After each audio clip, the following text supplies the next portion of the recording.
Chapter 1. The intertidal zones of the salt marshes that have formed around the estuaries of rivers in Britain are remarkably rich in species. There are more manifestations of life in a cubic metre of that black ooze than in almost any other environment on earth. It's a world of strange darkness and little free oxygen, but evolution has overcome greater challenges than those. The king ragworm lives up to its name in these places. A good-sized one will measure a foot or more in length, but in some remote locations, where there is no pollution and little disturbance by man, specimens of 3 feet have been discovered. They are omnivores, consuming whatever the next tide brings their way, and they have a pair of jaws which can deliver a painful nip, as many a bait-digger will attest. For the shore angler there is no better lure on the hook than a juvenile king rag. Spending the low-tide hours buried deep below the surface of the mud in a mucus-lined tunnel of one's own making might seem the perfect solution to the ever-present risk of being devoured, but there are other creatures who have solved this problem. The long bill of the curlew is curved like a sabre, but he uses it more as a rapier, probing into the ooze, finding the burrows of the worms, and then angling his head and neck as the bill is worked deeper, seeking out the occupants. Remarkably, the tip of the bill is flexible, an adaptation that took perhaps 1,000,000 years to perfect, enabling the bird to open its beak and seize the ragworm several inches below the surface. The unfortunate creature is dragged up into the daylight just as a blackbird or a song thrush produces worms from your lawn after a shower, as if by magic. And if all this isn't some sort of natural magic, then what is? It's early. The sun rose less than 30 minutes ago, and the wet, shining surfaces of the salt marsh are soft shades of blue and fading pink, reflecting the clear skies of a Norfolk dawn in late July. The curlew has been feeding since before first light, his movements up and down this coast governed by the ebb and flow of tides and the phases of the sun and moon. This is a good place, one he knows well from past seasons, and he will find all he needs for the day here. But now he has his head raised, and his beady black eye is watching. He has an intimate knowledge of this low horizon. Any change at all is a warning, and there has been a change. A man has appeared in the east, a silhouette against the newly risen sun. The figure is tiny, but as the bird watches it grows a little larger. The man is approaching. For some reason he raises his right arm, and a dog appears, leaping up towards the hand. The man throws something into a creek, and the dog disappears. There comes the sound of distant splashing. The bird crouches a little, as if ready to take flight, as if the man and the dog might be hunting. But he does not fly. Dimly, in the memory that is so very different to our own, the curlew remembers. He has seen this man before, on other mornings. He cannot judge whether it was yesterday or a year ago, for he has no such concepts. But he does not fly away, did not waste the precious resources of his energy, and he is still here, still in existence. It is a complex but vital calculation, one his instincts must make 100 times a day. He crouches a little more and watches. The man has called to the dog, and now it trots by his side, looking up at him every few paces. He, the man, is aware of the bird out on the marsh, but he doesn't look at it directly, because that will make it fly.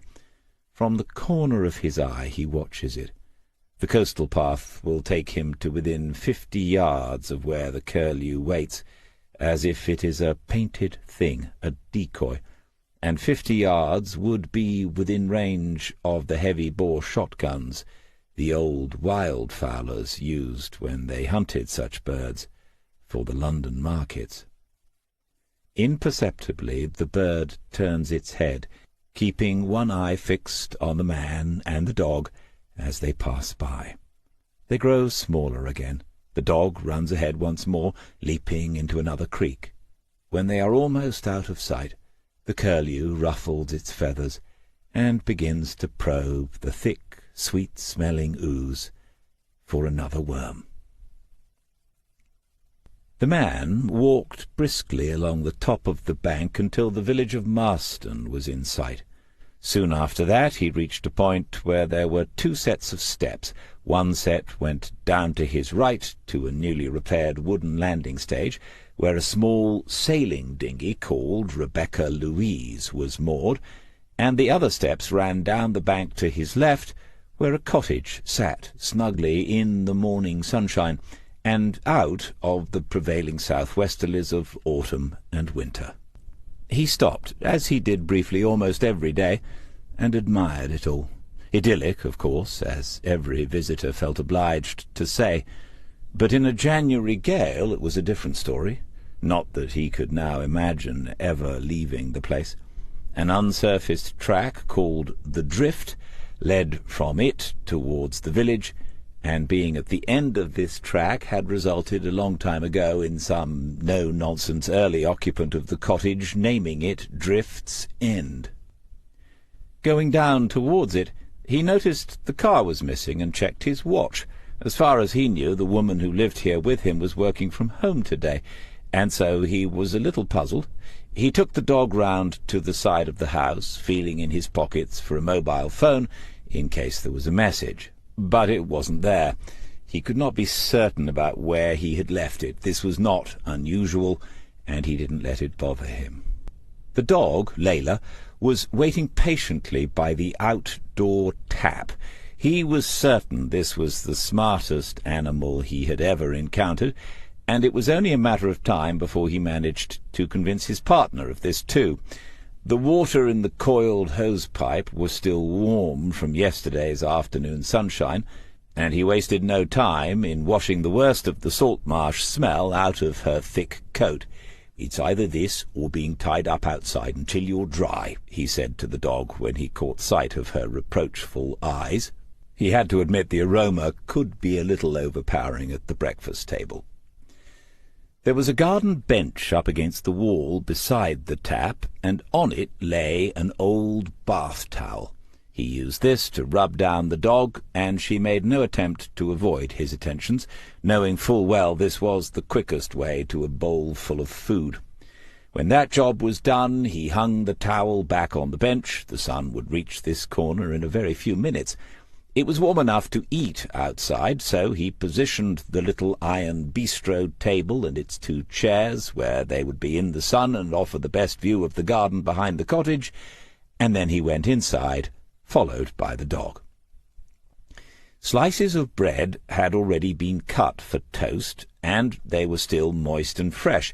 She could have left only minutes before he returned. On the marble work surface next to the breadboard he found the reason for her disappearance. The plastic bottle contained only an inch of milk. Force of habit led him to open the fridge door, but sure enough the compartment at the base of the door was empty. He had done the most recent shop, and would have to accept responsibility. The dog sat behind him in a rectangle of sunlight. She knew where each one would appear in succession as a day passed. He wondered whether she made any allowances for seasonal changes, and thought he might make an attempt to observe her behaviour in that respect. Then he shook his metaphorical head, and told himself things hadn't got that bad. Not yet. He measured out enough Colombian beans for 4 cups and put them into the electric burr grinder, but he didn't press start. People do not realize the importance of grinding coffee beans only seconds before adding the first dash of not quite boiling water. Soak for 30 seconds before adding the remainder of the water. This softens the grind and releases certain oils which would otherwise be missed. Joe had asked him once whether he thought some people might consider him a coffee bore as well as a tea bore. He had answered that he thought it quite likely, and said that actually he was probably capable of being a bore about quite a wide range of topics. She'd said that he was probably right. He thought he could hear a vehicle coming along the track, and when he turned around the dog was back on 4 feet and wagging her tail. Ironic, really, when he considered how often he had to explain and defend the dog's apparent misdemeanours to the mistress of the house. Then he switched on the kettle and set the temperature to 92 degrees Celsius, which is just right for a single-estate Colombian with notes of biscuit, dark chocolate, and caramel. Personally, he would never have added any of that freshly bought milk to a Colombian, but they'd had that discussion a while ago, and Joe did so without inhibition, just a dash of it. Layla knew better than to beg at the table, and she'd taken up a position in front of the bench a few feet away. On the table was a selection of marmalades and a jar each of Marmite and peanut butter. But Smith had spread on all 3 pieces of the toast the homemade blackberry jam, homemade by Alice, who ran the village shop in Marston. It was so good Smith was wondering why he'd never tried to make it himself. They had an old book about making preserves, and he added to one of the lists he kept in his head the task of finding out what was involved in the process. People think retirement is all about leisurely lounging, but it is not so. At least, not for me, he thought, wondering whether he should grind another 40 grams of Colombian beans. It was a particularly beautiful morning, and Jo seemed in no hurry to go up to her office and begin her day's work. The honeysuckle, which was slowly smothering the garden shed, was in full bloom, and a pair of spotted flycatchers had built there.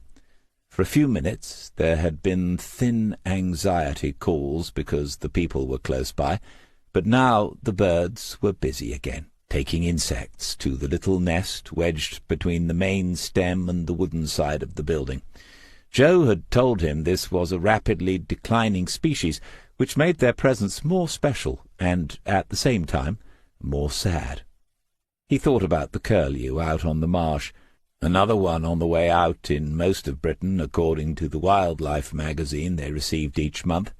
Is it really impossible for us to solve this problem, for us to share the place a little better than we do? Jo said, "If we're going to book that weekend away, Alice says she'll have Layla, by the way." Smith finished the coffee and put down the cup. The dog's ears pricked up in case this was a signal he was about to head for the kitchen, though one could argue it was because she'd heard her name mentioned.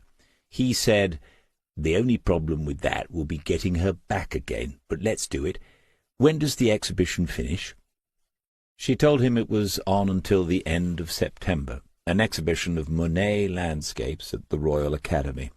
Smith knew little enough about art, so little that it was a subject on which he could not be a bore, but there was something about a good Monet, and some of these pictures hadn't been on show in Britain for a century. Many years ago he and Sheila had visited the Musée d'Orsay, and he'd stood for a long time in front of some of those pictures without saying very much. And there were Van Goghs, too, which were far more powerful in life than in books and prints, running the Monets a close second. Technically, when he stood regarding a painting, he had no idea what he was looking at, but the feelings were strangely moving. Jo knew more about the matter, and he told her he was more than willing to be instructed. "In fact," he'd said, "you can treat me as a blank canvas." They'd been together for a while now, and were past the point at which she felt obliged to laugh at his jokes, even the good ones, probably a sign that matters were pretty sound, all things considered. She said, "Let's make it a long weekend, then. Go down on a Friday and come back on the Monday morning. I'll find a hotel in the city, and we'll get about on public transport. It'll be a nice break." He agreed, and stood up, the decision about more coffee having been made. Without being asked, Jo said she'd love another cup this morning, and then, "Oh, I almost forgot." Smith turned to face her. That last statement wasn't necessarily the whole truth. You develop an instinct for these things. He said, "Yes," with a barely disguised note of suspicion. "You left your phone in the car. It rang, and I answered. It was Jason Diver." Smith looked at his watch and said the call had been rather early. "Yes," Joe said. "He mentioned that as well. He called early in the hope of actually getting a response. He seems to think you're difficult to get hold of during normal working hours."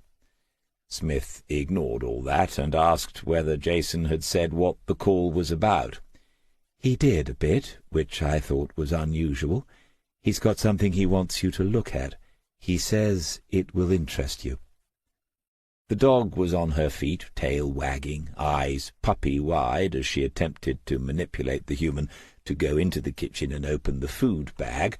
This was a most unfortunate delay in the proceedings.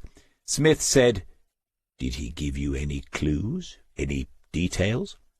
Joe seemed to be finding something amusing. She said, "A little more. It's about a woman who wants to have her husband declared dead." He thought for a moment and then said, There must be a few million women in this country who feel like that. I take it he's been missing a while, and she's decided it's time to move on. In the absence of a body, which is always a nuisance, she wants Diver and Diver to confirm there's no proof he's alive, and I've told Jason a dozen times I'm not getting involved in anything matrimonial. I have enough trouble sorting out my own relationships."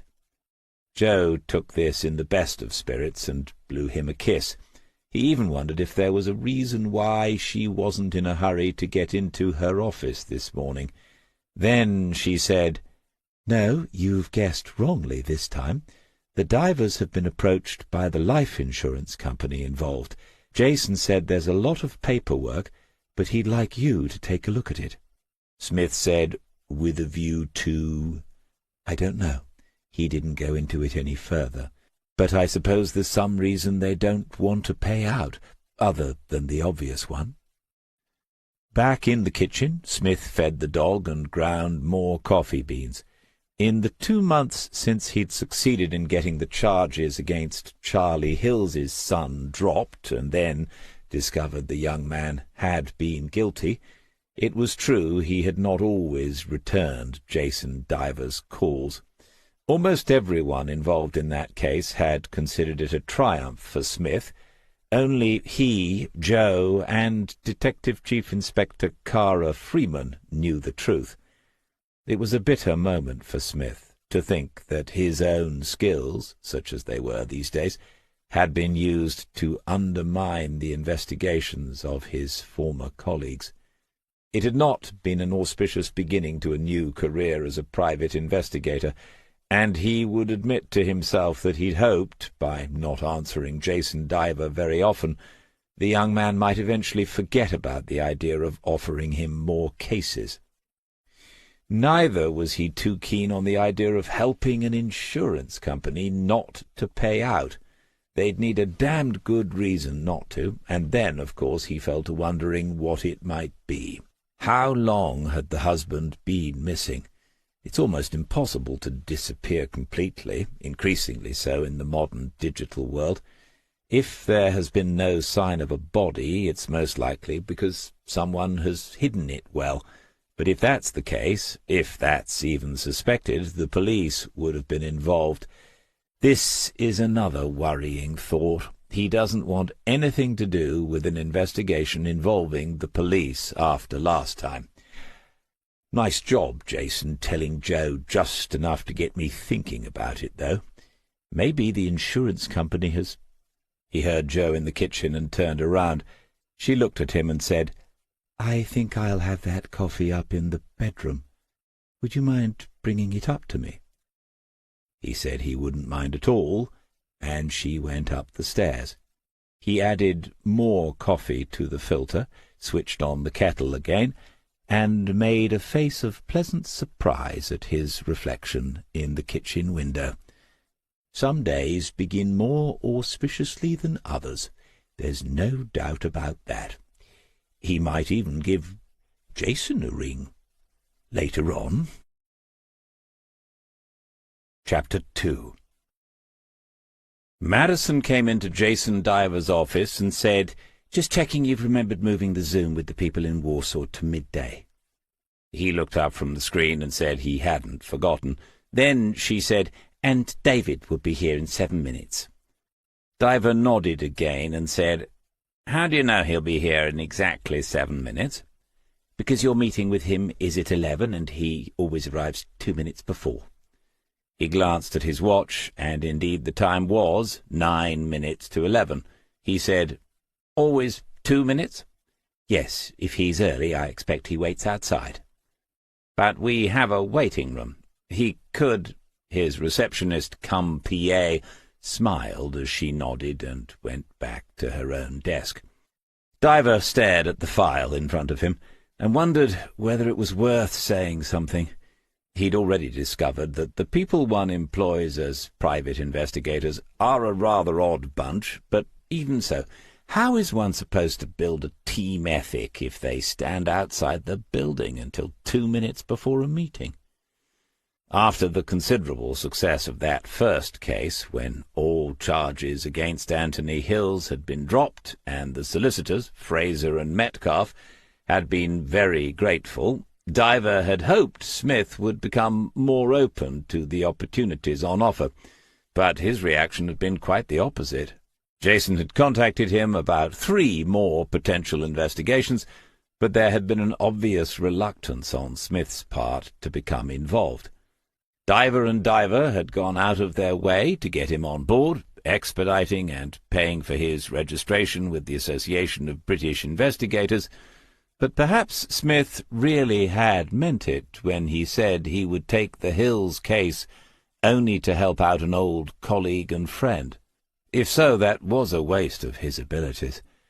But what other explanation could there be? He sat back in his new air-on office chair. It combines a deep knowledge of human-centered design with cutting-edge technology, and swiveled it slightly from side to side. It was very comfortable.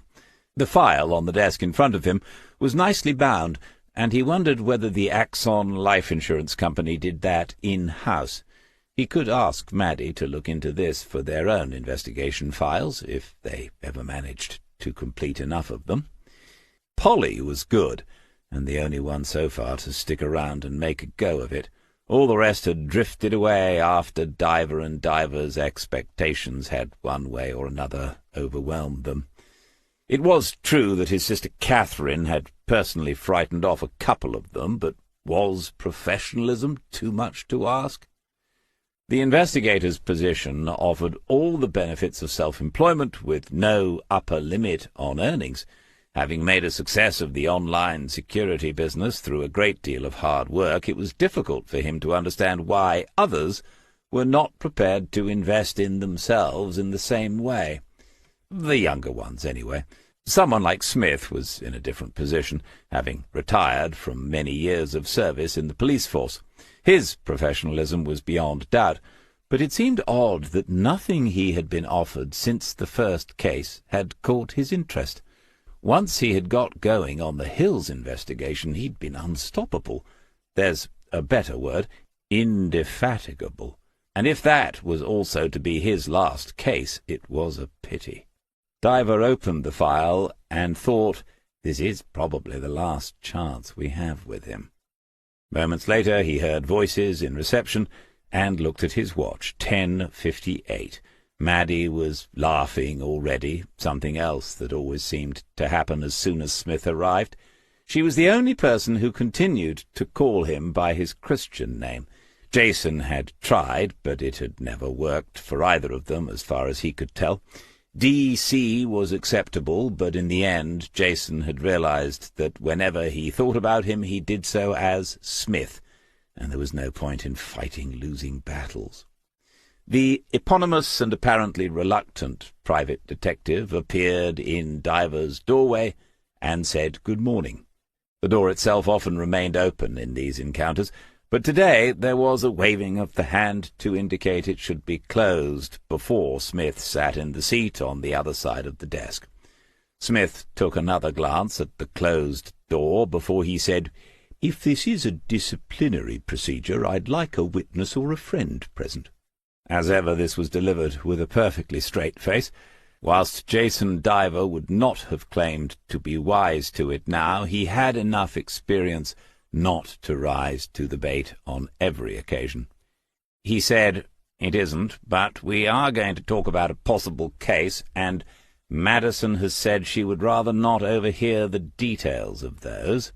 So—" "She's a star," said Smith. "I hope you realize that. I'm surprised she's still here, to be honest." Diver took his time, looking the other man directly in the eye. "Well, she certainly had the time to look for another job and serve her notice, if she wished to do so. It's been a while since you've been in to see us." Smith agreed. "Hasn't it? I don't know where the time goes." Diver didn't respond immediately, and a look of surprise appeared on Smith's face. He was staring at something. He said, "That's a new chair, isn't it?" "Yes, very observant of you." Smith still appeared to be taking in the details, as if office furniture had always been something of a passion. He even leaned a little to his left to get a better view. He said, "It looks like a good one, too. They don't come cheaply, do they?" Diver said, "No, but if we ever get a team going and you like to manage that team, we'll get you one just like it." Smith nodded and acknowledged that as a decent backhand return. He said, "Still having problems? It's not for everyone, is it, the detective thing? You had a lady last time. Has she gone too?" Diver said, "Polly? No, she's still here and doing well. Didn't you meet her?" "No," said Smith. A short silence followed. It was clear to Smith that Jason had something on his mind, as well as a file on his desk. "You're right," Jason said. "It isn't for everyone. Our problem is it doesn't seem to be right for many people at all. We've tried 5 others since we started. The demand is there for a reputable, honest local agency, but you just can't get the staff." Diver said, "Yes, basically. You had a lot of experience in the force. What makes a good detective, Smith? What should we be looking for?" There was no glib or flippant answer this time. Smith shifted into a more comfortable position on his chair. Out in reception a phone was buzzing, perhaps someone else requiring the services of the detectives that Diver and Diver could not recruit. Smith said, "Well, like all the best questions, it seems to be a simple one, but you could write a book in answer to it. If my partner wasn't so busy, I'd suggest she's the person for that job.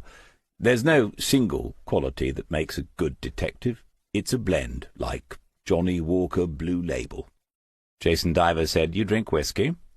"I have been known to indulge. Usually a single malt, but I'm not a purist. There's an argument to be made for blended whiskey, as long as you're prepared to pay. Cheap blends are awful. The best are very interesting." Diver said, "I prefer vodka." Smith nodded and said, "Yes, I'm not at all surprised." "Why do you say that?" "Vodka's a young person's thing.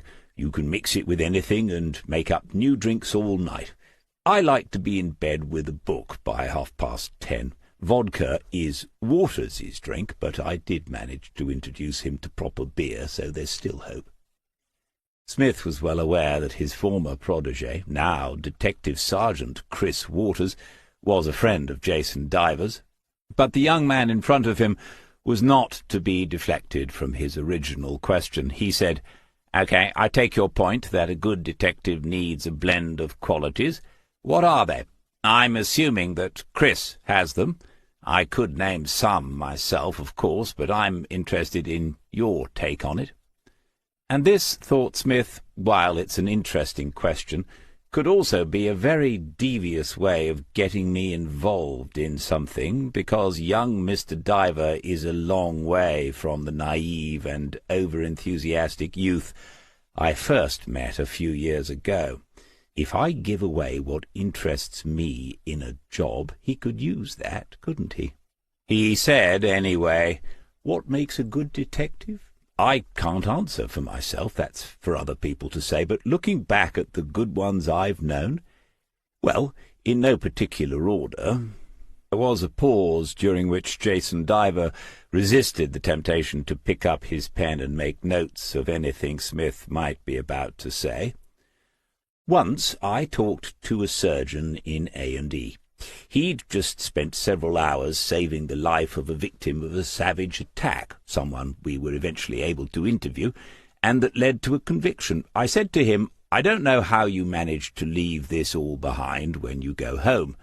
I remember he was shattered, totally exhausted, but he looked at me and said, "I don't leave it behind. I dream about it, and if I'm awake, I think about it." He said, "I replay it over and over. What could we have done differently? How should we be better prepared next time? Is there some new technique I haven't heard of in another country? I'd better catch up on my reading." Jason Diver nodded, but said nothing. He'd learned to listen since the two of them first met. Smith went on, "That's something I've seen in good detectives. They go home, they go to the football, they go on holidays, but they can never quite leave an unfinished case behind. They'll be watching a film or sitting on a beach, but there's a tiny bit of the mind focused on some nagging detail in a folder on someone's desk." Inadvertently, Smith glanced at the item on Diver's desk before he continued, "You mentioned Waters. Even on our first case, when he'd only been at King's Lake a week or two, he'd come in of a morning and say straight away, 'So what if,' or 'Is there a way we can—' I had a man called Murray on my team for years. Sometimes he'd come back to a conversation or something said in a briefing weeks before. He'd been chewing it over all that time, couldn't let it go. Usually all this leads to nothing, but these people can't help it, and sometimes, of course, it leads to something." Diver said, "That's interesting. What else goes into the blend?" "The good ones get hung up on a detail everyone else passes over. The one thing that doesn't fit the pattern, or the one thing that's missing. How long does the average person spend looking for the last piece of the jigsaw they've done? I mean, they've done it, but the last piece isn't there. 5 minutes, 10, half an hour. Then they forget about it. The people we're talking about, or rather I am, will never get over that. Even when they've retired, there are still things bugging them about cases they worked." Diver half smiled and realized he didn't need to ask the question. It was plain Smith was speaking personally about that particular situation. Smith said, "I don't want to take up the rest of your morning. Good detectives are curious, which is a polite way of saying they're nosy. Once they've focused on someone, they want to know all the ins and outs. If you ever find yourself being formally interviewed, don't assume every question is relevant to the investigation. Also, they tend to be people who have trust issues. I think that's the modern parlance, which is handy in the job, but also explains why lots of them have serial car crashes when it comes to relationships. Good detectives think analytically, but not always in a conventional sense. We had a philosophy graduate as a trainee once, and she was completely lost. The critique of pure reason broke down irreparably within 3 minutes when she had to interview a local car thief called Budgie Budge. Still, she did all right in the end and went on to the Chief Constable's office in Norwich." This was the most Smith had ever said in a conversation with Jason Diver, and the young man had plainly decided to make the most of the opportunity. He said, "What about motivation? What motivates the best detectives?" These were matters Smith had considered before, that was clear. He said, after the briefest of pauses, "I always think it comes down to 2 possibilities. For some coppers, there's a genuine sense that they see injustices and want to put them right. They believe in the rule of law and don't see why some buggers should get away with not playing by the rules. For the rest, it's a game." Diver said with undisguised surprise, "A game?" the best of games. Sometimes the stakes cannot be any higher, matters of life and death. The weird thing is, it's exactly the same for the smartest offenders. They get a thrill out of evading the law and its officers, just as the officers get a thrill if and when they catch them. I've had conversations with people we've nailed who were far more interested in finding out how we got them than in what sort of sentence they were facing. It can resemble a couple of players talking over a particularly tricky chess game. There was a look on Jason Diver's face that might have suggested he wasn't quite able to believe this. Smith said, "It's absolutely true. It can get quite matey, if you'll pardon the expression, but you have to be careful how much you tell them, because the sods will remember it next time." Obviously, I'm talking about the career criminals, the professionals who take calculated risks because it pays well most of the time. They're only a small percentage of the people we deal with on a daily basis. In almost all murder cases, Smith must have realized what he'd said, the people we deal with on a daily basis, as if he were still a detective sergeant at Kings Lake Central. He looked at Jason Diver, who had also noticed, and pulled a wry face. "Anyway, that should give you some idea what to ask in the next round of interviews." Diver said, "It's fascinating. I have to ask, what was your own motivation? Were you the knight on a white charger or the chess player?" Smith might have admitted, if you had been there and asked him, that the folder on the desk in front of Jason Diver was beginning to bother him. The front cover had been turned, and there was a title page upside down. It resembled the frontispiece to a legal document, like a formal paper setting out the charges, the Crown versus... But he could not make out any names because the print was too small. He could, however, read the heading on the page, or rather, he could recognize the familiar logo, Axon Life. Smith said, "Probably a bit of each, though I have to say that only twice in my life have I sat on a horse, and on both occasions I found it distinctly unnerving. I'd say it started out as a game. Later on it was more about trying to put right some of the dreadful things some people have done to them. And if you can't put them right, at least you can put away the perpetrators, so they can't do it to anyone else. Eventually you learn that sometimes you can't even put them away. All you can do is find the evidence and hope someone else does." Had Jason Diver noticed Smith looking at the folder in front of him?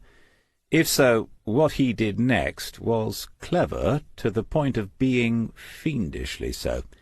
He closed it and pushed it to one side. He said, "I'm not sure the private investigations business can offer the same levels of excitement and challenge. Maybe that's something we need to bear in mind when we're advertising and interviewing." "Thank you." Smith didn't conceal his surprise. Had he been brought in only to have some input into the agency's recruitment strategy? Wasn't there something about an insurance claim that needed further investigation? If he stood up now, was young Diver going to let him leave without another attempt to persuade him to carry out said further investigation? Smith nodded towards it and said, "Is that the reason you called me at such an unearthly hour this morning?" Diver looked surprised, too, as if he'd forgotten about it, and then Smith knew he'd been had. But it didn't matter. "Oh, yes, sorry about that. I've rung a few times and not had an answer. This arrived yesterday. It's come through a contact of Catherine's." Smith was resigned now, resigned to being a victim of his own curiosity. You see, he'd told Jason about that, and now he was being hoisted by his own petard. He would have to jump through a couple of hoops.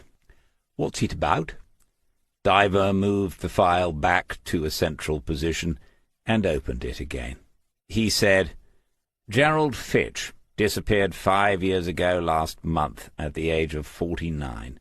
His wife is going through the process of having him declared dead, at which point there will be an insurance claim, a substantial insurance claim.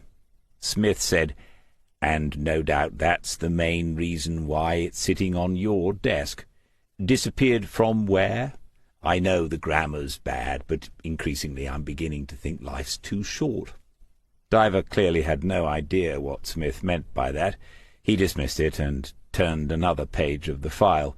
From his home address, which was in West Wootton. Smith said, Millionaire's Row, or one of them. Fitch, that name rings a bell. A former case? I don't know. Sometimes it all becomes a blur.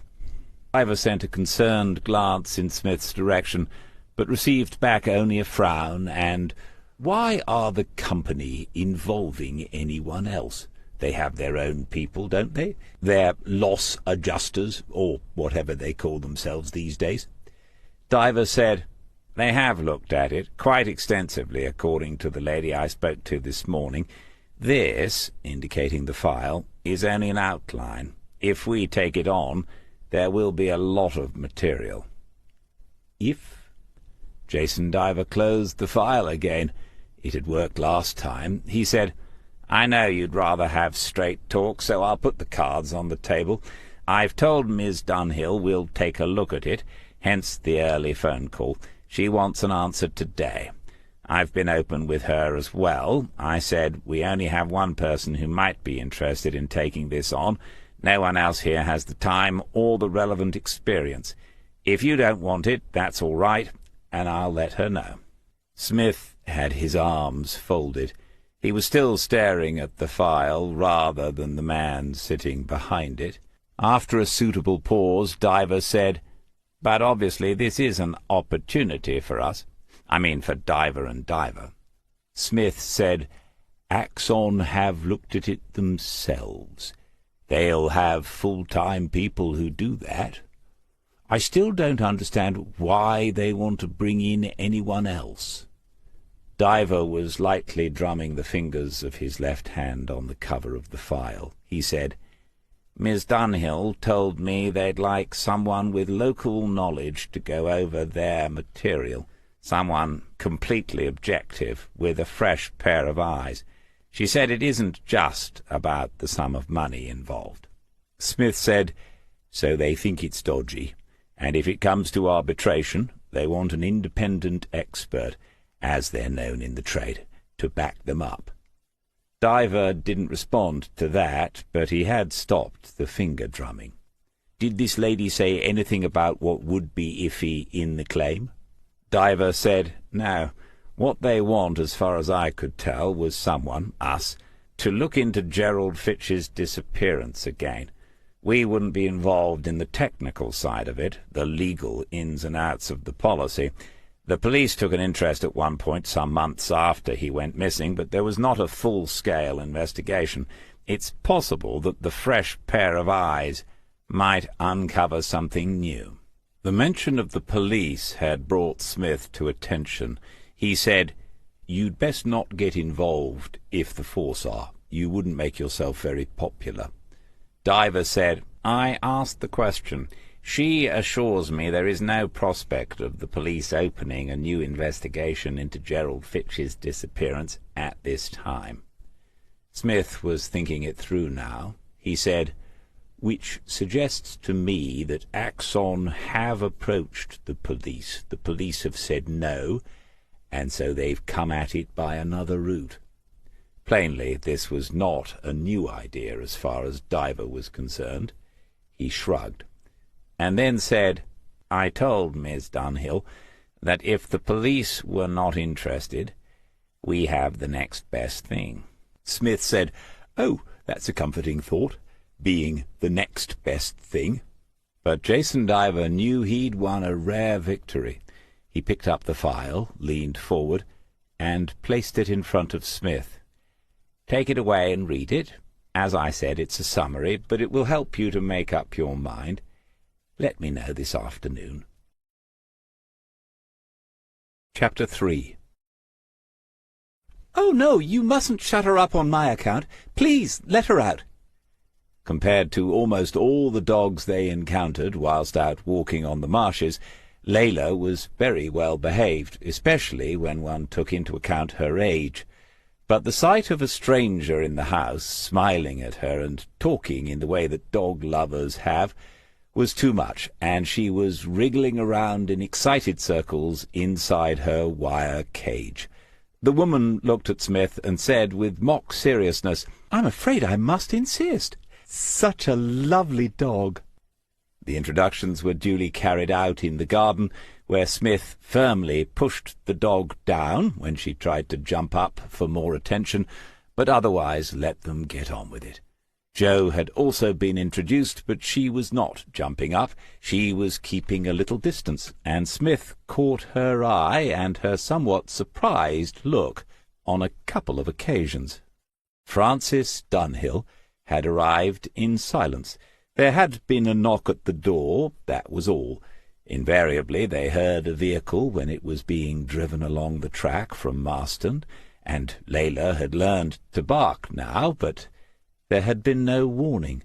When Smith opened the door, he could see the reason why, parked in the short drive at the side of the cottage, a white Tesla Model Y. This was their first visit from someone driving an electric vehicle, and the implications for home security were noted. Although he'd been expecting her, Smith had not made the connection immediately. He reprimanded himself for the mistaken assumptions, but she really didn't look anything like what he would have imagined, had he been asked to do so. Francis Dunhill was blonde, stylishly attired, and stunningly attractive. Just as surprising, perhaps, she couldn't be more than 30 years old. She'd said her name and held out her card as a form of ID.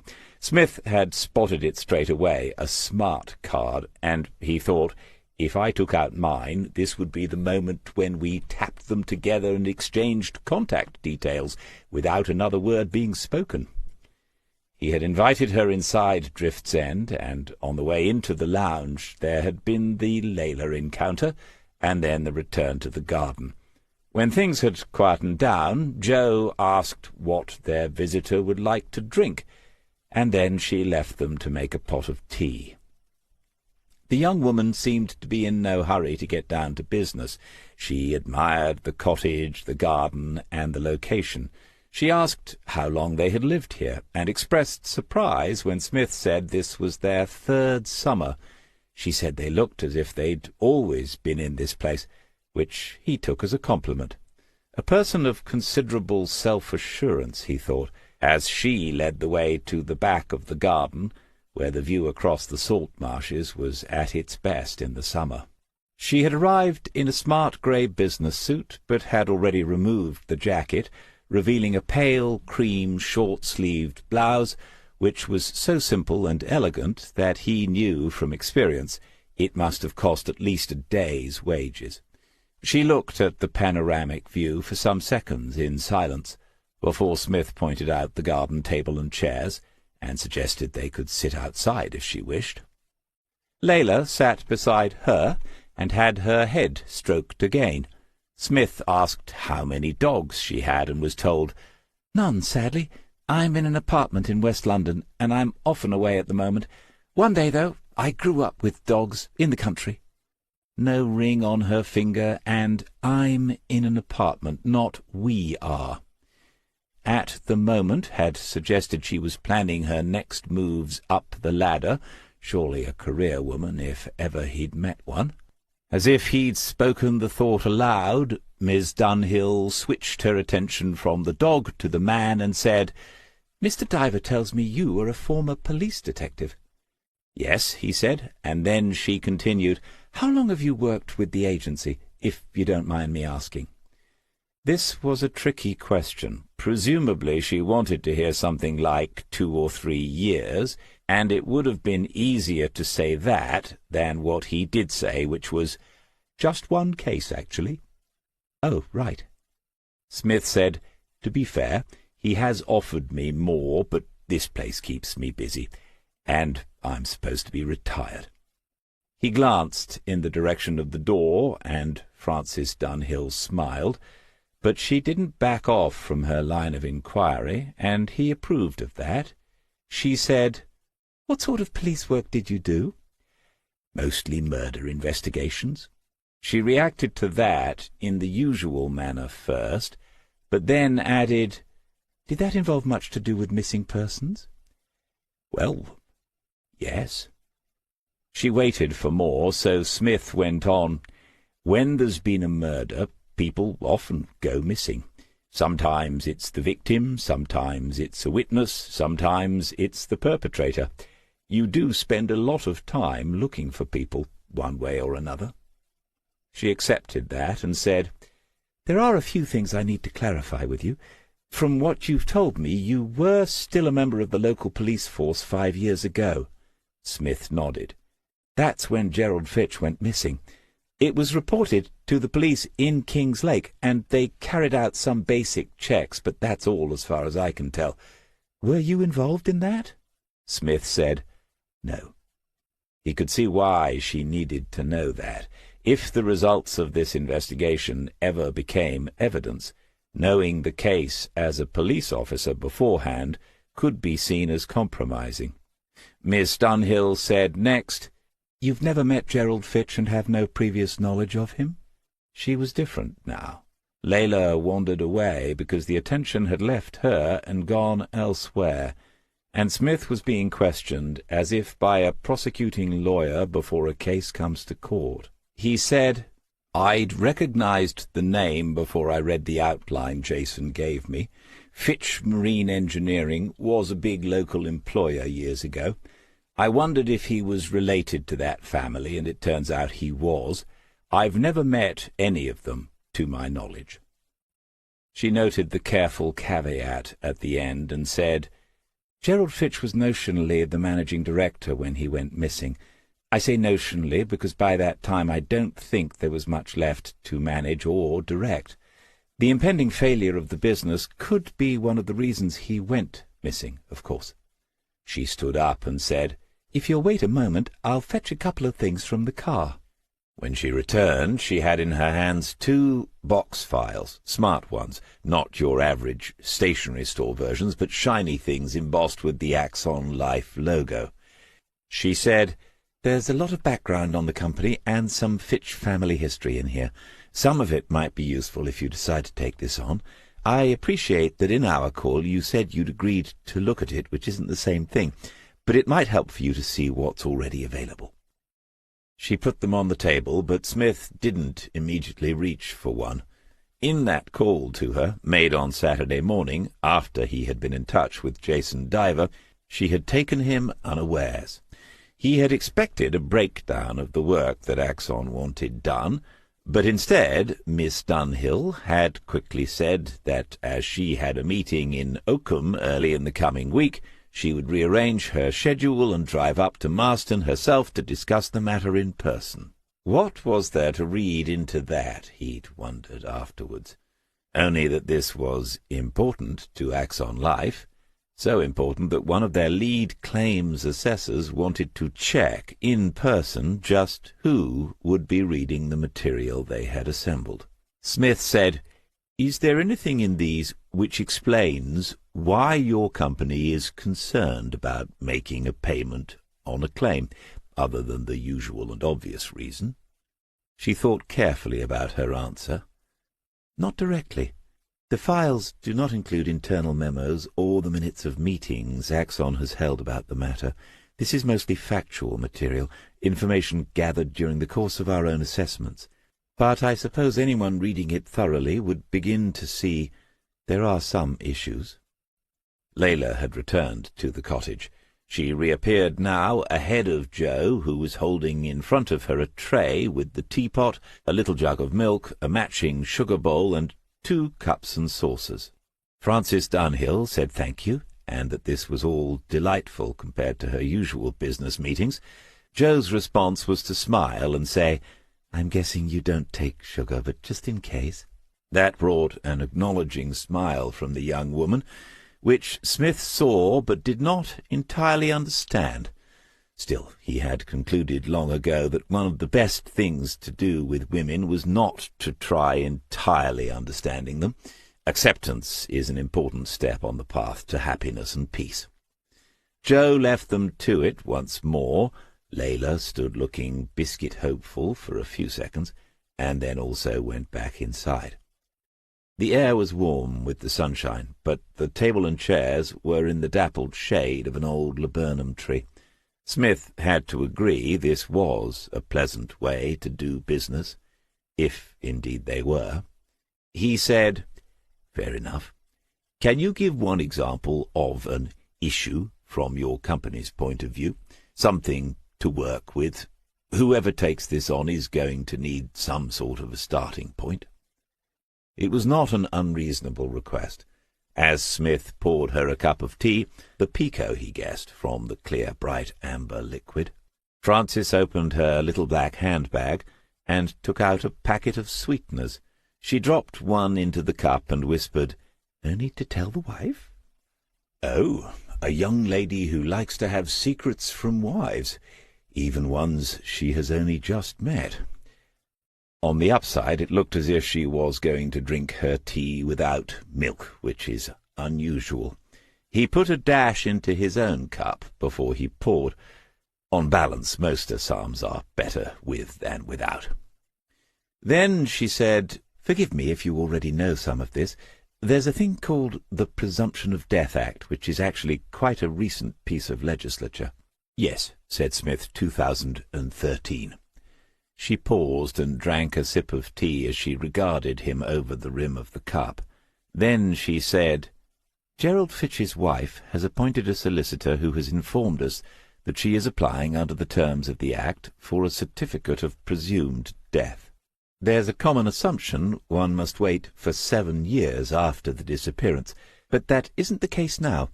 People are sometimes granted these, depending on the individual circumstances, in less than 5 years. If Mrs. Fitch obtains her certificate, she can then use it to support a claim for probate, giving her control of the estate.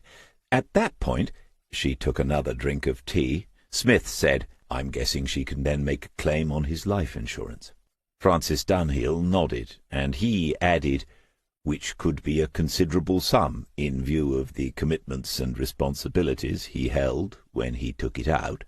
She said, "These cups and saucers are lovely, aren't they? Someone has good taste."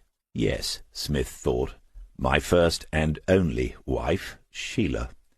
He waited. Still, she had not told him anything about Axon Life's real concerns over this impending claim. Eventually she understood why he was silent and said, "We, that is Axon, have a responsibility to our shareholders. People much more senior than me have concluded that Axon needs to be protected in the matter.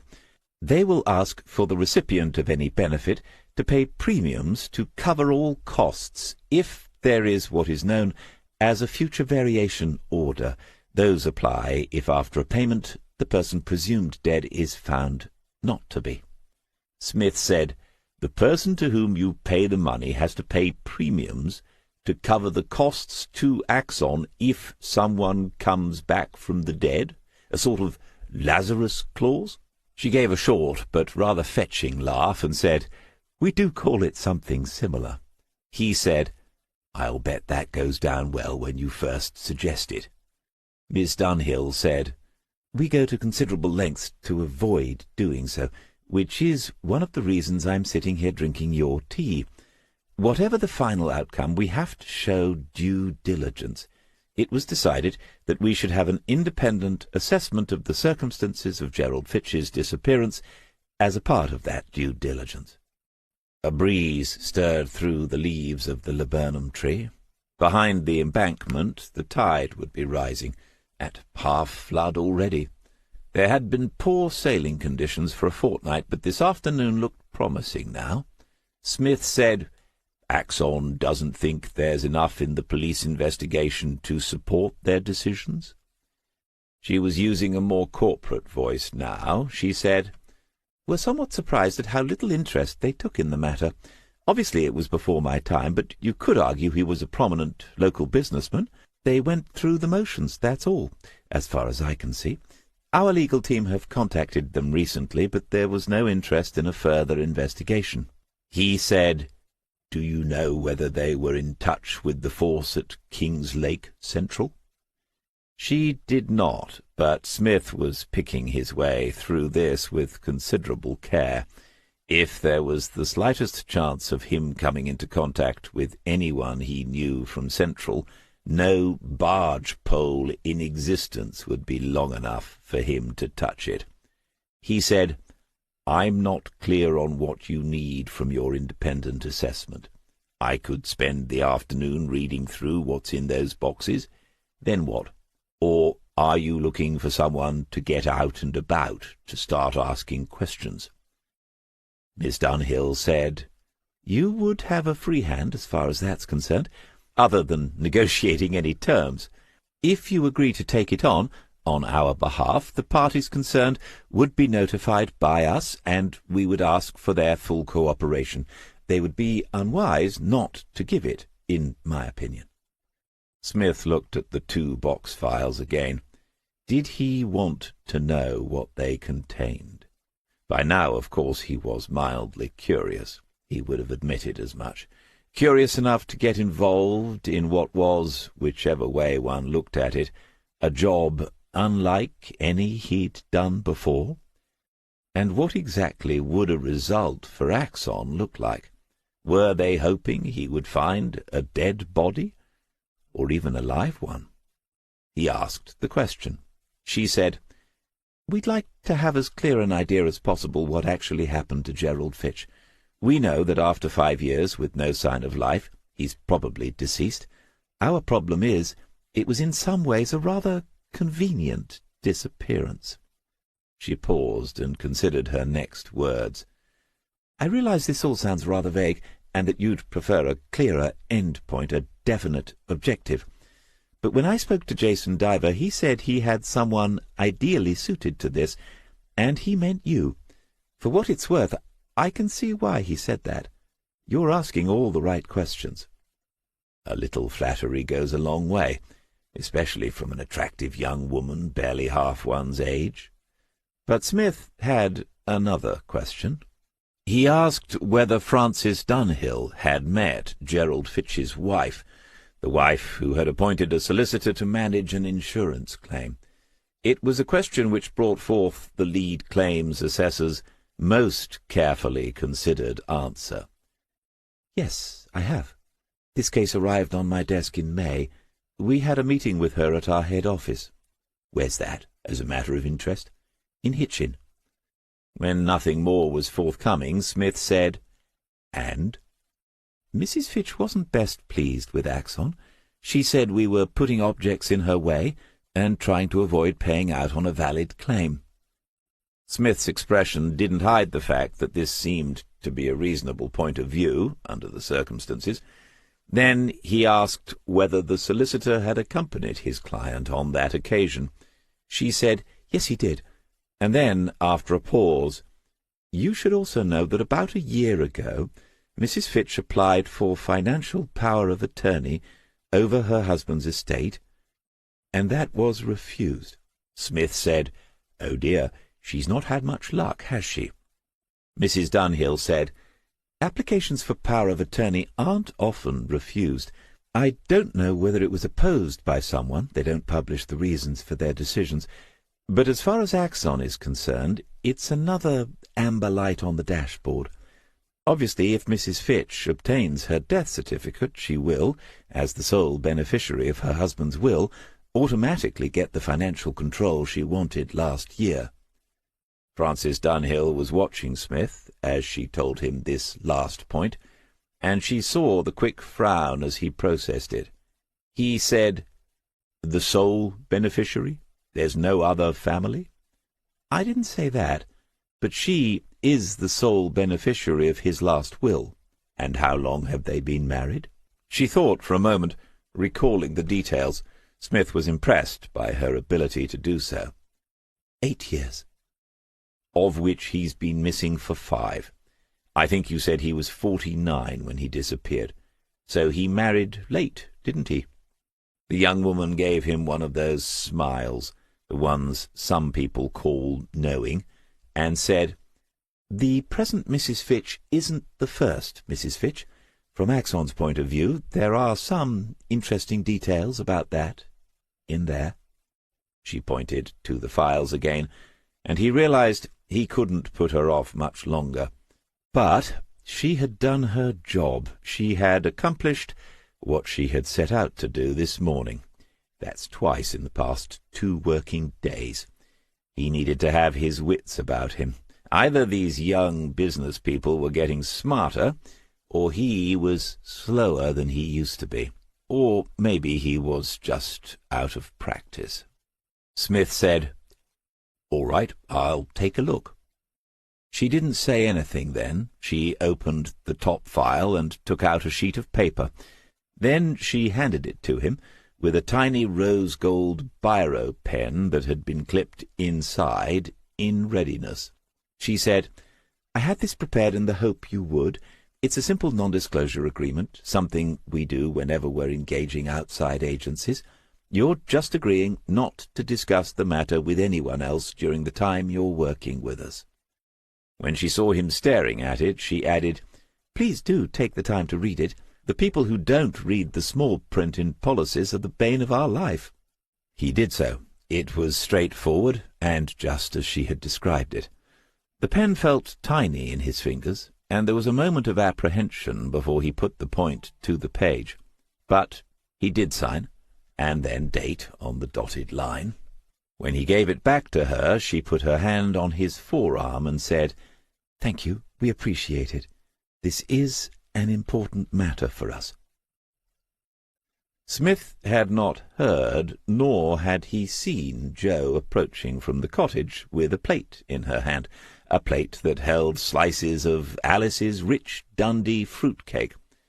But he saw her taking in the scene, the young female hand still resting on his arm. Jo said, "I hope that's not a life insurance policy," which was, under the circumstances, perhaps even more amusing than she realized. Smith said, "No, I'm just promising not to tell anyone what's in here," indicating the files on the table. Jo said, "Then I promise not to ask." Then she turned to Francis and said, "I wondered if you'd like another cup of tea and some cake. It's made in the village. Lots of calories, but I've cut you a very thin slice." The young woman took up the challenge, took a bite, and pronounced it delicious. Jo was smiling a lot this morning. She did so again, and said she would put the kettle on, before turning away and not catching Smith's eye. A tricky moment, he thought, watching Layla, who had seated herself in front of their guest with obvious intentions. Still, Alice's cakes were legendary, and he picked up a slice. He was very partial to a piece of rich Dundee. Chapter 4. After an early lunch, during which Jo had made some peculiarly pointed remarks about the pleasantness of their recent visitor, whilst also very obviously keeping her promise not to ask about the contents of the box files, Smith retired to his study. When Jo was working at home, she did so diligently, often keeping more or less to office hours. That's how books actually get written, she had told him. You can forget the stereotype of the inspired genius burning the midnight oil. He opened and looked through the box files briefly, and was surprised, first of all, by the thinness of the contents. Neither was even half full, lots more box than there was file. One seemed to have details of the life policy, with various attachments in date order. The other consisted of notes about the personal background of the policyholder, his family circumstances, and details of his business. Smith saw that this file also had some information about attempts made to locate the policyholder after his disappearance, attempts made by the Axon Life Insurance Company. Was that usual? He had no idea, but he knew already which box was going to be of most interest to him, and then he closed both files. When a serious crime is reported by a member of the public, not a lot of people realize what happens next. One of the first things any competent senior investigating officer does is to allocate to an experienced member of the team the task of having a very good look at the member of the public who reported the crime. What, if any, is their relationship to the victim or victims? Was the said citizen somewhere they usually were, or were they somewhere out of their usual routine? Do they have a history of reporting offences? It's remarkable how some individuals seem to come across crime after crime, while the rest of us might need to call the police once or twice in our lives. And so Smith switched on his laptop and typed into the search box, Axon Life. There had been a couple of name changes and the usual rebranding exercises, but a company with Axon in its name had been in existence for almost 50 years, making it, as far as he could see, one of the elder statesmen in the insurance business. For most of that time it had had its office in the heart of London. The move to Hitchin was made only 6 years ago.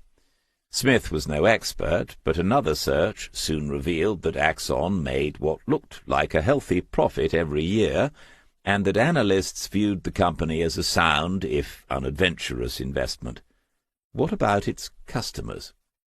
Putting the name into a well-known comparison website, he found it was rated at 4 stars out of the obligatory 5. This didn't seem impressive until Smith looked at other life insurance businesses and discovered that none had more than 4 stars, and many had 2 and 3. Policyholders seemed to find many reasons to be dissatisfied with the companies to which they paid those monthly premiums. Again, Axon Life seemed to have a good reputation.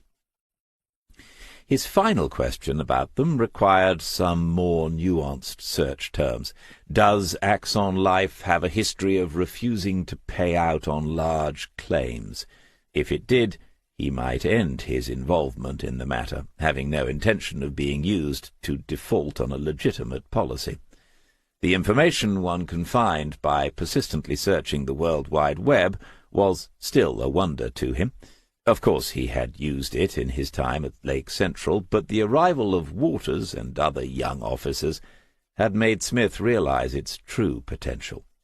The social media side of things was still more or less a mystery to him, but here, right now, he had discovered which insurance companies have bad reputations when it comes to disputing claims, and Axon Life was not on the list of the 10 worst offenders. Signing the non-disclosure agreement had not meant he was agreeing to take on the investigation. He'd made that clear to Francis Dunhill. But at some point the decision had been made, because next he opened Word and clicked on New Document. How had he come to this decision? Axon Life looked reputable. That was the first reason. And second, it isn't at all easy to disappear. If the man had accomplished this, Smith thought he would rather like to meet him. Neither is it as easy to disappear someone else as we imagine. Bodies are big, heavy, and awkward to handle. When you've just killed someone, he reflected as he set up the document to his usual preferences, the corpse must look enormous, reflecting as it does the size of the problem you now have in disposing of it. Not that he thought it likely that's what had happened in this particular instance. His usual preference in creating a Word document? Oh yes, Smith had moved with the times. He hasn't had much choice in the matter in some ways, having a partner who had made a good living with word processing software for several years. But he also takes a certain satisfaction in creating neat and accurate documents, and the business of running the household is left mostly in his hands. He always chooses Times New Roman for serious correspondence, and the font size is 12, which looks tidy when it is printed. To make all this easier to view on the screen, he moves the slider in the bottom right corner to 150%. At the top of the page, Smith typed Gerald Fitch, and then he centered and underlined this. Beneath this was an infinitely empty space. If you hold down the return key, will it go on adding new pages until the crack of doom? His job now was to sift once more through the little that was known about a man's disappearance, rearranging the facts and the information — they are not the same thing — into a new order, to examine everything from a different angle, in the hope that this time there might be a glimpse of the truth, if not of the man himself. He left the family home overnight between the 15th and 16th of June 5 years ago. His wife, Amanda, was the last person known to have spoken to him before he went missing. He took with him, according to his wife, a hold-all containing some clothes and small personal possessions. Smith thought he would like to know what those small personal possessions were, and so he picked up the Alich on his desk and made a note at the top of a new page. There were 3 cars parked on the drive outside the house that night. Another note into the Alich, but Gerald Fitch did not leave that way. It was not known how he travelled away from the property in West Wootton. Someone from Axon Life had written that the police had spoken to local taxi firms, but none had a record of such a journey. The police had suggested that someone had been waiting for Gerald Fitch outside, but there was nothing in the file to support the idea. The police had established that there had been no activity on Mr. Fitch's bank accounts since his disappearance, something Axon had asked them to check again earlier this year. No withdrawals, not a single transaction on a debit or credit card. Someone had added to the file the note that all Mr. Fitch's cards were now out of date, and no new ones had been activated. He had owned a mobile phone, but it had been found in the drawer of a bedside cabinet in his bedroom. Smith read over that detail several times. His bedroom. What had Francis Dunhill told him? Mr. and Mrs. Fitch had only been married 3 years when he disappeared. If they had separate bedrooms after such a short time, surely that seemed a little premature. He picked up the Alich once more. Gerald Fitch had taken a bag, some clothes, and those personal possessions. There had been some degree of planning and forethought. But he had left behind his mobile phone. Smith wondered whether it had been found switched on or off. Either way, leaving it behind was perhaps a deliberate act, because smart people know they can be traced through them, and not only by the police. Looked at in one way, you could argue this suggested Gerald Fitch really didn't want to be found. And then you have to wonder why. And at that moment Smith thought that this wasn't so different to the old job. You still have to think about the motives people have for the strange things they do.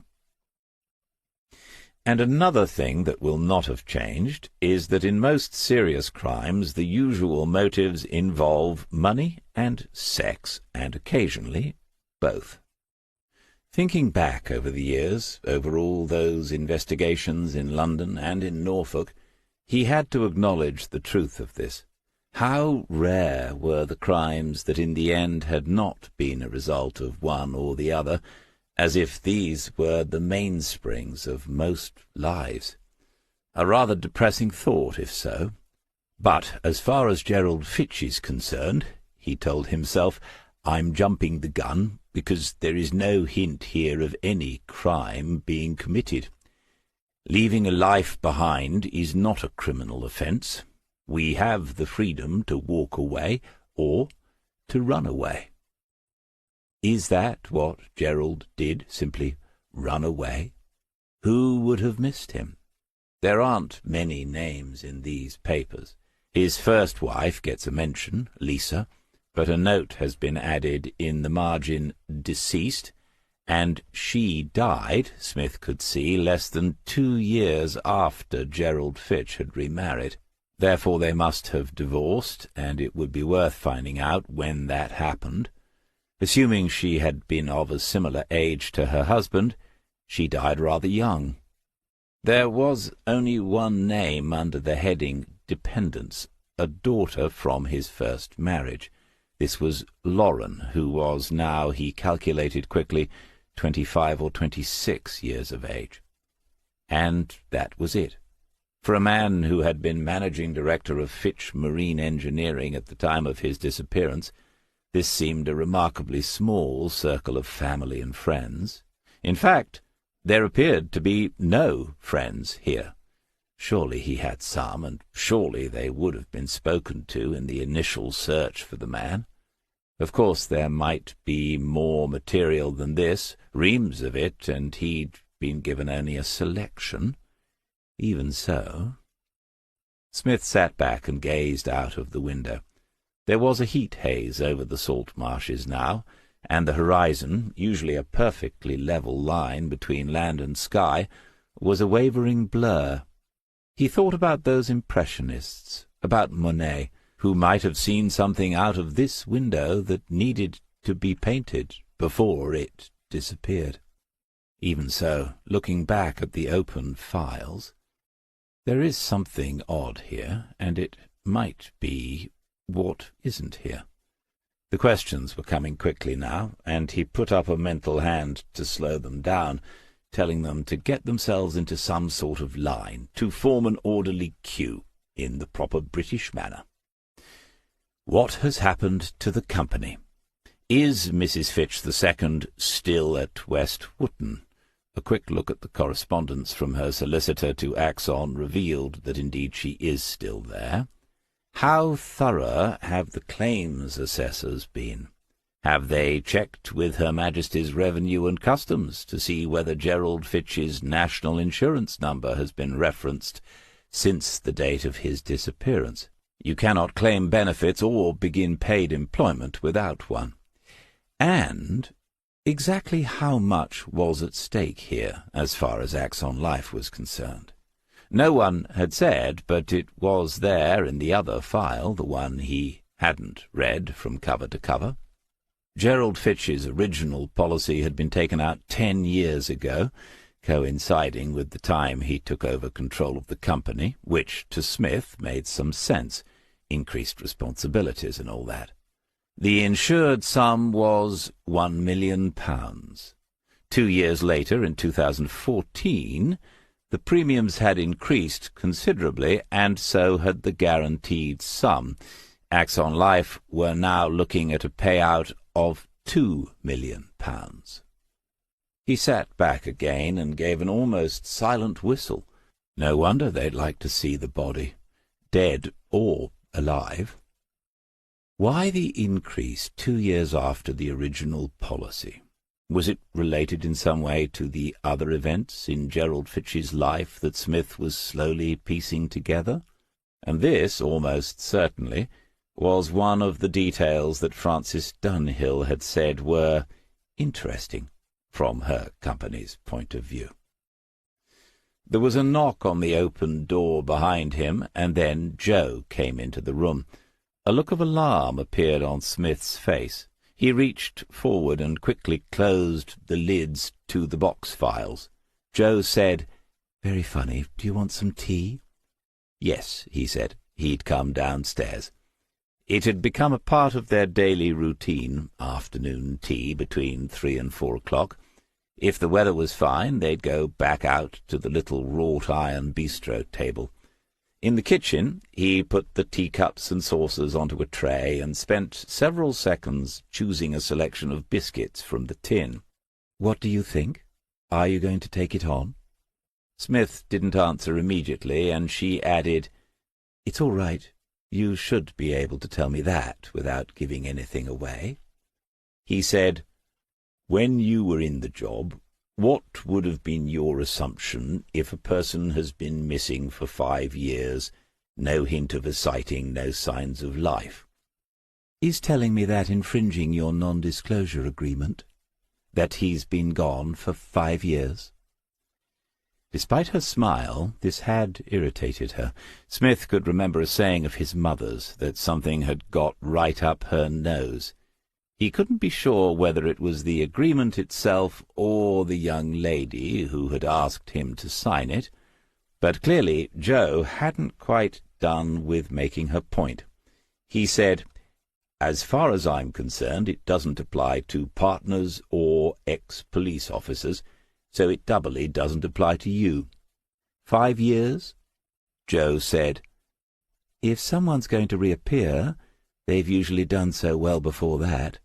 You tend to assume they're mostly dead by then. A few might have been killed, but I'd guess the majority are carefully planned suicides.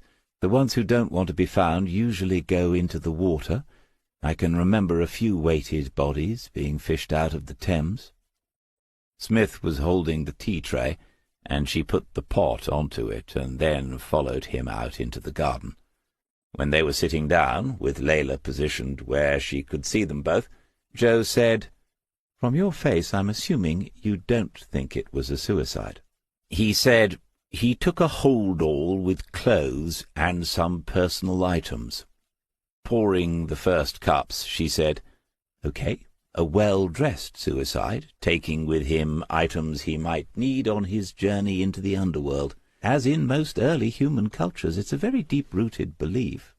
Jo Everson, successful writer of true crime stories, had read only 2 crime novels in her life, and one of those was The Moonstone, which Smith had said he wasn't sure counted these days.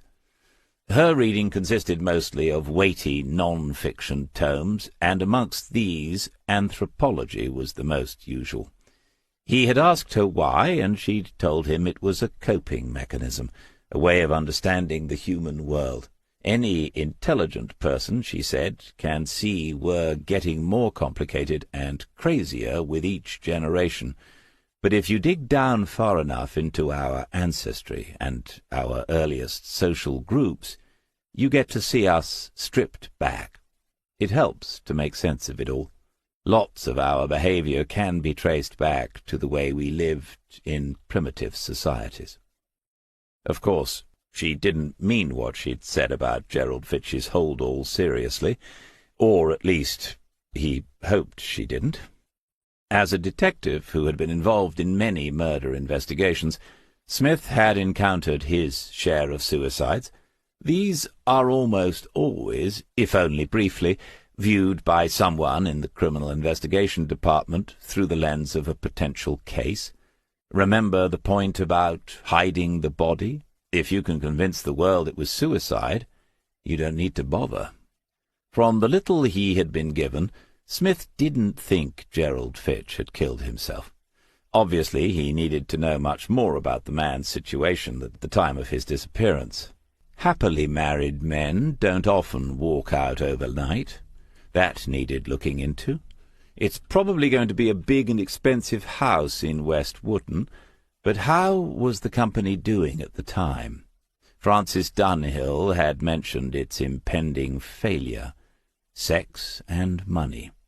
Who did Gerald confide in outside those 2 parts of his life? There's usually someone. On the other hand, some men can be remarkably tight-lipped about inner turmoil, and sometimes the people around them really don't have a clue. He looked at her and realized Jo was watching him with an amused, half-indulgent look. He asked her what was the matter. She said, "Well, I'm still waiting, but I suppose I've got the answer, really." He said, "Which answer? What was the question?" Since the beginning of it, probably as far back as Sergeant Cuff or Inspector Bucket, people have speculated about what makes certain detectives stand out from the rest. There have been as many theories as there have been fictional masters of the craft. 3 qualities perhaps seem to be present in all of them, and the first of these is having a peculiar kind of attention, One might call it active attention. Where most of us see, they look. Where most of us hear, they listen. Brilliant naturalists have similar abilities. Their eyesight and hearing seem phenomenal, but not so. It is in the ways of looking and listening. It's all in the mind. Ironically, these are the individuals most likely to be called absent-minded by the rest of us, because that kind of heightened inner focus comes at a cost to our lives in the workaday world. Jo said as she poured him more tea — he had drunk the first cup without realizing it — "The first question. Are you taking this case?" 2 pairs of eyes were watching him. Jo was waiting for an answer, and Layla, her head resting on her paws, was waiting for half a rich tea biscuit. He reached towards the plate, and the dog's ears twitched to attention, active attention. He snapped the biscuit, and she sat up.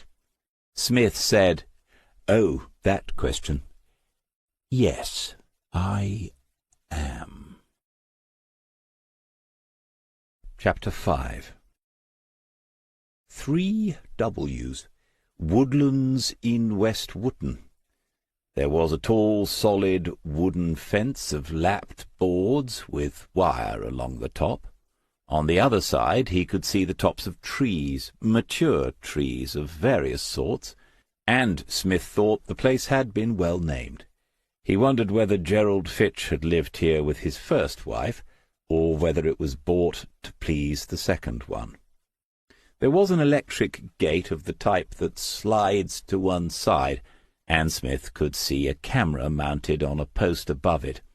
Not many minutes after he'd parked outside, a post-office van had pulled up, and the gates had opened immediately. Presumably the gates were not locked, but could be, or set so the occupants could manually let in visitors. Mrs. Fitch was expecting him, but there might still be a game with the gates. He linked his phone to the screen in the Volvo and opened Google Earth. It had already updated his location, and switching to satellite view, he could see the green circle pinging in the road outside the house. He pressed the plus sign a couple of times, enlarging the image, and then dragged the screen down with a fingertip. The wonders of modern technology.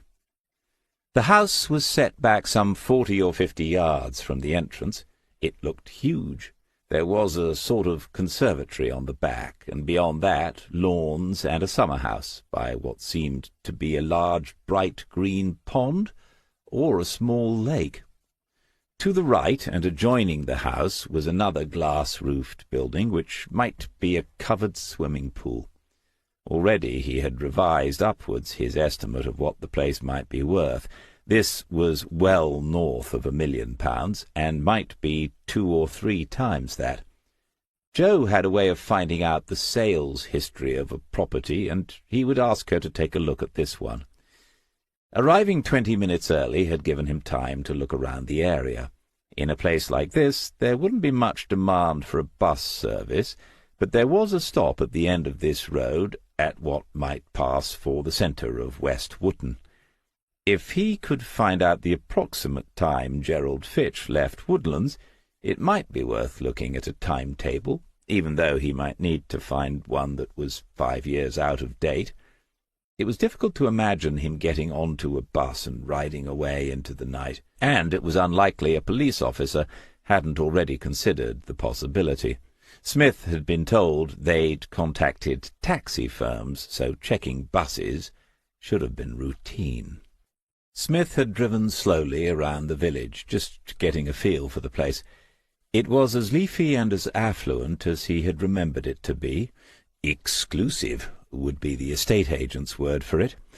And then, when he'd parked outside Woodlands 15 minutes ago, he had thought, "It's a heck of a residence to walk away from, if that's what you did, Gerald. Why would you do something like that?" The gate opened, and the post-office van reappeared and drove away. Parcel force, actually. Mrs. Fitch had just received a delivery. Has she been living here alone for the past 5 years? Last year she had tried and failed to get financial control of the estate, so what exactly is her situation? As to his own situation at this precise moment, he recognized it as oddly familiar, a new investigation, a day or two in, and the questions are mounting up. He remembered singing a line from the old song in front of various whiteboards over the years, "There are more questions than answers." With patience and persistence, we can get past the line that says, "The more I find out, the less I know." He noticed the gate had remained open, and thought about the camera mounted on the post. It was impossible to say whether it was pointed in the direction of the Volvo, but it might be. Someone might be watching on a monitor and waiting. Smith glanced at his watch. The time was 10:54 on Tuesday, the 2nd of August. Then he looked back up and steadily in the direction of the camera. He would wait for 4 more minutes and arrive at 10:58, 2 minutes early. The screen for the camera was mounted on the wall inside the front door. Amanda Fitch had stared at it after the postman left, looking at the vehicle parked a little way down the road. There were no other properties or entrances nearby, no reason for anyone to stop there unless it was the man she was expecting. She didn't press the button to close the gate, but he remained where he was. Then she zoomed the camera in as far as it would go, but all she could see was the blurred outline of a figure behind the windscreen, because the light was wrong. She folded her arms and frowned, continuing to watch the screen. Why was he waiting, the stupid man?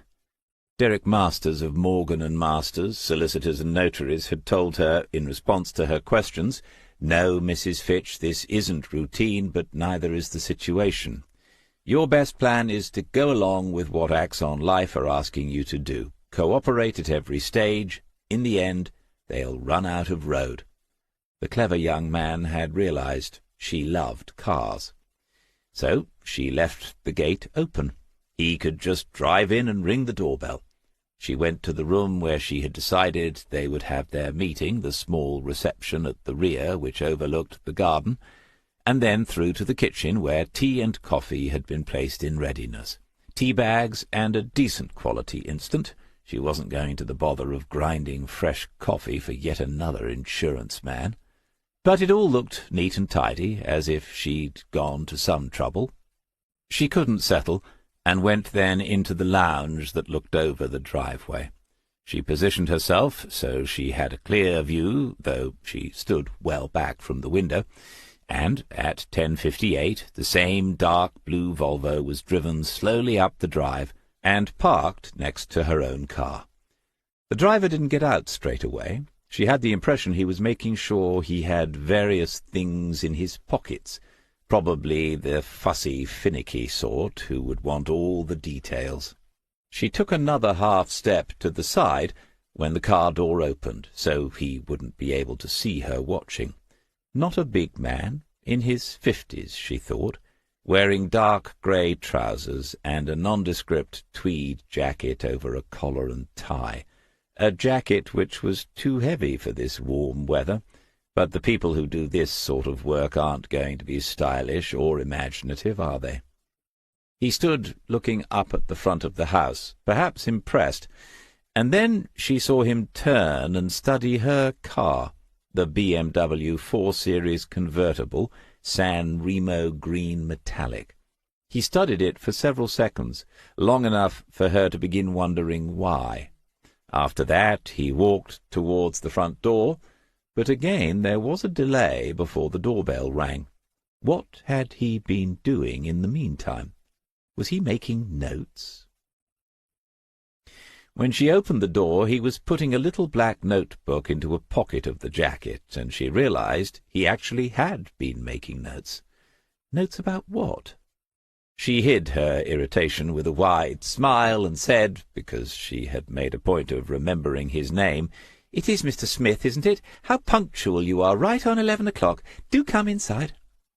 Smith wondered how difficult it was to dress for an occasion like this one, being asked questions about the disappearance of one's husband 5 years ago. Most of the women he knew and had known would have given the matter some consideration. In the end, Amanda Fitch had settled on a mid-grey calf-length skirt and a plain white short-sleeved blouse, which looked suitably sober and businesslike. Her hair was long, but tied back in a simple ponytail. She was blonde, but he thought that came mostly out of a bottle of some sort. As he followed her through the house, which was as spacious as he'd imagined it to be from the aerial views, he had the impression that although she wasn't naturally slim, she was in good shape. The legendary £5 note would have been bet on her being a member of a fitness club or a gym. She was, he decided, in her mid-30s. She took him into a room that looked out over the rear garden and went on into the kitchen next door, where he could hear her filling a kettle. He had taken the safe option and asked for tea, which is more drinkable when it is terrible than coffee.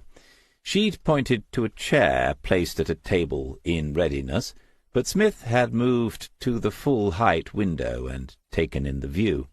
In a space which could have been magnificent, he could see only a couple of buddleias in flower, but the lawn was freshly cut, it was tidy and functional, the outdoor space of someone who has no interest in gardens. The summer house didn't look as if it was ever used, and the sizable pond was covered in some sort of duckweed. "Shame, isn't it? It's all too much for me, rattling around in a place like this. That's why I thought, time for me to move on." When Smith heard her speak, he turned, and she was standing in the doorway between the two rooms.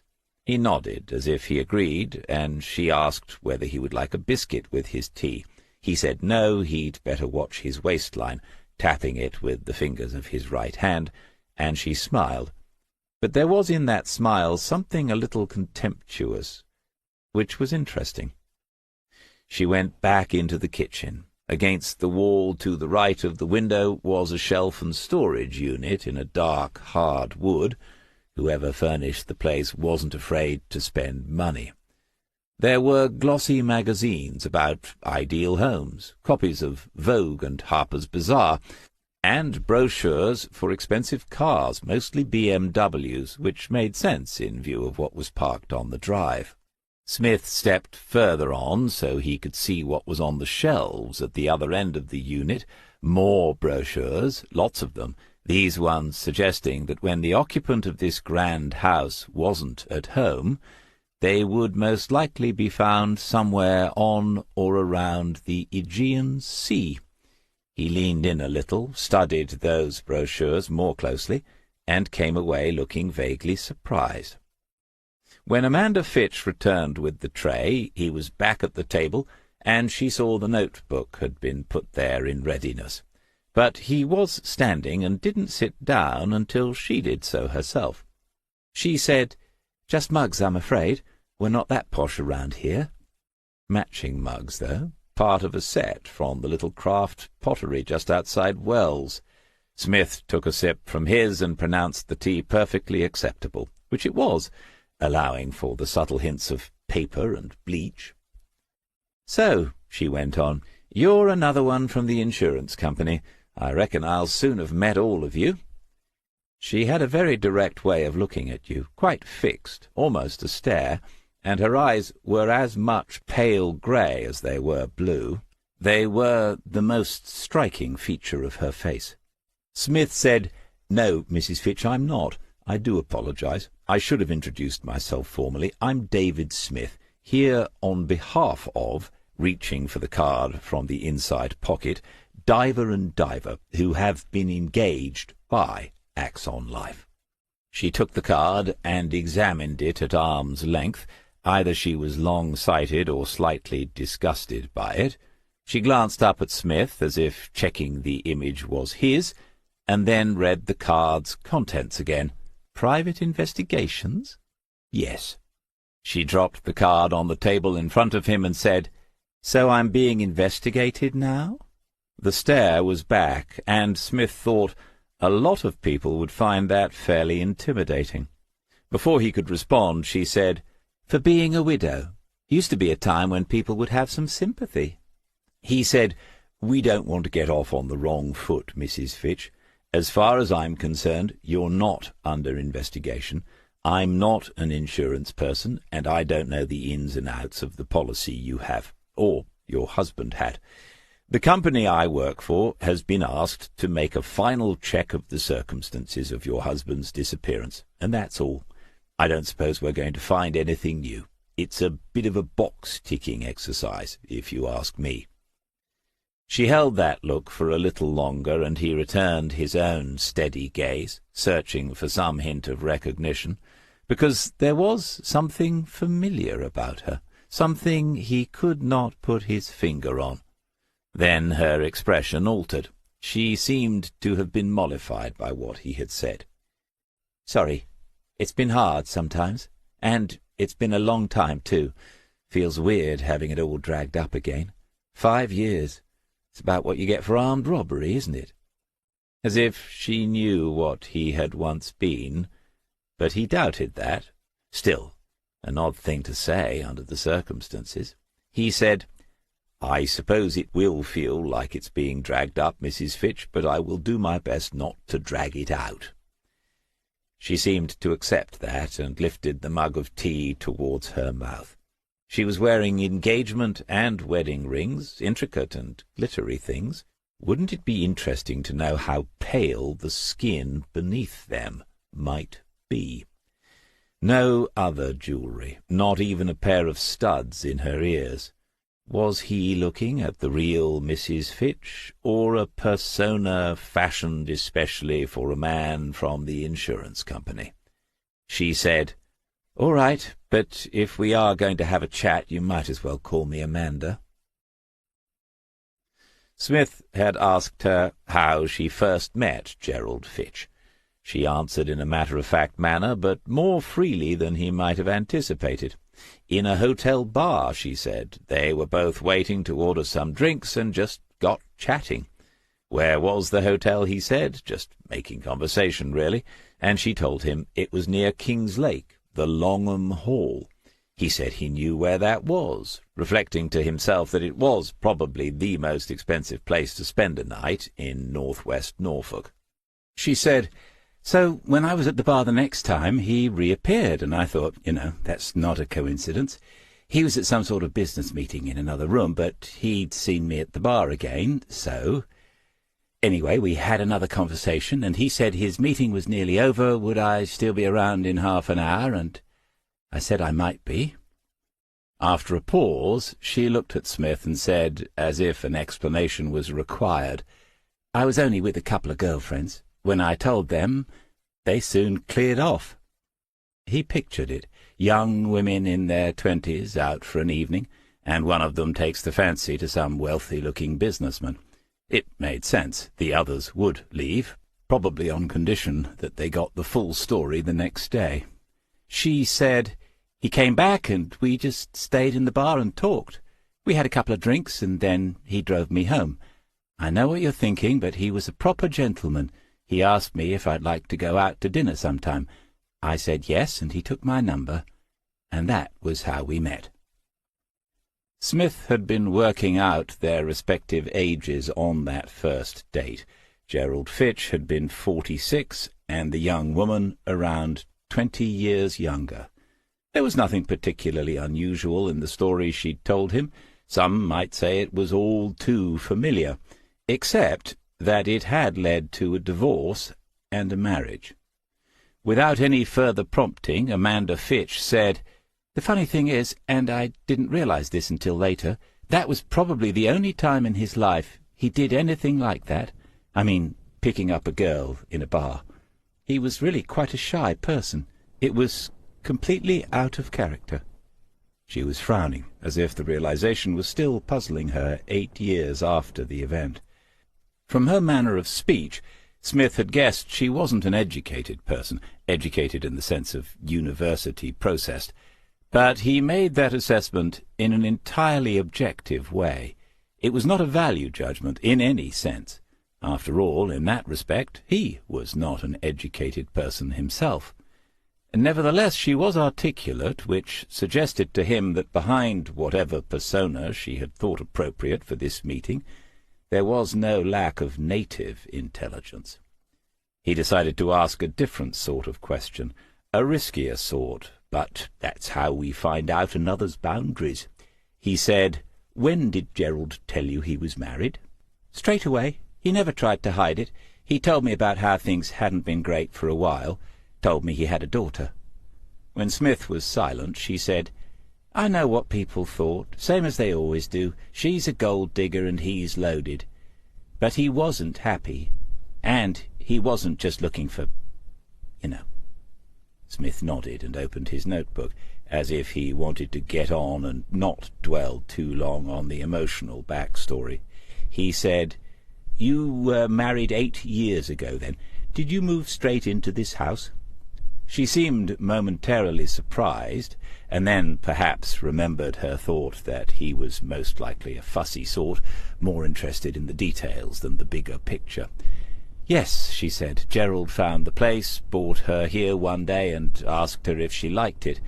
She smiled at Smith, looked about, and said, "What was not to like?" She wanted his engagement in her story, wanted some sort of emotional response to it. He said, "And you lived here together for 3 years or thereabouts, until the night he went missing?" He thought he sounded too much like a policeman then, and sensed the irony. When he had been policeman, a detective, he knew that often his successes had come about because he didn't sound or seem much like one, or at least like a typical one. "Yes," she said, "just over 3 years." She knew that didn't seem like very long, especially as the man she'd married had disappeared more than 5 years ago now.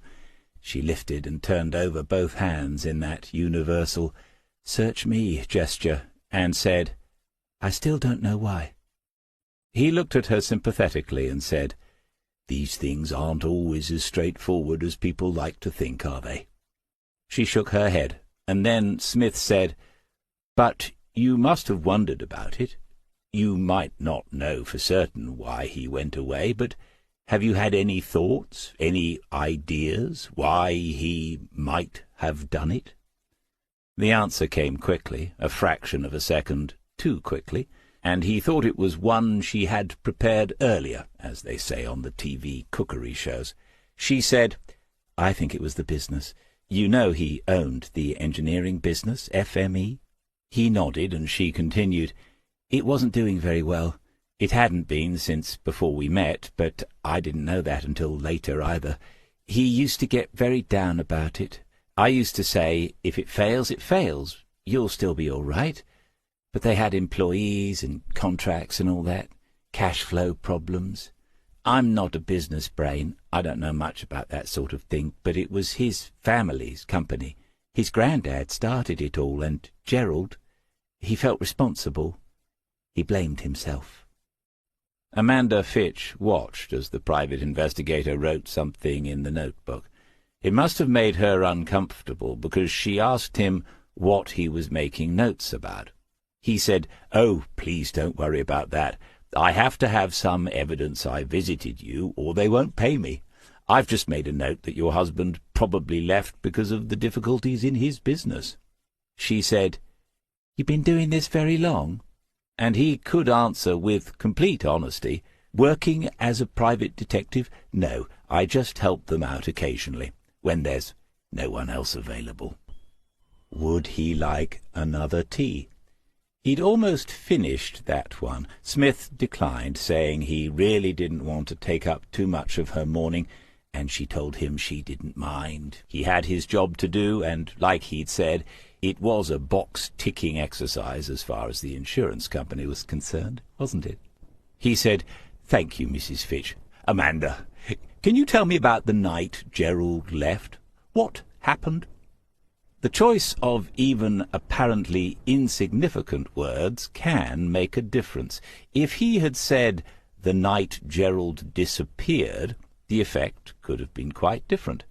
As it was, She now seemed to be talking more openly than she had earlier. "It was a Sunday.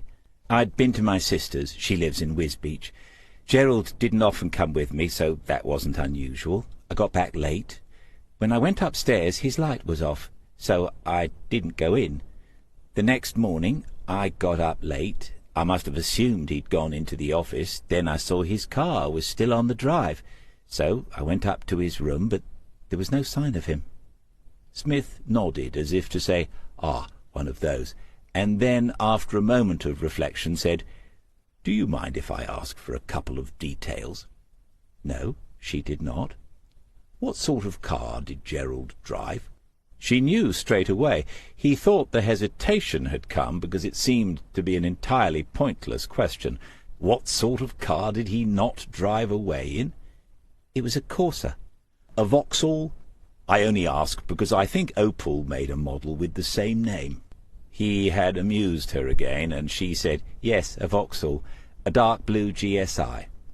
As he made a note, she said, "I can't remember the registration," and it was his turn to smile. He said, "Sorry, I'm a details man, force of habit." He didn't add the rest, the words he had often spoken to the younger officers he had trained and mentored over many years, and a habit of the force. He said instead, "In the papers they gave me, it said there were 3 cars parked at the house that night." It wasn't phrased as a question, but she answered as if it had been. "Yes, I had 2 motors then. Do you need all the details?" Smith shook his head as if he knew he'd taken all this too far, but his next question surprised her. He said, "What happened to it?" "To what?" "The Corsa GSI, just as a matter of interest." It was inconceivable that it was parked in the closed double garage on the right side of the house, but if it had been, he would have asked to see it, to sit inside it, and examine it thoroughly. Amanda Fitch was looking at him with an odd expression this time, and it was a few seconds before she said, "Well, it's gone.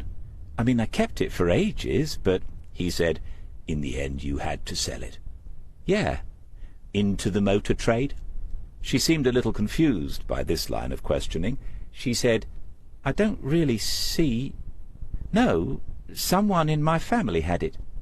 He didn't write that down. He said, "I only ask because it's one of the odd things about Gerald's disappearance. If he wanted to go, why not fill the tank and drive 400 miles? How did he go? It's as much a mystery as why he went, isn't it?" She nodded this time, as if to say, "It's a mystery, all right. I'm nearly done, Amanda. Would you mind answering a couple more questions? I do understand if this is a bit difficult." She seemed to brighten up a little, as if she thought the worst of this was over now, and said, "Course not. I'll make a fresh pot of tea." Chapter 6. "This was his room," she said, as she opened the door to a bedroom. It must have served as a study-cum-office as well. That was clear from the furniture, which remained at one end of the large first-floor space which overlooked the back garden. There wasn't a bed, just a space where one had been, and you had to wonder, why get rid of the bed and leave all the rest, the desk, the chairs, a tall cupboard, the shelves, still full of his personal things, stacks of pictures and framed photographs leaning against the walls. There were books, too, always interesting and sometimes revealing. Smith thought it would be useful to spend an hour in here on his own, getting to know Gerald Fitch, but that wasn't likely to happen. He said, "Was Gerald in here that evening when you left to go to your sister's? Was this the last place you actually saw him?" "I think so. So long ago. But yes, I remember I would have got changed in my room, come in here and said I was going out. He was usually in here." Smith looked around before he said, "You don't recall what he was doing? Sitting at the desk, or—" She shook her head. "Sorry." He looked again with that active attention, because not all of the man was missing. Pieces of him were still here. Fitted together, those pieces might make something recognizable. Amanda Fitch must have thought he was seeing only a jumble of dusty objects. She said, "It's a bit of a mess. I've had it redecorated since, but I didn't like to chuck it all away. You know, seems sort of final to do that." He thought that's the first time she's shown any sort of emotion about this, though it was hardly melodramatic. She didn't like to chuck it all away.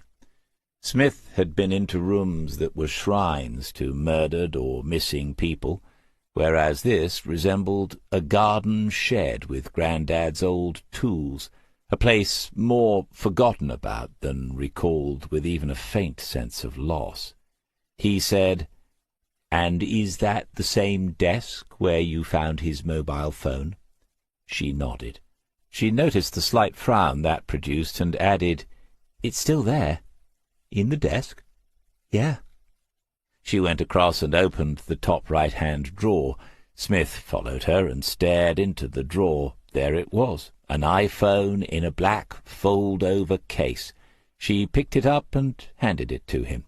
She said, "Obviously I went through it, looked at his messages and calls, but there wasn't anything that helped. The police did the same." Smith had opened the cover and pressed the home button, but it was dead, of course. He said to her, "Did the police take the phone away?" And she said they did. They'd had it a few days and brought it back. She didn't happen to remember the names of any officers involved in that. She said no, but one of them had been wearing glasses. The things people remember. But he couldn't help doing a quick inventory of the officers who had been at Lake Central around that time. He didn't come to any conclusions about whom this might have been, but one had to assume, unavoidable at times, however hard one tries, that the officer concerned had connected the mobile to kiosk and had a proper look around inside it. Smith said, "It's funny that he left this behind, isn't it? It's hard to manage without one these days. Do you know whether Gerald had another mobile? Some people do."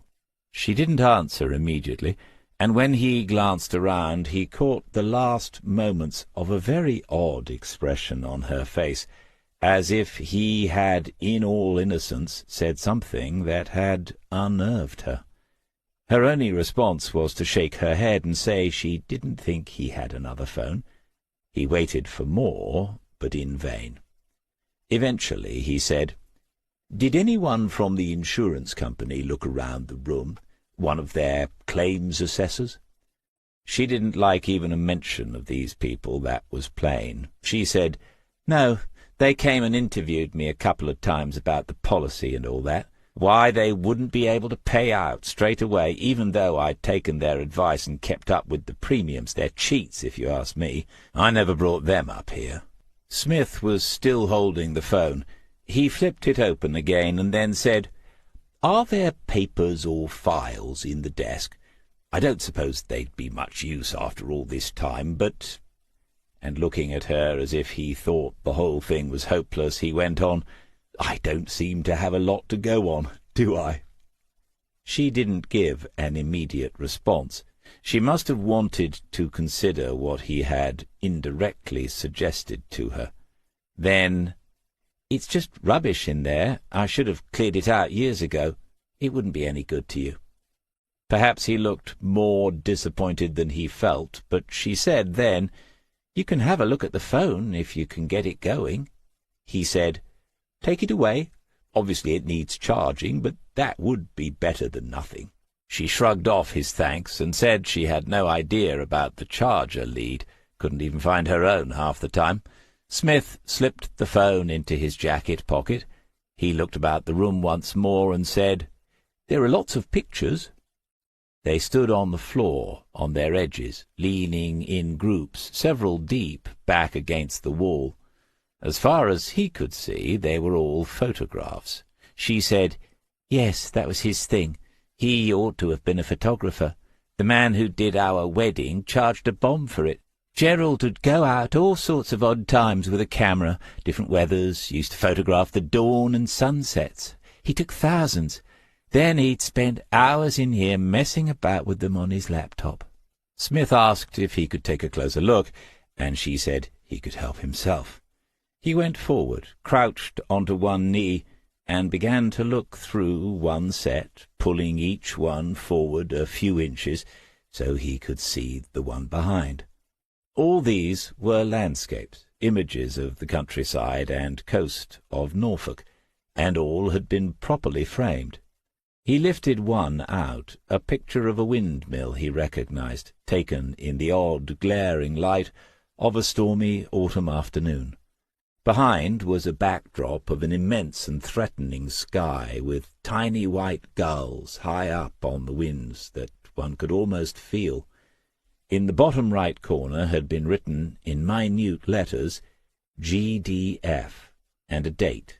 The picture had been taken 7 years ago.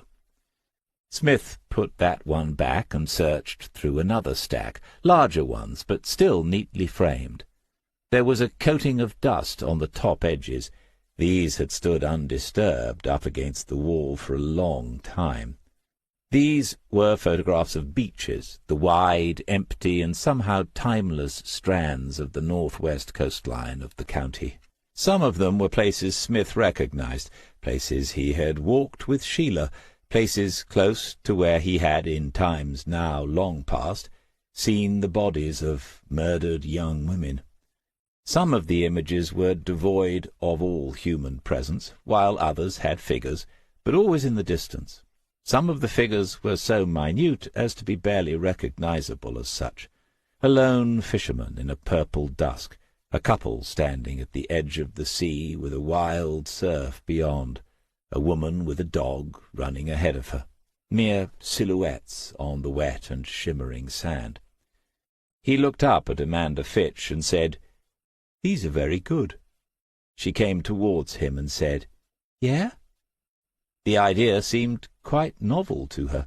Smith repeated it, said that her husband had an excellent eye, and then she had crouched beside him and began looking through another stack. She said, "I'm in some of these." He hadn't seen a portrait or anything resembling one, but then she pulled out one of the larger frames and said, "There you go, that's me." He knew the place, the immense stretch of sand that runs north beyond Pine Hills, where he had kept the caravan. To give perspective and scale, Gerald Fitch had kept the edge of the pine woods in view. His wife was pointing to the figure of a woman in the distance. One could just make out that she had her hands in the pockets of an outdoor coat as she stood and gazed over the water. The wind had lifted her hair in the exact moment that he pressed the shutter. She said to Smith, "That wasn't long before we got married. He used to cart me off to different places and take these pictures. There's probably more. I never knew which ones he kept and which ones he threw away." He tried to read her expression as she studied the picture, tried and failed. It was making her think of something, feel something, maybe, but he couldn't make out what those thoughts and feelings were. She handed the picture to him as she stood up and said, "If you like them, you can have one. Have this one." No, he said, he couldn't do that. It wouldn't be, but she said, "Up to you. Wouldn't be much of a bribe, would it? I don't know what's going to happen to all this stuff in the end. Be good if one of them was hanging on someone's wall. That's all I was thinking." Smith replaced the frame back to where it had been among the others, thanking her for the offer. As he did so, he made a quick estimate and thought there must be 70 or 80 photographs in front of him. This hadn't been a fad or a passing fancy for Gerald Fitch. When he was upright again, it took a little time because the dodgy knee had been bent for so long. He said, "He must have had some decent cameras to take those." She went to the cupboard and pulled open the doors. The shelves inside contained the boxes of photographic equipment, the original boxes in which camera bodies and lenses had arrived. They were neatly arranged, with the boxes of Canon bodies at the top, then 2 shelves of packaging for lenses, and in the lower part of the cupboard the associated paraphernalia of bags, straps, a couple of tripods, and so on. Smith made no attempt to hide his surprise and said, "That's quite a collection." Amanda Fitch shrugged and said, yes, he'd been really into it a long time before she met him. He'd rather be in here than doing anything else. But this was another thing she would have to sort out once she'd got through all the legal rigmarole. Smith looked back at the cupboard and thought all this would mean more to a certain detective sergeant at Lake Central than it did to him. Waters was very knowledgeable about photography. Smith had picked up the basics since he retired. He understood how the exposure compensation button made things lighter or darker, and had reflected that a button like that in our heads would be very handy. He could alter aperture as well, on a good day. Pointing into the cupboard, he asked Mrs. Fitch if she would mind. She understood and said he could help himself. He took out a box which had housed a Canon body, a box that looked as if it had contained something expensive, and discovered that it was only an empty box. He put it back and selected another. It, too, was empty. From the shelf below he took a box that had held a Canon EOS zoom lens, 70 to 300 millimeters. Even an amateur like himself knew that must have cost a good deal of money, but he was only holding another empty box. She read the question on his face and said, "Search me. He never threw anything away. God knows where it all went." She had fixed that stare on him again, and he was beginning to suspect that was her look when she expected to be challenged. He thought he'd like to know what happened when she was challenged. How would she react if he said, "Don't give me that, Amanda. What have you done with it all?" It was worth thousands, even second-hand, but he decided it was too soon in their relationship for that. They were still getting to know each other. This was only a first date. Instead, he said, "I suppose he could have taken it with him?" She nodded. Smith continued, "But you said he only had a hold-all, didn't you? As far as you knew, just one of his bags was gone. Funny to think it was full of cameras and lenses, and heavy, too. It's difficult to know what he was thinking. It all adds to the mystery, doesn't it?" She was turning, ready to leave this room, when Smith said, "You mentioned a laptop." In days gone by, when the police turned up on your doorstep with a warrant, or, more excitingly, when they broke down your door, the first thing they'd be looking for was a weapon, or, as the badly written crime dramas have it, the drugs. Now their priority is your mobile phone and your computer. Our lives have moved online, and so have many of our misdeeds. But it was surely too much to hope for that Gerald's laptop was waiting in another drawer of that desk. She said, "He had one, but I don't know what happened to it." This was an impressively vague statement. Smith had to ask her, "Do you mean your husband had that in the hold-all as well? Or was it here after he left, but you've lost track of it?" And he asked for good measure whether the police had had sight of the missing laptop. Amanda Fitch was developing the air of someone who'd had enough of this, but for good reasons of her own didn't want to say so. She had made the point more than once that all this had happened a long time ago, but somehow this had not got through the thick skull of the officious little man in his tweed jacket. Derek Masters had said to her, "Cooperate. Go along with it and they'll run out of road." But the boring person in front of her looked set for a long, steady drive. Boring and badly dressed, fussy and unadventurous. She wasn't at all surprised he drives a Volvo. But he was still waiting on the landing for a response to the last lot of questions. She said patiently, "I think it was here. The police never looked at it, far as I know. I can have a look for it, if you think it's important, but it was—" "A long time ago, yes. If you come across it, it might be helpful, Mrs. Fitch. Shall we go downstairs? I only have a couple more questions. For today. One of those questions was about what had happened to the company after the managing director went missing. She explained again that she'd never been involved in the running of it, that she didn't know anything about business, that she hoped someone would be able to sort it all out once the death certificate had been issued. Smith said, "That's called a certificate of presumed death, isn't it?" And she nodded.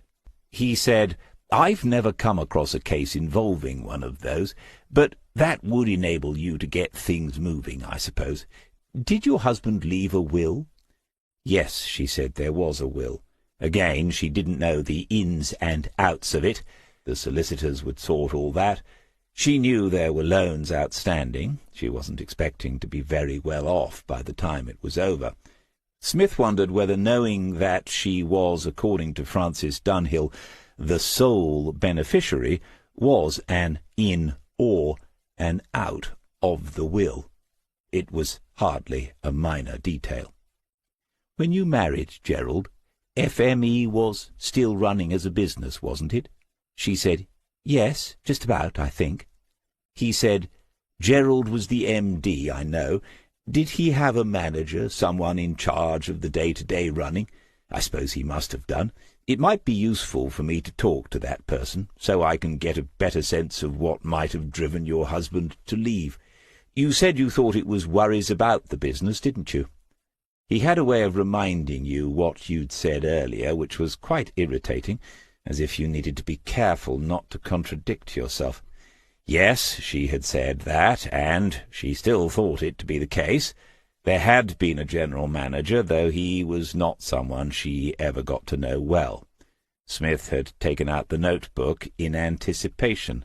Mrs. Fitch looked at it pointedly before she said, "His name was Maguire. Andrew, I think." "And do you have a number for Mr. Maguire?" "No." When Smith looked at her rather blankly, she went on, "We haven't spoken for years, not since the works shut down." It was hardly conceivable that the general manager's number was not to be found somewhere in the house, in her contacts or on a piece of paper in that desk upstairs, the one she had thought it would be a waste of his time examining. But he thought he'd pushed enough buttons for now. If he could get this mobile phone open, he might find what he wanted there. There was one more thing. "Obviously, I'd like to talk to Gerald's daughter, Lauren. Could you let me have her number, Mrs. Fitch?" She gave him a short, withering smile, if such a thing is possible, and said, "I'm afraid that's another no, Mr. Smith. We're not in touch." "I see." She said, "Wicked stepmother, I'm sorry to say. I know she was living in King's Lake at one time, but that was years ago. She didn't have anything to do with Gerald either, so I doubt whether she'd be of much help to you. Is there anything else? Only I have an appointment." "No," he said, and if he needed to speak to her again, he had her number now. When she was holding the front door open, he turned back and said, "But if you do come across that laptop, I'd—" "Yes, of course," she said. Chapter 7. The plan had been to move smoothly and seamlessly on to another interview, using names and numbers he had obtained from Amanda Fitch, or at least to make a call and a first contact with the next in line. Unfortunately, Mrs. Fitch seemed rather to have burned her bridges as far as Gerald's employees and offspring were concerned. If she did know the whereabouts of Andrew Maguire and Lauren Fitch, it was plain she had no intention of telling Smith. Naturally, one was led to wonder why that might be. Aware of the camera, and now of the screen mounted on the inside wall close to the front door, he drove away until he had turned a couple of corners. The tiny hamlet had so few of these that 2 had taken him to the outskirts, and he pulled into a field gateway in order to take stock of the situation. West Wootton rests on the first gradual rise of the land as one approaches from the west, from the Midlands of England. Locally, people would say it's a hill, though it would hardly merit such a description in the rest of the country. But there was enough height for Smith to see first the border of rich arable land, rectangles of wheat, sugar beet, and rapeseed, then the purplish-green strip of salt marshes, before the grey-green sliver of the Wash in the far distance. Looking to his left, he could just make out the cranes at the docks in King's Lake, and the 4 social housing blocks called the Towers.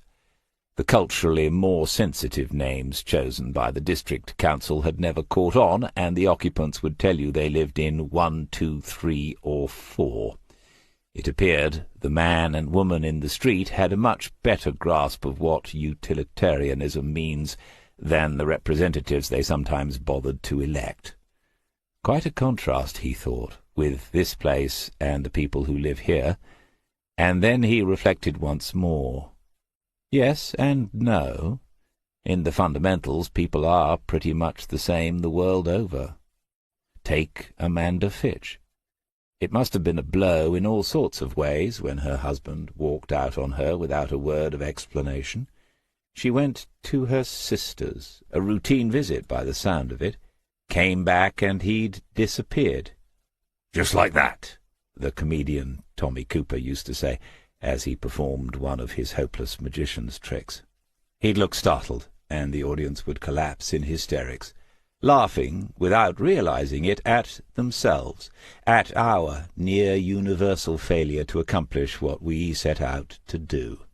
Gerald Fitch had jumped into a magician's hat, but the difference was he had disappeared, without a trace, Smith reflected, with a little shake of his head. Motive? Fitch Marine Engineering must have been in trouble for years before it finally went under. The story of North Sea oil and gas production was intimately linked to the economies of King's Lake and other coastal areas in Norfolk. The 80s and 90s had been a boom time, a sort of California gold rush, but with beer and Wellington boots instead of whiskey and Colt 45s. Service industries had sprung up, and fortunes were made in months rather than years. But the boom was a brief one, and then began the painful, slow decline. Now only a handful of rigs remain. Smith had been there out on the Elizabeth when they were looking for Jimmy Bell, another disappearing act, though they discovered eventually that his body had gone into the Wash after dark one autumn evening.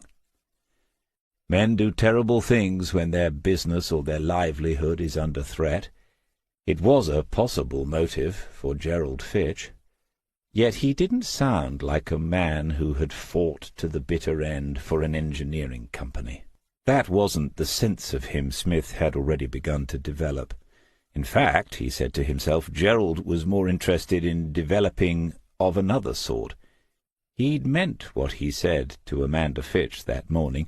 Those photographs were very good.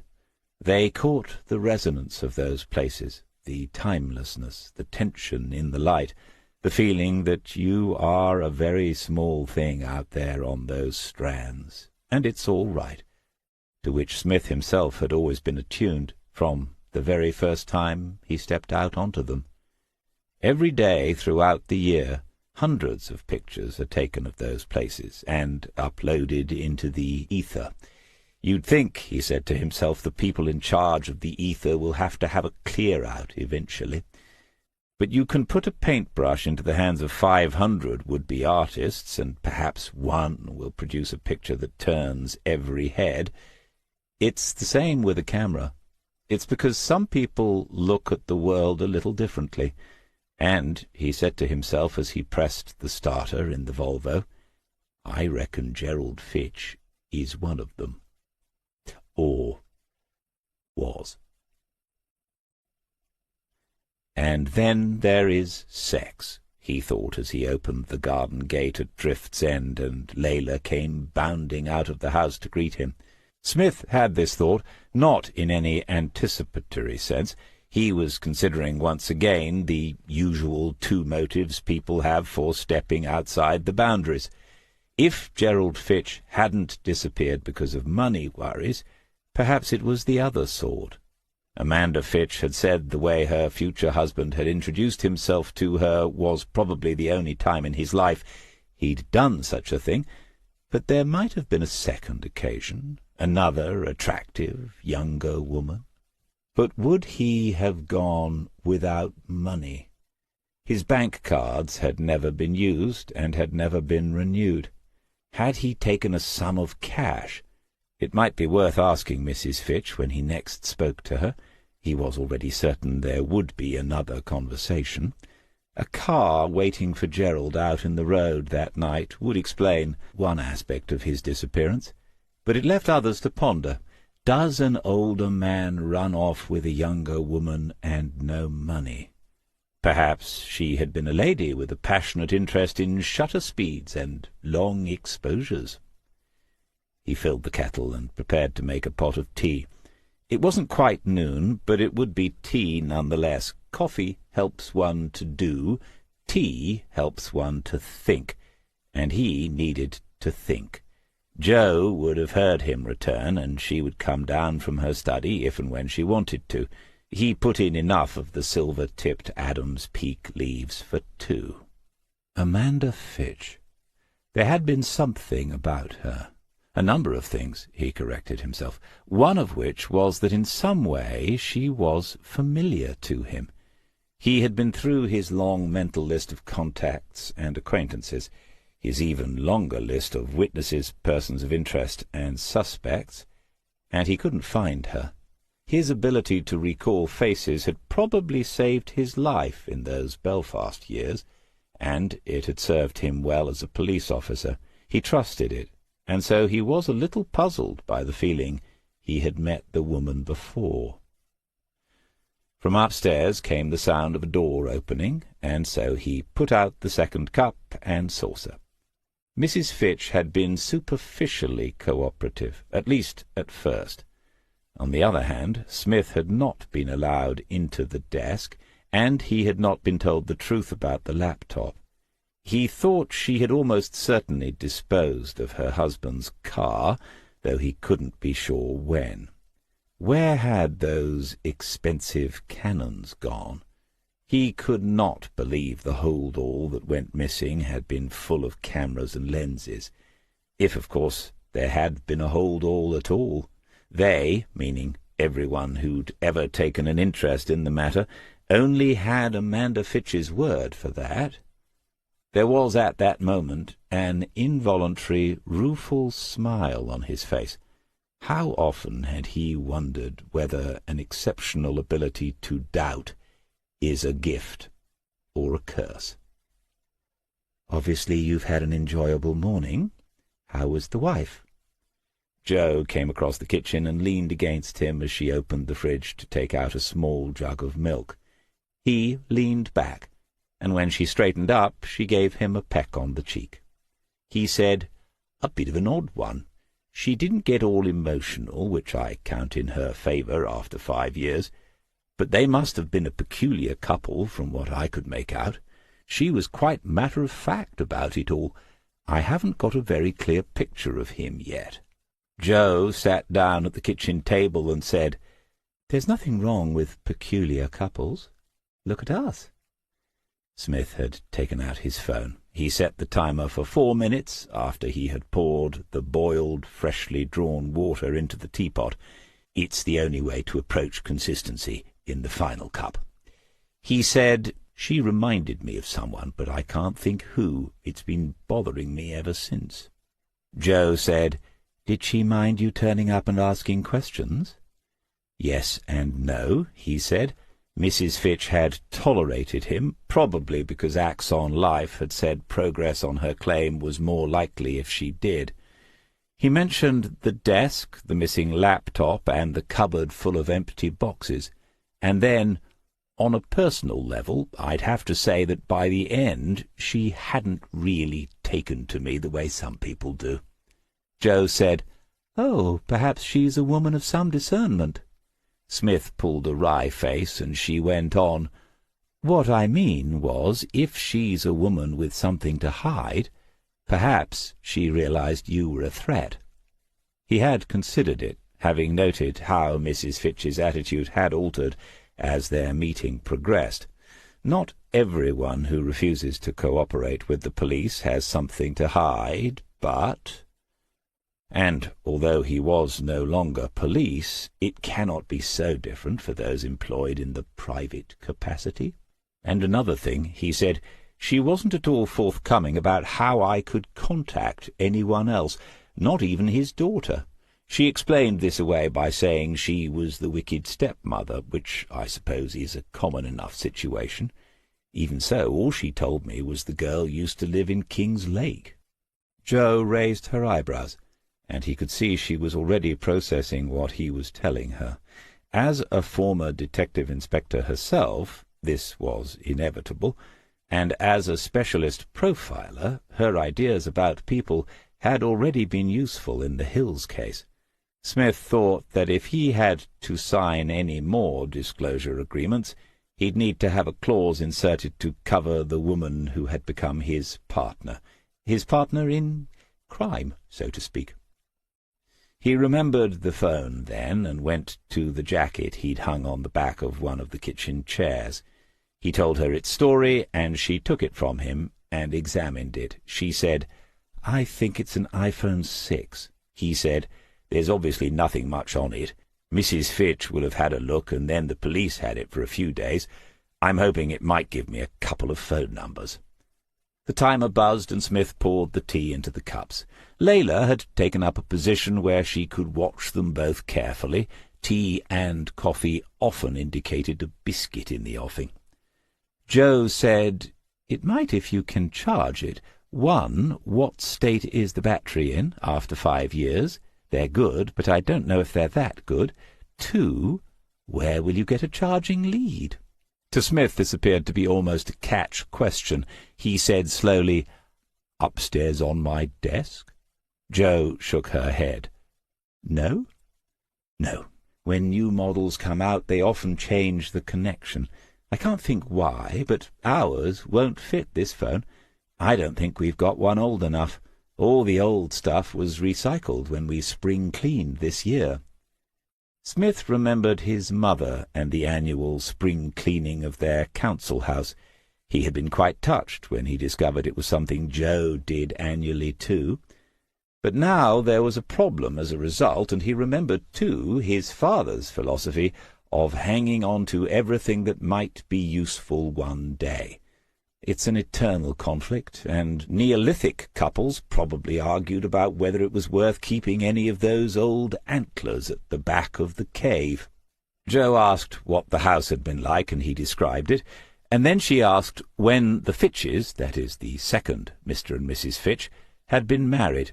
He counted back 3 years from the date of the disappearance and gave her the year. He didn't need to ask her anything. Jo was going to take a quick look online, something she was better at than he was. She said, "Where are you with it now you've spoken to the last person to see him?" Smith topped up his teacup. Jo declined the same. He said, "As to what happened to him, I've no idea.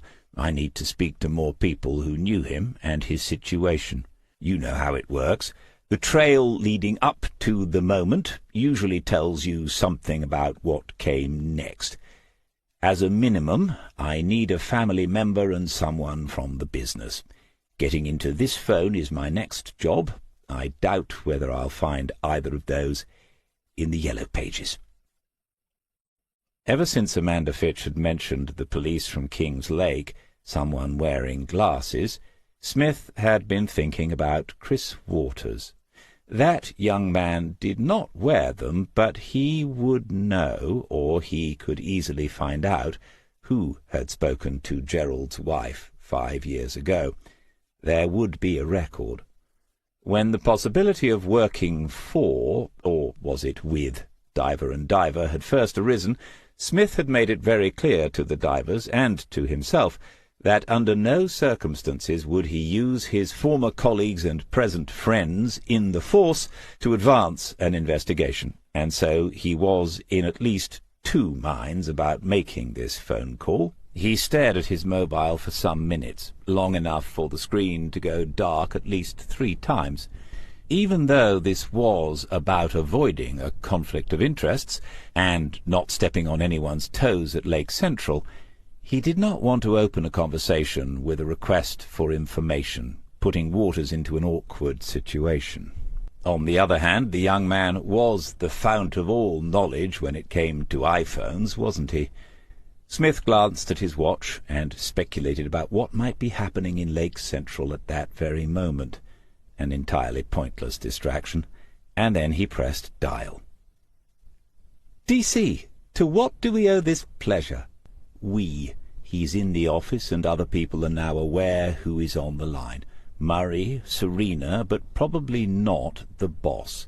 Smith said, "You owe it to boredom. I'm sitting here in my rocking chair phoning up people who used to call themselves my friends to prove to myself that I still exist. That's enough for me now. I don't need to believe I matter any more. Say hello to John and Serena for me." He heard Waters saying something, and then her voice. "Tell him he's useless at pathetic, and no, we don't have any vacancies." Waters asked whether he heard that, but Smith was remembering Serena Butler the day she arrived and was put into his team. She could be trouble, Alison Reeve had said, but he had decided to back her, and been proved right, time and again. She ought to be pushing for detective sergeant. That was long overdue. He said to Waters, "Yes, and the sin of her ingratitude will lie heavily upon her one day. How is everyone? How is Miriam?" They talked for a few minutes, catching up. It was at least a couple of months since Waters and Miriam had brought Ben up to Drift's End for a walk through the salt marshes. It was Smith who ended that part of the conversation, aware that while his time was his own, Waters's was not. He said, "I'm calling you as my mobile phone consultant, Chris. I've got a problem." He received back in that patiently condescending tone, "Right, have you tried switching it off and then back on again?" "Yes, as amusing as ever. No, this isn't mine. I've got an old one, an iPhone 6, I think. I need to charge it. Where can I get an old-style cable, a USB thingy?" Waters said, "You could try Googling USB thingy, but I wouldn't advise it. More to the point, when most people upgrade, they get a newer model, DC. Have you decided to downgrade?" "Repeat, it's not mine. I thought you people were trained to listen." He could sense the younger man smiling. How confident he'd become in the job, and in himself, since Smith first saw him standing with Charlie Hills in the old reception area of Lake Central. What had Smith said? "If you've lost your tricycle, sonny, shouldn't you be this side of the counter?" Tempus fugit. Waters said, "You'll find plenty online. eBay and other suppliers are available. But I'm pretty certain I'll have one at home. There's a box full of old leads and chargers in the spare room. I can check tonight. Is it urgent?" "No," he said, but thought to himself that he really would have liked to get into that phone's memory today. And then came the realization that the job he had agreed to do had already developed its own gravitational pull. He needed to know what had happened on that June night 5 years ago. As if reading his thoughts, Waters said, "Is it for a case, DC? Something for D&D?" Is that how they talked about their business among themselves, the young Turks of the Kings Lake investigations businesses, D&D? It sounds, Smith thought, rather like an uncomfortable medical procedure. He said, "Yes. And now you've brought that up, I hope you're not going to wish you hadn't. Are you in a position to receive a work-related question?" A clumsy phrase, but a simple enough point. He meant, can anyone else hear this conversation? He could tell that Waters was moving away from wherever he had first taken the call, and then, "No, it's okay. Go ahead." Smith said, "Does the name Gerald Fitch mean anything to you?" "Yes, but I don't know why. Who is he?" "A good question," said Smith, "but more to the point might be, where is he, or is he at all?" He gave the background quickly enough, and then got to his reason for mentioning this. He, Smith, had no wish to tread on anyone's toes at Lake Central, especially after the business with Charlie Hills's son. He had been assured by Jason Diver and by Francis Dunhill of Axon Life that there was no police interest in the matter, but he wanted to be doubly sure that the police themselves took the same view. Waters would be able to find out easily enough whether there was any ongoing investigation, whether the case, if there had ever been one, had been left open or had been closed. He said, "I'd rather pull out now than get in anyone's way, Chris." Smith had complete trust in Waters's judgment on such a matter. He, Waters, would not take any risks that might compromise himself professionally. They had talked at their last meeting on the marshes about beginning an application for his next promotion, and Detective Inspector Christopher Waters had a ring to it, didn't it? Waters said, "I can take a look, in the interests of maintaining good relations with the licensed private investigations businesses in the town. I'm certain no one is currently working on it, but I'll check. It wouldn't be our team. Maybe someone in Terex looked over it." He paused, but Smith did not react. Then Waters said, "I'll let you know tonight about the charging lead. I finish at 6. When he went back inside the cottage, Jo was sitting at the kitchen table with her laptop, and he didn't need to ask why. She spent months at a time buried in notorious and disturbing cases from the past, and working on something that was live came as a sort of light relief to her. She said, "Got your notebook?" It was a standing joke, his Alich, because every note she made was on her phone or an iPad. He sat opposite her and asked what she'd found. "Right, first the house. Woodlands was last sold nearly 9 years ago, so that must have been to Gerald Fitch. It went for a little over 900,000, according to the online details. It has more than 3 acres of land with it, but obviously, being where it is, there's no chance of selling any for building. However," pause for dramatic effect, "it was sold with outline planning permission for an annex to provide additional living or working space. Woodlands is massive, and I can't see why anyone ever needed the extra space, but that's not the point. The planning consent was renewed by the current occupant earlier this year." Smith said, "By Amanda Fitch. Has to be, unless someone else lives there as well." He shook his head at that, before he said, "She said herself the place was much too big for her. It was one of the reasons she said she needed to move." "So," holding up a forefinger, Jo said, "Hang on. You know what's happened to property prices in the past 9 years, especially near the coast. The planning permission adds another level of value. These property websites allow you to see an estimated current market value. Any guesses?" Smith thought he was probably the worst guesser in North Norfolk, and that was being a little modest, but you have to humour some of the people some of the time.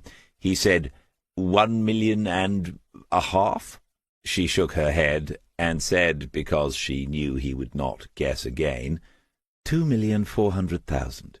It's an ideal place for London money, 2 hours away in a Porsche, country retreat, plus investment opportunity.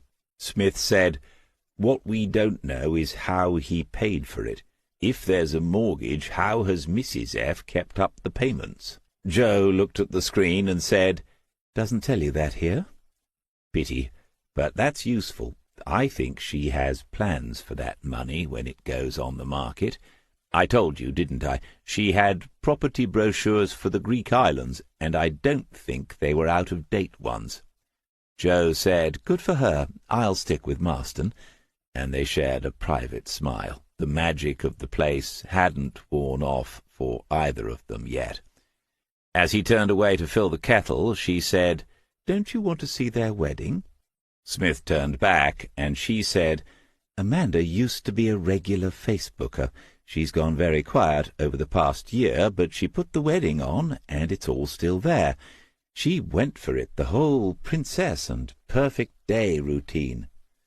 The question of marriage had not been broached in Drift's End since Smith had brought it up, as a gentleman ought at some point, and had been told she believed far too many people rushed into it, and she was on the angel's side on this one.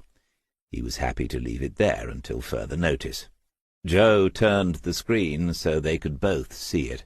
She said, "There are scores of pictures," and began to press a key to advance through them. There had been no exaggeration on Joe's part.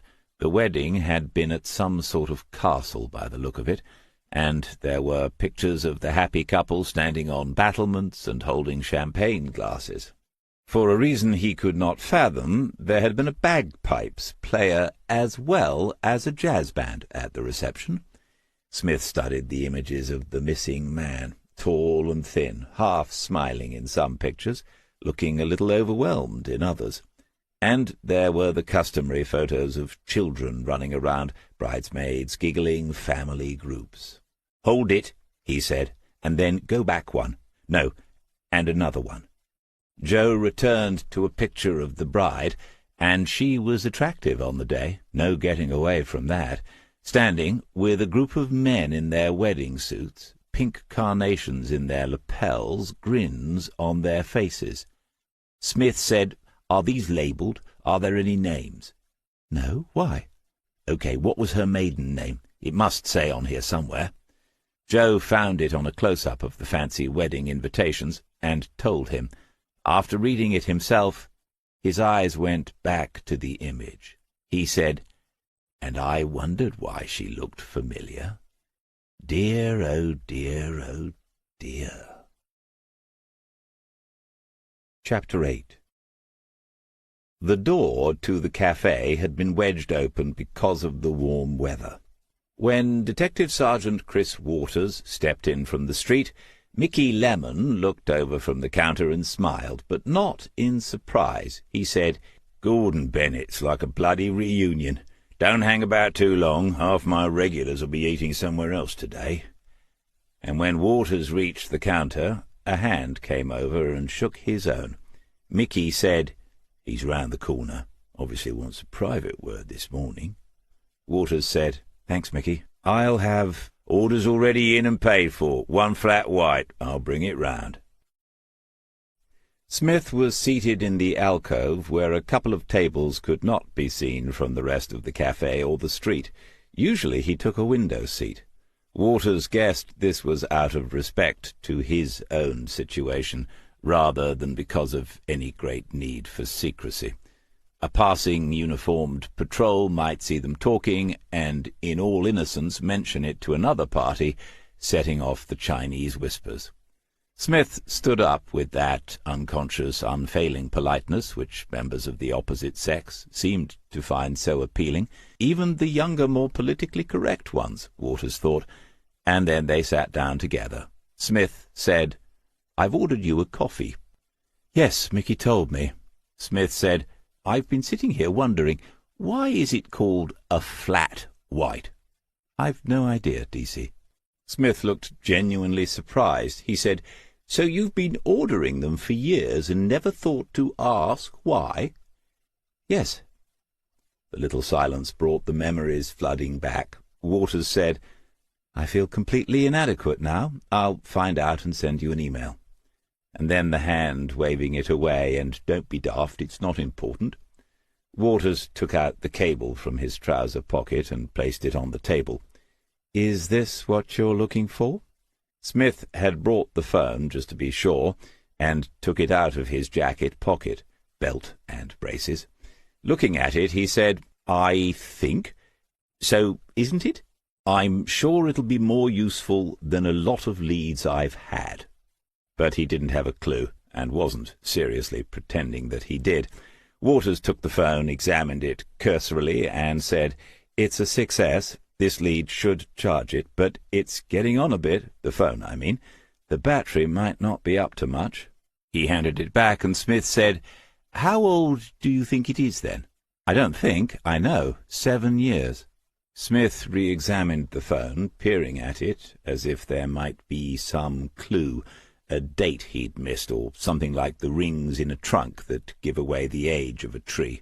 Waters said, "The 6 came out in 2014. The 6S was an update 1 year later. Pretty well all the 6S phones would have been sold in 2015, maybe early 2016. It was plain that Smith found this information of interest. It was equally plain that Waters would have to ask why if he wanted to know, and so he did. Smith said, "So, by 2017, this would have been a relatively old model." "Yes, the iPhone 8 came out that year, and in phone nerd terms it was a great leap forward. Bigger, a higher spec, and much more eye-catching." "Why?" Smith said, "Well, this is Gerald Fitch's phone. He left it behind when he disappeared, and you have to wonder about that, don't you? Another thing I'm wondering is why he didn't upgrade like the rest of you every year. He was managing director of Fitch Marine, you know, down in the Riverside industrial area. Admittedly, they weren't doing too well by then, but I don't think he was short of a bob or two." Waters said, "Not everyone's into their phones, DC. I mean, look at—" "Yes, very droll. I can remember when a cynical word never passed your lips." Waters smiled, and then the coffee arrived. Mickey put down the perfectly executed beverage in one of his new, clear, heat-retaining cups. He asked Smith whether they would be partaking of a sandwich, and Smith said he would let him know shortly. As Mickey walked away, Smith's gaze settled again on the newly arrived cup of coffee. Waters stared at it too, and eventually said, "Maybe flat means it doesn't have any bubbles, like flat lemonade." Smith said, "Canons are good cameras, aren't they?" It was coming back to Waters now that he would learn more by listening and waiting instead of asking obvious questions. He said, "Yes, among the best. Not that there's much of an alternative. It's either Canon or Nikon. I'd say Canon have won the argument as far as professional photographers are concerned." Smith took a sip of his own coffee, as black as it ever was, before he said, "Our Gerald was very keen, judging by the boxes in his office at West Wootton. 5D, is that a good one?" Waters nodded and told Smith it was, and in answer to a further question, said you wouldn't have got much change out of £2,000 just for the body. The lenses were extra and would cost as much again, or more. Each new piece of information was being evaluated and slotted into place like a component on a motherboard. Smith looked older, more tanned, fitter, and perhaps happier, but the brain was still functioning exactly as before. Smith said, "You still keeping up your interest? I always thought you could take a good snap." The acknowledged master of faint praise, too. Waters said yes, he still did some, but living with Miriam. Smith asked what difference that made, but before Waters could respond, 2 fingers had been pointed at his interlocutor's temple, and he apologized, forgetting for that moment that Miriam was blind.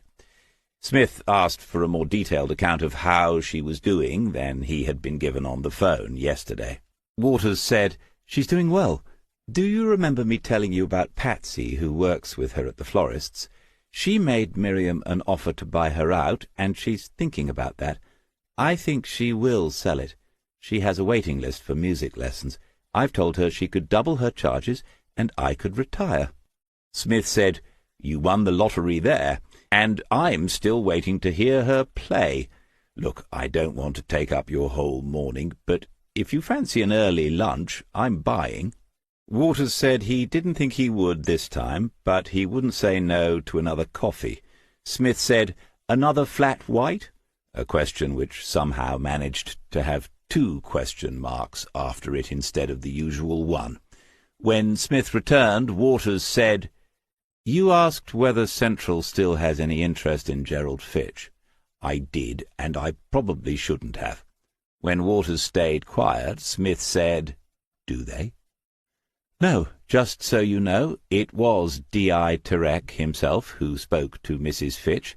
They sent her D.I. because of who he was, I suppose. Gerald Fitch is on the system as missing, that's all. It's left open, but there hasn't been any action on it for 2 years, and this was just a tick-box review." Smith said, "What did they do at the time? Anything?" Waters said, "Routine as far as the record shows. It mentions business worries and that he had been to the GP about not sleeping, but he didn't fall into any risk categories. You know all about those. Someone looked at public transport CCTV and spoke to the local taxi firms. There's a note that Mrs. Fitch was given information about how to contact the usual voluntary agencies, missing people, the Samaritans, the usual leaflets." This was a lot to process. Smith took another mouthful of his coffee and chewed it a little. Funny how different flavours appear as it cools down. Then he said, I didn't know about the GP. Useful. And it doesn't sound like I'll be treading on any toes if I take a proper look." Waters leaned forward then, placing his elbows on the table. Smith gave a wary glance around the alcove. Not put off by the amateur dramatics, Waters said, "Talking of which, did something happen between you and DCI Freeman?" Smith had no doubt that she, Cara Freeman, had been instrumental in having the charges against Anthony Hills dropped. When Smith had pointed out to her that proceeding with the charges would result in the exposure of an undercover officer, she must have taken it to regional serious crimes. They would have concluded that convicting Anthony Hills would prejudice years of work investigating the supply of various illegal drugs into East Anglian ports. Hills had been very lucky, but Smith took the view that he himself had suffered a considerable misfortune. His own investigative efforts had put Cara Freeman into a difficult position, and he fully understood why she had, unofficially, let him know there had been a good case against Charlie Hills's son. Although it was obvious Waters didn't know any of the details, something must have been said in Central.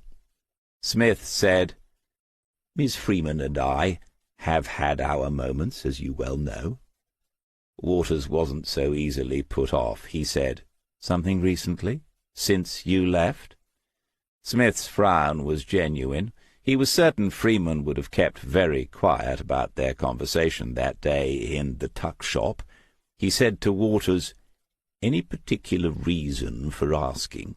Waters said, "Believe it or not, your name still crops up occasionally. She never responds to or comments on that. She gets a look on her face." It was Serena who noticed. Yes, it would be. Smith could dissimulate with the best. It's an essential part of the job. But there are some people with whom one wishes to be honest, and Waters was one of them. Telling him the whole story, though, would be irresponsible. Smith said, "We had a conversation about Anthony Hills," and hoped Waters would understand.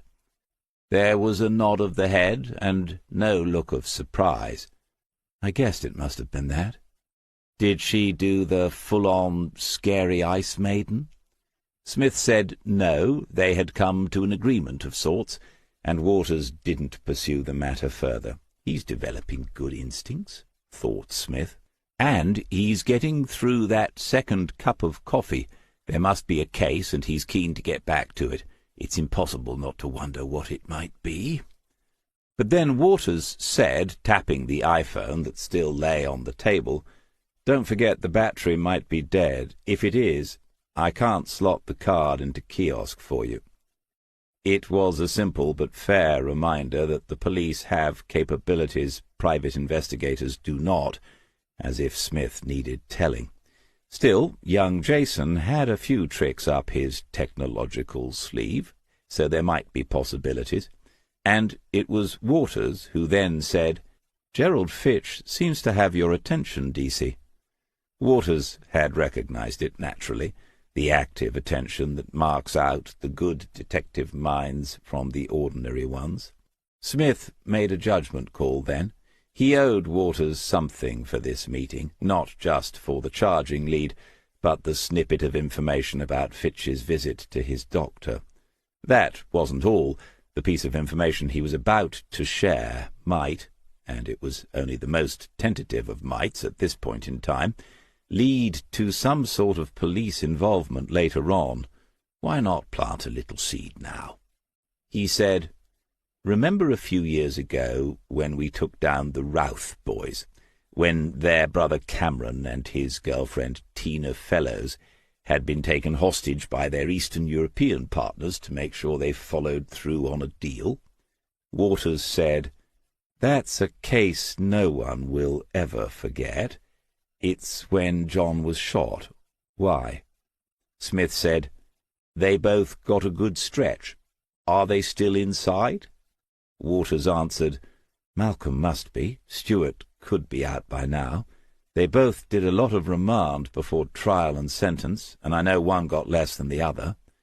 Like all good officers, Waters had learned the value of knowing which operators were inside and when they were likely to reappear on the patch.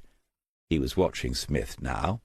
Smith said, "Yesterday afternoon my assistant, D.I. Evison, did a bit of background on Mrs. Fitch, Mrs. Amanda Fitch. She found their wedding on Facebook 8 years ago, and I recognized a couple of faces."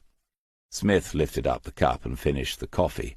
Waters said, "Go on."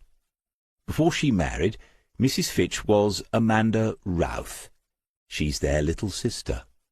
This time Waters's nod was one of understanding rather than affirmation. He said after a moment or two, "Oh." And Smith said, "Oh, indeed." Chapter 9. If active attention is the first necessary quality in the mind of a successful detective, the second might be something one could call informed expectation. An expert bird-watcher walking with a friend through a wood he or she knows well can perform seemingly miraculous feats. Birds will be predicted before they give any sign of their presence. The merest flicker of a wing in the undergrowth adds another species to a growing list for the morning. A single distant note is confidently identified. It's easily explained. He or she knows their patch very well, and they know what to expect and where. In a similar way, once a detective has conducted a number of investigations, and particularly if they have specialized in certain types of cases, he or she has developed a sense for the patterns of behavior involved, both of the victims and the perpetrators. The investigator begins to find that some conclusions have almost drawn themselves in advance of his arrival on the scene. Smith had been puzzled by the nature of Gerald Fitch's disappearance almost from the very beginning. There were too many circumstances that didn't fit the usual framework of expectations in such cases. He had listed these mentally again and again, and now they were written down in ink in his notes. Each one had a bullet point and 2 lines in between where further notes could be added in pencil. The discovery of Amanda Fitch's maiden name and the sight of those 2 brothers, one either side of her in the wedding photograph, their arms around her, had altered almost everything. In the wood, the bird-watcher senses there is something odd this morning. Something has disturbed the usual routines and behaviors.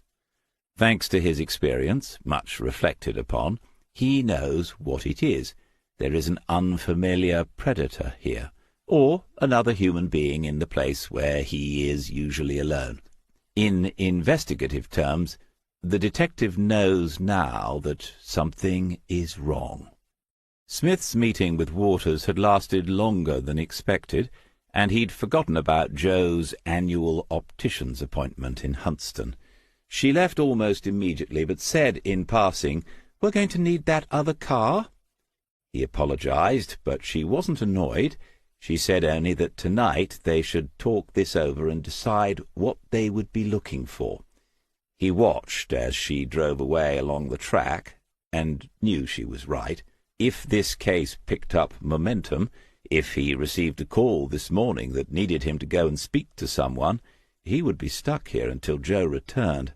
They could get something sensible, small engine, low tax, or maybe even something electric, if the wiring in the old place was up to it. Waters had been almost entirely right about the phone. When the lead was plugged into it for the first time, nothing happened. Then, after a few minutes, a red battery symbol appeared on the screen, and Smith thought it probably just needed warming up like the old Peugeot used to. He had cars on his mind now. After a quarter of an hour, the battery read 4%, and then it didn't go any higher despite waiting for another quarter of an hour. When he pulled out the lead, everything went dark. Plugging it back in led to the same sequence of events. This time he left the lead in place, and discovered to his considerable relief that he was able to navigate to and open the contacts folder. There was no security, no code required, which seemed unusual in itself. There were few names in it. Smith scrolled to the end and back again. It wasn't at all the contacts folder of a busy and successful managing director. But then, Gerald, he thought, you weren't, were you? I knew that already. A Lauren was present, and the chances were good this was his daughter's mobile number, or it had been at the time. It was copied down onto the notepad, a fresh page for everything to do with this phone. In view of what Mrs. Fitch had said, that call could well be an awkward one. It would not be the first he made, therefore. He found Andy M., surely the works manager, or whatever his title had been. But all this was 5 years out of date at least. People change their phones, people lose them, people die, for heaven's sake. If Andrew Maguire had been getting on, he might be pushing up daisies. Smith's own mobile contained the number of his GP's surgery, but he couldn't find the equivalent in Gerald's. Waters had mentioned that the police were aware Gerald had visited his doctor. The chances that Smith could get any information about that were infinitesimal, but every line must be followed to the end, and so he decided his first call would be to someone who surely knew all about her husband's ailments and concerns. It will be interesting, he thought as he pressed the keys, to see how Amanda reacts to hearing from me again. She's probably not expecting it. He had to remind her who he was, but he thought this was a pretense on her part, an attempt to undermine him in some way. Not a very good effort, really. He carried on in the doggedly patient way that seemed to aggravate certain sorts more than any all-out onslaught, explaining that he was hoping she would be able to tell him the name of her husband's general practitioner. She said, "Why do you want that? I can tell you he hasn't seen anyone for at least 5 years. Yes, Mrs. Fitch, I'm wondering about the time leading up to his disappearance. I understand he had been seeing his doctor before that." Smith hadn't intended to put it quite in that way, but felt the possibilities as soon as he did. He sensed her mind working quickly before she said, "Oh, really? Who's told you that, then?" He weighed it up, the effect upon her of hearing him say, "the police, Mrs. Fitch." She wouldn't perhaps be pleased to hear such a thing.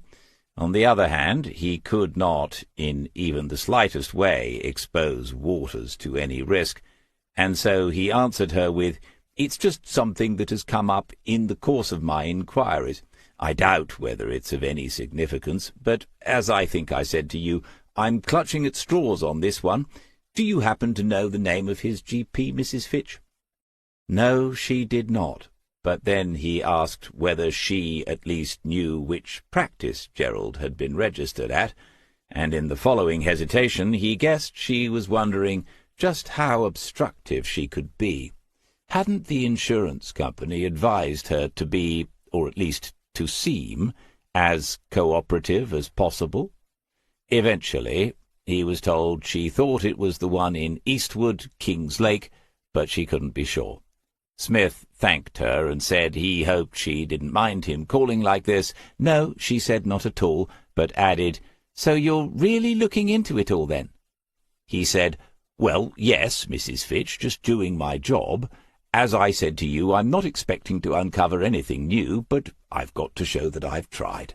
And because they were getting on a little better now, he thought about asking her how the family was these days, but not seriously. That was a card which would remain lodged in his sleeve to be played, if at all, near the end of the game. He knew the doctor's practice in Eastwood.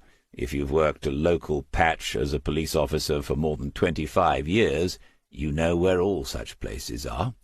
It was also the practice where he and Waters had interviewed the GP who had attended the scene of Joan Riley's death at Rosemary House. He remembered her, young and rather earnest. She had assumed they were there because of her affiliation to some sort of pressure group for changes to the law concerning assisted suicide. She had all but held out her wrists to be handcuffed in the name of the cause, and seemed a little disappointed to learn that the detective's main concern was whether she had noticed the empty glass by the side of Joan Riley's body. As he dialed the number, Smith was certain that if the same doctor was still at the same practice, she would have been Gerald Fitch's GP. That's just the way things go sometimes. And already in this investigation, though it was less than a week old, he had come across the Routh brothers from one of his police cases, and knew that if he visited the old Fitch Marine Engineering Works on the riverside, it was adjacent to the premises where he and Waters had arrested Philip Wood for the murder of Jimmy Bell in another case. It's a small world which seems to be getting smaller, he reflected, as he listened to the automated menu and then waited for the receptionist to pick up the call. This lady was remarkably easy to dodge. He said Gerald Fitch's name, and the woman for some reason assumed that this was Mr. Fitch, asking to speak to his doctor, Dr. Tremuen. Yes, as he had guessed, one and the same, and by some extraordinary stroke of luck she was able to take his call. As they waited, the receptionist said to Smith, "I've opened your appointment record for the doctor, Mr. Fitch. We don't see you very often, do we?" Smith said, "No, you don't. Thank you for your help this morning. I must say And then the doctor herself came onto the line. It would have been most unwise to allow this case of accidental mistaken identity to continue, of course. Smith revealed himself immediately, and began to explain the reason for his call. But the woman interrupted him. "David Smith?" "Yes," he said. "Detective Sergeant David Smith." What a remarkable memory this young woman possessed, even for a highly trained professional. Now, to suggest that the thought didn't cross his mind would be untrue, despite, or perhaps even because of her behaviour in their last encounter some years ago. There was a chance this GP would give him the information he was after if she believed him to be a still-serving police detective. However, in his last meeting with DCI Freeman, she had made it plain that any further instances of retired officers misleadingly presenting themselves as current ones, as had apparently happened in Schiphol Airport earlier in the year, would be taken very seriously. And so he made it plain that although he was the very same David Smith, he was no longer a member of the Norfolk Constabulary. She said, "I see. "How can I help you, Mr. Smith? Are you in need of medical attention? Are you registered with this practice? And why do I have someone else's file open on my screen?" Perhaps he was imagining it, but she seemed rather to enjoy calling him Mr. Smith. He outlined the reason for contacting her, and again she interrupted him.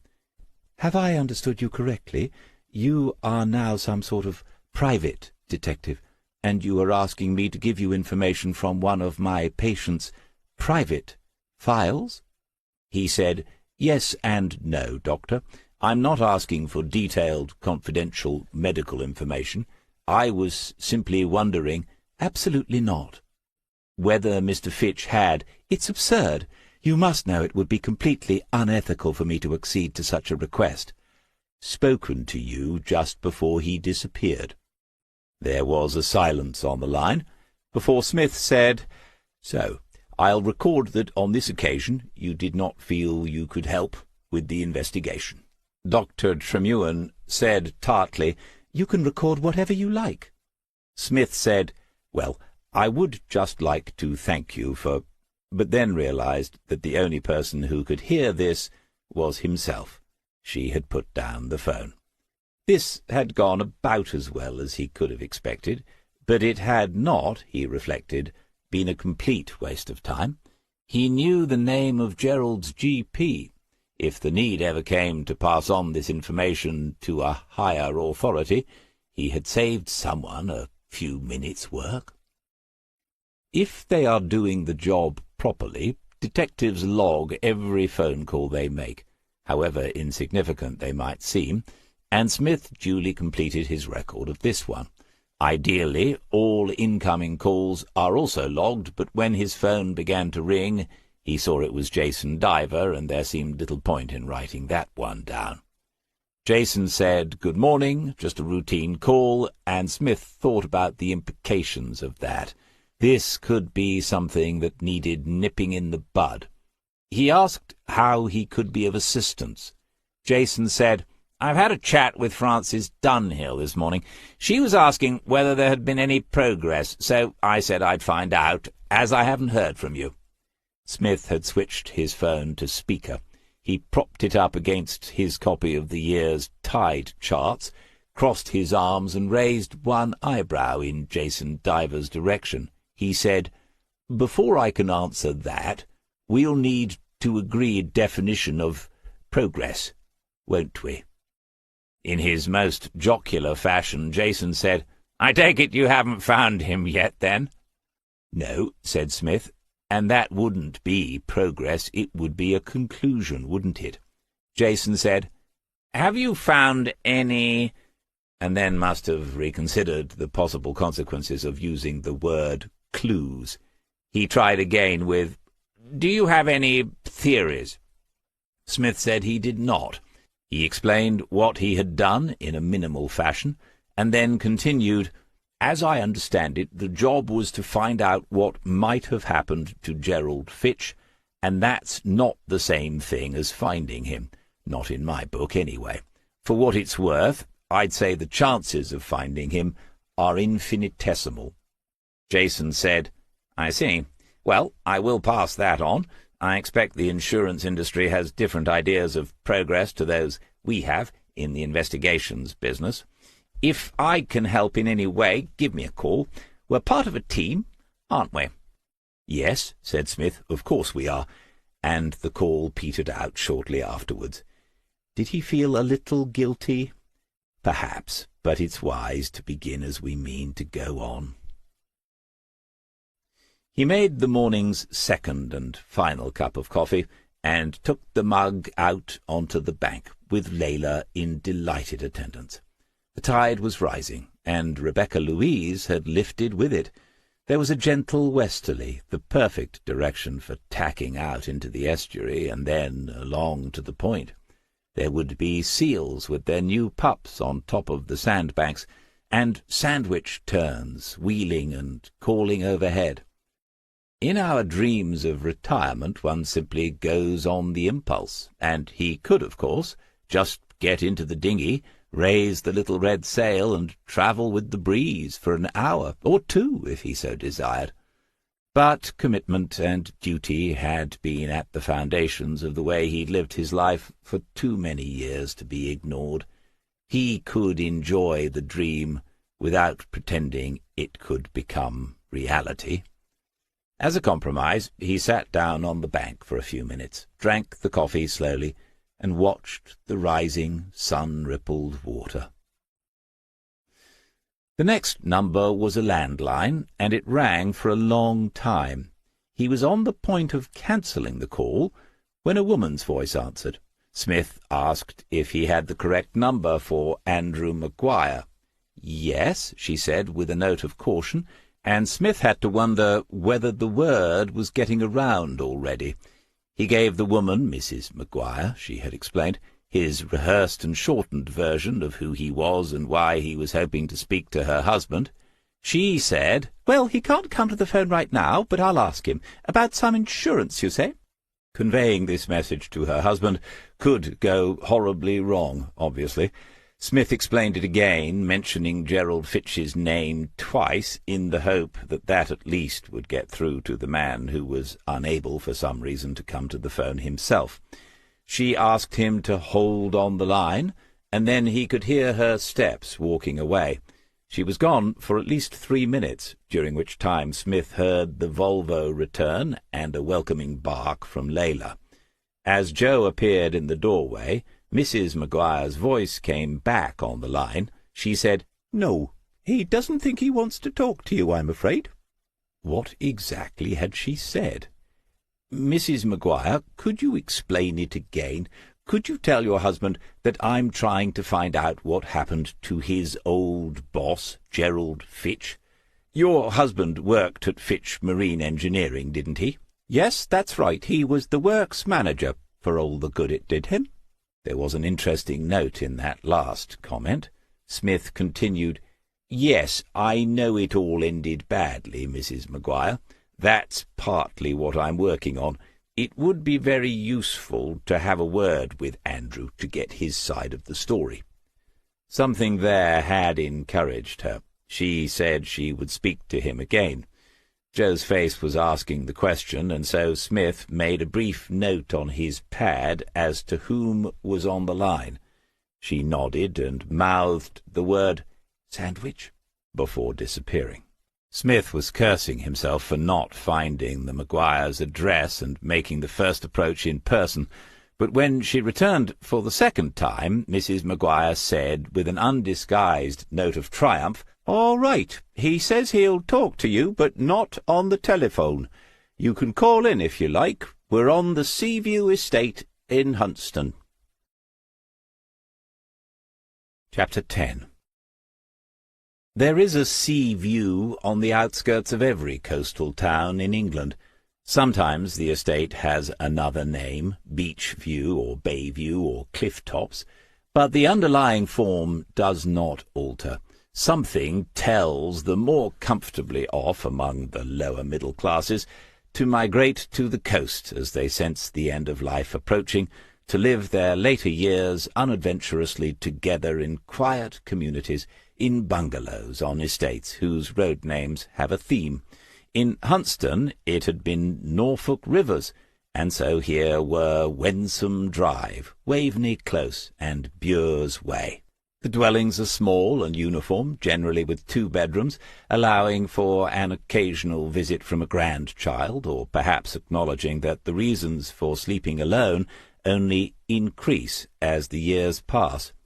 A few have only a single bedroom, acknowledging that some do not make it this far as a couple. There are little lawns of unimaginable neatness, with hydrangeas, hollyhocks, and hybrid tea roses in their borders. On sunlit patios the pelargoniums sit patiently in their containers, and the hanging baskets spill out their begonias and trailing fuchsias. The Maguires lived at number 11. Smith noted the little Fiat 500 parked on the block paving driveway had a blue disability sticker in the back window, and then that there was a wheelchair ramp at the step up to the front door. That might be why he didn't come to the phone. Smith glanced in the mirror as he straightened collar and tie, because it was likely these were people of the generation who still thought that when on business, visitors ought to dress as if they were on business. He checked notebook and pencil were in the correct pocket, and that his phone had been switched to silent. He'd been lucky to land this interview and didn't want to risk an interruption. The doorbell had an old-fashioned chime that played the opening notes of Memory from the musical. As he waited and watched through the frosted glass pane, Smith hummed the tune that followed on from the chime, and remembered the words. I can dream of the old days. Life was beautiful then. Mrs. Maguire opened the door.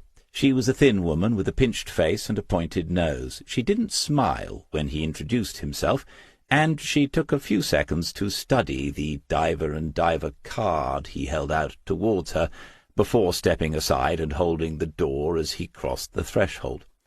A wheelchair had been pushed into a corner, but it still partially blocked the narrow hallway, and one had to turn side-on to get by it and into the tiny kitchen diner. Smith stopped there and turned to Mrs. Maguire, guessing she would have something to say, before he met her husband. I don't mind him talking about this, but he's not as strong as he used to be. And then, because she wanted the visitor to be absolutely clear on the matter, she added, He's not the man he once was. Smith said, Mrs. Maguire, none of us are. If you need me to leave, you only have to say. Please don't hesitate to do that. At that she looked as if she mistrusted him a little less. She said, He's out on the patio. He's expecting you. Andrew Maguire sat in the shade of a garden parasol. There were 4 wooden seats around a circular glass-topped table. Propped up against one of the seats was a pair of crutches. In front of him on the table was a small wicker basket full of gooseberries, and to one side of this was a bowl into which he had placed the fruits he'd already topped and tailed. Standing, Smith introduced himself and waited to see whether the man would want to shake hands. He did, and Smith felt the slight stickiness from the sharp juice of gooseberries. It was a big hand, but the fingers were crooked and the knuckles were swollen. Squeezing as hard as he did must have cost the man something, but that barely showed on his face. Smith guessed he was suffering from rheumatoid arthritis, or something similar. After letting go, the hand pointed to a chair, and Smith sat opposite the man. Maguire was topping the gooseberries one by one with a pair of kitchen scissors, no doubt because he couldn't pinch off the ends between finger and thumb. Smith said, That takes me back, Mr. Maguire. I remember my mother doing that job more years ago than I care to think about. Another stalk was snipped off. Another gooseberry was dropped into the Pyrex bowl. Maguire said, They come off our neighbour's allotment. He gives us a few pounds every year in return for a couple of jars of jam. Gooseberry jam, that's what my mother used to make with them. I don't think I've tasted it since I left home. The man gave a sideways nod towards the back door of the bungalow and said, Lillian's a dab hand with all that. She don't buy anything she can make herself. Smith looked in the direction of the kitchen, and through the window he could see the woman standing and listening, though she didn't seem to see him. He had the feeling she would be quick to take up his invitation to ask him to leave if she thought her husband had had enough of the questioning. Mr. Maguire had a touch of Norfolk in his speech, despite his surname. He said, So, what's this about Gerald Fitch? Smith had decided it was time to try out a shortened version of the explanation, one which did not involve mentioning the insurance company, which had only seemed to complicate matters up to now. He said, I've been asked to look into his disappearance, Mr. Maguire. Snip, snip, and then, bit bloody late for that, isn't it? Smith said he could see why someone might think so, but added that it was better late than never, which was how he had come to view the matter himself, Fitch's disappearance never having been properly investigated. The fact wasn't remarkable, but increasingly it was striking him as a little odd. Maguire said, "Why you?" An unexpected but not unreasonable question. Why me personally? And as the methodical snipping away continued, he received a nod in answer to the question. "I used to be a policeman, Mr. Maguire, a detective." That brought an interruption to the fruit processing, and a brief stare. "Oh, right, used to be. Working for yourself now? Some sort of private investigator?" A fuller explanation was going to be needed after all. Mr. Maguire was cautious and wanted some idea of how anything he might say might, to coin a phrase, be used in evidence. Smith talked briefly about a life insurance policy with Gerald Fitch's name upon it. Maguire said then, "Be a tidy sum, I should say. No need to ask where it'll end up." As Smith had explained to various young would-be detectives over the years, when you first catch a glimpse of it, the thing you must never do is to immediately run after it, crashing through the undergrowth and frightening every creature that lives there into hiding. Smith simply acknowledged Maguire's comment with a meaningful look, and waited for more. Sooner or later it would come. When it didn't come sooner, Smith altered tack and asked how long Andrew Maguire had worked for Fitch Marine. The answer was more than 5 decades. Today we take it for granted that everyone moves on or upwards every few years, but in the past it was not so unusual for a man to spend his whole working life with a single employer. Maguire had started as a boy with a broom who earned himself an engineering apprenticeship, which was followed by promotion to foreman, and so on. For the last 20 years with the company he had been first the production manager, and then the general manager. Smith said, "There isn't much you don't know about that business and that company. You were with them through the boom times in the 80s. Maguire's fingers had stopped picking up the gooseberries. He said, "I was. And the 90s. Oil production peaked in 1999. And then the gas a few years after that. We were raking it in during those years. We had fitters on 10 and 12-hour shifts, sometimes for months on end. In those days, FME was one of the biggest employers in Lake." Smith said, "I remember that.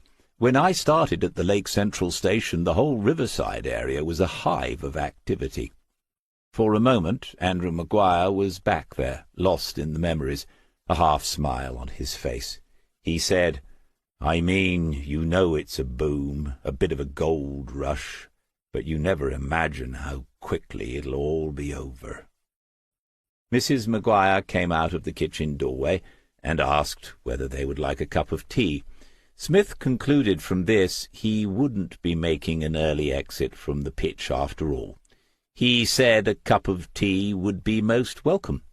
When she had gone, he said to her husband, "I was out on a gas rig a few years ago.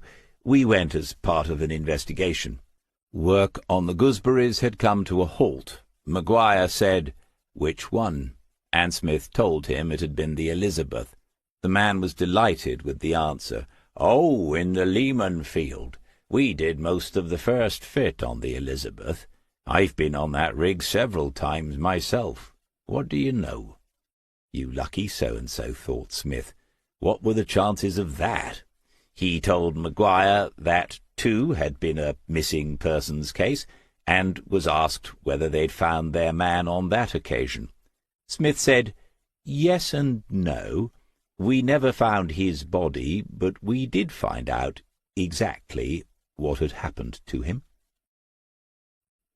The scissors were back in action, and Smith watched a few more gooseberries making their way into the bowl before he said, "You must have been with Fitchmarine almost from the beginning." Maguire was ready to tell the story now, from that beginning.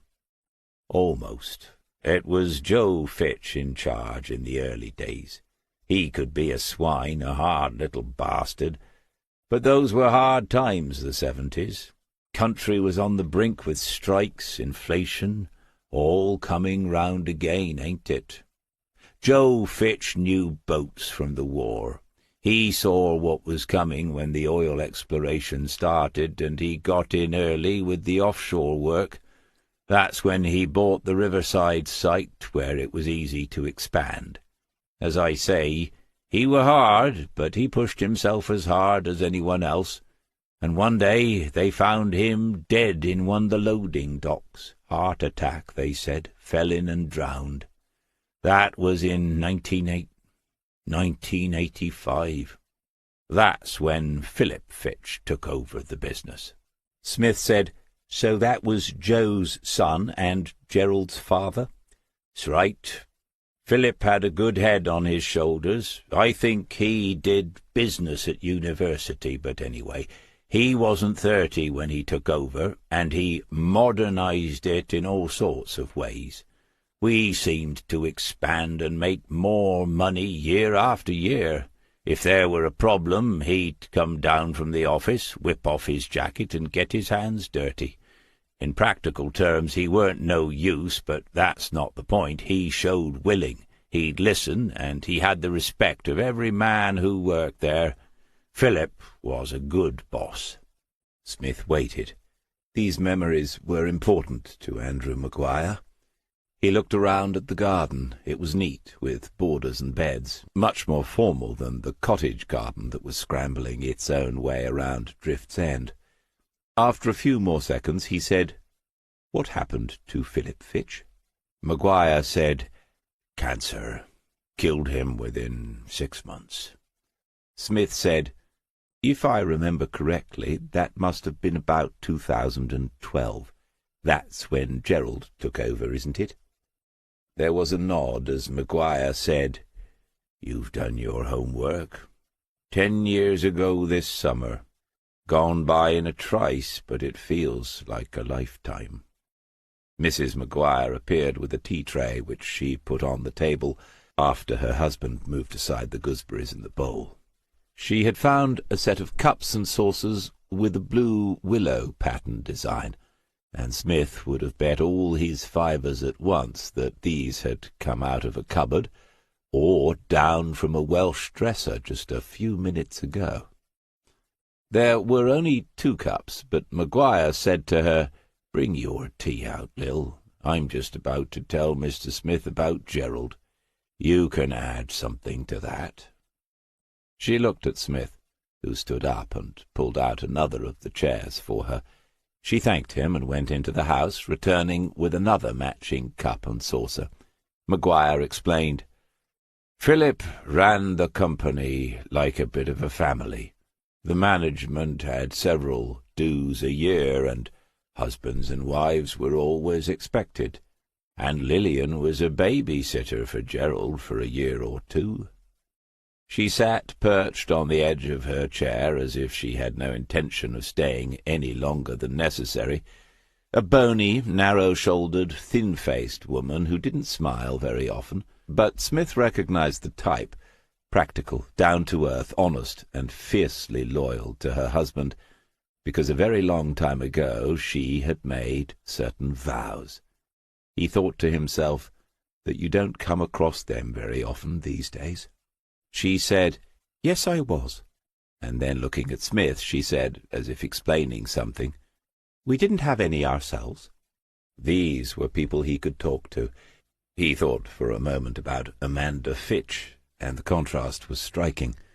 He said to Lillian Maguire, "No, neither did we, my wife, Sheila, and I. She died several years ago." She was sorry to hear that, and Andrew Maguire shook his head as if to say this death business was getting out of hand. There was no point in Smith going into the Belfast story. They'd be here all afternoon. Lillian Maguire said, "Yes, Philip and Lisa only had Gerald. He was a lovely little boy, but—" She glanced in her husband's direction, and he said, "But no head for business." "Well," she said, "that's not everything, is it? People can't help the way they are." And then, more to Smith, she continued, "Gerald did his best when his father died, even though you couldn't say it came naturally to him. Andy knows the business was in trouble by then, and it would have been whoever took over." Plainly this was not the first time the couple had discussed the matter, not the first time Lillian Maguire had defended her former charge against such an accusation. Smith asked her what sort of boy Gerald had been growing up. "Kind and loving and good-natured. Sensitive, I suppose you could say. He used to spend hours reading books. Never no trouble to look after. He was fond of animals, always had pets of some sort. He loved drawing and painting, all that sort of thing." Smith said, "What about school? Did he do well?" Hesitation then, a fraction of a second, a half-glance in her husband's direction. "He got some exams. They sent him to board at a public school down in Cambridgeshire. He never liked it very much. That was never right for a boy like him." Andrew Maguire said, by way of explanation, "He got bullied," and received a cross look from his wife for his trouble. Smith was thinking quickly, trying to fill in some of the most obvious gaps in the missing man's story. He said, "Gerald was in his 40s before he took over the company. What was he doing before that?" Maguire said, "Philip kept him in it, in the offices. He managed the computer work, the IT.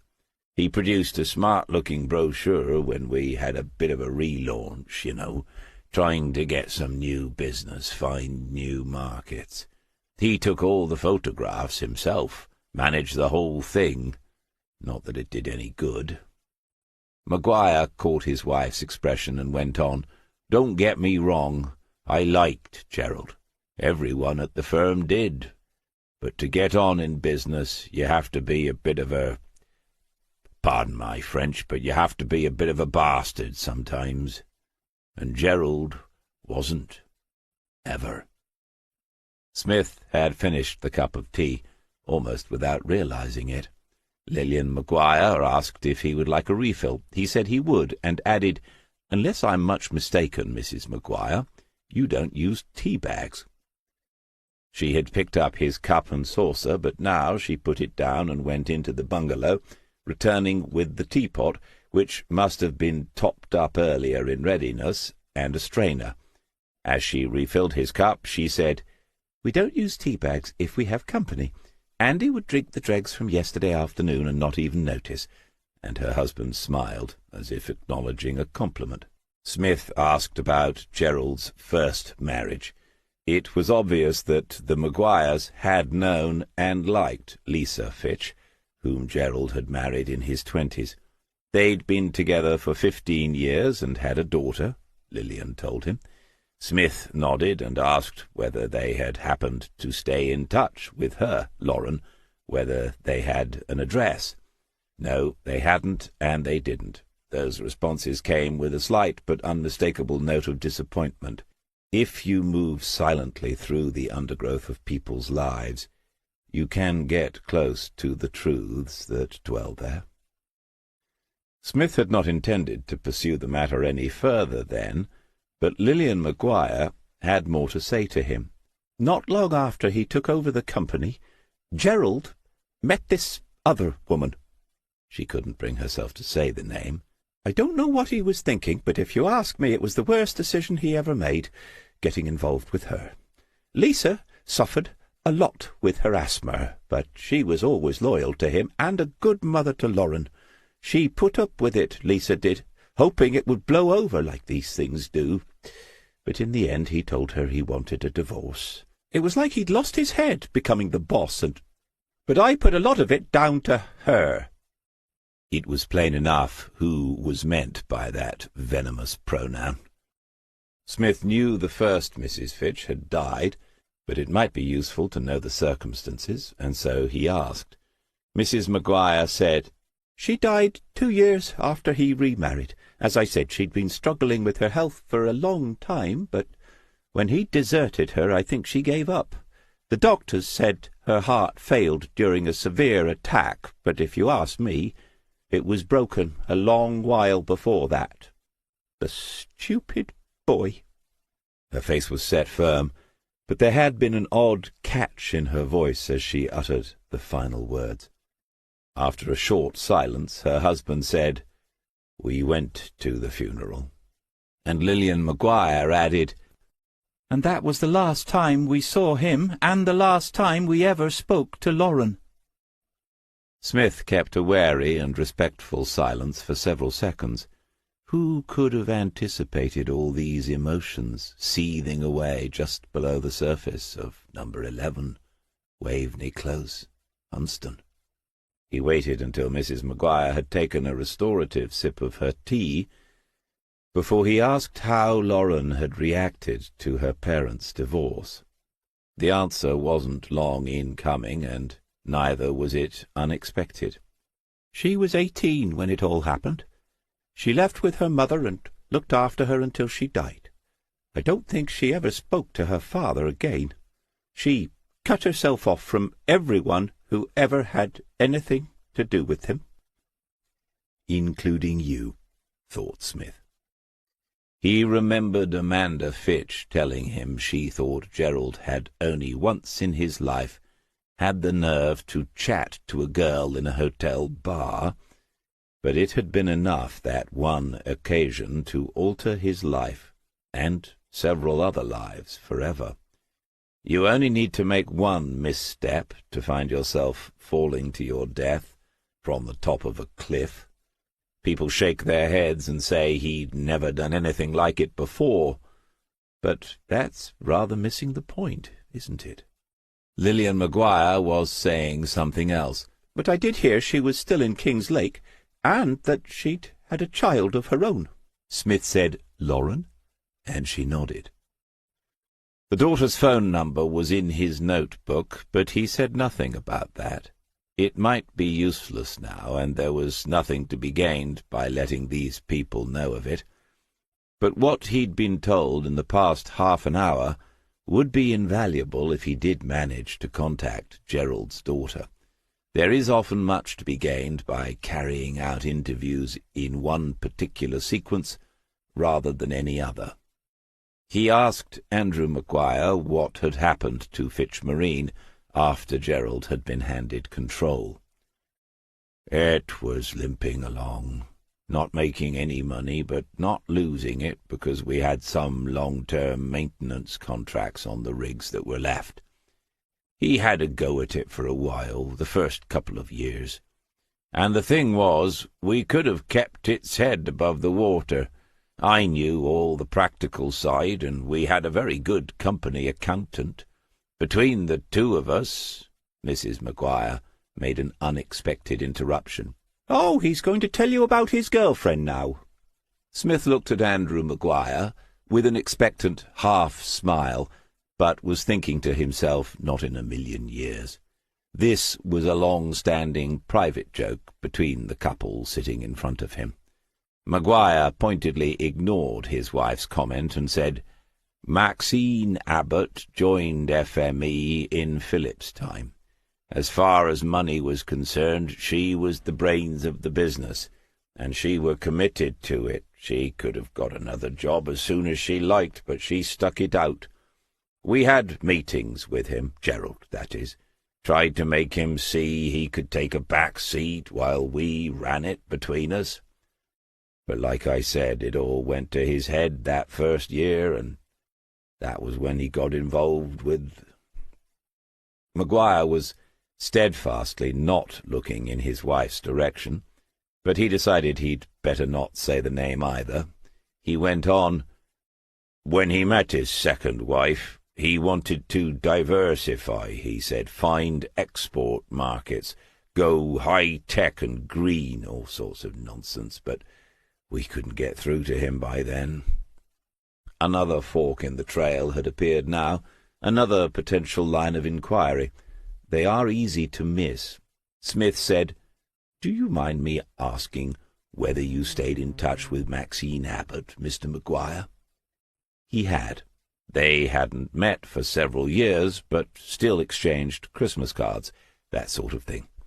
Maguire had guessed why the question had been asked, and said, "Did you want to speak to her as well?" Smith's response might have sounded casual, even offhand, but sometimes that's the best way.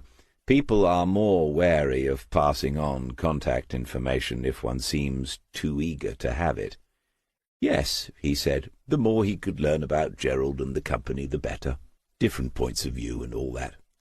He saw the half-nod from Maguire to his wife, and she got up with her cup and saucer and went back into the bungalow.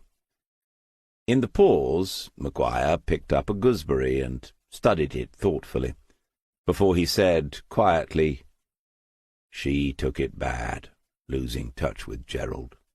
He'd been like—" He looked at Smith and knew he didn't have to say any more about that. Maguire added, for good measure, "Lauren as well." And then Smith said, "How well did you get to know the second Mrs. Fitch?" Chapter 11. There was a stone bird bath in the rear border of the little garden. A wood pigeon flapped its way clumsily onto the edge, and waited, eyeing the two men seated at the table on the patio. After a moment or two the bird dipped its beak into the water and began to drink. In the sunlight the feathers of the neck were a crush of metallic purples and greens. Andrew Maguire said, "We only met her a few times, and it were awkward. Lillian never intended to give her a chance, and I'd say it turned out that she were right. Lillian said from the start, that's a gold digger, eyes on the main chance, you know." Smith's expression said only that he'd understood the words he had heard, and then Mrs. Maguire reappeared. In her hand was an old-fashioned, leather-covered address-book. She had already found the place and laid it, opened out, on the table. Maguire said to her, "Amanda, he's asked how well we knew her." Lillian Maguire said, "Well enough. She knew what she wanted, and I expect she's got it all now." Not quite, thought Smith, not yet. He said, "Did she get involved in the business at all? Was it Amanda giving Gerald his new ideas?" Maguire shook his head, and his wife said, "I doubt it, too busy spending the company's money." There was, Smith decided, little to be gained from asking further questions about Amanda Fitch here in Waveney Close. He looked at the book and could see a number and an address by the name, written in rather fine copperplate handwriting. He wondered which of the Maguires had learned that in school a lifetime ago. Then he looked again, and he could also see a problem. Before he could ask the question, Maguire had answered it. "She lives in Portugal now. Her husband sold up his golf business, and they've got a villa near Porto. She's asked us over a few times, but the heat don't suit me." He lifted his swollen hands, as if more explanation were needed. Smith took out his Alitch, but proceeded with caution. Instead of immediately copying the number, he said, "And you don't think she'd mind a call from me?" Maguire shook his head, and Smith said, "Could I say that we've spoken today?" A third-party reference is often useful, putting people who've never met you at their ease. Maguire nodded, and then Smith copied the number. He was almost done here. Almost, but not quite. Looking from one to the other, he said, as he put away his notebook and pencil, "You both knew Gerald well. May I ask what you think happened to him?" He knew this was a delicate and potentially difficult question, but sometimes those cannot be avoided. Who else was he going to meet who had known Gerald Fitch as a boy? He hadn't begun to process all he had learned this morning, but he knew it could turn out to be invaluable. Andrew Maguire spoke first. "We've talked about it often enough. I think he'd realized his marrying her was a terrible mistake, but it were too late. He knew he'd lost the company his grandfather built, and I know that would have hit him hard. Lisa died, and Lauren had cut him out of her life. It all got too much for him." Some seconds passed before Smith said, "Do you think he's still alive, Mr. Maguire?" "What you are asking, of course, is do you think he was capable of committing suicide? It's a rare quality, or, depending on one's point of view, an unfortunate flaw, but few of us are capable of carrying it out when faced with such a moment of choice. And surely, Smith thought, in most cases, it is less to do with moral or religious doubts than with the fundamental primitive will to live. Had Gerald Fitch's difficulties been such, he had lost that. Maguire said, "I don't know, but there's been no word in 5 years. You'd have to say it doesn't look promising, does it?" Smith looked to Lillian Maguire. Hers was not an easy face to read, but the eyes seemed softer than before, more liquid somehow, and he realized his last question had brought her close to tears. She said eventually, "If we've given you the impression Gerald is weak, that's not right. He was unlucky to find himself caught up in a business he had no interest in, and he made some bad choices, awful choices. But he's not a fool, and he's not a coward." Smith waited, watching, and she continued, "Something must have happened." Smith said, "Happened to him?" Lillian Maguire responded only with a look that said, "You'll have to draw your own conclusions." Smith acknowledged her, reflecting that this meeting had been far more productive than he could have hoped, and that he had taken up enough of their time. As he stood up, so did Maguire, half-bent, staggering slightly, as he reached for the crutches. Smith held out an arm, but it was waved away, and then Maguire was moving ahead of him, seeing out their guest, as good manners required. In the kitchen, Mrs. Maguire stopped, looked again at Smith, and said, "If you ever have any news—" And Smith said, "Yes, of course." Then she opened a cupboard and said, "Oh, I almost forgot." She reached inside and handed to him a jar of homemade gooseberry jam.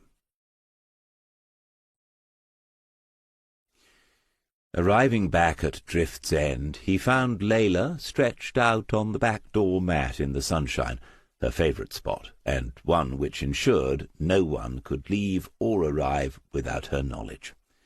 Inside there was no sign of Jo, which meant she was up in her study, writing, and not to be disturbed.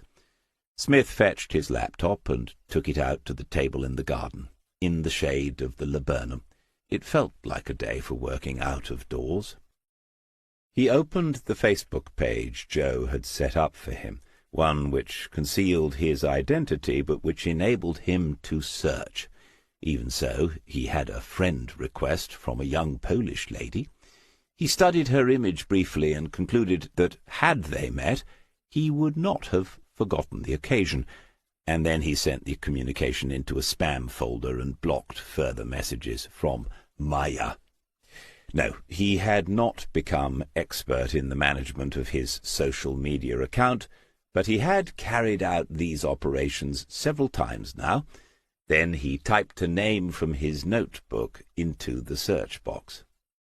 The global human population will reach 8 billion in mid-November 2022. That's 8,000 million human souls alive on the planet. Perhaps, Smith reflected, it isn't altogether surprising so many of them are named Maxine Abbott. There appeared to be pages of them, and they were present in every continent. He studied the list for a few seconds and noted with interest that even the Galapagos Islands had a representative. He tried refining the search, adding Portugal into the box, but this went wrong, and he discovered that there were also quite a number of those 8 billion who apparently had the surname Portugal. Presumably this was true of every other country on the globe. Somewhere there must be a Mr. and Mrs. Vatican City. Joe would know what to do, and so would Waters, and the divers, and Madison, and practically everyone else he knew, but he did not feel dispirited. One of the keys to success in life is knowing and understanding one's own limitations. He had tried, Facebook had failed, thanks to some programming error, and it was time to press the default button and dial the number. He did manage to establish, with the aid of Google, that Porto was 1 hour ahead of Greenwich Mean Time, which meant that if he called now, it would be about lunchtime. He pictured Mrs. Abbott in the shade on her balcony with a sea view, the yachts in the harbour, a glass of wine in her hand. The call was answered on the 7th ring. Before Smith could open his mouth, he heard, "For God's sake, where are you? I called 2 hours ago. The bloody leak's getting worse."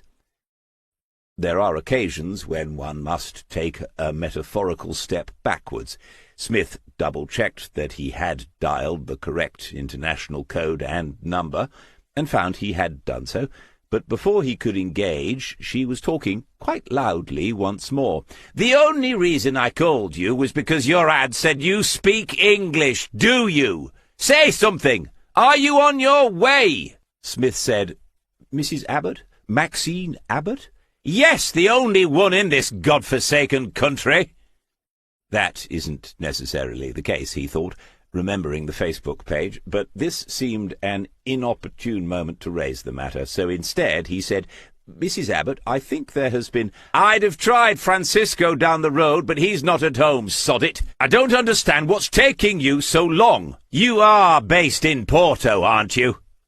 "No, Mrs. Abbott, I'm not." "Well, where the hell are you? Your ad said—" Hysteria is sometimes best dealt with by a little firmness. Smith interrupted as politely as possible, saying, "I'm in Marston. It's a small village on the North Norfolk coast." This brought a pause and near silence. In the background, Smith could hear the sound of something being struck, a sort of dull, slightly metallic thud. He could only hope this did not involve parts of her anatomy. The woman was plainly in distress. "Marston?" Despite, or perhaps because of, the note of incredulity in her voice, he could tell she had heard the name before. This was good. He almost certainly had the right woman. "Yes," he said, "near Huntston, and not too far from King's Lake." She should be feeling quite at home by now. "Who the hell are you?"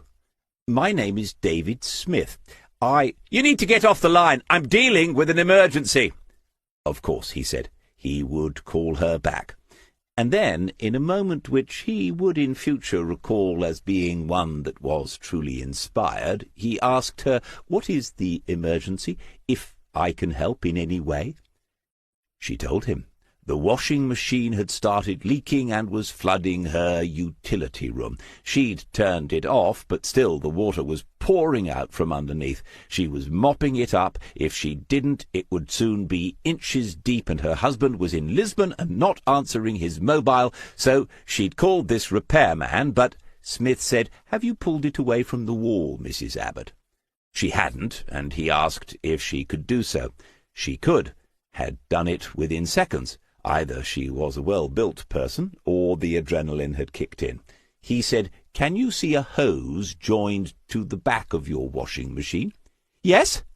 "And on that hose, is there a sort of tap thing somewhere, pointing along the hose?" "Yes, it's blue." Single cold water feed, he thought. See if you can twist that blue thing 90 degrees so it's at right angles to the hose. In Porto there was a short interregnum. Joe appeared in the doorway and waved before going back inside. Then the voice on the line said, "I've done it! No good, it's... Hold on! It's stopped! My God, it's actually stopped!" Smith said, "You've isolated the washing machine from the water supply, Mrs. Abbott. You're still going to need your repairman, but there shouldn't be any more risk of a flood." She said, "I'm very grateful. What did you say your name was?" He told her, and explained as briefly as he could why he'd called. "Gerald," she said. "Has he turned up?" Smith explained a little more, and told her he had been given her name and number by Andrew Maguire. She asked how they were, said a phone call to them was long overdue, and then, "So you're a private investigator?" It still sounded odd, but not as odd as it once did. He owned up, and after a pause, Maxine Abbott said, "Look, I am truly grateful, but I don't think I should tell you much about FME over the phone.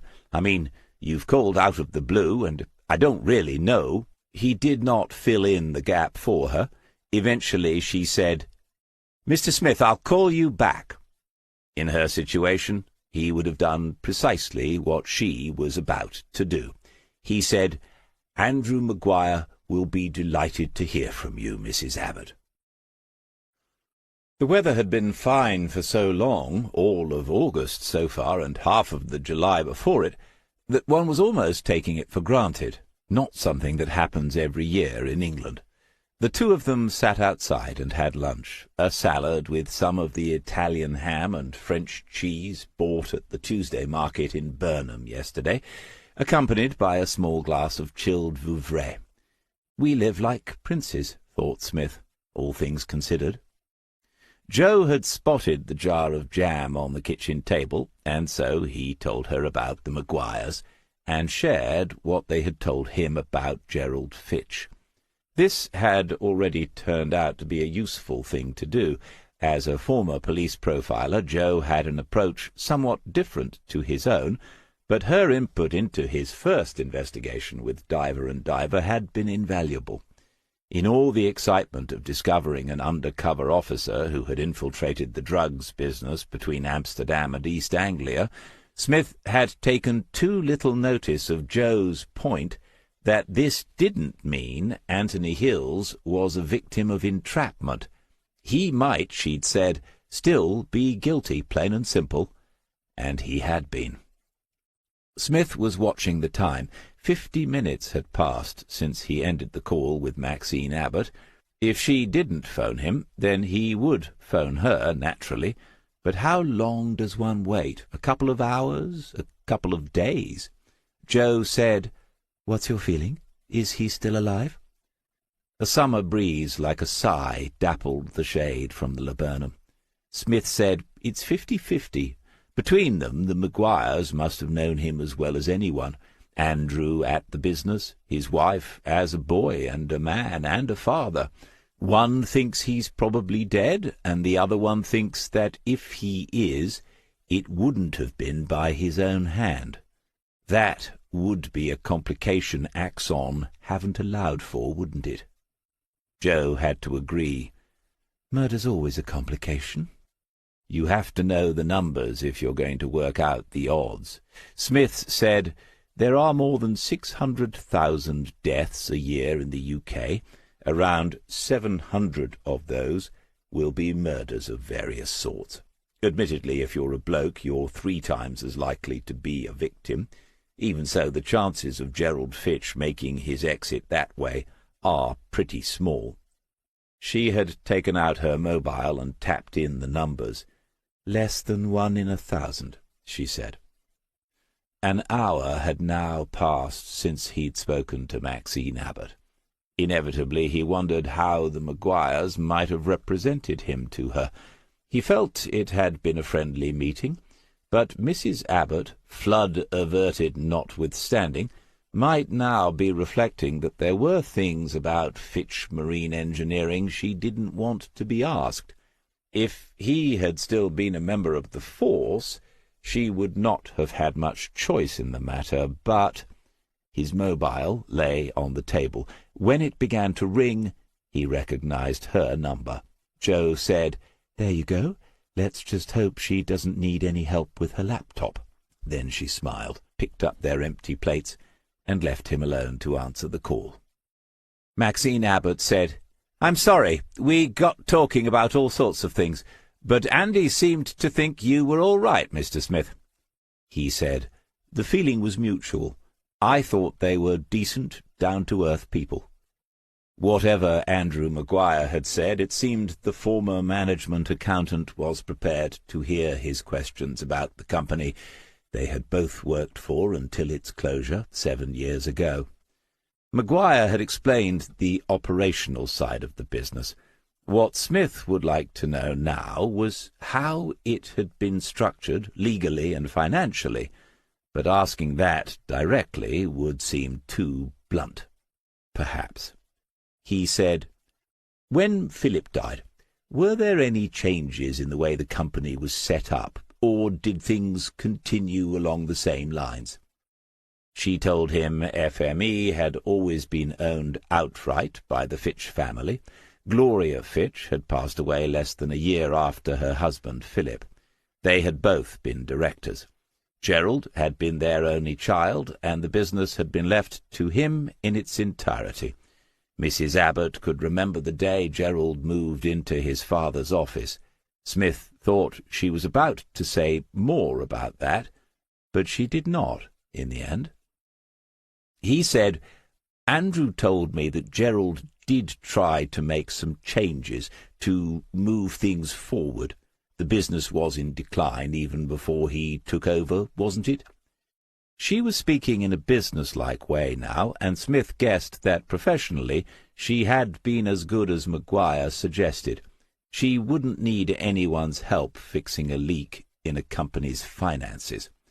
She answered, "Yes, in decline, but only like every other business in the sector, for reasons beyond their control. Some survived, the ones who were light on their feet. FME was by no means in the worst position to do that." Smith wanted to slow this down, to create spaces that might be filled by more informal and potentially informative words, and so he begged her pardon and said if she didn't object, he would like to make a few notes. After a pause, she continued, "As to whether Gerald's ideas could have moved the business forward, well, no, I'm afraid. At best, they would have taken us sideways into areas in which we lacked expertise. The investment needed would have involved extensive borrowing, something his father and grandfather would never have countenanced. They were old school in their outlook, Mr. Smith." He said, "So Gerald took over the business and moved into his father's office. It must have been quite soon after that he met his second wife." There was silence on the line, and after a very few seconds Smith recalibrated his line of questioning, but one more effort was worth a try. He said, "Did you meet Amanda Fitch, Mrs. Abbott?" "Yes, I did at the wedding, but not subsequently. No." He had been told by Maguire that Philip Fitch had run the business like a family, with social events several times a year. That, apparently, had not survived his passing. This was uncomfortable now, but there were still things that had to be asked. "Did Amanda become at all involved in the business?" She said, "Not to my knowledge. I never saw her in the offices, at any rate." Another pause. If silence can speak volumes, Maxine Abbott had plenty to say about Amanda Fitch, despite not uttering a word.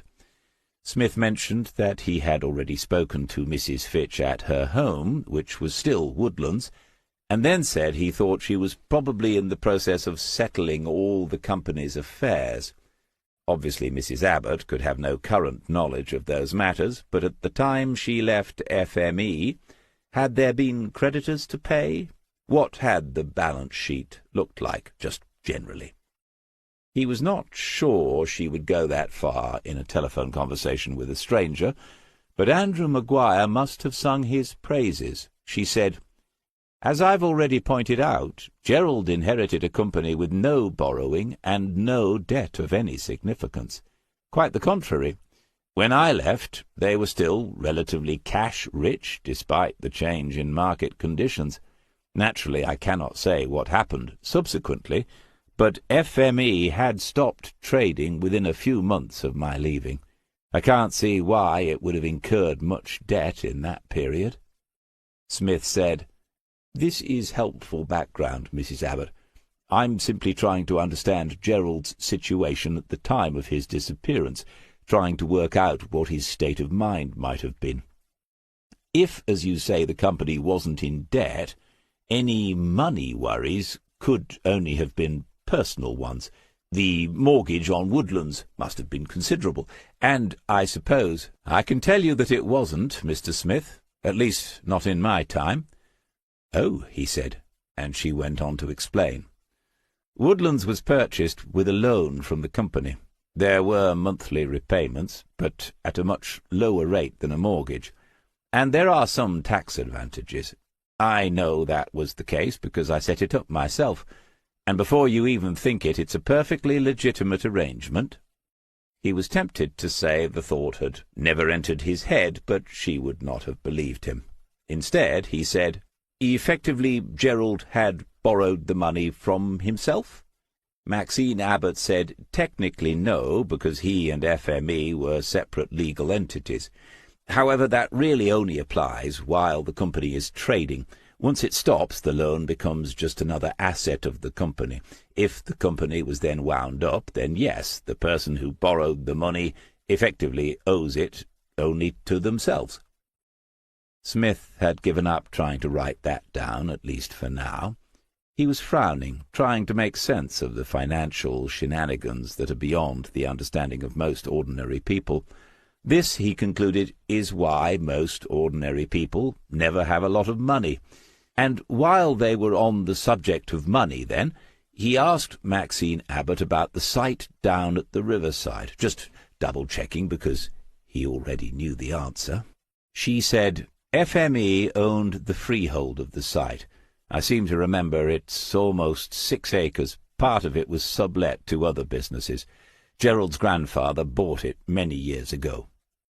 Smith said it must have increased considerably in value, and again the former management accountant was forthcoming. She said, "It will have done. I'm no longer familiar with local business conditions in that area, but land rarely declines in value anywhere. There's talk of reopening some of the North Sea oil and gas installations in view of the energy crisis, isn't there? If that were to happen, land on the riverside could be worth a considerable sum." Smith thanked her sincerely, and said it was all rather unfortunate that Gerald seemed to have been a square peg in a round hole.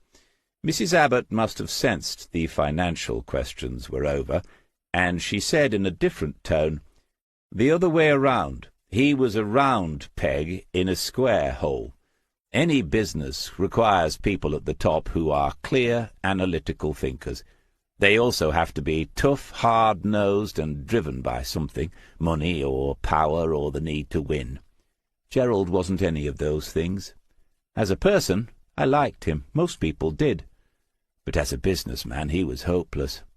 I'm sorry to say that, but sorry because she didn't want to speak ill of the dead?" But Smith did not invite her to speculate about that, as he had the Maguires, because she hadn't known Gerald Fitch in the same way. Before he could end the call, she was saying, "Oh, there's someone at the door."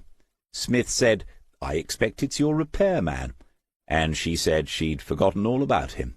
"Good to know I've still got it," he told himself, and then, "I expect it's a split pipe or a broken seal on the drum."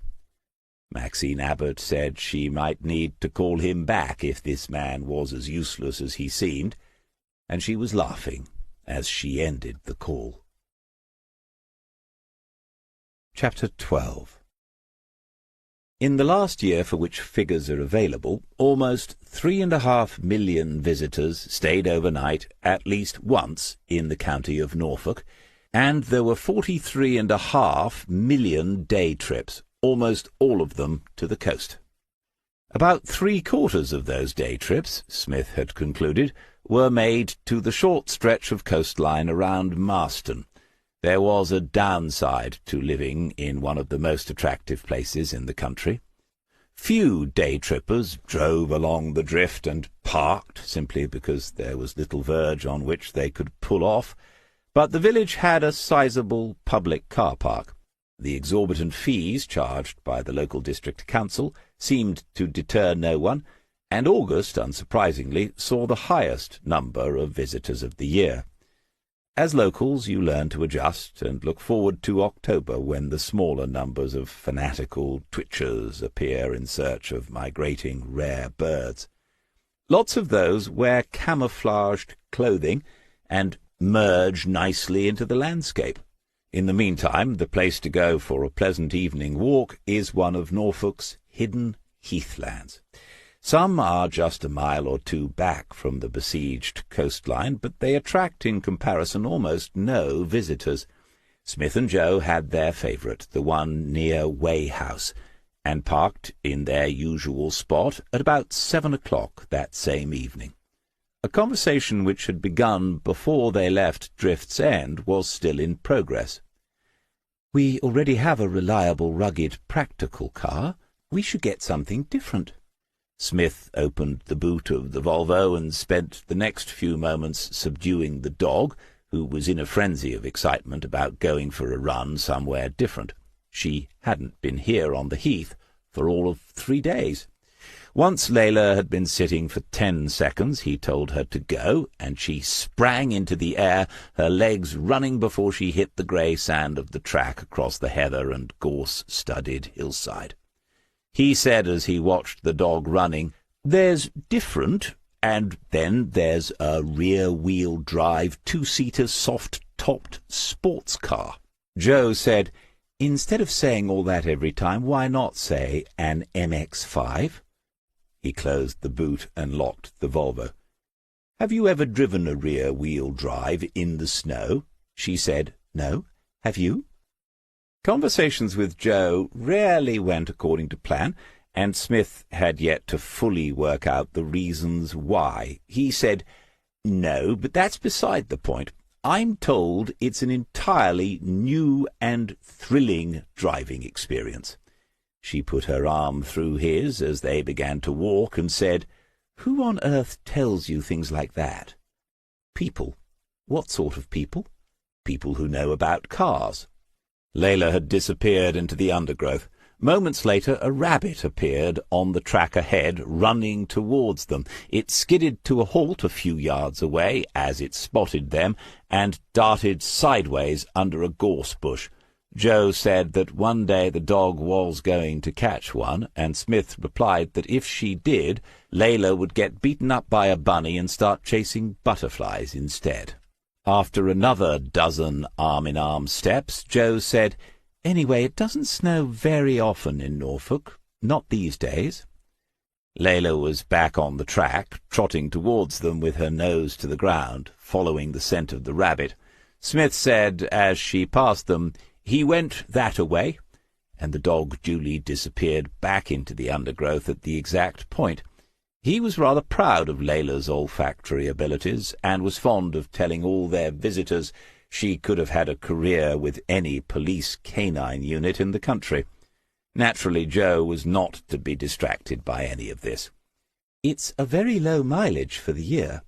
Smith said, "Lots of them are. That's because you can only drive them around in the summer. They go into a sort of hibernation mode in the late autumn and only re-emerge on a sunny day in the middle of May." Undeterred, she continued, "And there's a full warranty for a year. It's a special edition with cream leather seats. That'll look really nice with the dark green. That's your favourite colour. Otherwise, I wouldn't even have bothered mentioning it." To their left there was a clattering sound, and a cock-pheasant shot vertically into the air. The unseen Layla gave several short, excited barks. Smith tried a new defence, a sort of impromptu Queen's Gambit, but he had the feeling he had already lost control of the centre of the board. He pointed out that this particular MX-5 was being sold by Prestige Motors of Kings Lake, and added, "You cannot seriously expect me to buy a car from Anthony Hills." Jo squeezed his arm reassuringly as she said, "You wouldn't be. He's Director of Commercial and Fleet Sales. I remember you telling me that. You must have forgotten." And now his own pawns were in the way. Jo continued, "But I bet if you had a word with him first, you could get a fantastic deal. I mean, Anthony owes you, doesn't he? Big time, as they say." She couldn't possibly be serious, but he had to glance at her, and sure enough she was holding back her laughter. She said, "I know it's impractical, but who says we have to be practical? It'll be fun. We'll go whizzing round the back roads, and I can buy headscarves. You could have a pair of those old-fashioned goggles." He said, "And Layla?" Jo said, "I think she'd prefer a headscarf." "You mean, is there room?" "Yes, loads. She won't get any bigger as long as you cut down on the treats. There's plenty of space in the passenger's footwell. I'm sure that's illegal, but if they hand down a custodial sentence, I'll do it. It would be an amazing research opportunity."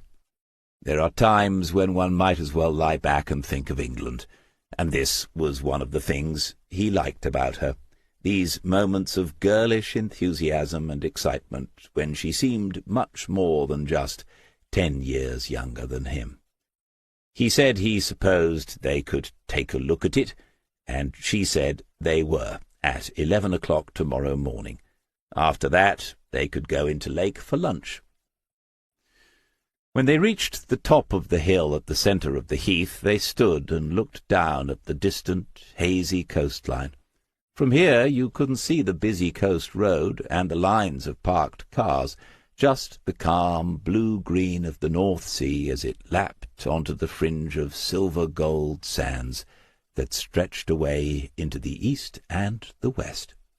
Smith said, "It does still snow in Norfolk. Sometimes." She knew immediately what he was remembering, and said, "The Wildfowler's Arms." They had met for the first time at that pub on a winter's afternoon, and he'd taken her out to the dunes and talked about the girls Andretti had murdered. A heavy snowstorm had drifted down from the north, catching them unawares, and on the drive back her Volvo estate had slipped around on the track. He recalled her composure as she drove it, while she continued to ask questions about that terrible investigation, for a book which in the end she would not write, because she had become too involved with the former detective chief inspector who had been in charge of the case. Smith stood and looked at the beautiful coastline, and all that seemed very far away now. Ralph Greenwood, too, who had committed suicide just a few days before they met. Jo said, "You don't regret any of it, do you?" This was the other side of her, the side that was afraid she was too happy, that this would not last. He knew now, of course, how many times she'd been let down, and that he himself was an unexpected and final throw of the dice for her. He said, rather well, he thought, "Non, je ne regrette rien," and she answered with, "Good. You can go back to work now." "Work? Yes, stop pretending you're completely here with us. You're processing Gerald Fitch, and you like to walk while you're thinking. I won't say another word." First, a sheet of paper is removed from the pad of lined A4. It's good quality, 80 GSM. Anything less, and the ink from a fountain pen will show through from the other side. The line of perforation isn't always perfect, and so time is taken to remove the sheet, pressing near the line with the left thumb while pulling at a slight angle from the right-hand side. Any remaining uneven edges are then removed. This leaves the perforation holes on the left-hand side, 4 to each sheet, which are there for filing purposes. These are superfluous and untidy for the job in hand, so with a pair of kitchen scissors he cuts carefully along the margin, removing them. The remaining sheet is now 183 millimeters wide. With the point of a pencil he marks on the top line a dot at 91 millimeters, which is close enough. One can be fastidious without seeming over-particular, and then the same on the bottom line. The pencil joins the 2 dots using the steel ruler he has owned forever, and then the sheet is cut in 2. Each long rectangle is 298 millimeters in length. 2 further dots are placed at 99 millimeter intervals on each side, and then finally each rectangle is cut into 3 pieces. The resulting slips of paper are about the size of the old-style record cards Smith first used for this part of the job. He has tried to buy them, but they are almost museum pieces now, thanks to the digital age. Who keeps records in card boxes with alphabetical dividers these days? Fortunately, manila envelopes are still freely available, and they work as long as contents are confined to a single case or a single aspect of a complex one. He processed 4 A4 sheets to produce 24 pieces of paper. These he put into a neat stack, and then he opened the first file Francis Dunhill had given him. He read the opening page, selected key details from it, and wrote these onto the top slip of paper. This was then placed in the top right-hand corner of his desk. Then he began reading each page systematically. Sometimes there was nothing pertinent, but other pages might require 2 or even 3 of the paper slips. And what exactly, we have to ask, was he writing down? What criteria was he using? A simple answer would be welcome, but by now surely we know that's unlikely. Smith is a highly experienced detective, but those experiences have evolved, sublimated even, into something that resembles intuition. One could call it a sixth sense, if one must call it something. The Axon file is full of factual information, dates, numbers, the actuarial intricacies of any insurance policy, but only a few of these are written onto a slip of paper, the ones which intuition tells the organizing, investigating mind might be significant. It's a time-consuming process. On their return from the heath, they had an early tea, and then Smith came into his study and began the work. For now, he had held the Axon notes together with a paperclip. When both files had been processed, he opened his Alich notebook at the first page and placed upon it a paperweight, a perfectly round piece of brass with 4 ounces stamped into it. This had once been part of a set of scales. It had sat on his mother's dresser throughout his childhood, and was one of the very few things he owned as a keepsake of those times. Each page of the notebook was then studied in the same meticulous fashion, and a few more slips of paper were added to a new stack before being clipped together. And the point of this process? Ideas can become fixed in our minds. They become parts of a linear sequence. They get stuck in one place. Often it's the sensible place. We don't go to the garage with the idea of getting a filling in a tooth repaired, or to a travel agent to buy a loaf of bread. But difficult investigations require a different sort of thinking. Sometimes people call it outside the box. Others call it left field. Smith thought of it as shuffling the pack and laying out the cards in an almost tarot-like fashion. Sometimes there's an odd conjunction, flint against metal, which produces a spark which illuminates a new way of seeing a situation.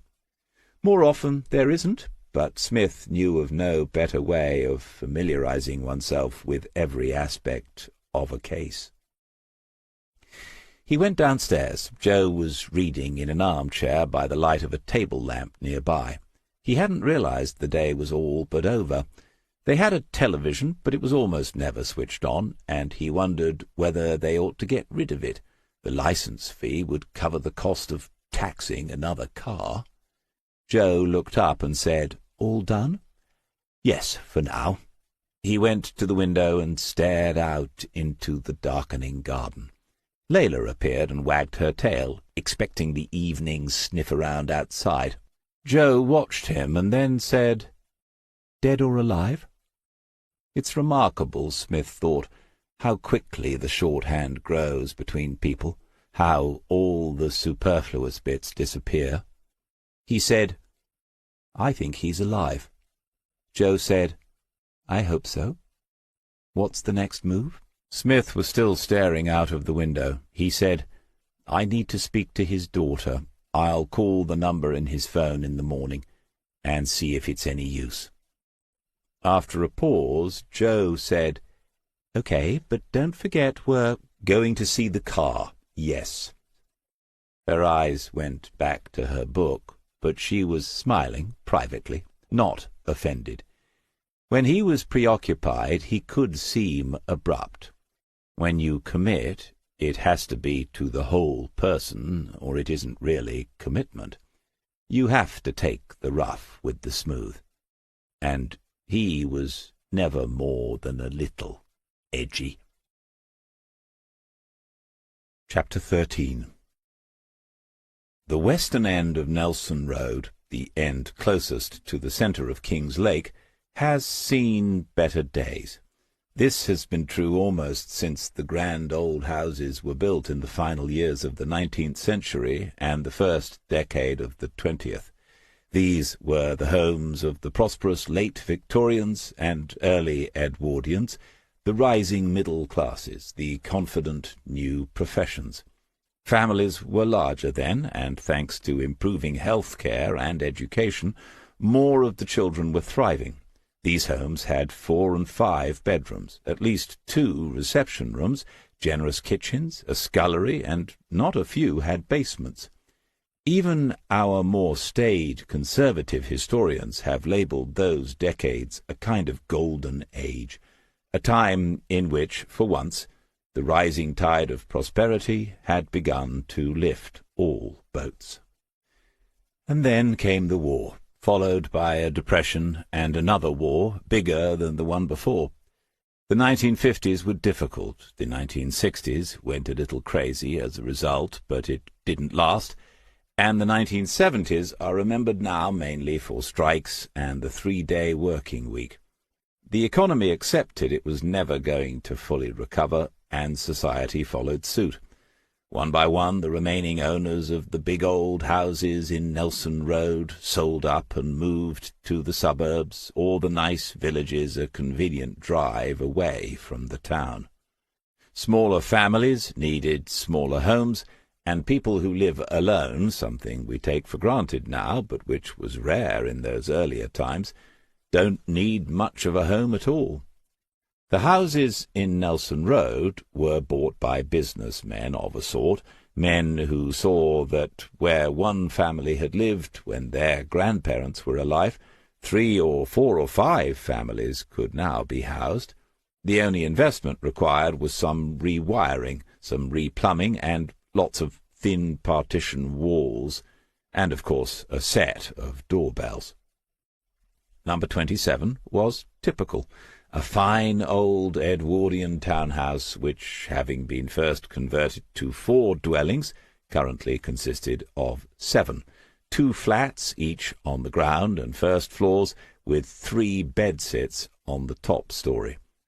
An outer door faced the road, and between them a small paved yard, which had once been a garden, contained the refuse and recycling bins, and 3 bicycles, one of which, rusting and flat-tired, had been locked to the railings for several months, owner unknown, but presumably long since departed. In one corner of the yard a buddleia bush had taken hold a year or two ago, forcing its roots down between the broken slabs, deeper down than most of the transient human population of Nelson Road, and the long purple racemes of flowers were motionless in the sunlight. Improbably, even here, the butterfly bush had attracted some of its namesakes, and the elderly woman who had been sweeping the yard paused to gaze at them. Voices the woman recognized came from the road. She smiled and waited for the two figures to appear around the corner of the wall. A much younger woman walked through the gateway, where there was no longer a gate, and then turned to wait, putting down for a moment the two shopping bags. A tapping sound was followed by the arrival of a little girl, 4 years of age, and walking with the aid of a crutch. On her left leg a metal brace supported her from the knee downwards. On her back she carried a small pack from which protruded the top of a box of cornflakes. The young woman said, "Good morning, Mrs. T." But Mrs. T had eyes only for the child. She said, "Only one stick today? My goodness!" The girl repeated her mother's greeting, "Good morning, Mrs. T," in sing-song voice that was sweet but slightly distorted, as if she had some difficulty with her nose or her breathing. A mass of dense dark curls encircled her round face, and her skin was the colour of coffee with full cream, and yet her eyes were a bright sky blue. She was a strikingly pretty 4-year-old. Mrs. T pointed to the butterfly bush and said, "Look at these on the flowers, Fleur. Do you know what they are?" Fleur knew, and named them as butterflies, with a slight stammer. "Very good," said the old lady. "And do you know their names? I do, some of them. This is a cabbage white. The one with the eyes is a peacock, and that beautiful red and black one at the top is a red admiral. When I was a little girl, my brother used to collect them until I made him stop. Aren't they lovely things?" The girl stepped closer to the bush, leaning on her stick until her nose was only a few inches away from the nearest of the insects. Mrs. T and the mother exchanged smiles, and then the younger woman said, "They've had some deliveries down at the food bank. You should get down there before it all disappears." Mrs. T pointed to the box of cereal in the child's backpack and said, "I see you've had some help this morning." "Yes, you can't keep her out of anything. She has to do her bit." The butterflies had caught the girl's imagination, and she was working her way slowly around the bush. The younger woman said, "No more letters?" "No, dear. It's all gone very quiet. What about you?" "I haven't replied to the last solicitor's letter. That's what Citizen's Advice told me to do. I'm expecting a knock on the door any day now." Mrs. T's face clouded with concern. She said, "Will it be the same horrible people? You know, you can always have me there, or anyone in the house. I'm sure they'd all help after what you've done. Most of us would be—" The front door of the house creaked open, and a tall, thin, dark-skinned man appeared and began to walk along the path towards the gateway. When he saw the two women, he stopped, embarrassed and shy, and the younger one said, "Hi, Mohammed. Going to work?" He nodded first, and then said, "Yeah, they call me. Overtime work." She said, "You'll be a rich man soon, Mohammed." And he laughed, a big-hearted, full-throated laugh that made the little girl turn around and stare. He said, "One day soon. Why, I came. Then we all buy this big house, yeah." She asked him the same question about the letter, and the smile disappeared in an instant. But no, he too had had no more letters. She said, "Remember, if you do, you come and show me." When he'd gone, she called her daughter's name, and then her mobile began to ring. She took it out of her jeans pocket, looked a grimace at Mrs. T, and said, "Talk of the devil. I don't know this number. It might be them." She pressed accept, and then another button so Mrs. T could hear the person on the other end. A voice said, "Hello, am I speaking to Lauren Fitch?" With her gaze fixed on the other woman's face, she said, "Who wants to know?" The man's voice said, "Oh, I'm sorry, my name is David Smith. Am I speaking to Lauren Fitch?" Her face had darkened into a look of distaste. She said, "Who do you work for?" After a short pause, the man said, "Diver and Diver Associates, Miss Fitch. We're based in Kings Lake. She had pressed the red button, and the call was over. To Mrs. T she said, "Sounds as if they're bringing in reinforcements. Fleur, come on, inside now." Perhaps it had just been an inconvenient moment.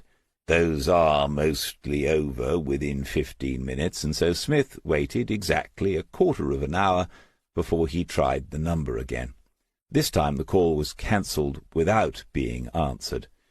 In this situation there are people who call again and again until the resolve of the recipient weakens, and they answer angrily, but Smith had never been one of them.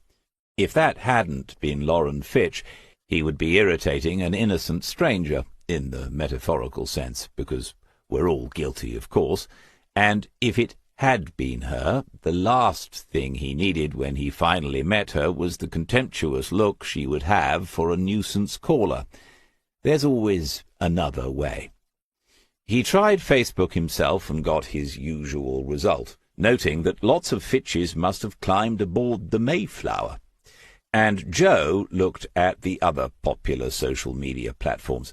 It seemed the young woman had no profile on any of them, although, as Joe pointed out, some people are present without declaring themselves, Smith himself being a good example.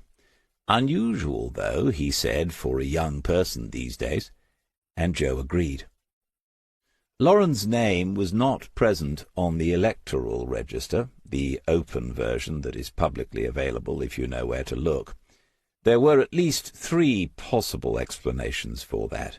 She might no longer be living in any of the electoral wards in or around Kings Lake. She might never have been declared as a person of voting age, despite being in her mid-20s, an offence under all sorts of electoral registration acts. Lauren might have ticked the box that says she does not want her name to be on the open list. Smith always ticked that one, so perhaps they had something in common. Joe entered the name into Google with all sorts of tags and additions, all to no avail. Joe said, "Perhaps she's gone, moved right away after the rift with her father," and Smith shrugged at the suggestion. It was a possibility, but Lillian Maguire had told him that the last she knew Lauren was still in Lake, and that she had had a child of her own. He wondered just how recent that information might be. He might need to call Mrs. Maguire and ask. At 10:30 they left Drift's End, drove into Kings Lake, and bought an MX-5. The entire exercise had an air of inevitability about it, but at least it was over mercifully quickly. Smith kept a wary eye open for Anthony Hills, but Prestige Motors was a big business, and the used car side of it was well away from the main offices. The young woman was very keen to sell, and Smith guessed why. Demand for 2-seater soft tops is lively in April and May, with the whole of summer to drive about in, but come August a dealer doesn't want too many of them sitting in the showroom. In 8 years the car had had only 2 owners, and they must have been competing with each other in the traditional English pastime of car coddling. It was in superb condition, with a full service history. More to the point, it was love at first sight for Joe. They drove it for half an hour, out on the Huntston Road, and then along some of the back lanes that wind through clusters of little flint and sandstone cottages. The car hugged the corners as if it loved every single one, and Smith had to admit it was an experience, that rear-wheel drive, sitting so low you'd be eye to eye with a rabbit surprised on the grass verge, and looking up at a horse in a field. As long as you didn't think about snowy winter mornings, it was fun.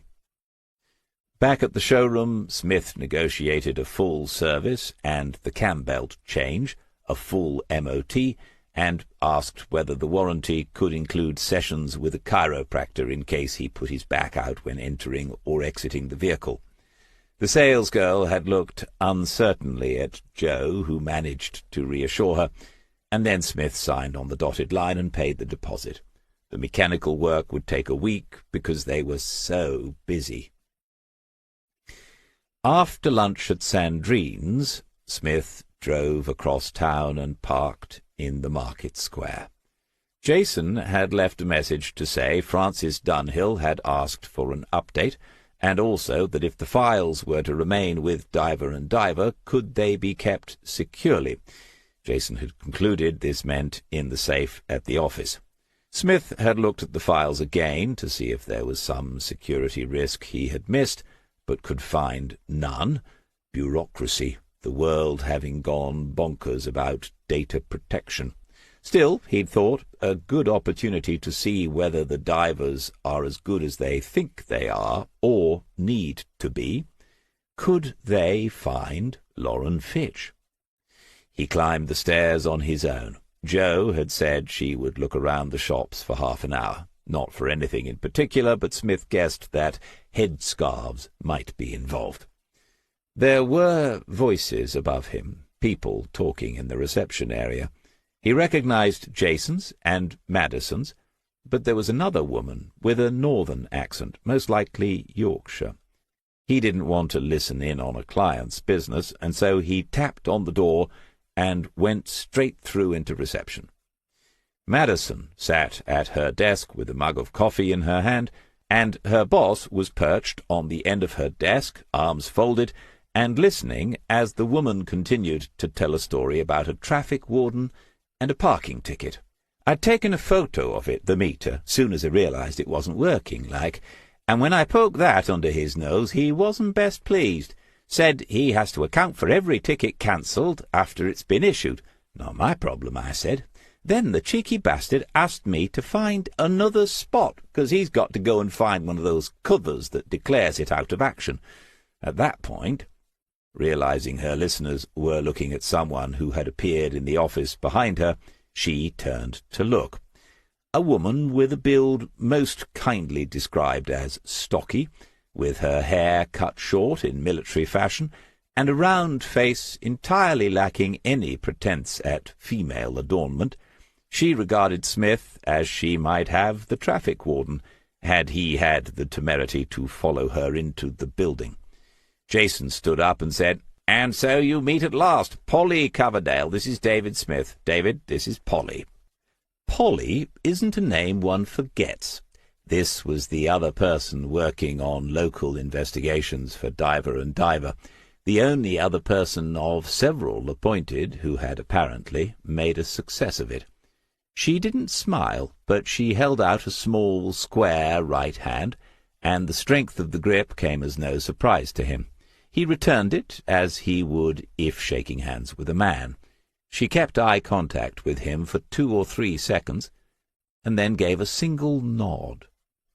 Jason Diver seemed pleased to have them together in the room. He took the folders from Smith and asked whether there had been any progress in the search for Gerald Fitch. From this, Smith could only assume that investigations could be discussed openly among trusted associates. He gave the briefest of outlines, ending with the name of Lauren Fitch, and saying that if the office had any resources which might help to locate her, he'd be pleased to use them. Jason said, "Right, there are things we can do. Come through, and I'll make a few notes for Francis Dunhill, and then we'll take a look. Maddie, can you sort out what Polly needs before she meets with the Adams solicitors? Thanks, everyone." Diver really wants this to work, Smith realized as he followed him into the inner office. It wasn't a game or a bit of fun. Local agency work would only ever make a fraction of what he must be earning from the internet-based business, but for some reason it was important to him. Maybe this was all about honouring the memory of old Bernie Diver, whom Smith himself had known back in the day. The few notes turned out to be enough for a thoroughly detailed report to Francis Dunhill. It was clear Diver was out to impress, and obvious enough why. Regular work from a company like Axon Life would be invaluable in all sorts of ways. In reception, the two women were still talking, and as Jason tapped away, Smith fell to wondering about the pedigree of his fellow associate. There was little enough to go on, just 5 minutes of observation, but he had the feeling she hadn't been a hairdresser who fancied a change of career. Most likely ex-police or some sort of security work, he guessed. She looked, at any rate, as if she wouldn't stand a lot of nonsense. He gave Jason more detail about Gerald's situation before his disappearance, and eventually he was asked the question again. Did he think the missing man was still alive? He gave the same answer. The implications of that were thought through before Jason said, "If you can prove it, we're going to save Axon Life a great deal of money. Do you think you can?" "From where we are now," Smith said, "not a chance. It's not as if all we have to do is convince enough members of a jury beyond a reasonable doubt. All I'm basing it on is that I've heard nothing to make me think he was suicidal, and nothing to make me think anyone wished him serious harm. I reckon there's a lot of money in the estate, one way or another, even before the Axon policy pays out. But even so." He hadn't mentioned Mrs. Fitch's family history, and probably could not have explained why. Perhaps he didn't want to be seeing ghosts from his past wherever he looked. Anyway, none of that bears the slightest resemblance to anything Axon would consider proof. I don't have a single lead as to where he might have gone. If he got in touch with anyone, I'd say a relative was most likely. His daughter and his wife don't speak, so the daughter, Lauren, just might know something no one else does. Once upon a time he would have said to a detective constable or a detective sergeant, "Find that young woman," and a standard set of protocols would most likely have done so within a day or two. Now almost none of those procedures was possible. The police have surprising and unsuspected investigative powers. What they often lack is either the manpower, surely there's no such word as person power, or the willpower to use them. Jason said, "I'll put Maddie onto it. She's allowed to operate on my license, and she's very good at office-based work. If we can find his daughter, and you speak to her, any idea on how long?" "As long as a piece of string, of course." Jason Diver would be thinking about costs and margins, and quite rightly so. Smith himself had added up what this had already cost in terms of his time and his expenses. No doubt DDA would have been employed on a retainer to cover costs, but it would not be open-ended. Police time is, theoretically at least, unlimited. Private time is not. Smith said, "If Lauren Fitch has nothing to tell me, that's the end. Wherever he went, wherever he is, Gerald has either been very careful or very lucky. I could start contacting the missing and homeless charities, but those are one chance in a million jobs that could take weeks. I'd do it, but I'm not sure Axon would pay you at those odds." When he left the office, Maddie and Polly Coverdale were at a table sorting through sheets of legal-looking papers. As he said his goodbyes, Smith saw these included several affidavits. Jason had said earlier, the papers Polly needs to deal with the Adams solicitors. So Miss Coverdale, no jewellery of any description, must have more about her than a simple square-bashing squaddy. She straightened up when he appeared and said, "Nice to meet you at last." And he knew from that just as he had been told about her by Jason Diver, she had been told about him. You cannot help wondering exactly what someone said. It's human nature. At 3:30 that afternoon, Smith glanced at his watch in a moment of irritation. There had been no call from the office. If they couldn't find the young woman, they should have let him know, rather than leave it to him to get in touch. This could easily be explained to a subordinate in words of one syllable if necessary, but that no longer applied either. Maddie was probably more important to Diver and Diver than he was.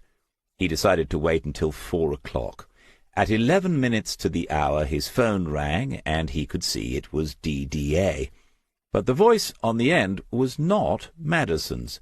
Polly Coverdale was on the line. She said, after confirming who had just answered her call, "Sorry about this. There's a bossy young woman running this place." Smith said he knew the feeling and asked what he could do for her. She answered, "Nothing, just write this down, I suppose." And then she gave him an address, adding afterwards, "I think it's your girl, Lauren Fitch." Nelson Road, Kings Lake. He knew it well. He asked Polly whether she'd been promoted to receptionist's assistant, and then she explained that she, Polly, had found the address and been ordered to ring him directly. He thanked her, and, professional curiosity aroused, asked her how she had accomplished something he could not. Polly said, "Mostly luck. I did debt work for a couple of years, and you spend a lot of time looking for people who've done a runner. You check county court lists all the time. It was a long shot, but when Maddie said she wasn't having any success, I tried it and she came up." Smith said, "As a debtor, she has CCJs against her?" "No, that's the more interesting bit. She's listed as a plaintiff against something called Star Holdings, a Mr. C. Griffiths. I've only glanced at it online, but I think he's her landlord and there's a dispute over a tenancy. It looks like an ongoing thing. The last hearing was only a couple of months ago. Anyway, it could be her." This was worthy of his sincere thanks, and he duly gave them. And then, because he genuinely wanted to know, Smith asked Polly Coverdale what she'd done before those couple of years of debt work. He was certain if she wanted him to mind his own business, she would tell him so. She said, "I did 15 years RMP." She was using the shorthand. Had she been investigating his own history? The Royal Military Police, the feared redcaps. Squaddies sometimes called them monkeys, but never to their faces. Smith said, "Oh, which wing?" If she hadn't known he was ex-army, she did now. Polly said, "Close protection, and then SIB." When he'd thought to himself that she didn't look as if she stood much nonsense, he'd been wide of the mark. A close protection red cap can break your fingers just by thinking about it. SIB stands for Special Investigations Branch. Those are the ones who have a brain as well as the deadly moves. Smith thought she was in her late 30s or early 40s and wondered what had brought her to leave the services. But that was a question too far in only their second conversation. He said, "I think you're right. You've found the young lady I need to speak to. I owe you one." There was no false modesty. She said she was glad she had helped, and ended the call. He thought about her for another couple of minutes, but came only to the conclusion that she was quite an asset for Diver and Diver Associates. Joe would be working for another hour, and so he typed in North County Court to see how easily he could have found Lauren Fitch. There is always something new to learn. Chapter 14. Smith rapped on the door of 27E 3 times, and it opened within a matter of seconds. She was tall and slim and cross. He said, "Good morning. How did you get in?" "To the building," he said. "I came through the front door. Did you use a key? Do you have a statutory right of entry?" This time he made eye contact and didn't respond immediately, hoping to avoid further interruptions. "No. I do not have a key to this building. I am also sure I do not have a statutory right of entry to anywhere except my own home, though I've never tested the matter in the courts. The front door was on the latch. If I've caught you at a difficult time, I can come back later." The young woman opened the door a little more and took a step forward so she could look along the short corridor behind him. Then she folded her arms and said in a somewhat less aggressive manner, "You're on your own?" "Yes." Smith had realized why she was behaving in this fashion. The county court records gave few details, but Loren Fitch's ongoing dispute with Star Holdings had begun more than a year ago. As he waited, he heard a child's voice behind her calling, "Mummy!" He ventured a sympathetic smile and repeated his words that he could call back at another time. She said, "So what's this about?" "First, may I just establish that you are Loren Fitch? It's a personal matter, and I would not want to discuss her business with anyone else, even by mistake. Whether civil or criminal, encounters with the law of the land teach people to be cautious." The young woman thought before she confirmed her identity. Then he took out the DDA card and handed it to her. She studied both sides before she returned it. "You're a private detective. How did you get involved?" Smith said, "Through Axon Life, the insurance company." He knew, obviously, that the answer would puzzle her. Sometimes it's a way of regaining the initiative in a conversation. She said, "I don't have any insurance." "Hey, is this a con? Are you selling insurance? If you are, you can—" "No, Mrs. Fitch. Your father has a policy with Axon Life." In the silence that followed, a little girl appeared behind her mother. She moved as quickly as any other 3- or 4-year-old, but did so with the aid of a tiny crutch. On her lower left leg she had some sort of brace which looked permanent rather than temporary. She gave Smith a shy smile and took hold of her mother's hand. Loren spoke with a different sort of self-control now. She said slowly, staring at him very directly, "My dad? Is he dead? Have they found him?" Smith said, "I'm happy to answer all your questions, Miss Fitch. In order, then. Yes, this is about Gerald Fitch. I have no idea whether he is dead or alive, and if anyone has found him, I wish they'd tell me, because that's what the Axon Life Insurance Company has asked me to do." He gave her time. This was a lot to take in, but in addition to that, Loren Fitch was undergoing some emotional turbulence. The little girl looked up at her and said, "Who is it, Mummy?" "It's just a man come to talk to me. You can go and play." But the child didn't let go of her hand. Smith waited again, and eventually the young woman said, "I don't have any contact with my father. I can't tell you anything." In a matter of seconds, Gerald had gone from being my dad to my father. Smith said, "I am aware of that, Miss Fitch. There was no sign of a ring, and if she was living in this tiny bedsit with a child, he guessed there would be little sign of a man either. I spoke with Andrew and Lillian Maguire the day before yesterday, and they explained the situation. In case you're wondering, they didn't give me your number.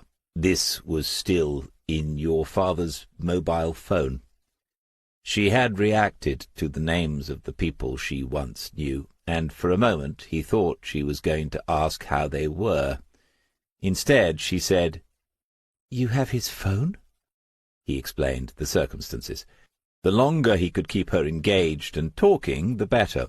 She might have asked an awkward question about how he had come by her address, but instead she said, "So you were talking about an insurance policy.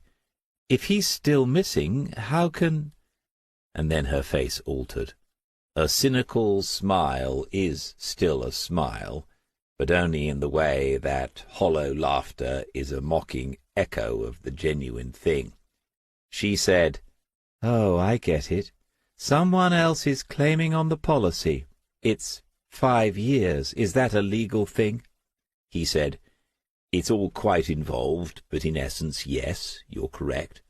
I've been asked to re-examine the circumstances of your dad's disappearance before any payment is made. Obviously, I'm trying to speak to anyone who knew him, relatives, friends, work colleagues. And, as I just said, I've had a meeting with his wife, Amanda." Smith had tried to colour that last point with a tinge of uncertainty, to say the words whilst touching the black keys, the sharps and flats. He could not tell whether he'd succeeded. Somewhere down in the house below, a door closed heavily. The little girl was still gazing up at him, and he smiled back at her. She was a pretty little thing, and he thought, what's your story, your part in all this? She must be Gerald's grandchild, and he, Smith, would have liked to know. He was on the point of making a polite retreat when Lauren Fitch said, "All right, do you want to come inside?" They lived in a single large room with a kitchenette at one end, their beds at the other, and a sofa and an arm-chair in between. A door led from the kitchenette into a bathroom and toilet. It was clean and tidy, and the tenant was resolutely unapologetic about her home. There was a gas ring, and she lit it with a match. It looks, thought Smith, as if we're having a cup of tea. How many hundreds of gallons had he drunk over the years in the course of his investigations? The little girl, Fleur, he had now been told, was fascinated by the presence of a visitor. She brought him a succession of toys and then books for his inspection, and he asked her whether she could read any of those books. She sat on a small stool, obviously her reading place, and performed a story about a very hungry caterpillar as she turned and read aloud each page. Smith said, "You're not even at school yet, are you?" And her mother answered, "No, kindergarten next month at the primary. She's never been in daycare, costs a fortune. We do stuff at home." He said, "I'm no expert, but I'd say she's already ahead of the game." Her mother shrugged, but he could see the compliment had been welcome. The little girl had a slight defect in her speech to go along with her limp. He could see now that her left foot was twisted inwards, as was her right one, but less so. He would have asked, but guessed the child was bright enough to know she was being talked about, and so said nothing. How many times had he told young detectives not to ask so many questions, learn instead to wait, watch, and listen? When the tea was poured, he sat in the armchair. Lauren Fitch sat on the sofa, and Fleur had retreated to her play corner, because the novelty of a visitor had worn off after a few minutes. Then, without being asked a thing, Lauren told him Fleur had been born with cerebral palsy. She said, "We've met plenty of others at the clinics. She's one of the luckiest." Smith remarked that her daughter seemed very bright. "She is, actually. They do loads of tests, all the developmental stuff. She always comes out at the top. She's going to be okay." This was a simple statement of fact, and Smith admired it. He asked whether Fleur would have treatment as she grew up. "Yes, she'll have ongoing speech therapy. NHS, obviously, so long waiting lists. Later on, they say she might be a candidate for some specialist surgery. They might be able to straighten her legs. But that's a long way away. It doesn't hold her back."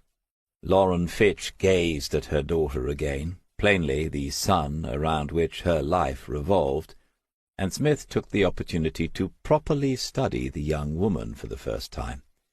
She was thin to the point of being overly so, and above average height. Her hair was dark and shaved close to her head at the sides, but shoulder-length elsewhere. He thought it an odd look, but he'd noticed other young women on the streets of Lake choosing the same style, so it must be some sort of a fashion. She had a single gold ring through her left nostril, and on the right side of her neck was the small tattoo of a scorpion. Smith could never for the life of him understand why a young woman would wish to deface one of nature's most wonderful creations, but he was long past debating the matter with himself or anyone else. Lauren's jeans were black, and she was wearing a dark purple T-shirt.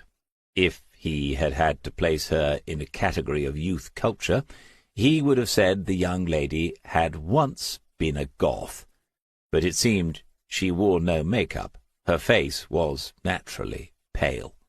He said, "May I ask whether your dad has met Fleur?" It was a sort of test, of course. She might assume he was unfamiliar with the dates involved, or simply that he wasn't very good at maths, but her look back at him suggested neither. She said, "Obviously not. She was born after he disappeared." "And he hasn't, then, assuming you're telling me the truth," Smith thought, "been in touch with you since?" He told her he was trying to get a mental picture of her father, but it wasn't straightforward. The people he had already talked to had given different views of him. Lauren Fitch accepted the invitation. She said, "He was a good father to me growing up. As a kid, I always believed they were close, my mum and dad. We had a nice house, not short of money. When I got older, I realized he was worrying about the business a lot, and that changed him. I remember my mum saying to him, 'Just leave it or sell it. It's not worth killing yourself for.' But it had been my granddad's company, and my dad always thought he had to make it work, keep it going. But it was her that got ill. Her asthma got worse. I'm sure it was the worry of it." Fleur was sitting in her corner, quietly absorbed in another book. Surely, he thought, there aren't many 4-year-olds that do that. He knew of one in Belfast who ran, climbed, pedalled, and kicked a ball around from dawn to dusk. He said to Lauren, "Were you aware of any specific changes in your dad leading up to the time he disappeared?" "No, but I wouldn't be. I haven't spoken to him in 8 years, not just 5. I haven't spoken to him since the day he walked out on my mum." She gave him a long, level stare, as if he might not believe her, but he did. Smith already had the impression that Miss Fitch might be short of money, but she did not lack resolve. They were into the heart of the matter now, and so he thought little would be lost by asking her whether she had met Amanda, her father's second wife. Lauren said, "Yeah, once. On my 18th birthday, he brought her to the house along with a present. My mum started crying, so I slapped her face. The bitch's face, not my mum's." When she saw the surprise on Smith's own face, she almost laughed, and then added, "It was all downhill from there." Fleur had heard something that worried her. She came and stood near to her mother. Lauren reached out towards her and said, "Sorry, darling. Mummy said a bad word, didn't she? Not to worry. I won't say any more." And then to Smith, "The only time I saw him after that was the funeral. He came alone. He said a few words to me, but I had nothing to say to him. He was changed, though. I think he already knew he'd made a terrible mistake." He said, "You mean in remarrying?" "I mean in having anything to do with that woman. I'm not just a daughter defending her mother here. I think Amanda Routh is evil. One day, a friend of mine—" Her voice trailed away, and her eyes left Smith momentarily.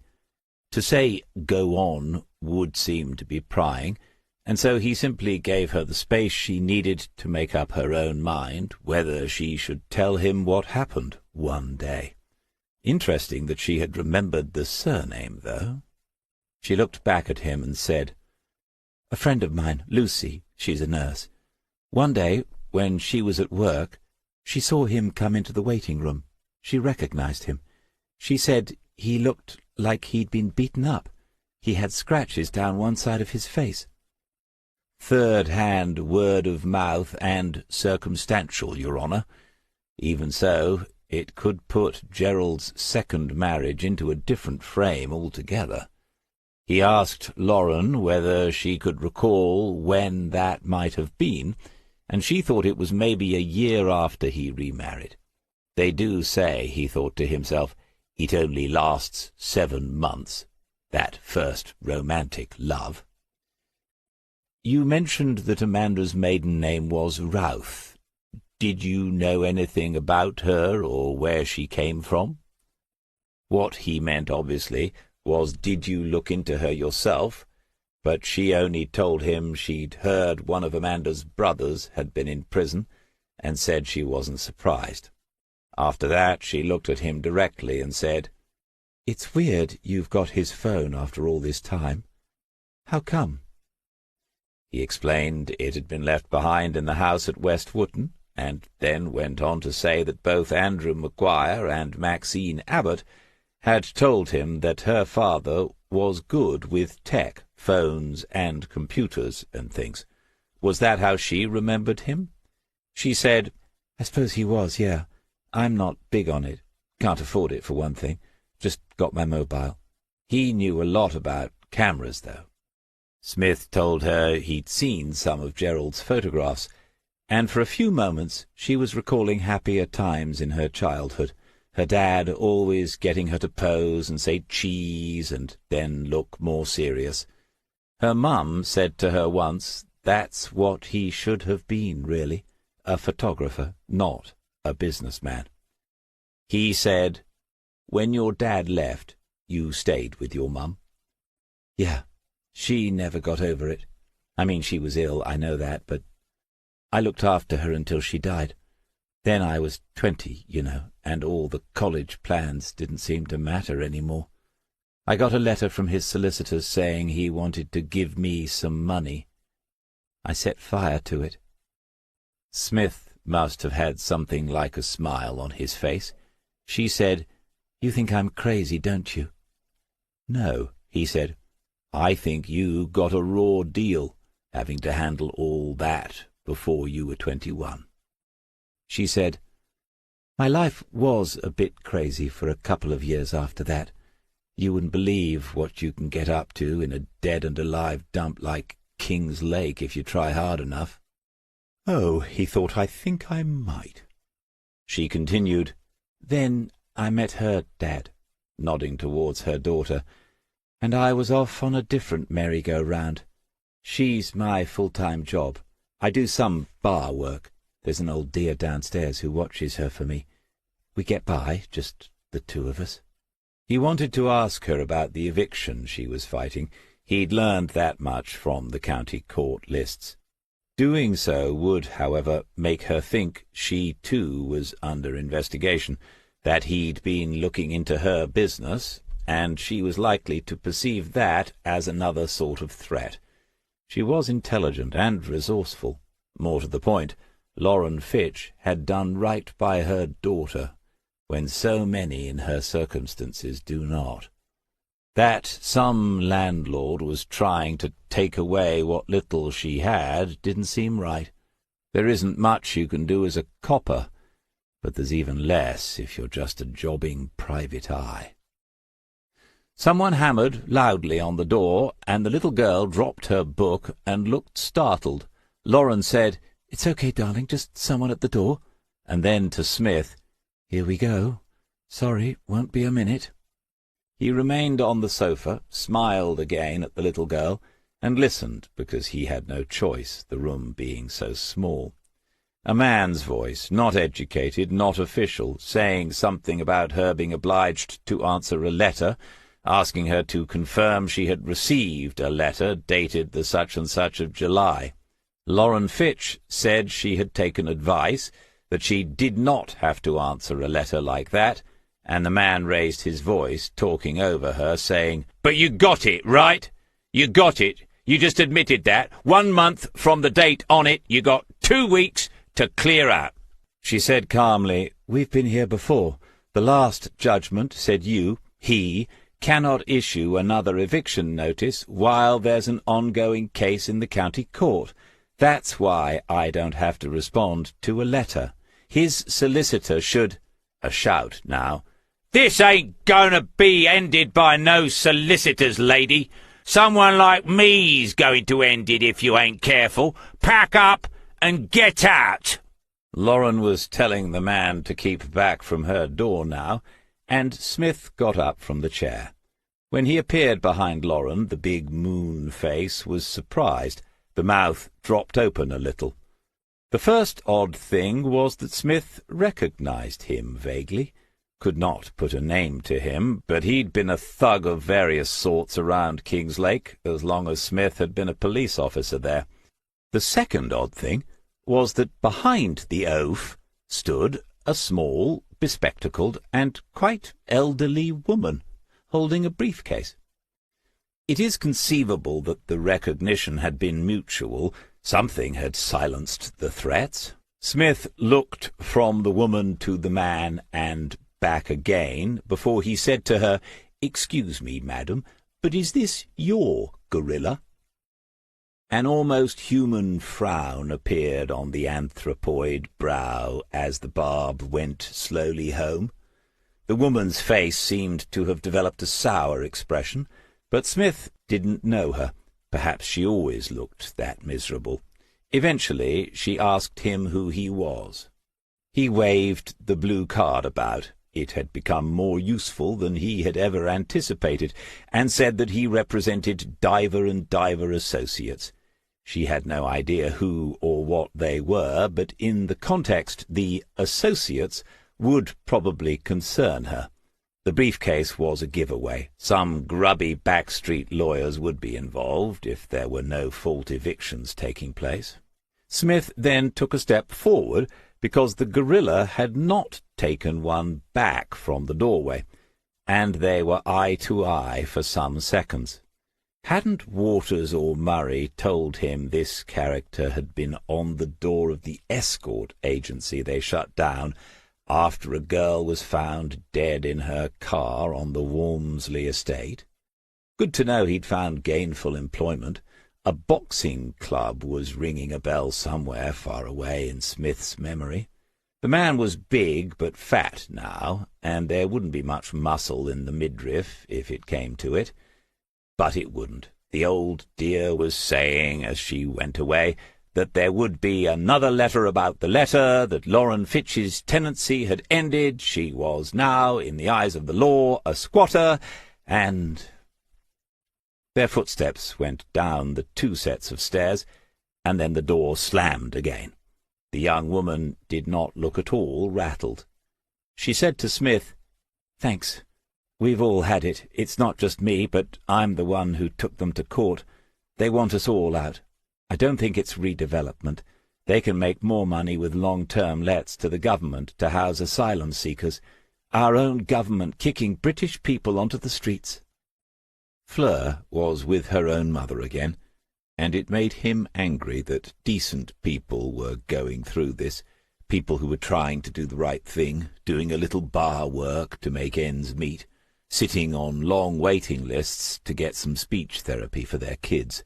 Somewhere it had all gone wrong somehow. He thanked Lauren for her help, and added, "If I find out anything, would you want to know?" Not an easy question for her to answer, he knew that. In the end she shrugged, and he took that as yes. He'd reached the top of the stairs when he heard her voice and stopped. She was beckoning him back, and he went. She turned again into her room, and Smith followed. She pushed the door to and said, "There's something I didn't tell you." Chapter 15. 30 minutes later, Smith was making his second unannounced visit of the week to the offices of Diver and Diver Associates. Madison was surprised to see him and said it was getting to be like he almost worked there. For someone of her tender years, she had an unusually dry sense of humour. He pointed towards the closed door and asked whether Jason was in. He was, but on a call which shouldn't last much longer. Smith asked next whether Polly Coverdale was in the building. She was not. She was at that meeting with solicitors. Smith had been hoping to thank her in person, whilst at the same time finding out a little more about his co-associate, if there is such a word. As someone who almost worked there, he decided to explore the facilities downstairs for the first time, and offered to make Madison a coffee or a tea. She looked rather touched by the question, and said she had some herbal teas in the cupboard. She would love a ginger infusion. At that point for Smith there were simply too many possibilities, and he had to content himself with asking how long she would like her ginger infusion to last. She said he could bring it back upstairs, and she would manage the removal of the tea bag herself. He was grateful there was no one else in the offices to witness the spectacle of him carrying a mug with one of those little labels on a string hanging over the side. As he busied himself in the kitchen, which was 5 times the size of the one in Lauren Fitch's bedsit, he thought over again what the young woman had told him after she'd called him back into her room. On the 17th of June, 5 years ago, 2 days after her father disappeared from his home in West Wootton, she had received a phone call. It was one of those odd telecommunications events that happen to us all from time to time. You say hello a few times, but there is no response, no sound from the ether, just an empty silence, and then nothing at all. She thought no more of it. 1 week later, on the 24th of June, she received another call. She checked her records afterwards, and it was from exactly the same number. This time she took notice of it, because in between the 2 calls she had been spoken to by the Kingslake police about her father's disappearance. On the 17th, no one had yet told her he was missing. She waited on the line for whoever had called to say something, and eventually said, "Dad, is that you?" Whoever it was had made a sound. When she told Smith, she said it was a sort of choked sob, as if he was trying to speak, but could not. And then the call ended again. Smith had said to her, as if he was trying to speak, and she said yes, it was a man, she was certain of it. And she thought it had been her father. When he asked her why she thought so, she admitted it was just a feeling. More than 5 years ago. Obviously she had changed her phone since then, but she was, as he had already concluded, a rather sensible young woman. In a notebook she had written down the number, and she still had that notebook. When she brought it to him, he had said, "Did you go back to the police with the number?" She swallowed before she answered him, and he thought, there's a dam that's going to break sooner or later.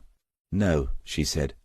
And when he did not comment on that, she said, "I wasn't sure I wanted anyone to find him. I wasn't sure I wanted to see him again, so—" It was a landline number, and he recognized the area code, force of habit, a habit of the force. These apparently trivial things stick with you forever. 01692, North Walsham, the far north-east of the county of Norfolk. If the calls had come from Gerald Fitch, if he had been there for at least a week, why there? If Gerald was in north-east Norfolk, he had not, after all, been involved in an unfortunate accident or something worse. he was still alive, if not exactly kicking. If Gerald had reached out to his daughter after 3 years of separation, why say not a word? If my instincts are still of the slightest use, thought Smith, this is a lead, and a good one. Naturally, he had called the number himself. The moment he arrived back at the car, a continuous high-pitched tone was the result. He tried again, carefully checking each digit, only to hear the same sound again, and a third attempt. The noise was becoming more irritating each time. The lowliest detective in Kingslake Central would know how to find the address linked to that landline number in a matter of minutes, and, more to the point, he or she would have the authority to obtain that information if doing so was part of an official investigation. As a member of the public, Smith had neither the means nor the authority to search for it. He had sat in the Volvo and considered these matters for 10 minutes, and then driven to the market square, parking in his regular spot before a visit to DDA. How many times had young Mr. D said to him, "Don't underestimate what we can do to support you if you're on a case of ours, David. We have ways and means. Just ask, you might be surprised." But it was Jason Diver who was in for the surprise, because Smith was going to ask. When he arrived back in reception with a tea for himself and the weirdly coloured concoction for Madison, Jason was there. She had told him that was obvious, and Smith was invited into the office immediately. Jason said as they both sat down, "Good to see you. Something to report?" Smith summarized the results from the interviews he had conducted over the past couple of days. He did so chronologically, ending with the one which had finished less than an hour ago. As he opened his Alich notebook to reveal the phone number, the intercom on Diver's desk buzzed, and Madison's voice said, "It's your call back from Oslo." Probably important. Smith knew the young woman did not usually interrupt interviews, but Jason said to her, "Okay, can you give Goran my apologies, Maddie? I'll call him back in 15 minutes. Smith had noticed this before. Jason was inclined to take a disproportionate interest in the parochial matters of Northwest Norfolk, and one day the young entrepreneur was going to ask to come out on a real case instead of a virtual one, or a digital one, whatever the word is that they use to differentiate between their world and his own. This was a scenario which was to be avoided for as long as humanly possible. Jason said to him, "We don't know that call was from Gerald Fitch." "No. But you think it was, don't you?" "It really isn't that simple." Smith sat back in the chair and folded his arms, a gesture which somehow implied patient resignation rather than defensiveness. He said, "Lauren Fitch believes it was her father, and she struck me as a sensible and responsible young woman. From our point of view, therefore, it might have been Gerald, that's all. However, if I was still working at Kings Lake Central and this came across my desk, it would be viewed as a potentially significant development." Somewhere out in the back streets, two vehicles blew their horns at each other, probably in Silver Street, Smith thought, and someone's gone the wrong way up it. The one-way system never had worked properly. Jason was thinking things over. Then he said, "Let's assume it was him. What do you read into that?" Smith said, "He left of his own free will. There are some strong hints now that the marriage wasn't in good shape, and we know for certain the business wasn't. He was alive at least 9 days after he disappeared. A middle-aged man with no serious health issues that I'm aware of. He might have died subsequently, but statistically the odds are that he hasn't." Jason said, "He's still alive in that case." "But all of this," said Smith, "hangs on an if. If that call came from Gerald Fitch. You could go back to Axon Life with this, but I doubt whether they can withhold paying out on the policy on the strength of a mystery phone call. Jason Diver asked for the number and tried it himself, a perfectly reasonable thing to do. He achieved exactly the same result as Smith. It was troubling him, the thing that was coming next, and Smith knew why. He'd known it 45 minutes ago when he sat in the car and considered the matter. So, David, we need to know where that phone was 5 years ago, where the phone was that had this number. That's what you're telling me. After a pause, Smith said, "And if we had that information, I believe it would be worth going to that place, yes. You have to, or it's a loose end forevermore. You can't leave those lying around." Diver was still dealing with it, still processing, but the 15 minutes before the Oslo call would soon be up. Smith said, "Can you get it?" It was always coming, this moment, from the day Smith had agreed to take on just one case for them, the moment when all the excitement of getting into the private investigations business comes up against the reality of it. Sooner or later you arrive here, at the ethical dilemma. Jason said, "This is a tricky one." Then he looked at Smith, being nobody's fool, our Mr. Diver, and said, "But you already know that." Smith's expression gave nothing away. "As you know, we take our professional responsibilities very seriously. As we speak, Catherine is involved in revising the Code of Conduct for the ABI. Do serving police officers sometimes break the rules of evidence? Some do, Smith would have answered. The successful ones. This was Jason Diver's call, and there was no point in leaning on him, or even trying a little persuasion. Smith knew perfectly well that what he was asking Diver to consider was not only against some code of conduct, he had the leaflet somewhere, but was also breaking some sort of privacy or data protection law. Imagine the anarchy if all of us could look up someone's address simply by knowing their phone number. Jason Diver said, "Okay, leave this with me." Smith nodded and made to get out of the chair. As he did so, Diver asked him what else he would be doing in the meantime, as far as the investigation was concerned. Smith said, "It might be worth taking a look at the Fitch Marine site down at the riverside, and I thought I might have another word with Amanda Fitch and pass on the good news about her husband. I'm sure she'll be delighted."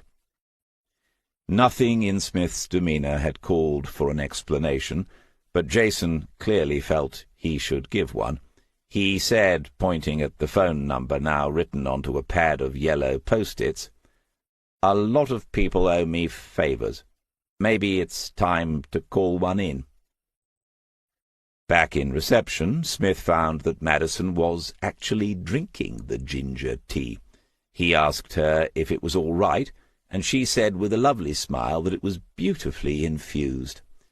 Making his way down the stairs, he thought, heaven forgive them, these young ladies.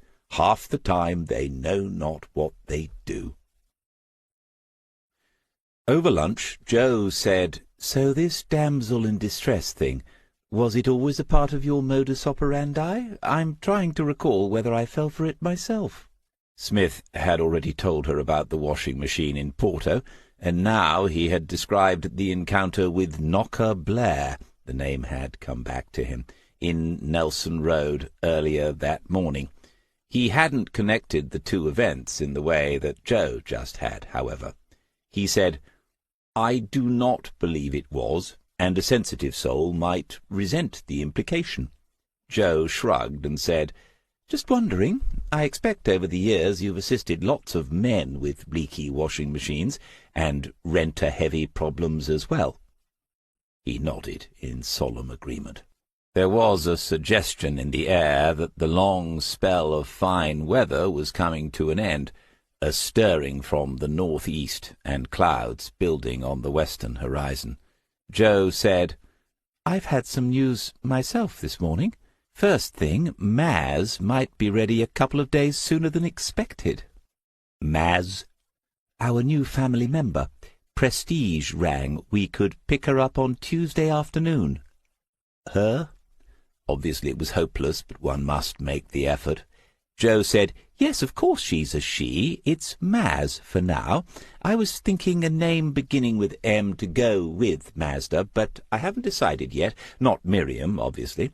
Monica, Mary, Madeline, or Madison," he thought to himself. Maddie Mazda. He wasn't getting involved in this, and said nothing, but Jo could be relentless in her own way. She said, "I know what you're thinking. It's just a mechanical device. But when we're deciding who's taking which one, are we going to say the Volvo or the Mazda?" "Why not?" he said, despite himself.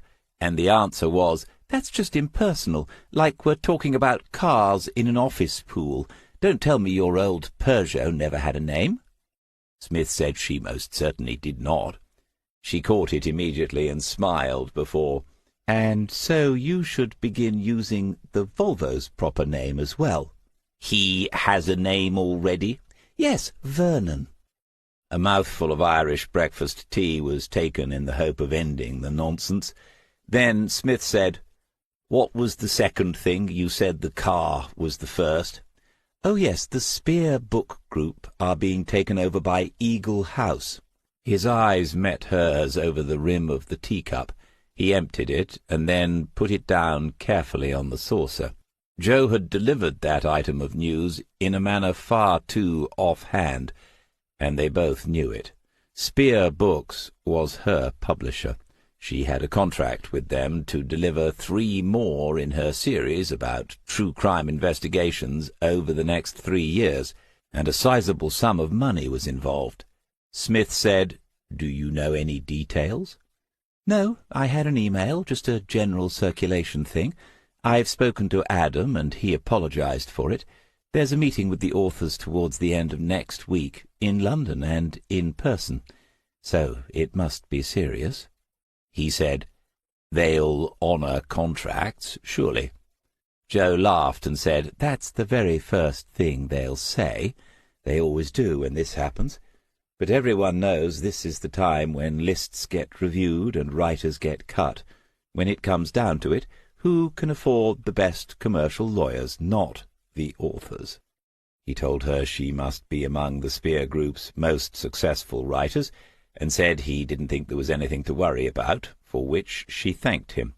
Then she said, "Even so, I was wondering whether we ought to cancel the new car, just for now, until I know something definite." It was a genuine question. Smith said absolutely not. They could manage whatever happened, and added, "Besides, Alice down at the village shop is always looking for part-time staff, and the Marston Hotel needs cleaners. I'm confident you'd soon find employment." After lunch, Smith unlocked the garden shed and found the things he was looking for quickly enough.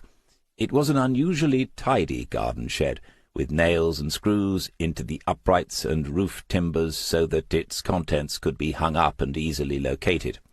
He was putting these items into the boot of the Volvo when Jo reappeared, looking up at the sky and saying he should probably take a waterproof jacket with him. He pointed into the car and said, "Already on the back seat, but I'd better go and make sure the canvas on the boat is tight. The wind's getting up." Jo said, "I'll do that as soon as you leave." Then she stared into the boot of the car and said, "Are you going undercover?" He looked himself, and after a few seconds said, "Maybe, just a bit. I don't think dressing up is against the ABI Code of Conduct." Chapter 16. Smith drove past the yard where he and Waters had arrested Philip Wood for the murder of Jamie Bell, recalling how the man had still managed to land a few punches, even with one arm trapped in the car door, and Waters clambering in the other side to handcuff him. Those were the days. Fitch Marine Engineering owned the next site downriver. Who would ever have guessed then he would be back here on another investigation all these years later, and as a private operator? The works had been closed for a long time. He expected to see abandoned buildings and weeds and warnings on the security fences, and indeed there was plenty of that, but there was also a vehicle parked inside. He drove past slowly, as if searching for something, giving himself time to assess the situation. The car was a long blue Mercedes estate, and there was a clue painted on the side of it, Layer and Company's company logo. This was one of the county's largest estate agents, handling both high-end residential and commercial properties. Smith drove on and saw the main gates had been opened to let that vehicle inside, and that they remained open. He went further down the road until he was out of sight, then pulled over and considered the best way to exploit this opportunity. Confidence is the key. You need a plan, and you need to prepare for some of the foreseeable complications. But with enough confidence, or front, as it was once called, you can get away with, if not murder, then with much more than most people could imagine. Smith drove back towards the gateway, and then straight through it. He parked some 20 yards away from the Mercedes, but in line with it, as if this was still a car park for the offices, which were 40 yards in the opposite direction. He could see two figures now, in the gap between the empty office building and a big shed-like affair which covered a dry dock, and one of them had noticed his arrival. Smith put up a hand and waved as he went round to the back of the Volvo and opened the boot.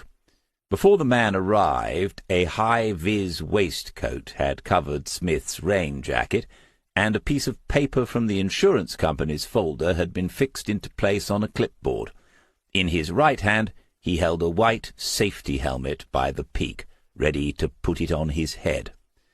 The man who had approached was middle-aged, short, and overweight, pinkly clean-shaven and wearing a shirt collar a size too small for his neck. Smith said cheerfully, "I see you've beaten me to it. Lucky for me. I was told there'd be someone to open the gate. I assume that's not you." "He's not entirely convinced," thought Smith. "Let's wait and see how he handles it, then." "I'm sorry, have we met?" Smith said, "No, I'm sure we haven't. I'm a bit off my usual patch. I drove right by it first time. You probably saw me going down the road." The other one was watching from the side of the offices, younger and holding the sort of equipment trainee surveyors seem to be holding most of the time. The man said, "Only I wasn't told to expect anyone else. You are—" "Sorry, thoughtless of me. David Smith, representing the insurance company." He held up the clipboard then. It has to be for a precise number of milliseconds, long enough for the subject to see the name and recognize the logo. Fortunately, very well known, but not so long that he begins to read the contents of the letter itself. The man said as the clipboard was lowered, "Oh, Simon Harvey, senior partner, Layer and Company. Axon Life. I didn't realize they had a commercial division. Most people don't. Only a small and exclusive portfolio. At least, that's what they tell me. I'm an area rep, really. I was asked to come and have a quick look around before the place goes on the market." Mr. Harvey's expression had altered a little already. He now seemed more confused than suspicious. Smith donned the safety helmet and went to the rear door of the Volvo. He opened it and took the camera from the back seat. He said, "I'll just take a few snaps. Proves I've been here. I won't get in your way." Something seemed to be troubling the senior partner from Layer and Company. After a moment he said, "Axon Life have an interest in this property?" Smith was closing the boot now, the busy area representative getting on with the job. He said, "Yes, goes back a long way, I believe." He was switching on the camera and pressing various buttons as if he knew just what he was doing. In a way, of course, he did. Harvey said, "Really? We were not aware. Is there a claim on it of some sort?" It was easy to see why the senior partner might be concerned. This site had to be worth millions. The development potential was obvious. Smith did not know what their percentage might be, but the agents who sold it were looking at a nice little earner. Legal complications and claims could get in the way of all that. A different look had appeared on Smith's face now, a wary look that said he shouldn't really be discussing this. He said, "I don't know all the details. I think it's complicated. That's why they've brought in the consultants." Mr. Harvey said blankly, "The consultants?" "Yes, Diver and Diver Associates. Have you come across them?" A shake of the head.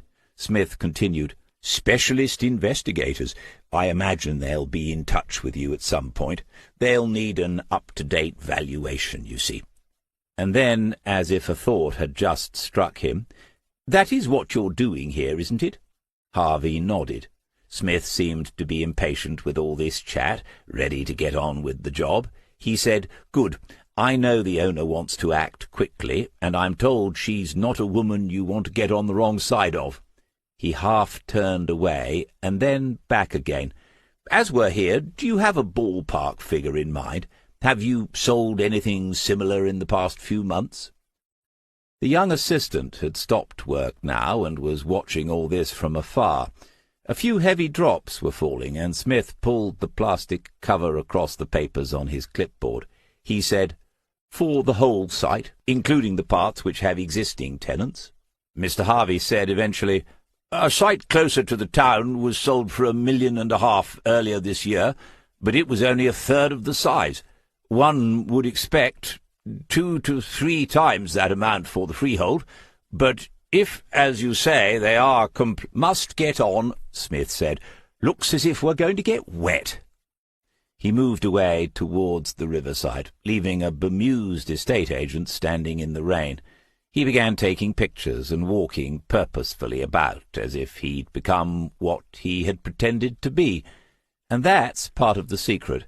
When he was on his way back to the car, he saw the young man was now sheltering in the lee of the office building, and Mr. Harvey, senior partner, Layer and Company, was busy on his mobile phone.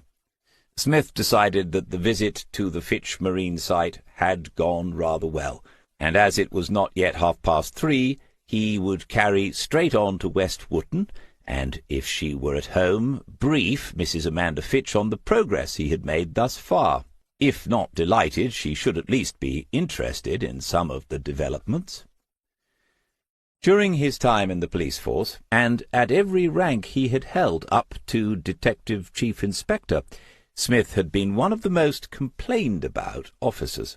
Generally, the complaints came from people he was investigating, rather than his fellow officers, and so he never minded when various senior policemen and policewomen called him into their offices and said they'd had another one, meaning another complaint.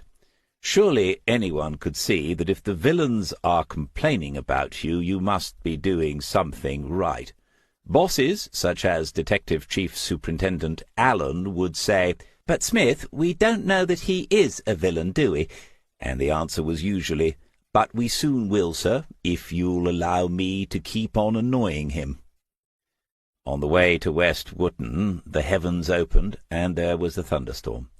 The rain hammered on the windscreen, and the wipers became frantic in their efforts to push it away. Headlights came on everywhere, and the spray from tires seemed to be going in all directions at once. It was going to be short and sharp, and so Smith pulled up in the road outside Woodlands, where he'd waited once before, giving the rain a minute or two to cease. He wound down the windows a little, and the smell of it wafted into the car. Petrichor, the magical scent released when the golden blood of the gods touches the arid rocks of the earth. The older you get, he thought, the more evocative such things become. It smells like a secret. There were some upsides to being a private investigator, though. If Mrs. Fitch became annoyed with him, to whom could she complain? Jason Diver?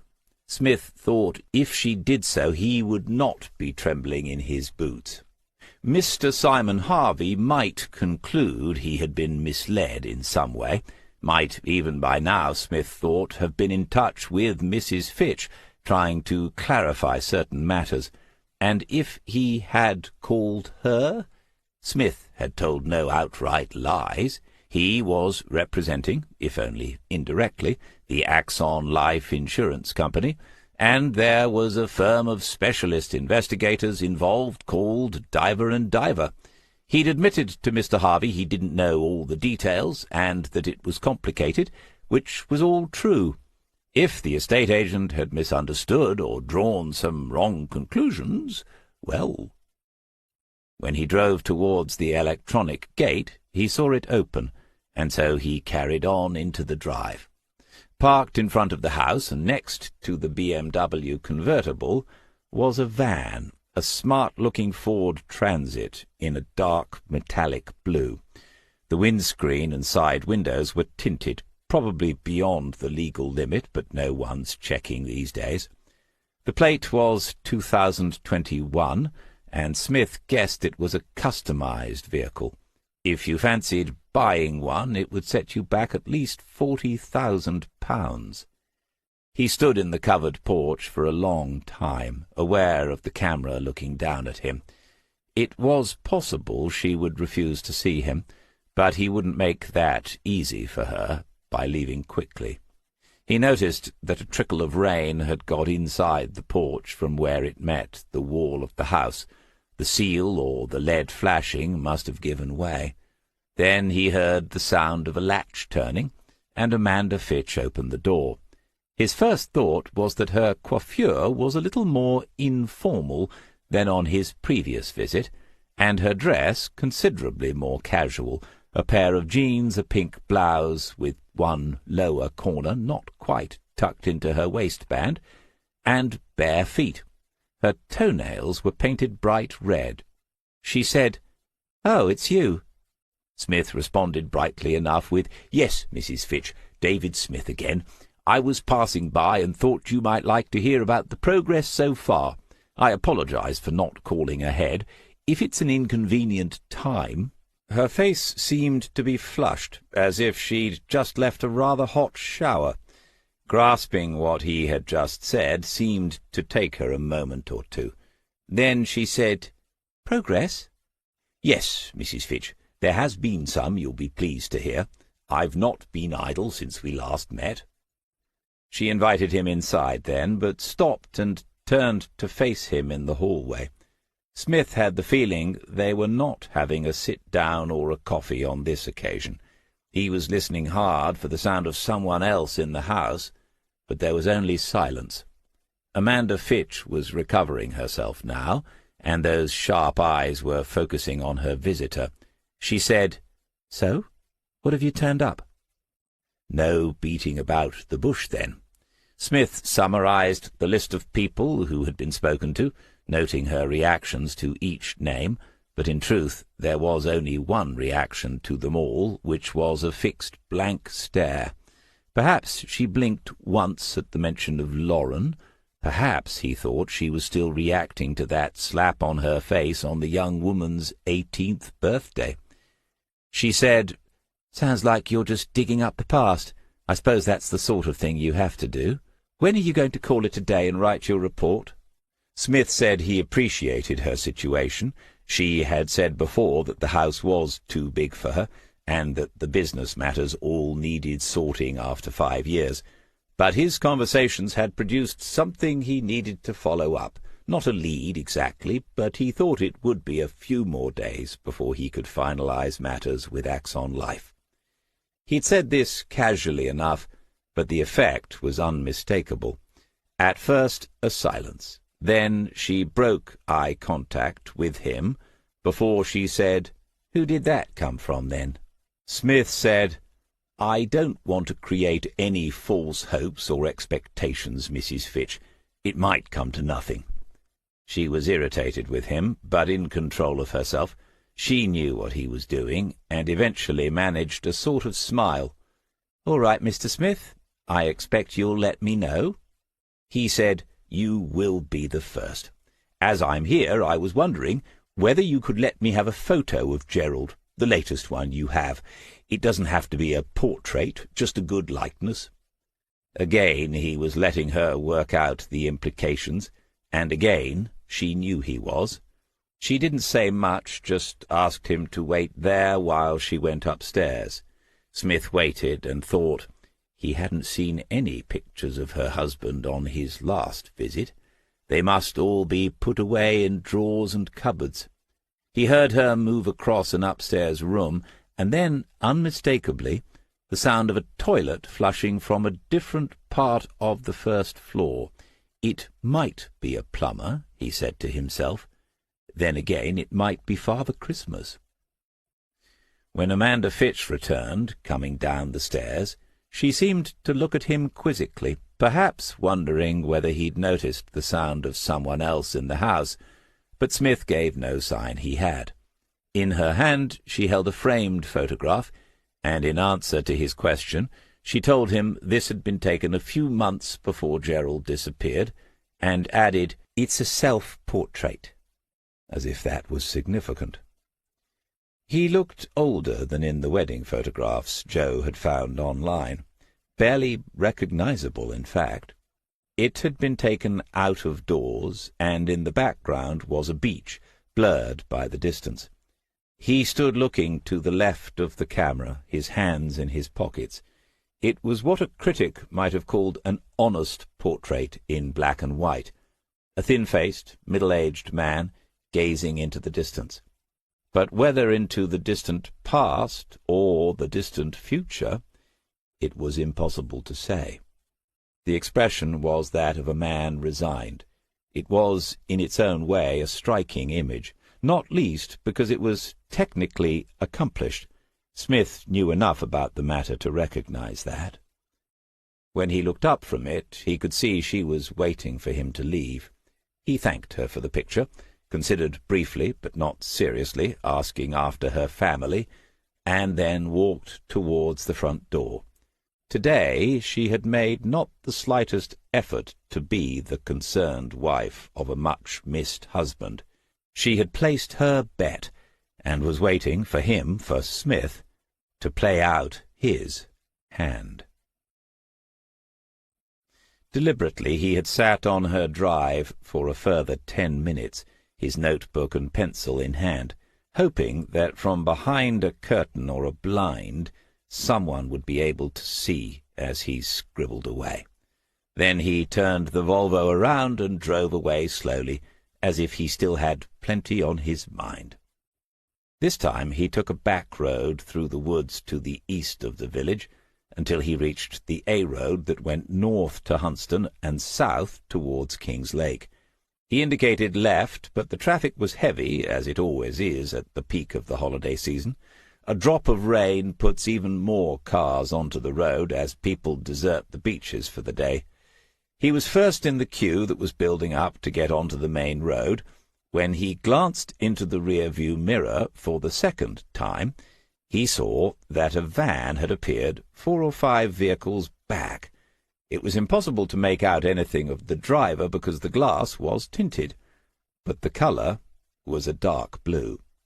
Smith looked up and down the road in front of him, trying to anticipate where there might be a gap and how many vehicles from the side road might fit into such a gap. Then, inevitably, he was staring into the mirror once more. "It's highly unlikely," he said to himself, "and not inconceivable that even if it is the same van, it's only going about the owner's lawful business." A few more seconds, and there would be an opportunity to go in either direction from here, north or south. He switched off the indicator, still weighing up an entirely unexpected situation. What sort of person is most likely to be driving a customized transit with tinted windows? When the gap came, Smith turned right towards King's Lake, heading away from home. Other cars followed him out of the junction, some going left, some right, and then he saw the van was now on his side of the carriageway, 2 cars behind, keeping a safe distance, being driven very sensibly. 2 miles south of that junction is a lay-by on a straight section of the road. Smith allowed his car to slow gradually, and then pulled into it without indication. The vehicle behind gave a peevish beep on its horn. Smith didn't look to his right as the van passed, but as it came into his line of vision further down the road, he recognized the number plate. It was already written in the allich which lay on the passenger seat, and he did not need to double-check. Still perfectly possible this is all legitimate, but now he had to know. From here, Smith could have waited for another break in the traffic and swung around 180 degrees. Instead, he pulled away again and continued towards Kings Lake. If he'd been in that transit and tailing the Volvo, where would he be waiting now? There's a major 4-way roundabout less than 3 miles from the lay-by. Ideally, one would need to be parked up before that. They, or he, had reversed into a farm access track, well hidden by a hawthorn hedge, and Smith only just spotted them as he passed the place. He continued at a steady 55 on towards the roundabout, where another decision would be required. He had no doubt now that whoever had been paying Amanda Fitch a visit was following him. The question had instead become why they were doing so. Thinking it through logically, he concluded there were 2 possibilities. The first was they wanted to know where he was going next in his investigation. The second possibility was that someone wanted to know where he lived. The events at Schiphol Airport a few months ago had taken Smith by surprise. When he'd signed up to look into the case against Anthony Hills, no one could have predicted he, Smith, would have been pursued by a couple of characters intent on doing him serious harm. But that had been on foreign soil. It had been dealt with, and there was little likelihood of it rearing its head back in Norfolk. Now, in only his second investigation for DDA, there was another threat. He hadn't bargained for this when he allowed himself to be persuaded back into the business in a private capacity. When he had lived alone in Lake, it would not have mattered very much, but he didn't live alone any more. A decision had been made in another part of his mind as he considered all this. He took the 3rd exit off the roundabout and headed towards the town centre. The traffic was busy, late on a Friday afternoon, the holiday visitors running into the people leaving work early. Smith shook his head a little and wondered when that became a thing. Back in his day, he glanced into the mirror no more often than he would normally, and the van was there, keeping back a couple of vehicles, clearly intent on observing rather than intimidating him. He took the left into the town's major one-way system, and the transit followed, just 1 car behind him now. Smith's knowledge of the roads meant that he could have made various manoeuvres in an attempt to lose them, but in doing so he would have alerted them. The driver would realize what was going on, that he had been tumbled. Instead, this could be viewed as an opportunity. Amanda Fitch had put this tale on him, there could be no doubt about that, and she was the very person he'd been trying to bother not an hour ago. Very well, then.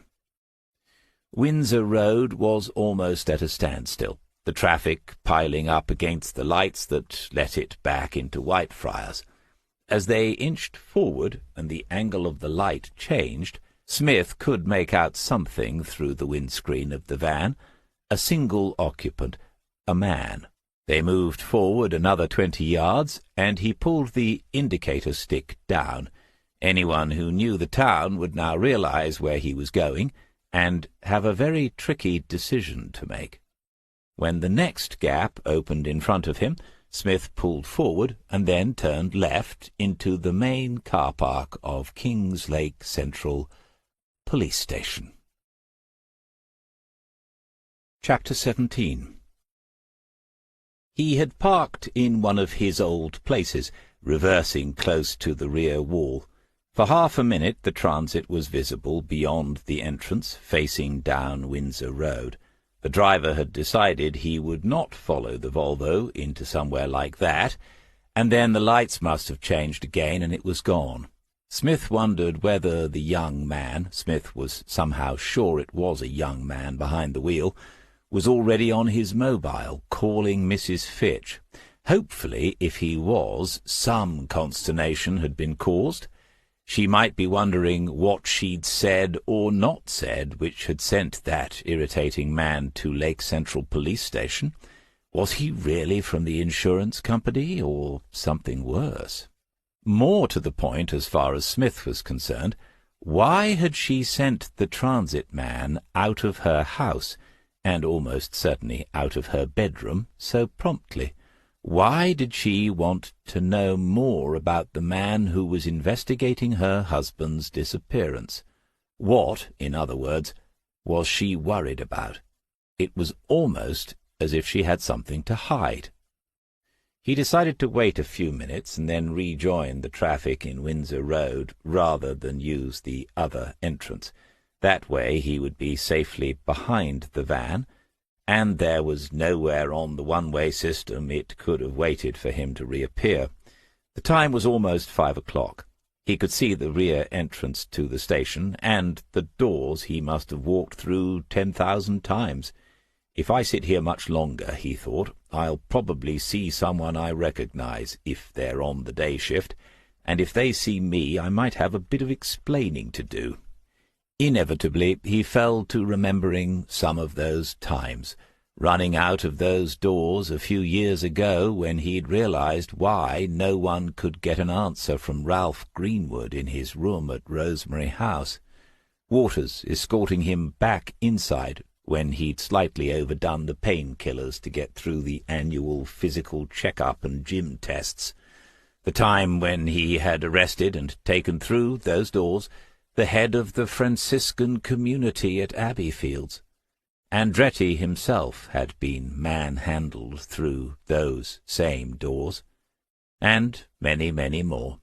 It had not been an uninteresting life, and on balance he'd probably done more good than harm. One cannot ask for more than that. Perhaps. The doors opened at last, and a woman appeared, small, neatly but casually dressed in jeans and short-sleeved T-shirt, carrying a briefcase. He didn't recognize her immediately, but it was DCI Cara Freeman. Of all the car parks in all the world. Still, she worked here, and he didn't any more, so this was hardly unexpected.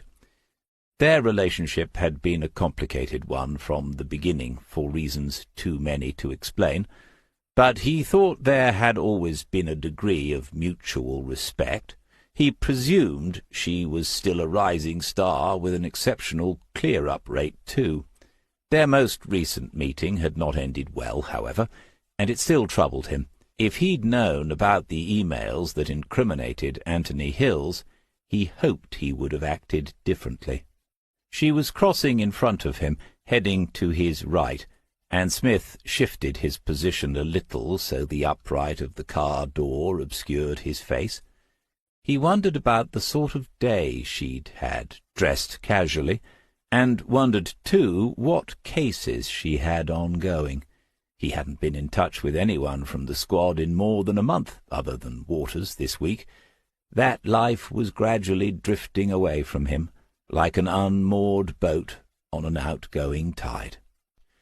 Freeman had reached her car, a red Mazda CX-30. She looked preoccupied, but her eyes went around the half-full car park anyway, because that's what observant officers and good detectives do. If she noticed him, she gave no sign of it, and then she was driving quickly around to the Windsor Road exit. Smith wondered whether Serena Butler's speculations about the DCI's private life had ever come to a conclusion. If they had, he didn't think he needed to know. The telephone symbol on the dashboard lit up moments before it began to ring. Smith was au fait with all this sort of thing now, and pressed the answer button, already aware it was Jason Diver. The usual formalities over, there was a pause before Diver said, "So, I have an address for you." Smith said, "The landline Lauren Fitch gave me?" "Yes," followed by another pause. "My source," Diver continued, "was at pains to stress she would deny ever having given me this information." Smith said, "That's all right. I'll deny ever having received it. You should be safe enough, then." The grubby reality of an investigator's life was probably beginning to dawn upon young Mr. Diver. The fact you sometimes have to be as devious and deceitful as the people you're after, hoping and praying your motivations are better, because that's the only justification, and perhaps the only difference between the two of you. Smith didn't want to hurry the young man, but the address itself would be handy. Diver said, "Right, so I'm going to read it to you rather than put it into any sort of text." He did so, and Smith duly made a note in the Alich. He had to smile because it looked as if he was heading back to the East Coast, not so many miles from where he had begun the search for the yacht that got the Hills family into so much bother. Diver was saying, "No need to ask whether you're going to take a look at it. Do you have any idea when?" Alert, he might be looking for an opportunity to get out of the office. Smith said he wasn't sure, but probably early next week. Diver then asked whether there had been any developments since they were last in touch, and Smith summarized his work over the past day. The younger man was quick enough to draw one of the same conclusions as the older one. He said, "If she's having everything valued already, it looks as if she intends to liquidate her assets, doesn't it?" And Smith could only agree. The only significant detail he omitted was the events of the past hour and a half, the fact someone had followed him from Amanda Fitch's house. In this respect, Jason was no different to a senior investigating officer. On occasion, there were things you might not reveal to them for the sake of the momentum of the investigation. They might have to sit down and evaluate the health and safety implications and conduct a risk analysis. Or, thought Smith, I can just keep my eyes and ears open now I know I'm a person of interest. The call ended and Smith left the car park. The traffic was moving, and he took the route north back towards the Huntston Road, keeping just one eye open for suspicious-looking transits. He would, of course, now need to fine-tune those eyes and ears. He needed to take some additional precautions. The thought had first occurred to him on his return from Amsterdam, but now he needed to act upon it, and that would mean a conversation with the management. Joe said, "I'm not worried. I think we're pretty safe here. It's not as if we can't see them coming, is it?" They were in the garden and conducting a review of security. "That's true," Smith said, "as long as we happen to be looking. And we have Layla, who has become, despite my earlier doubts, a good house dog." Tail wagging at the mention of her name, prospect of biscuit improving. Joe continued, "We can't fence the place in, it would ruin it." He said, "Agreed, but we can make sure we know if we have visitors, day and night, and whether or not we're at home.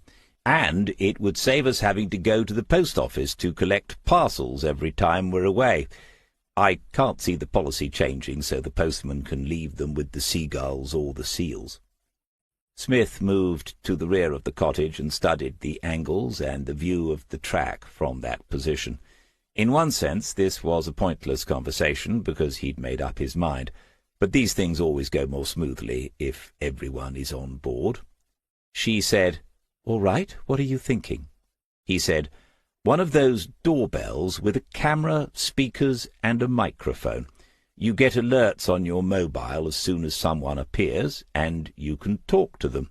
That covers the front door, then a camera to cover this side and the rear of the place. with another camera high up on the side to look down the track towards the village. It's the same setup for them. They link to your phones through the router and Wi-Fi. This all sounded impressively confident, but Smith had spent an hour researching the matter in his study before beginning this conversation. Fail to prepare, and you prepare to fail. Jo was looking around now. She said, "What if someone comes across the marshes and along the north bank?" And he answered, "I'm tempted to say if they've gone to all that trouble, good luck to them, but they'd still have to come around to this side. There's nowhere to break into the house on the north side." Jo said, "And I presume you've already found what you're looking for? It sounds expensive." She had never expressed concerns about money before. This all stemmed from her unknown situation with the new publisher. They had plenty of money sitting in the bank and doing nothing, literally nothing, with interest rates as they were. It was better to put it to some use, especially something that would improve their security. Smith still habitually monitored the crime rates, national and local, and things were not looking hopeful. He said, "Good equipment isn't cheap. You can buy from the usual online sources, but how reliable are all those reviews?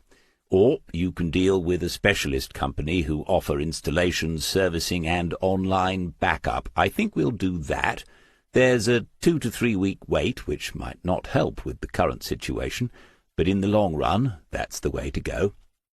Jo was regarding him. He could be intense when he was looking into something, very fixed, and it wasn't difficult to imagine he had sometimes been a demanding SIO.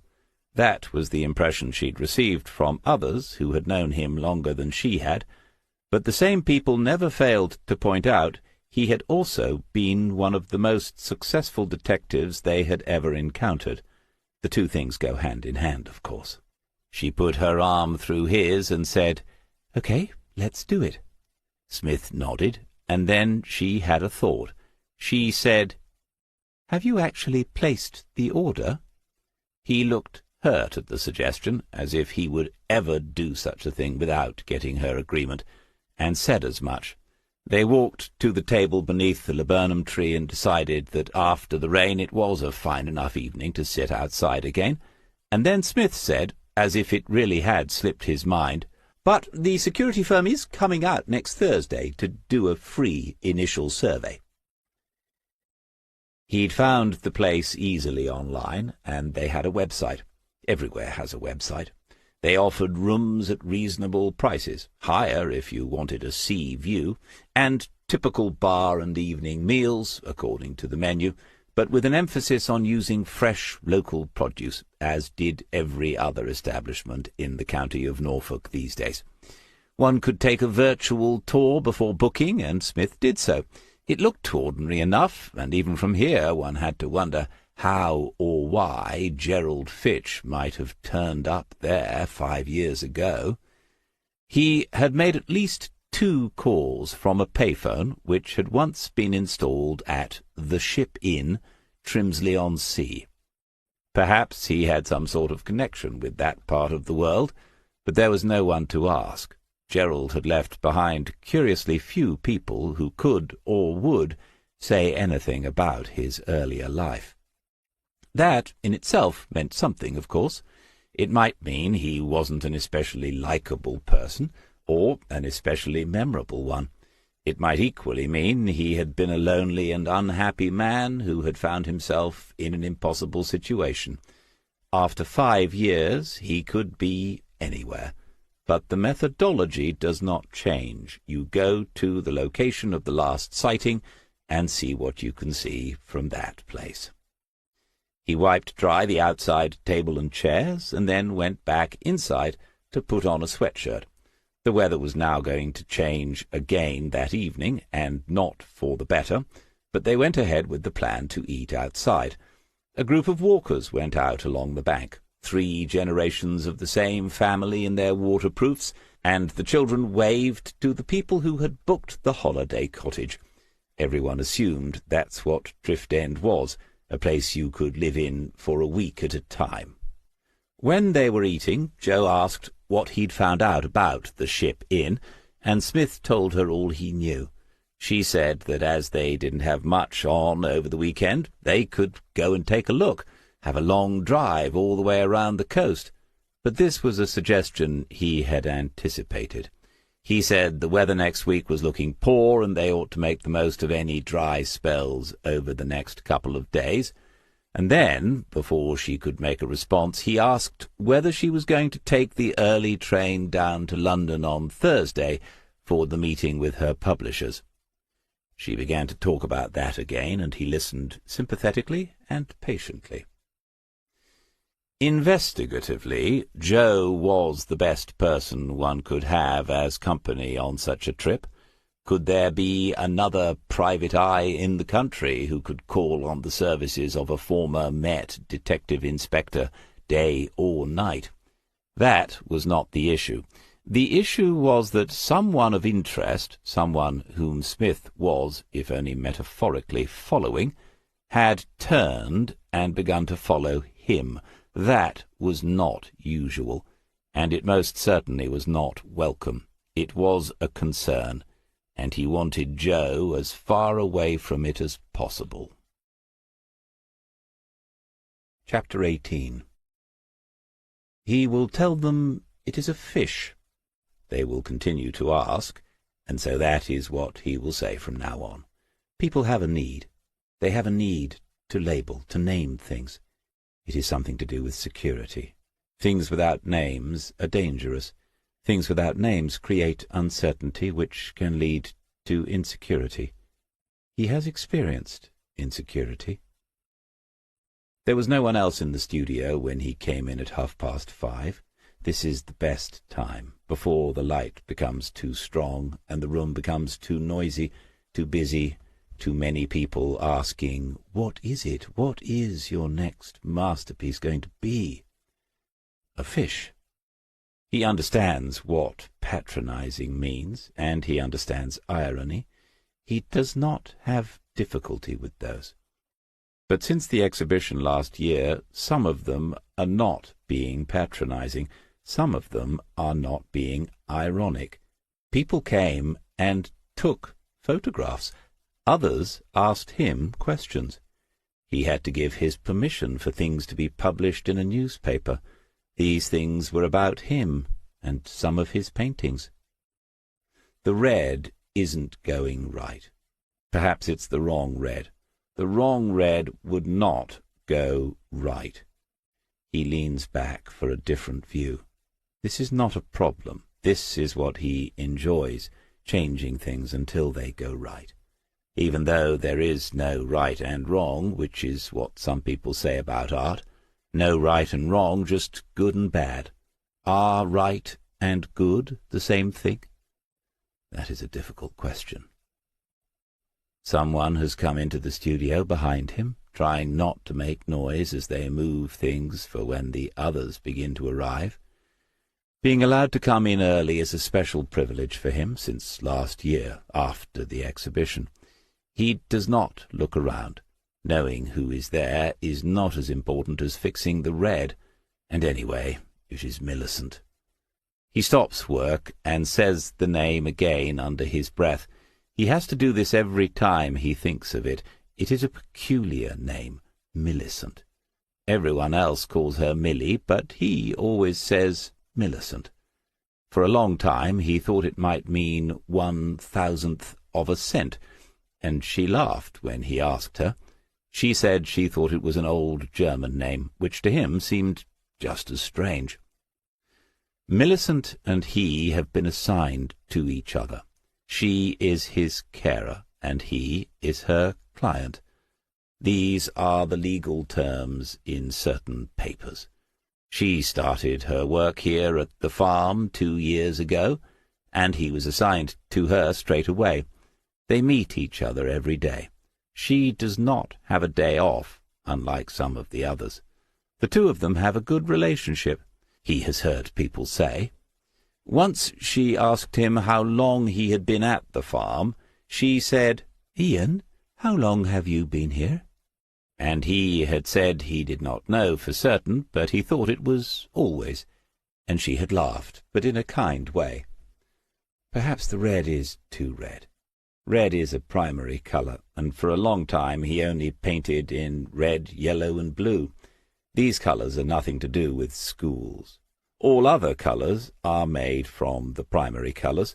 A psychologist once tried to argue with him that green is also a primary colour, but he, Ian, had realized this was a sort of test. The woman went away, and he never saw her again. One day he understood that there are many different reds in the tubes you can buy. Is one of them the true red, the primary red? He had asked, but no one seemed to know. After that, he did begin to mix some of his own colours. That was years ago now. He is going to mix some yellow into the red. If anyone asks, he will say it is the fish's tail. It is shaped like a tail, or a whale, very like a whale. Once they showed a film here about a prince. He wasn't mad at all, but still, everyone was dead in the end. Millie Verral had worked in the care sector for 12 years before she came to Broughton Farm. 12 years, and only 3 homes in all that time, which in itself made her something of a novelty. The staff turnover is a nightmare and getting worse. Then, at her last place, they increased the client-to-carer ratio twice in 2 years, blaming the cuts in local authority funding. Once the ratio's gone past a certain point, you've had it. Things get missed, things get forgotten, people get left to rot in corners. The relatives come once a week, and you're the one left to answer for it. Her dad used to tease her, say she was a socialist, a right little Marxist. But by the time the farm got in touch with her, she didn't apply, someone had mentioned her, she'd had enough. 10 minutes into the interview they offered her a job, and she took it. The ratio at Broughton Farm is 1 carer to 3 clients. That's what money buys you. She hadn't been surprised to find Ian in here this morning. Obviously it wasn't something he would ever talk about, but he seemed to be taking his celebrity status seriously. She knew better than to approach while he was thinking. When he was actually painting, he didn't mind you talking, as long as you didn't ask what it was, or worse, what it was meant to be. Once Ian shut you out, it could be forever. There were members of staff here who knew that. You have to read the files here, unlike in her previous places, where you only had to pretend you had. So she knew about his severe learning difficulties, and the family background. In his teens, Ian had become impossible for them to manage. A trust for his care had been set up, money again, and he had moved into Broughton Farm. She asked Dr. Lovesey, and had been told Ian Fisher was one of the original residents when the facility was first opened. He'd lived here for 30 years. That's difficult to grasp, isn't it? He was 17 when he arrived at the farm, and she was 6 years old. A few months after she'd started at the farm, they offered her staff accommodation, and she'd said yes to that as well. The cost was a fraction of what she was paying in rent for the flat in Lowersford, which meant she could keep her car and still save some money every month. She didn't have a plan, didn't know what she was saving for, but there's always something coming down the line. Her marriage had only lasted a couple of years, but she was over that a long time ago. Wayne was a plumber, and she had discovered that job offers many opportunities to play away from home. Apparently some women can't have a workman in the home without messing around. One of these had got serious, and he was still with her now. The package deal included 2 kids. The arts and crafts room had become more popular over the past year, and she thought that was something to do with Ian as well. Most of them didn't understand the ins and outs of it, but they knew attention was focused on painting. It had sort of developed its own momentum. Milly made sure there was enough table space for 6 people, and that paints and brushes and all the bits and pieces were easily available. She noticed they would soon run out of the good paper, and added a note to the pad she kept in the pocket of her uniform. This was another big difference. You were trusted, you ordered stuff, and it arrived the same week. This part of Broughton Farm was hers to manage, her responsibility. She even had her own small budget for resources. The management of the place, mainly Dr. Lovesey, is smart. They do things this way to give you a sense of ownership. Milly might only be a carer. When you tell people, you can see you might just as well have said you're a cleaner. But she wasn't stupid. She could have had other jobs, got dressed up and sat behind a desk all day. She didn't do this work because she had no choice. She noticed that Ian was painting now.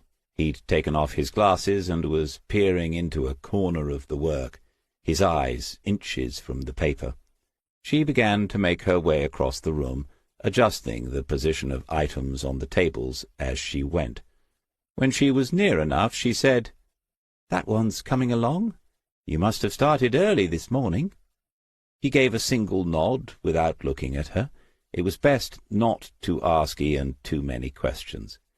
As she watched, he put a dab of orange paint onto the paper, and then studied it carefully, twisting his mouth first to one side and then the other. This was habitual with him, and not a sign anything was amiss. "Anyway, you've got about another hour before the others arrive. Don't forget to go and have your breakfast." Another nod. He was satisfied with the effect, and was dipping the brush into the paint again. Milly said, "I wonder if we'll see Jeff today."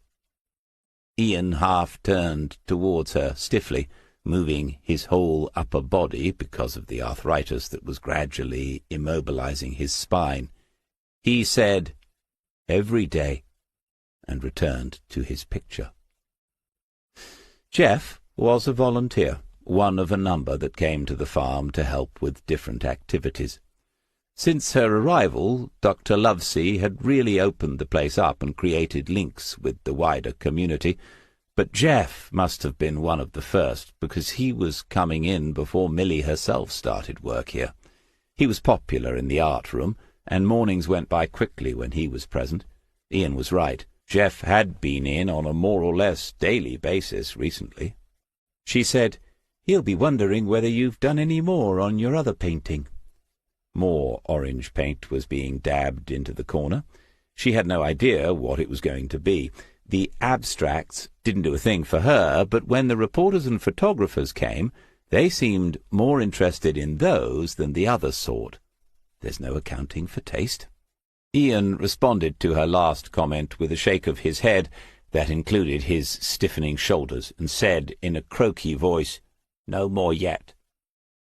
Milly Verrall shrugged her own shoulders and said, as she turned away, "Don't forget, breakfast."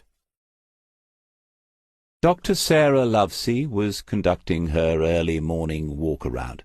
It gave her a chance to look at the fabric of the place before it became filled with the demands of people, but she wasn't surprised to see those two in the art room. In some ways, two of her best assets. She had made Milly Verrall a senior carer at her last review.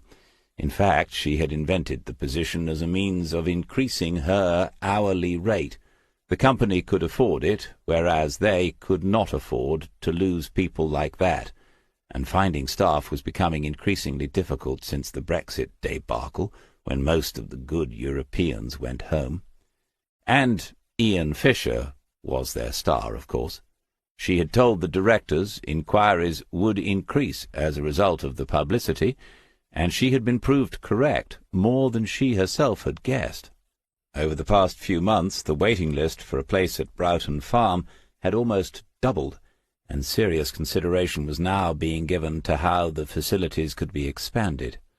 At her interview, she'd said she could do that, and now her hand had been strengthened considerably. It mattered not at all that this had come about because of some daubs by a client, rather than through the other changes she had instituted over the past 3 years. A win is a win in the care business, as much as in any other. Outside the leisure complex, as she liked to call it, Dr. Lovesey stopped to admire the grounds. The view across to the sheltered living accommodation was attractive. Mature trees, mown lawns, seats and garden sculptures, donated by the grateful family of a previous resident. There should be pictures taken from here for the new brochure she had been asked to produce. She set off towards the apartments, making a mental note that some of the benches needed cleaning. Was it possible to control the pigeons that made the mess? The gardener might know. Her eyes looked forward, looked for potholes in the road ahead like any professional manager, but this also involved looking back at the scene in the art room just now. Ian Fisher's health was declining. They must give him every opportunity to develop his talent and fulfill his promise. He was a shining example of what someone with learning difficulties could achieve. That could go into the brochure. And then there was Milly Verrall herself. Word had reached the doctor that quite recently she had been seen in Lowersford on a Saturday afternoon in the company of one of the regular volunteers, seen in a Starbucks. It was the man who comes in to help in the art room almost every day, according to her informant. In this there is nothing unprofessional whatsoever, of course, 2 grown people meeting out of work, but this gentleman is quite close to Ian Fisher, she had been told, in ways that few other people are. One of the others is Milly Verrall, and so Dr. Lovesey had concluded that she ought to take some interest in the matter, with the welfare of her patient uppermost in her mind. Ahead of her she could see a young man tending a window-box outside the nearest of the flats. This was Alfie and his 5 geraniums. She stopped to admire them for the umpteenth time. Alfie repeated what he always said, and then giggled after he called her Sarah. She encouraged the informality. The families of prospective residents found it a striking contrast with the other facilities they had visited in their search for an answer. Chapter 19. Smith had remembered he'd set the counter before leaving Drift's End, and when he stopped in the car park of the Ship Inn he had covered 32.7 miles. He would take great pleasure in submitting that exact number to Madison in the office at the end of the month. It had taken the best part of an hour, though. There were no fast roads, no dual carriageways in this part of Norfolk. At least one of the ship's claims on its website was indisputable. 10 paces from the Volvo found him standing on the brink of a low, crumbling cliff with the North Sea, a grey-green expanse below him. The North Sea is never a postcard blue, not even on the most brilliant of summer days. The weather was overcast, and the wind had swung into the northwest overnight, putting crests onto the waves, and a ragged line of foam along the sandy beach marked where high water had been an hour or 2 earlier. But there were people down there, a handful of walkers and their dogs, hardy sorts in shorts and cagoules. Smith stood in the sea wind for a few more minutes, adjusting, trying to feel the place, and wondering whether it had altered much since Gerald Fitch came here, if indeed he had done so. That phone call to Lauren? Smith had got up early on a Monday morning and had driven here on the strength of her feeling it had been her father who called. He had nothing more to go on. It was a lead as flimsy as the untidy wire mesh fence between himself and the edge of the cliff. If you stumbled and fell into it, that fence would only break your fall somewhat. You'd continue on, sliding down that steep slope, and landing in an undignified heap somewhere near the bottom of it. He recognized the moment of self-doubt as an occupational hazard. In a long investigation there can be plenty of them, especially when your instincts and hunches are directing the work of many officers and spending hundreds of thousands of pounds. On this occasion the costs would only be a footnote in an accounts column of a huge insurance company, but the professional pride involved is exactly the same. He was only here because there was absolutely nothing else to go on. The ship was an open all hours sort of place, and non-residents could order a breakfast or just some coffee and sit in the dining room. Smith steeled himself and asked the bun-faced waitress for some toast with butter and a coffee. She looked as if she might have been here forever, but he knew that staff in the hospitality business change as often as the traffic lights on Windsor Road. Still, being a customer and striking up a casual conversation was a better approach than taking out a picture and saying, "Have you seen this man?" There were other people present, all of them middle-aged or more elderly couples who were staying in one of the dozen or so rooms. It was just that sort of place. Some of them said a good morning as they passed his table, perhaps taking pity on him as a man alone. After 10 minutes or so, the waitress returned with a generous plateful of mixed toast, white and wholemeal, and butter in a small dish rather than in those absurd individual foil packets. There was also on the tray a pot of coffee, a tiny jug of milk, and a proper coffee cup and matching saucer. Smith expressed his surprise to the bun-faced lady. Her name badge spelled out Teresa, but the A was at a different angle to all the other letters, and she was plainly pleased at the compliment. While she was momentarily detained, he asked her whether she'd worked at the ship for very long. "Donkey's years," was the answer, an expression one doesn't hear often nowadays. She spoke in a broad North Norfolk accent, and had almost certainly never been tempted to speak otherwise. Smith had poured a little of the coffee into the cup, and took a sip of it black. Sometimes one is surprised. It really wasn't bad at all, as far as Robusta goes. He told her so, and Teresa said, "First brew of the day's always the best. I wouldn't have that after 11 if I was you." He thanked her for the tip, wondering how to get on to the matter in hand, when she made it easy for him. "So, you here on holiday?" No, he said, unfortunately not. He was working, and it was possible she might be able to assist him if she'd been here for donkey's years. She smiled because he had remembered her words, and Smith reached for the folder which he had placed on the other chair at the small table, and took out the photograph. He laid it on the table, the right way up for her to see, and gave her the briefest outline of a story. A man was a missing person, and a family member was trying to find him. She said, 5 years, you say? I was here, but I can't say. He do look sort of familiar, but that's a long time. We have people coming and going all year round, you see." Teresa continued to look at the photograph, and Smith continued to look at her. There was something. It was bothering her. He said, "At the time I believe he was here, there was a public telephone of some sort. I have the number, but I think it must have been taken out a while ago. I'm sure he used that phone a couple of times. Yes, there was one of those old coin-operated jobs in the corridor at the bottom of the stairs. That had been gone 3 or 4 years, she told him. She picked up the photograph and held it closer to her face, as if knowing he used that phone meant she really ought to remember the man. She said, "I don't know. Carol?"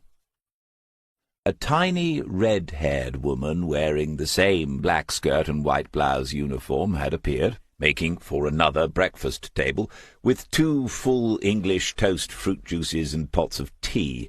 The full works, thought Smith. She deposited all this on the table of a couple who looked as if they'd been eating that sort of thing every morning for the past 30 years, and made for Smith's table on her way back to the kitchen. Teresa explained the situation, and then they were both studying the picture once more. Smith had anticipated blank looks and indifference, so this was all going rather well. But from behind a small formica-topped counter at the other end of the dining-room, a thin, besooted young man was watching with a disapproving expression. With a glance in that direction, Smith said he didn't want to get them into trouble. They exchanged withering looks and carried on discussing the picture. Carol said she didn't know the man, but as she was only doing a couple of evenings a week at that time, she might not have seen him. Then she said to Teresa and Smith, "It's Marilyn you need. He'll remember if anyone does. He's in the kitchen. I'll tell him to come out." And away she trotted. Smith didn't ask. It's unwise, especially these days. Moments later, Carol returned, followed by a tall, sashaying sort of person. In order, that's what one noticed first, followed by the brassy blonde hair in a ponytail, the jet-black eyebrows, and the moustache, which might or might not have been dyed some colour between those above it. Marilyn's figure was good, but from which side of the Great Divide it was impossible to say.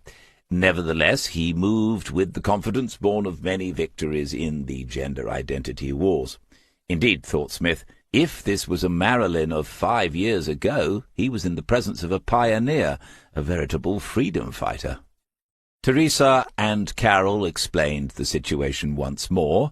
Marilyn took a long look at Smith before the rather fine blue eyes went to the photograph.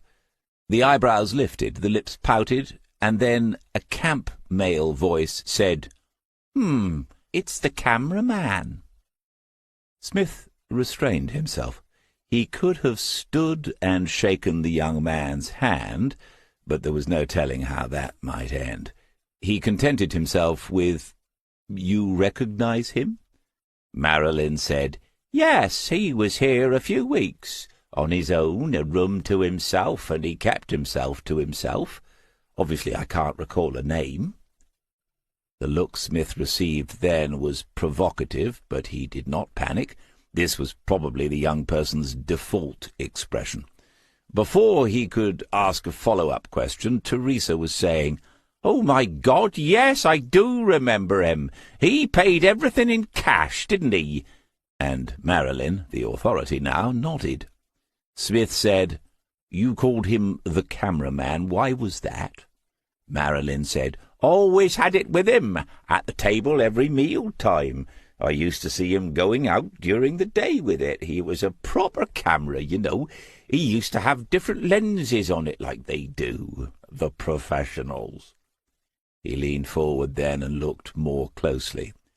"And that's a good picture, isn't it?" As if he understood. Smith said, "He took it himself." Self-portrait." The manager was about to approach, and Smith said, "Do you recall where he went?" A shaking of heads, and then, "Would the ship have any records? It would be helpful to know the name he was using then." Marilyn said, "I doubt it. We went all digital a couple of years ago. I don't know what happened to the old books." "Is there a problem, sir? Anything I can do to help?" A sense of the manager's incompetence had arrived before him.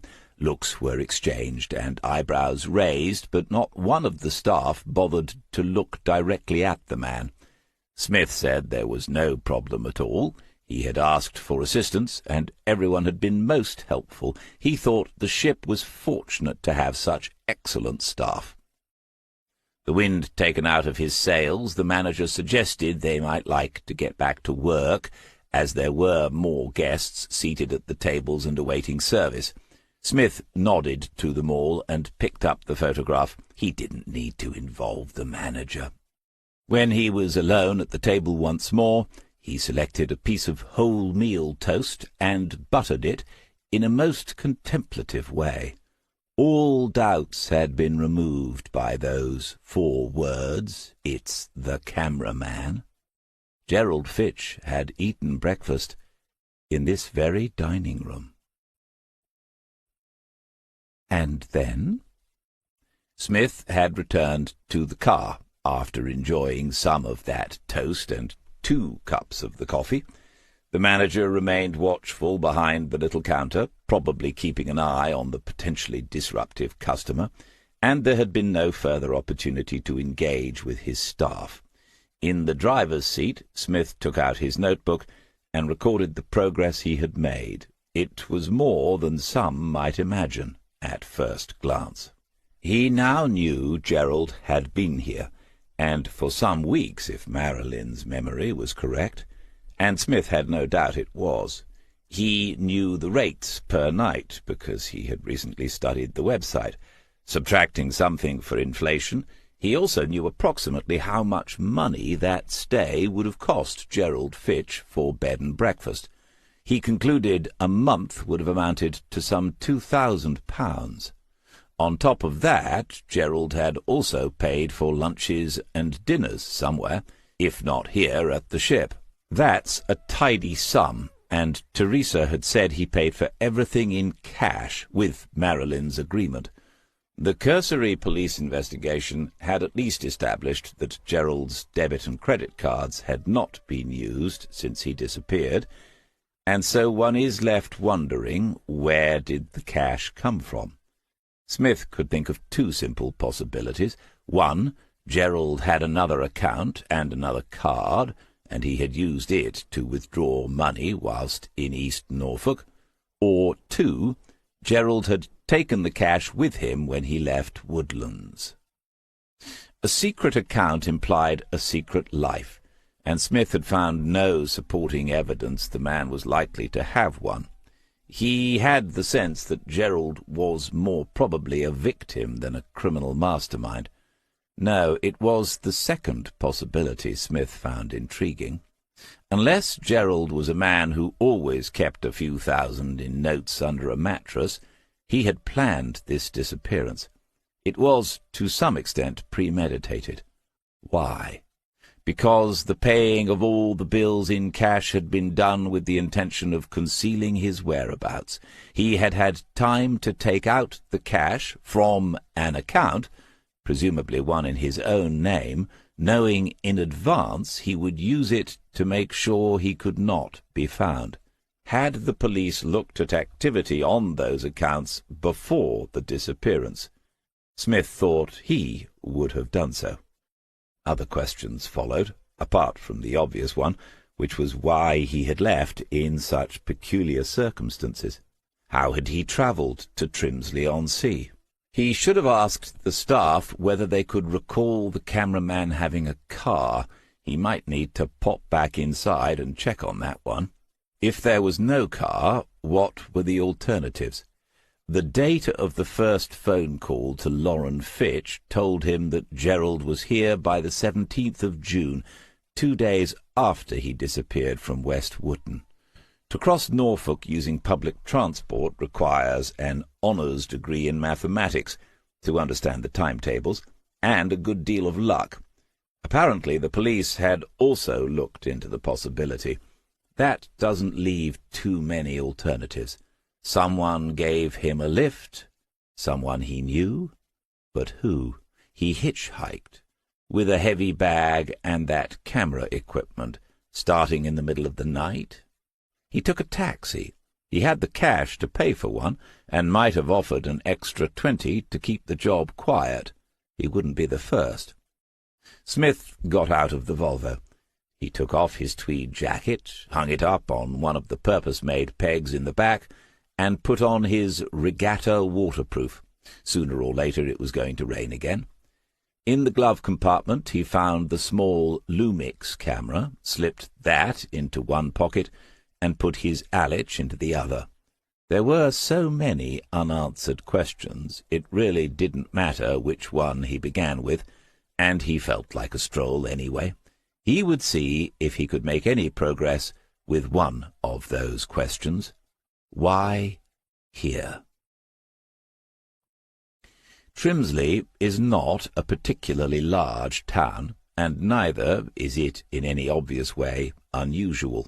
Smith walked along the High Street, which also happens to be the main coast road, entering in the south of the town and exiting through the north of it. In fact, some might say Trimsley is all too typical of down-at-heel East Anglian seaside towns. As Smith made steady progress along the main street, he noted the faded efforts at grandeur of earlier times, the late Victorian and Edwardian houses, which had become first boarding houses and then holiday apartments after the war, when ordinary families managed to scrape together enough money to have a week by the seaside.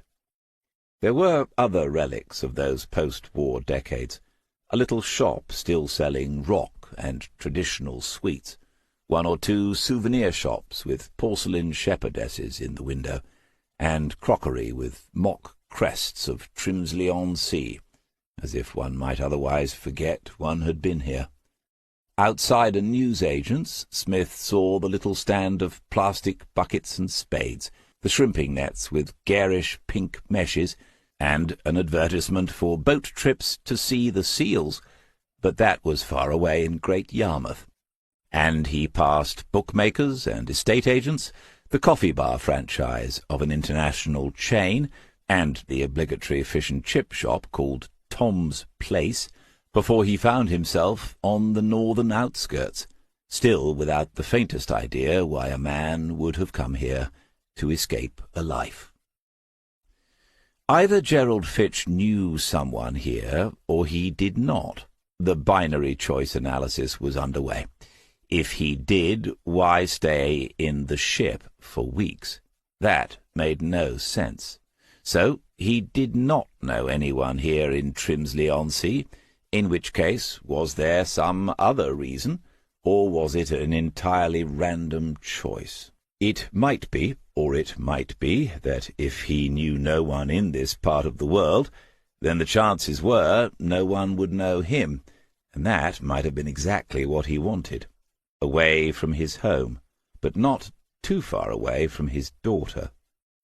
Those 2 calls suggested Lauren was on his mind. If things had finally broken down with Amanda, that might make sense. And yet, after the 2 calls, nothing. That wasn't so easy to explain. Smith took out his mobile and found his location in the maps. Then he turned east off the main road and down towards the waterside streets and alleyways. Even on the app he could see this was a warren of a place. This had to be the oldest part of Trimsley. It was also seriously run down, an area of back streets and byways, of terraces of cottages, perhaps once inhabited by fishing folk, long before the arrival of the mechanized monstrosities that remove fish from the sea with the efficiency of combine harvesters.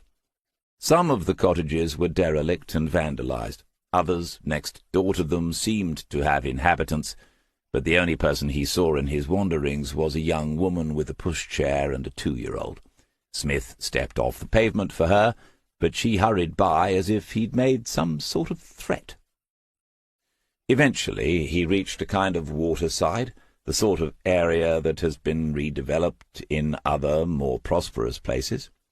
He looked over the concrete sea wall at the mud on the bottom of what had once been a tiny harbour, the tide having gone out much further now. Immediately below the wall, in the ooze, he could make out the shapes of discarded objects, a traffic cone, a red bucket, and the inevitable bicycle. Why is there always a bicycle in a waterway? It's like some sort of national custom. Along the road to his right there was a pub. 2 men came out noisily, noticed him, and went off in the opposite direction. It was a dive, a proper backstreet boozer, and he thought about it for a fleeting moment. He'd been into not a few in the course of his investigations. But Trimsley-on-Sea was more than a haystack, and Gerald Fitch was a lot less than a needle in one. 5 years. No, there had to be a better way. Chapter 20. He's going to put a dog in this one. There is often a dog.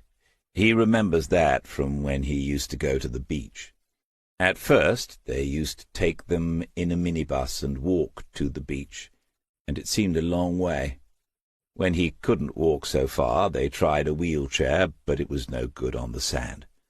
Then they tried a different place with a concrete path and lots of different-coloured huts overlooking that beach, but it was not the same, and there were always people. It's a popular holiday spot, someone said. Look at all the people enjoying the seaside, Ian. But it was not the same. It's all right. He can paint from memory, and the photographs. He doesn't worry about it or waste time wishing things were different. But it's funny how when the people from the papers and the television came, they asked about the other pictures, because this is the sort people buy, the sort he's putting a dog in. It's a small black dog. Maybe it's chasing a ball. Millie tells him, she says, "They've sold another one, Ian." And sometimes Dr. Sarah tells him as well, and he doesn't know whether it's the same one or they've sold two. The price has gone up, Dr. Sarah says.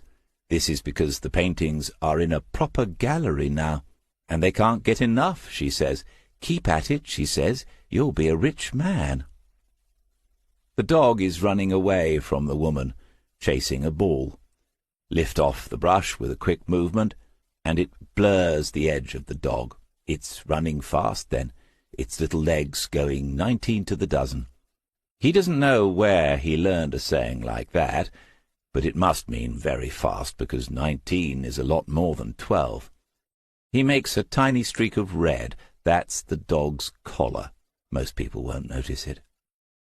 Millie said this morning, "It's Monday, Ian. Jeff will be in today, but he comes almost every day. Hasn't she noticed? There's nothing special about Mondays, but that's what reminded him he ought to be painting this sort this morning, and not the other sort. And the ball it's chasing will be blue, a bouncing blue ball." Millie had 5 of them in this morning, and that means you lose track of the time. Imagine 5 adult-sized, complicated toddlers let loose in an art room, and you still wouldn't get the picture. Special needs doesn't quite cover it, just a convenient label. Ian has his own corner, and they all know not to intrude on it, which is funny because no one has ever actually told them. She can leave him to get on with it, like the gifted child in Year 4 who doesn't really need teaching. Jane sits closest to him, and she's the other one who can actually produce something worthwhile, always animals or flowers. Sometimes she goes and stands behind Ian, and they have a conversation about what he's doing. Anyone who works in this strange world will tell you those are priceless moments. The others just make a mess, and Millie's job is to ensure they use up the minimum of resources while getting the maximum enjoyment out of it. She doesn't mind the constant clearing up. It's good, honest work, and she's paid more than most for doing it. Dr. Lovesey has suggested she look into doing an NVQ in care management. She doubts whether she will, but it's nice to be asked. She glanced at her watch, and then out of the window towards the main entrance. 10 o'clock, around the time Jeff usually arrives. He doesn't have a car, so he comes on his bike, 5 miles at least from where he lives. When they met for coffee on Saturday, he'd said that next weekend, if she liked, she could pay him a visit and get her coffee for free. They'd met on Saturdays now for several weeks, but she had never been to his home, and he'd never been to hers. He explained to her where he lived. She did not tell him she'd already driven down the single-track road to see for herself. That must be at least a month ago now. There were 2 signs, Sandy Lane and No Through Road. There must be a Sandy Lane in every seaside village in England, she'd thought. She drove until she could see the little cluster of bungalows and chalets at the end, and then she'd realized This was one of the places where buildings were falling into the sea, being allowed to fall into the sea. The Environment Agency called it a policy of managed retreat, but as far as local people were concerned, this meant the government was giving up on that place. Every time a few more feet of the soft, low cliff gave away, it made headlines in the local news, and the person in the next property to go might be interviewed. They told their story, and then someone in a high-vis jacket and hard hat, standing well back from the edge, would explain the official policy. When a building actually went over, a few seconds of the video sometimes made the national television news. Turning the car around in the narrow lane, Millie had wondered how someone like Jeff had ended up in a place like that, and she wondered how long his place had left. Everything is temporary, even life itself. You learn that eventually. But it must be a weird feeling to see the future falling away in front of you, piece by piece, every time there's a northeasterly gale. Was he worried about it? He was older than her, maybe 15 years, but that didn't bother her. In fact, she liked it. She knew he'd been married once, but that must have been over a long time ago, because he'd been coming to Broughton Farm for years before she started there. He'd never mentioned any children or any other relatives, and in their Saturday talks she'd been careful not to probe in the way most women do. As far as she could tell, he didn't have a job, but he was too young to be retired in the conventional sense. He must have money, but what was he going to do when he didn't have a house? She might find out next Saturday, assuming the one he had now didn't disappear in the meantime. She saw him ride up to the gates and use his pass key to unlock them. He pushed the bike inside and leaned it in the usual place, up against the wall behind the gardener's shed. Then he fitted a cycle lock to the front wheel. He had told her that years ago 2 of the residents had found his bike and ridden it in turns around the buildings, to the great delight of the others. Then Jeff went back and relocked the main gates before turning and heading for the recreation room, where she stood watching him.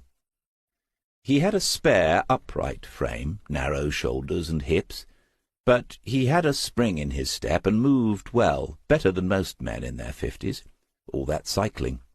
He hadn't noticed her, but he often seemed preoccupied, and that was one of the things that interested her. What was he thinking about in those silences? She had some questions for him when the time came. For example, had he always had a beard? Did he cut his own hair? Did he own any trousers other than jeans? As soon as he was through the door, he said a cheerful hello to the room, and they answered, "Hello, Jeff!" This made a couple of them smile, because it was a routine, a ritual, really, and they like routines and rituals. Millie thought this must be because it makes the world seem more predictable and safer. If you've spent decades of your life feeling afraid because you don't fit in, and frightening things keep happening, being somewhere where the same things happen every day must be a relief. They'd had a staff training day last year about the risks of institutionalization, but Millie still thought to herself that as far as these guys were concerned, there was a lot to be said for it. She noticed Ian hadn't turned around to see Jeff, but this was usual. He'd nodded once and carried on peering at a corner of the painting. At first they'd assumed he had a problem with his eyesight, and getting them tested was tale in itself, but he turned out to have 20/20 vision. And then Jeff had worked out, by talking to Ian, that he was fascinated by the fine textures of oils and acrylics. He liked to observe them in close-up as soon as he had applied them. This made sense because his finished works could be heavily textured, sometimes with several layers of different pigments, just like, apparently, some of the old masters. Jeff had made her laugh about this. He'd said other people think it's brilliant technique, but Ian just likes slapping it on. He was sitting by Jane now, but he'd looked across at Milly and smiled. She thought to herself, "We've actually become close enough for him not to feel he has to come over and chat with me before anyone else. And our Saturdays are a sort of secret between us. Jeff would make sure he'd spoken to all of them in the art room this morning before he went to Ian, because there was between those two a different sort of relationship. It was a bond, which means something tight and strong, something difficult to break. It was Jeff who had first seen the talent hiding in the undergrowth of Ian's special needs and disabilities, hiding like some rare and elusive creature in a little explored Amazonian rainforest. It was Jeff who had spent hours talking to Ian about famous artists, showing him pictures in books, and encouraging him to say how they made him feel. Jeff told her about the time before she came, when he'd shown Ian The Scream. Ian had stared at it in silence for 20 minutes, and then hadn't spoken to a soul for 48 hours. Jeff said, "I thought they'd never ask me in again." And then, on the third day, he painted a near-perfect reproduction of it from memory. But it was his own face, staring back at you. After that, he told her, they started to take what he was saying about Ian more seriously. And the rest, he'd said, is history. Or it will be one day. That all happened 3 or 4 years ago. It had been a long and painstaking process, but Jeff had been right. Dr. Lovesey was getting a steady stream of requests for interviews and photo shoots. Quite rightly, she turned almost all of them away, but that only fueled the fascination with the talented painter who had spent his entire adult life in care. Milly went into the little back room that served as a make-do kitchen and switched on the kettle. There'd be trouble if the drinks were not ready right on 11 o'clock. She found Jeff's mug up on the shelf, took it down, and tutted. He never bothered to wash it up properly. She did so, and then dried it on a tea towel before placing it beside her own. On it there was a quotation from someone. Everything should be as simple as possible, but no simpler. She was still not sure what it meant, but it seemed to suit him. This in the corner is a small rock. The beaches we paint are sandy ones, but there are some small round rocks. On the edge of it is a patch of dark green. This is not a shadow.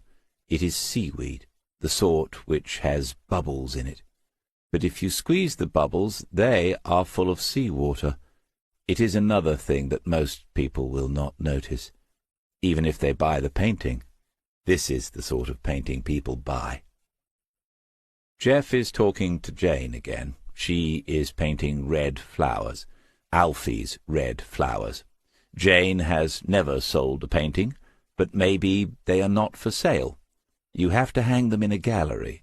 He had been to a gallery and seen 2 of his paintings on a wall. The person in the gallery had made a big fuss. She had said, "Stand here, please," which was in front of the paintings, and "Can we take a picture?" Jeff had said this is okay, and Ian had said it was. This will be one of Jeff's pictures. See how the ball is bouncing? The small black dog is jumping for the ball. Black dog, red collar, blue ball. The sand is all silvers and golds. This is a painting of many colours. Chapter 21. Smith spent the rest of the Monday working his way north from Trimsley-on-Sea.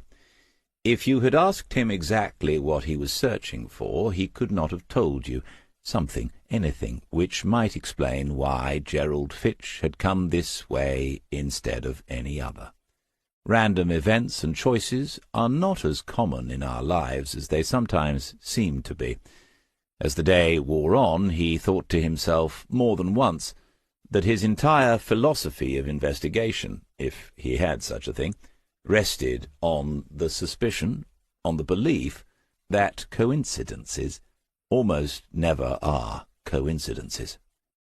At 4 o'clock he had returned to the town, parked once more at the Ship, and gone back inside, keeping a wary eye open for the manager. He met Carol, who greeted him like an old friend, and told him, in reply to his question, that Marilyn was still here, working in the storerooms behind the kitchen, and then she showed him the way.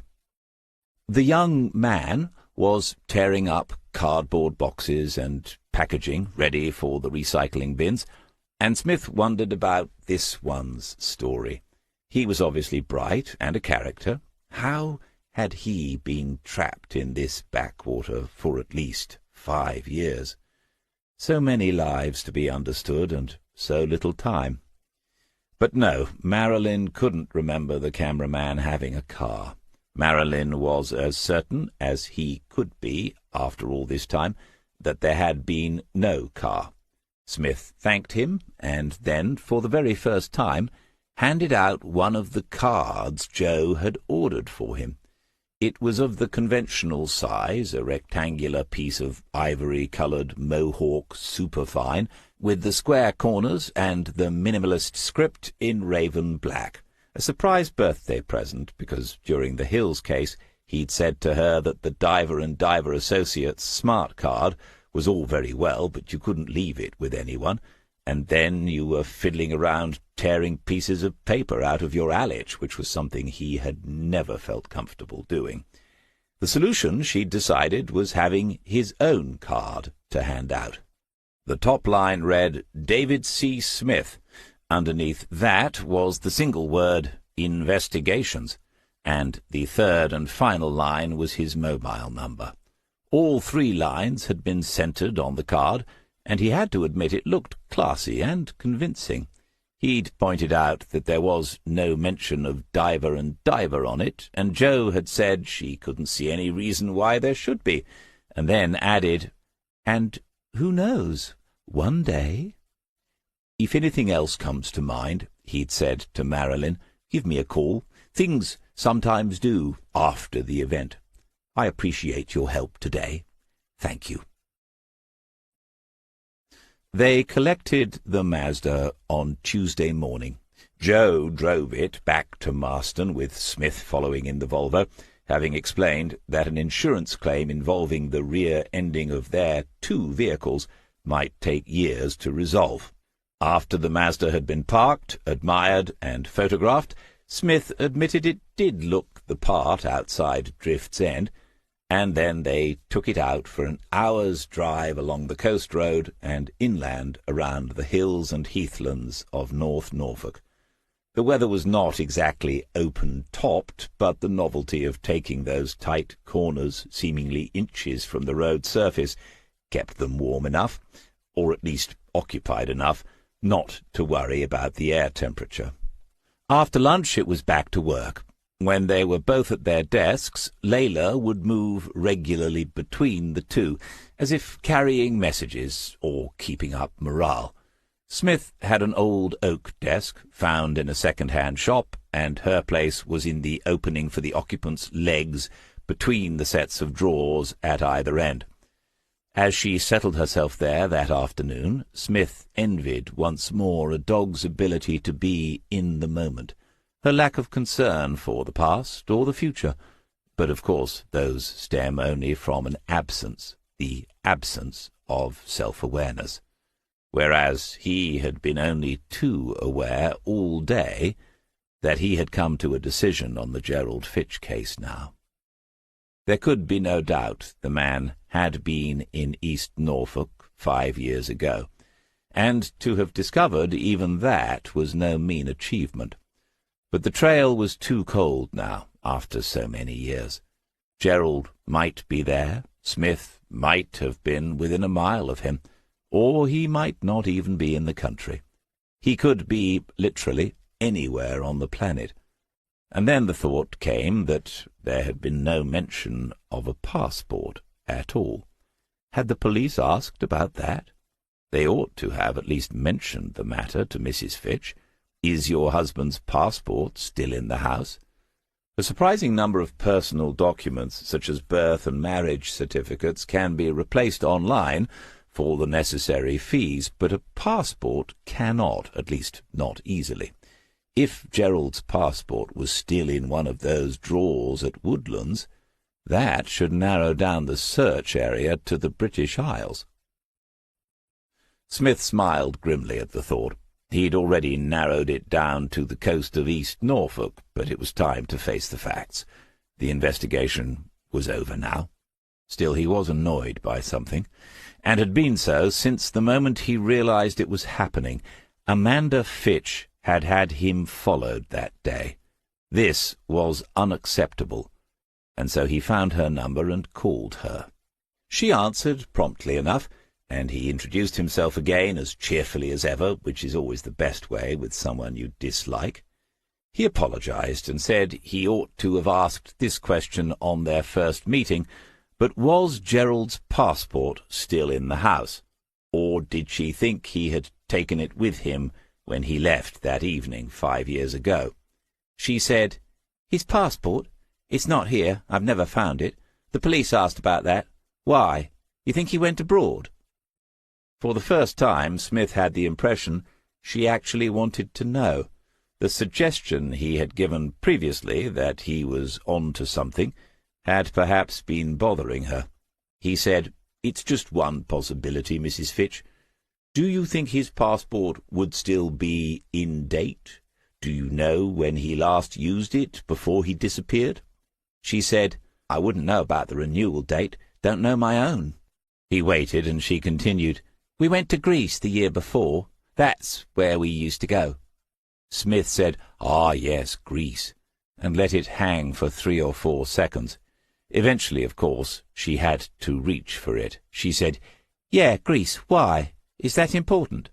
He said, "I'm presuming you mean one of the Greek islands, Mrs. Fitch?"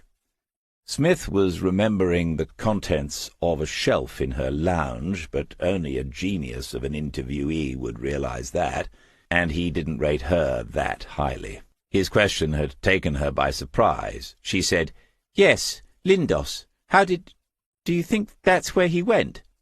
She was beginning to sound positively worried in that last question. As well she might, he thought, if that's where she was headed herself. Imagine bumping into your dead husband one sunny Mediterranean morning as you're strolling off to the taverna for coffee and whatever the Greeks eat for breakfast. Smith said, "It's just another line of inquiry, Mrs. Fitch. I think Gerald first showed up here in the UK, and it's more likely that's where he still is. The investigation is ongoing, as the police like to say. Naturally, I will keep you informed." He ended the call there. Hopefully he had spoiled her day again, but it was a small victory.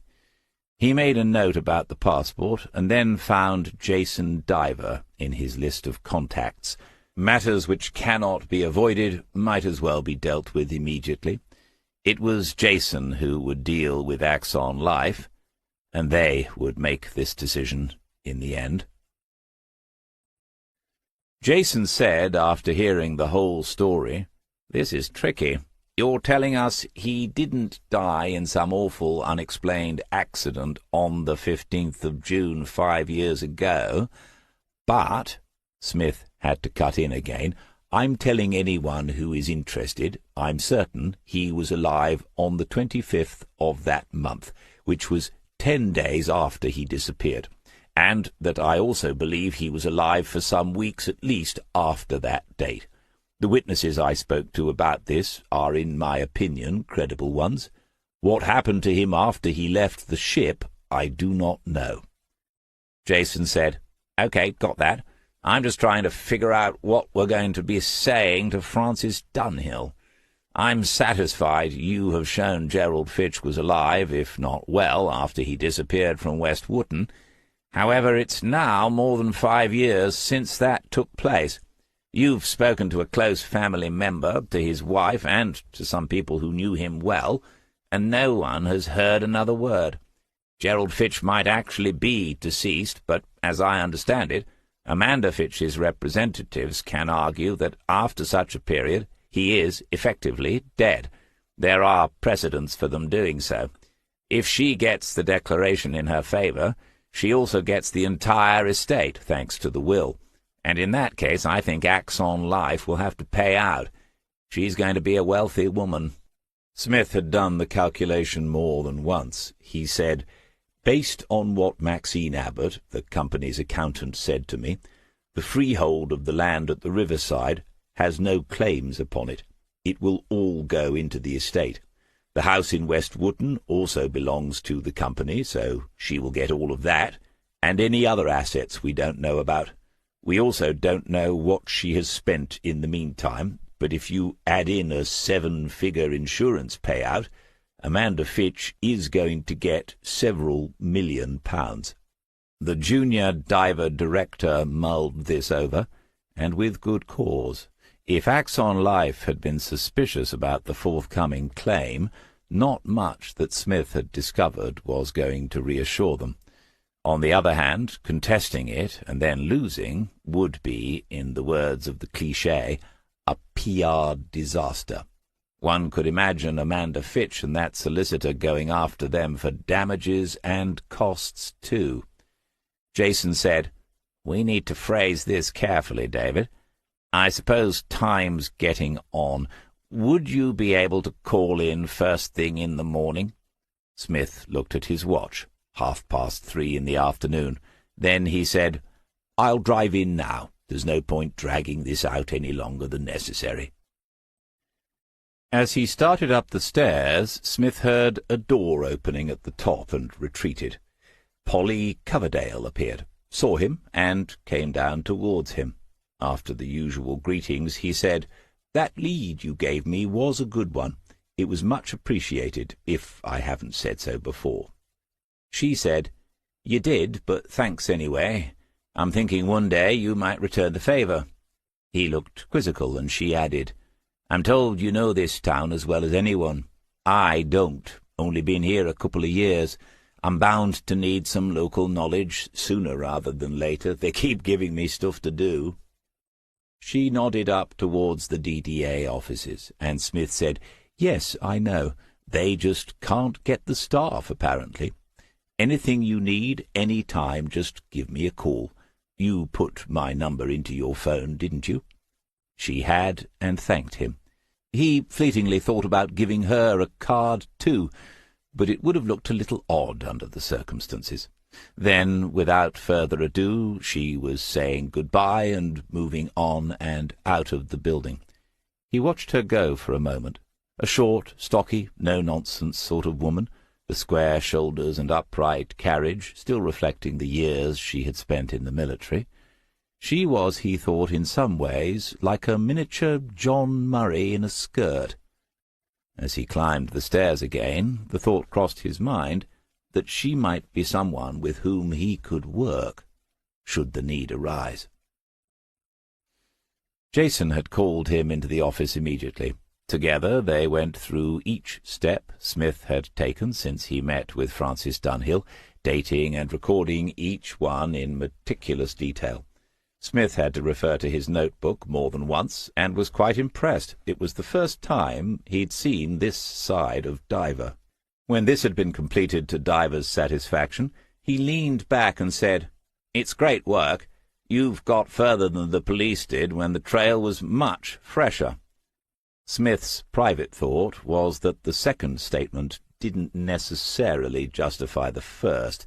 The police at the time should surely have done better. Jason was pressing various keys, presumably making sure their work was being saved all over the iCloud. Then he said, "I'll meet with Catherine in the morning and go through all this.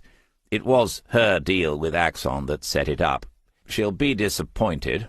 Smith said, "Oh dear, please convey my apologies, and tell her I did my very best." The young man started a little. He could still be caught unawares. He said, No, that's not what I meant at all. DDA will get a good fee, and their gratitude, I'm sure, as you have ours. But if it had turned out another way, if we could have proved Gerald Fitch was still alive, After a peculiar pause, Smith had to say, "Yes?" A half-apologetic smile had appeared on Diver's face. He said, "It's typical of Catherine.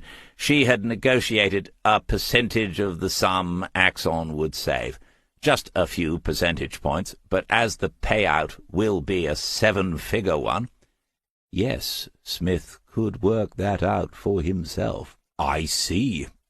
I don't think the result would have been any different had I known that, but we could try working that way on some future cases. Or maybe you don't pay me the fees case by case, and instead we negotiate a percentage of DDA's annual profits, after costs, but before taxes, obviously. I'd need to go through your books before we signed anything like that, of course."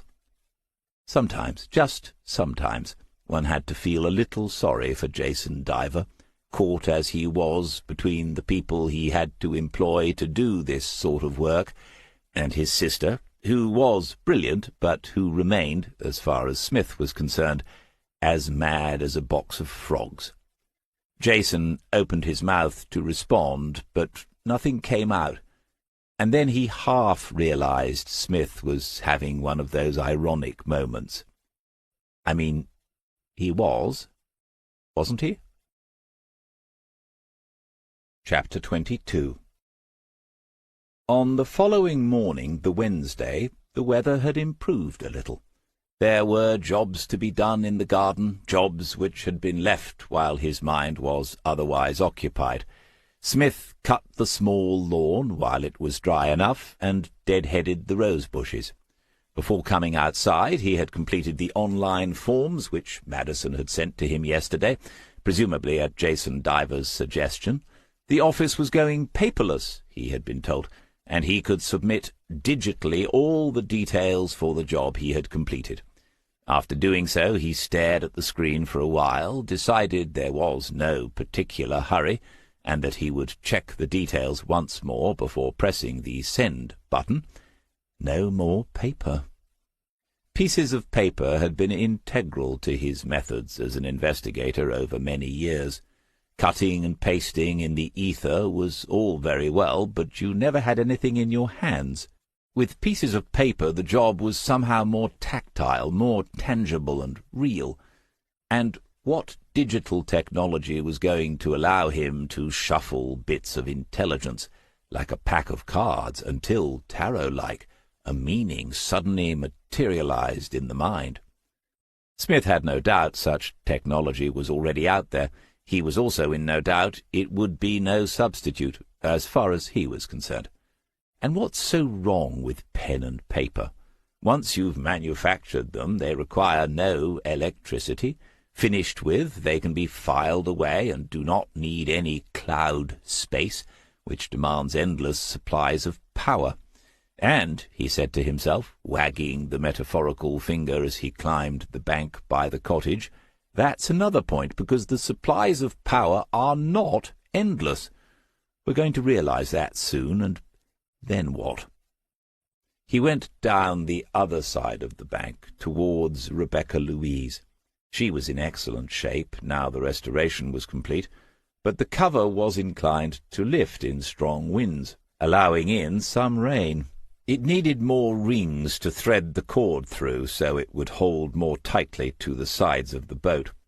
While it was in place, he counted how many would be needed and marked the places with a thick carpenter's pencil. Then he took the cover off, folded it, and carried it back to the workbench in the shed. He'd acquired the special grommet gun, and should be able to complete this job in an hour or so. After that, he might have a proper look under the bonnet of the Mazda to familiarize himself with the engine. With any luck, the day could be made into a busy one, and eventually he would stop thinking about Gerald Fitch. Joe was to catch the early London train from Kingslake Station the following morning. Smith had asked whether she would like his company, but she had declined, telling him he would be left to his own devices for hours, and that he didn't really like the capital city much at the best of times, which was true. And this, she implied, might not be the best of times. Still, she had been given no inkling of what the takeover of her long-time publisher might mean for some of its authors.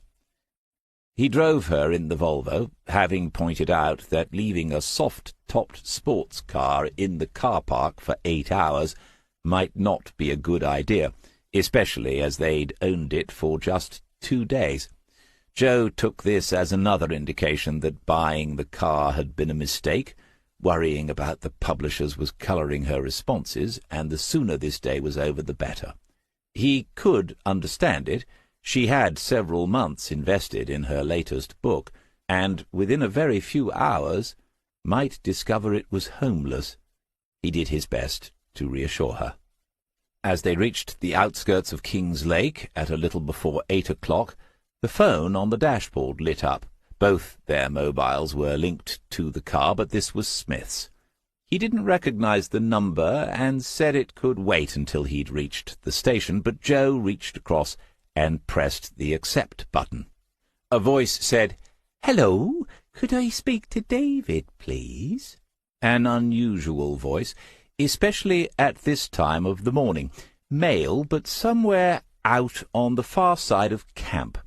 Smith could feel Joe's eyes upon him, and fixed his own more firmly on the road ahead. He said, "Yes, speaking.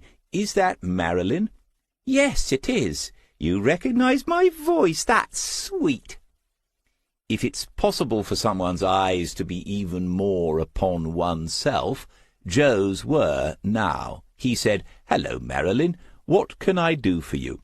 "Oh, well, I think it's more a case of what I can do for you." The journey to the station had been going unusually well, but now they were caught in a queue, not moving at all, and Smith had nothing with which to occupy himself. He glanced at Joe, and saw a pair of eyes a little wider than usual, and an expression that said, "Whenever you're ready." Smith said into the speaker, "OK, then. Go on, Marilyn. What can you do for me?" It was a perilous question, but we cannot live our lives entirely without risk. "Right. So, my partner, Gary, he used to work at the ship years ago. It's where we met, actually. But anyway, Gary was there at the time we were talking about, when we had our little chat yesterday. Gary was the manager, used to be my boss, which is why, when we got together, he left, but that's neither here nor there. Where was I?" Smith said, "Gary used to manage the ship, I believe." "Oh, yes, so I was telling Gary last night about meeting you." Joe was nodding in an understanding way, which was rather worrying. "And he remembered the cameraman." "Why?" "It was the paying cash which caused a few problems. Even 5 years ago, almost everyone was using their credit cards. So Gary knew who I was talking about as soon as I mentioned it to him." The traffic was creeping forward again. Smith said to Marilyn, "Right, well, it's useful to know several people could confirm he was there. But unless he can recall the name the man was using, this isn't going to move things forward. I don't Hold your horses, David, there's more." Yes, Joe was smiling now. He didn't mind, because she hadn't really for the past few days. He invited Marilyn to continue the story. "When I explained to Gary why you'd called at the ship, he said it was a pity you weren't talking to him instead." Clearly, there were to be a number of dramatic pauses and knowing looks at the audience in this conversation, as befitted, no doubt, Marilyn's approach to life in general. Smith said, "Why was that?" "Because," said Marilyn, drawing out the second syllable to improbable lengths, "Gary has seen him since, more than once." Joe was watching Smith as he drove. She would tell you there was not the slightest change in his outward expression, but something altered in the eyes. It was another 3 or 4 seconds before he said into the speaker, Really? Where and when, Marilyn? I thought you'd be asking that. I made a note. Gary works in Yarmouth, manages the White Horse. He's done wonders with it since he took it over. Anyway, there's a street market outside it every Friday. He remembers seeing him there last summer. Didn't speak to him, but he recognized him. Smith said, "And Gary told you he'd seen the man more than once? Was that the first time, or the second, or the third?" "Ooh, I'm getting nervous. It's like being on Who Wants to Be a Millionaire. Can I phone a friend? Only joking. That was the first time. He saw him again a few months ago, somewhere completely different. I'm still not sure what Gary was doing there. He tells me he was interviewing someone for a job. He was in a coffee shop sort of place in Haysborough, and he saw the cameraman walking by, and guess what? He had his camera! Gary said he'd changed, but he still knew it was him." They had arrived in the station car park. Smith glanced at his watch. The train left in 14 minutes. He looked the question at Jo, but she seemed to be as engrossed in this conversation as he was, and indicated he should continue it. He said to Marilyn, "Gary said this was a few months ago. Could he be more specific? Perhaps he kept a note of the interview date." Marilyn said, He might have done.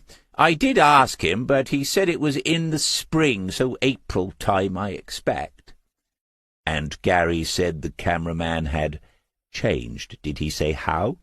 "He did. He's got a beard and long hair now. I can't say I think that's a wise choice for a man of that age, but we get all sorts round here living by the sea. Must be something in the air. Artists, writers, all sorts of dropouts. We get people doing yoga on the beach at sunrise here at the Ship. I mean, what's that all about?" 10 minutes to the train departing, Smith thanked Marilyn, said he had his number now and might call back. He might even ask to speak to Gary, if Marilyn didn't mind, and he seemed to like that. Then the two of them were heading into the station, and Jo was saying, "No need to ask whether you're going. What about now? You could go across to Norwich on the A47 and then north." He suspected she wasn't simply finding him something to do for the day. She herself was intrigued by the developments of the past few minutes. As if to confirm his suspicions, as they parted, she said, "Text me if anything turns up." He said he would, and then kissed her. As she boarded the train and turned back to wave, he smiled. He hadn't said the words, but the kiss had been for good luck. His search of 3 days ago had been in Trimsley and to the north, and as he parked the car in the single narrow street of which Haysborough consisted, Smith had two thoughts about that. First, the word search ought to be in inverted commas, because it hadn't been one, and second, heading north had been entirely arbitrary. Haysborough was miles to the south of Trimsley, and the same distance further on would take one to the relative metropolis of Great Yarmouth. This place was tiny. The single winding street leading off the main coast road was on a gradual slope down towards where any beach must be. There were a few old cottages which had been renovated and modernized with weekenders' money, and no doubt the prices were suitably eye-watering. Amongst these were other less traditional properties, odd bits of concrete and glass and red brick and metal, which presumably a planning officer somewhere had passed late on Friday afternoons. Near the junction with the main road was a little cluster of businesses, and as Smith walked back towards it, he could see the coffee shop. There could only be one, next to a place offering independent financial advice, closed, and on the other side a greengrocer's, where every item for sale was loudly proclaimed as organic. Perhaps the same people owned the coffee shop. The descriptions on the prices board also announced that no coffee bean here had ever had a whiff of chemical treatment, lots of accounts of ethical trading, the visits the roasters had made to the families who grew the bushes in the forests on the slopes of Nicaraguan mountains, and how children were being educated on the proceeds of this remarkable business model. Smith selected a medium roast Arabica with notes of honeydew melon and toffee, and reflected that the price of this cup alone must have paid for little Jose's school books for at least one academic year, with a new bike thrown in for good measure. There were only half a dozen tables inside. He chose the one right by the window. Imagining it was here, Gary must have conducted the job interview, if he was to have seen much of the street outside. The cameraman had walked by here some time in the spring. It is important to review and review again what has led one to a new point in an investigation. Lauren Fitch had had 2 phone calls, during which not a word had been spoken by the caller. Nevertheless, she was convinced it had been her father, Gerald. Jason Diver's contact had traced that number to the Ship Inn, 10 miles north of here. Smith had found people there who remembered a man who had stayed around the time the calls were made, a man who had paid in cash and always had a camera with him. Gerald Fitch was an expert with a camera. Therefore it was not absurd to suggest that the cameraman they recalled, and Gerald Fitch, were one and the same. Now Smith was following up a further report that the same man had been seen in the street out there just months ago. Smith reflected that he'd been out on thinner branches than this one, but not many. The coffee took several minutes to arrive. He wondered whether they were still completing the roast somewhere at the back of the premises. The young lady, who eventually brought it to him, put the small cup down on the table as if the drink was a sacred libation, and then asked if he would like a piece of their carrot cake. He wanted to ask if it was an organic carrot cake, but she had a serious face, and so he politely declined.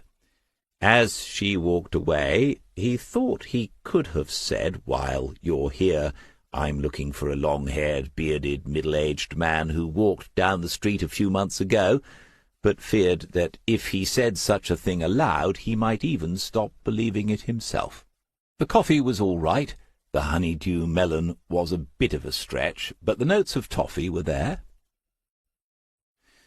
Smith turned right out of the coffee shop and followed the street as it curved down towards the beach.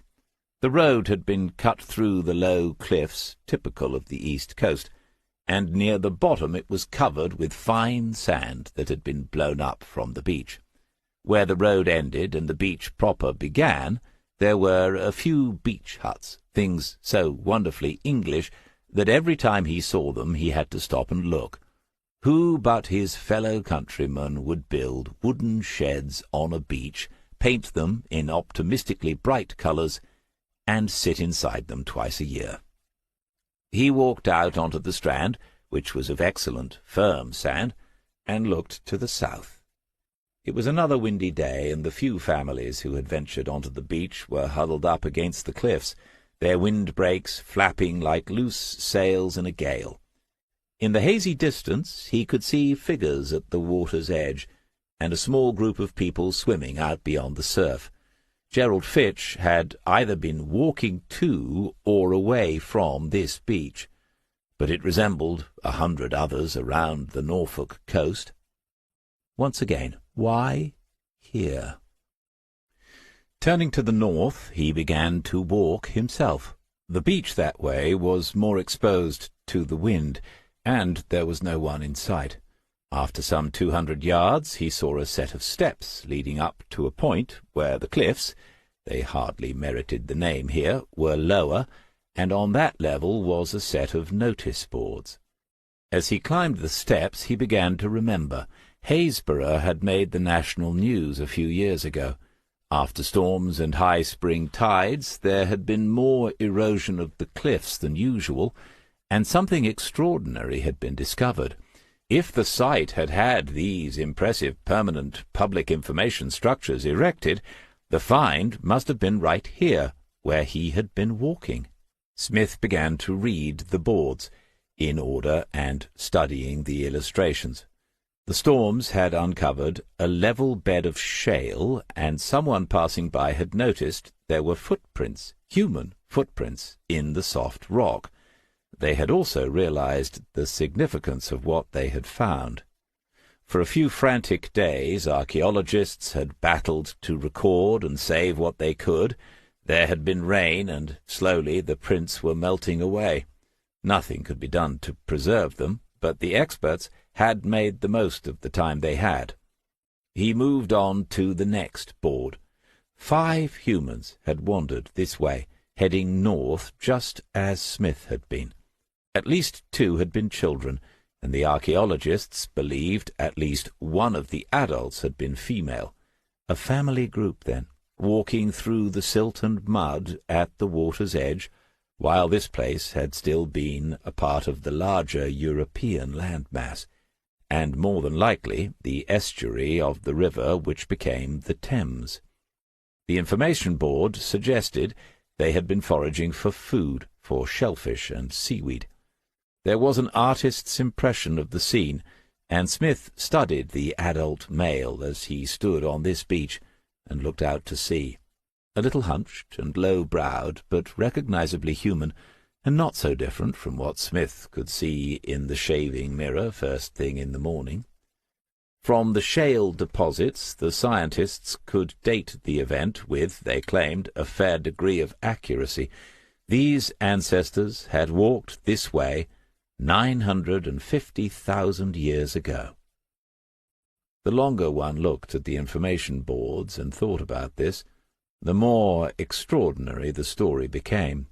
Almost 1,000,000 years ago, early humans had been drawn to the same places as ourselves, and for at least some of the same reasons.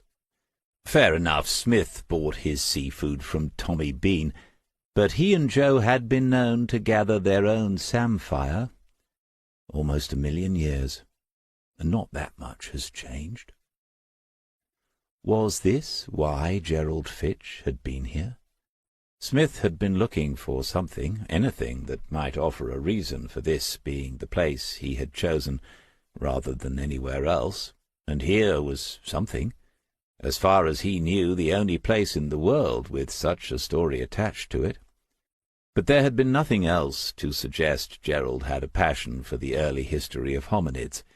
All this gave the place a certain atmosphere, if you're sensitive to that sort of thing, and Gerald had lots of photographs of the Norfolk coast back in Woodlands, including some pretty atmospheric ones. But this was no aha moment. In fact, as he went down the steps back towards the beach, Smith concluded that if he went any further out on a limb as thin as this one, the branch would undoubtedly break, and he would end up in an untidy heap beneath it.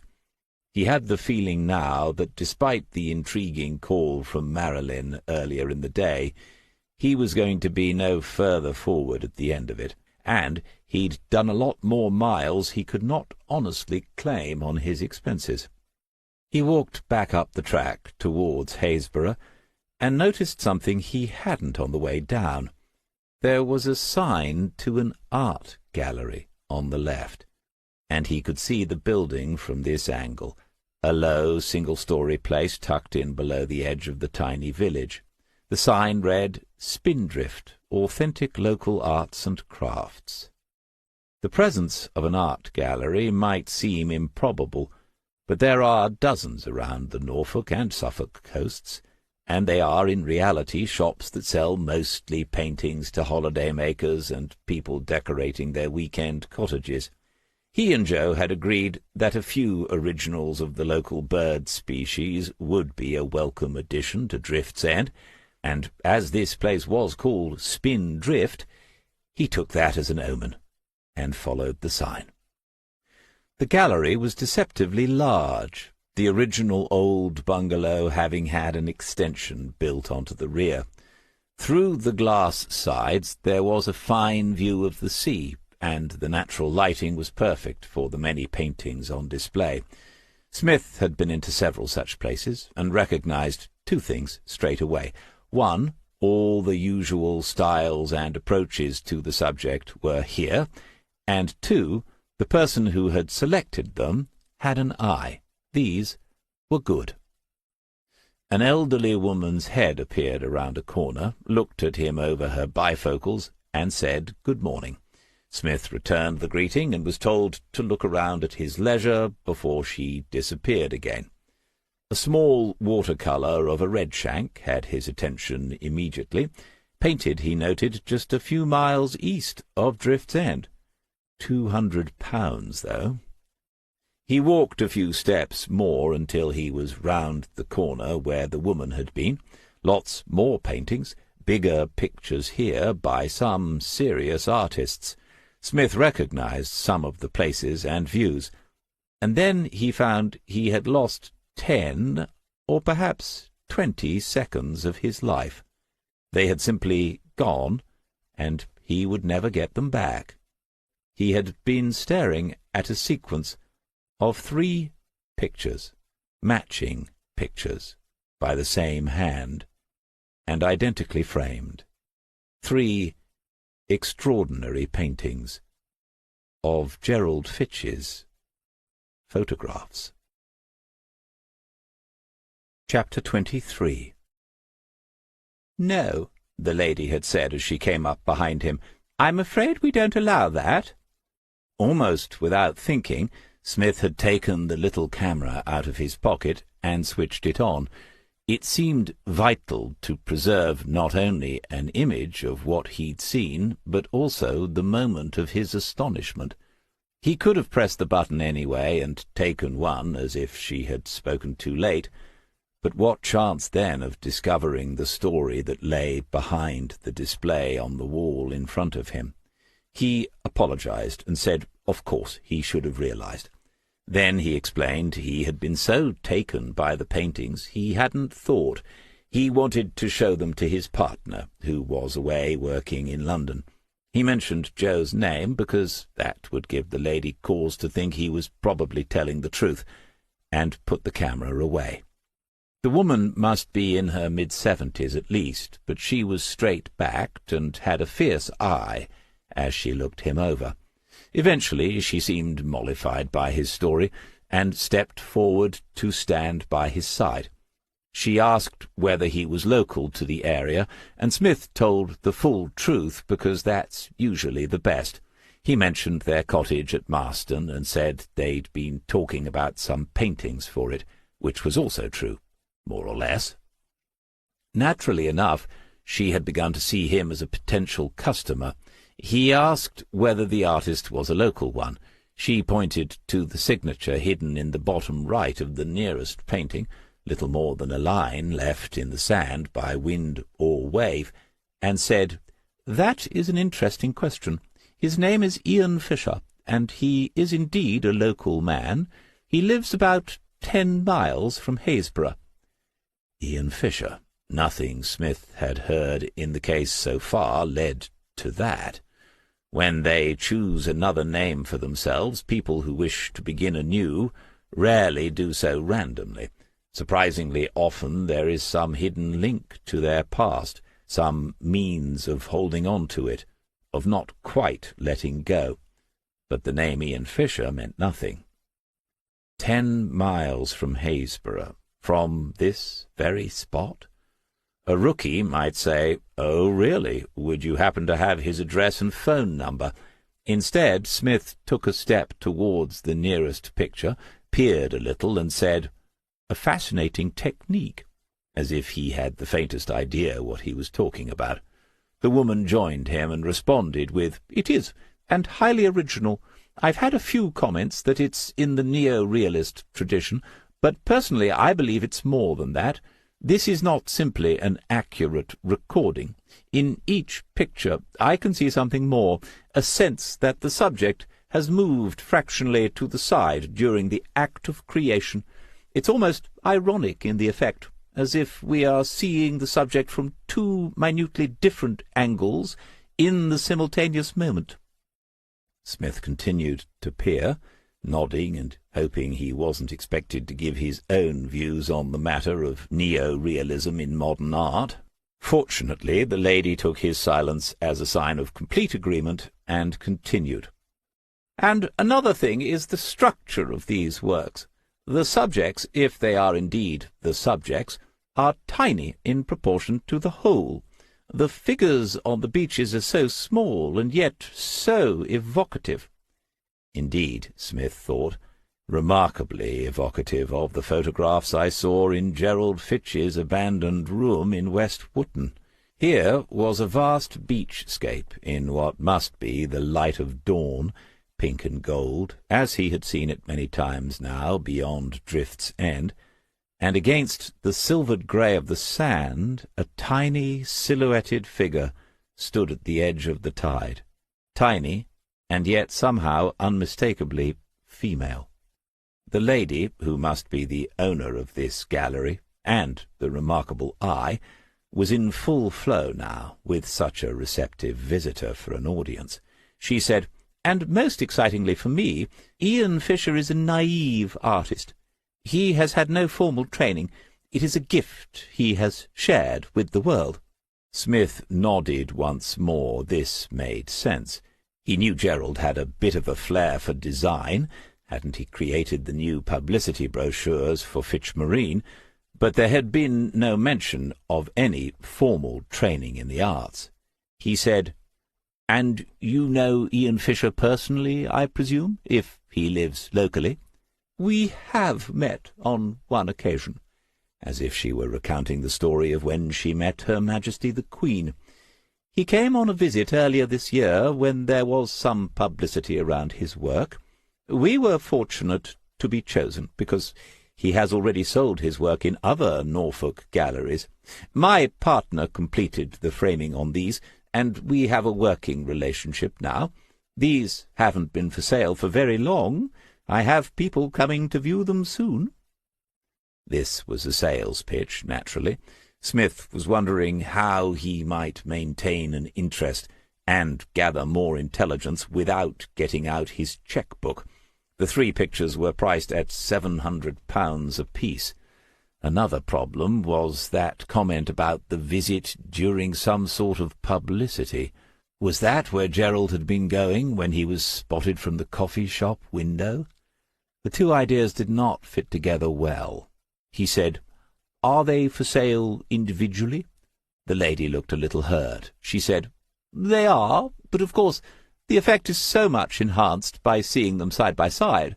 For anyone who has the room, of course." Her look seemed to be saying, "But perhaps you do not have the room, or the means."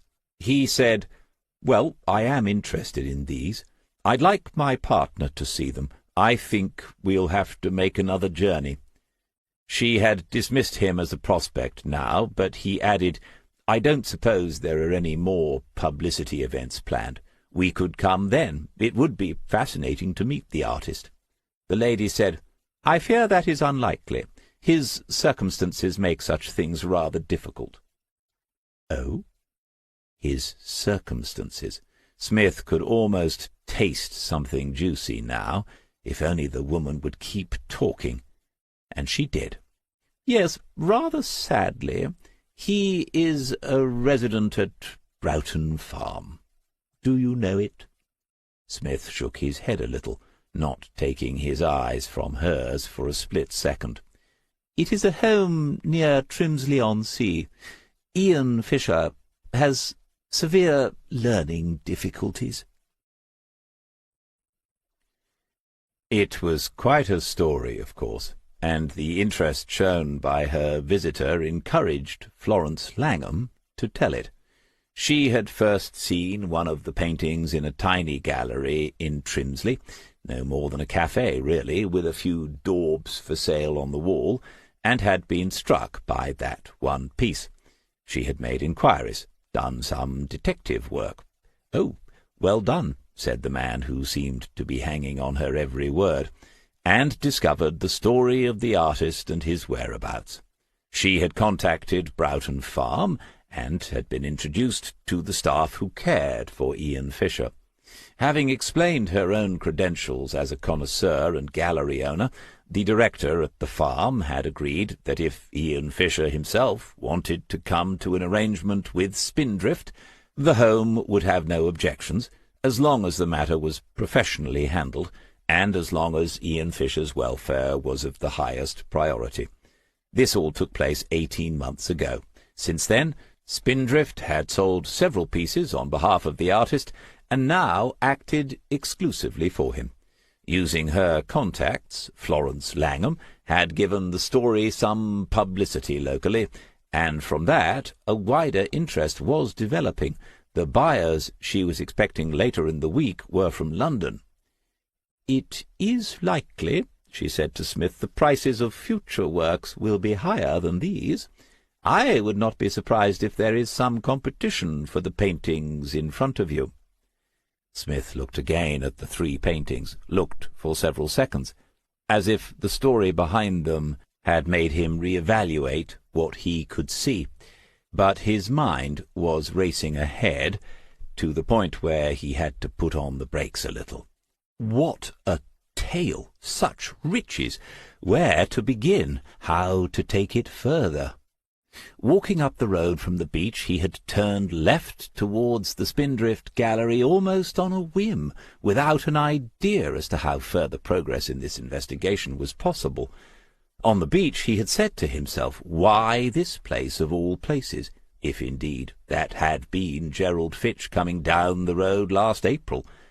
And now the answer was hanging on a wall in front of him, at £2,100, cheap at the price. To someone who hadn't followed this trail from the beginning, who was having it explained to them from this point in it, the story might seem improbable. And yet these were paintings from Gerald's photographs. Smith was entirely convinced of it.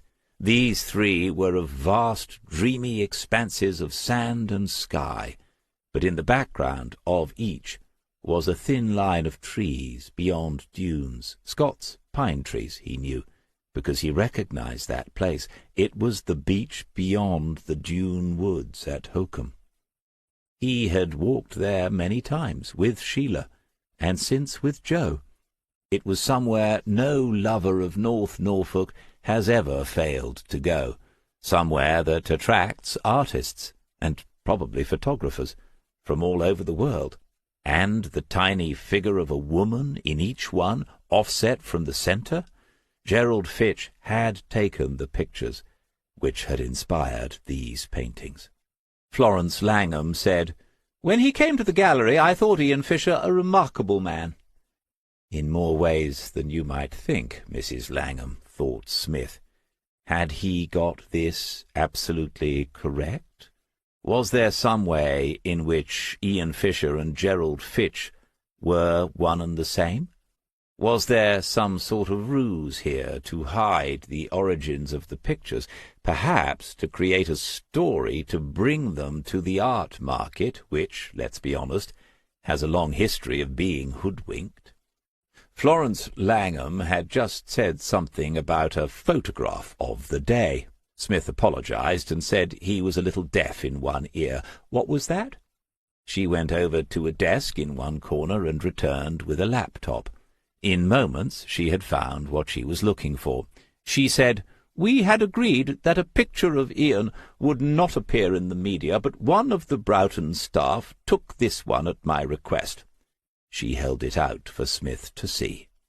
Florence Langham and a younger woman were standing behind a chair, one either side of it, and on the chair sat a thin-faced, clean-shaven, dark-haired man whose age was difficult to determine. He was looking up at the camera because his posture was hunched. One shoulder, the left, seemed to be a little higher than the other, and he was trying to smile. And that, thought Smith, answers one of my questions. He said, "It's a good photograph." She said, "Yes, I treasure it. The world will not get to see much of Ian Fisher, for obvious reasons." She closed the laptop and took it back to her desk. No doubt she was a busy woman and had been generous with her time, especially with someone who almost certainly didn't have the means to buy much in her gallery. Smith said, "Who did you say took the photograph, if you don't mind my asking?" She said, "Pardon?" He said, "I was wondering who took the picture of the three of you that day." She seemed surprised, but answered him, "That was Jeff, one of the carers at Broughton Farm. He pops in occasionally on his bicycle, just to keep us updated with Ian's work. I think he must live locally." 5 miles, 10 at the most. As he walked back to the car, Smith had asked himself the question, how far do people who rely on bicycles travel on a daily basis? Obviously, Jeff might have a car as well and just use a bike for exercise. Even so, if the man biked to here to visit the gallery, it must mean he wasn't far away.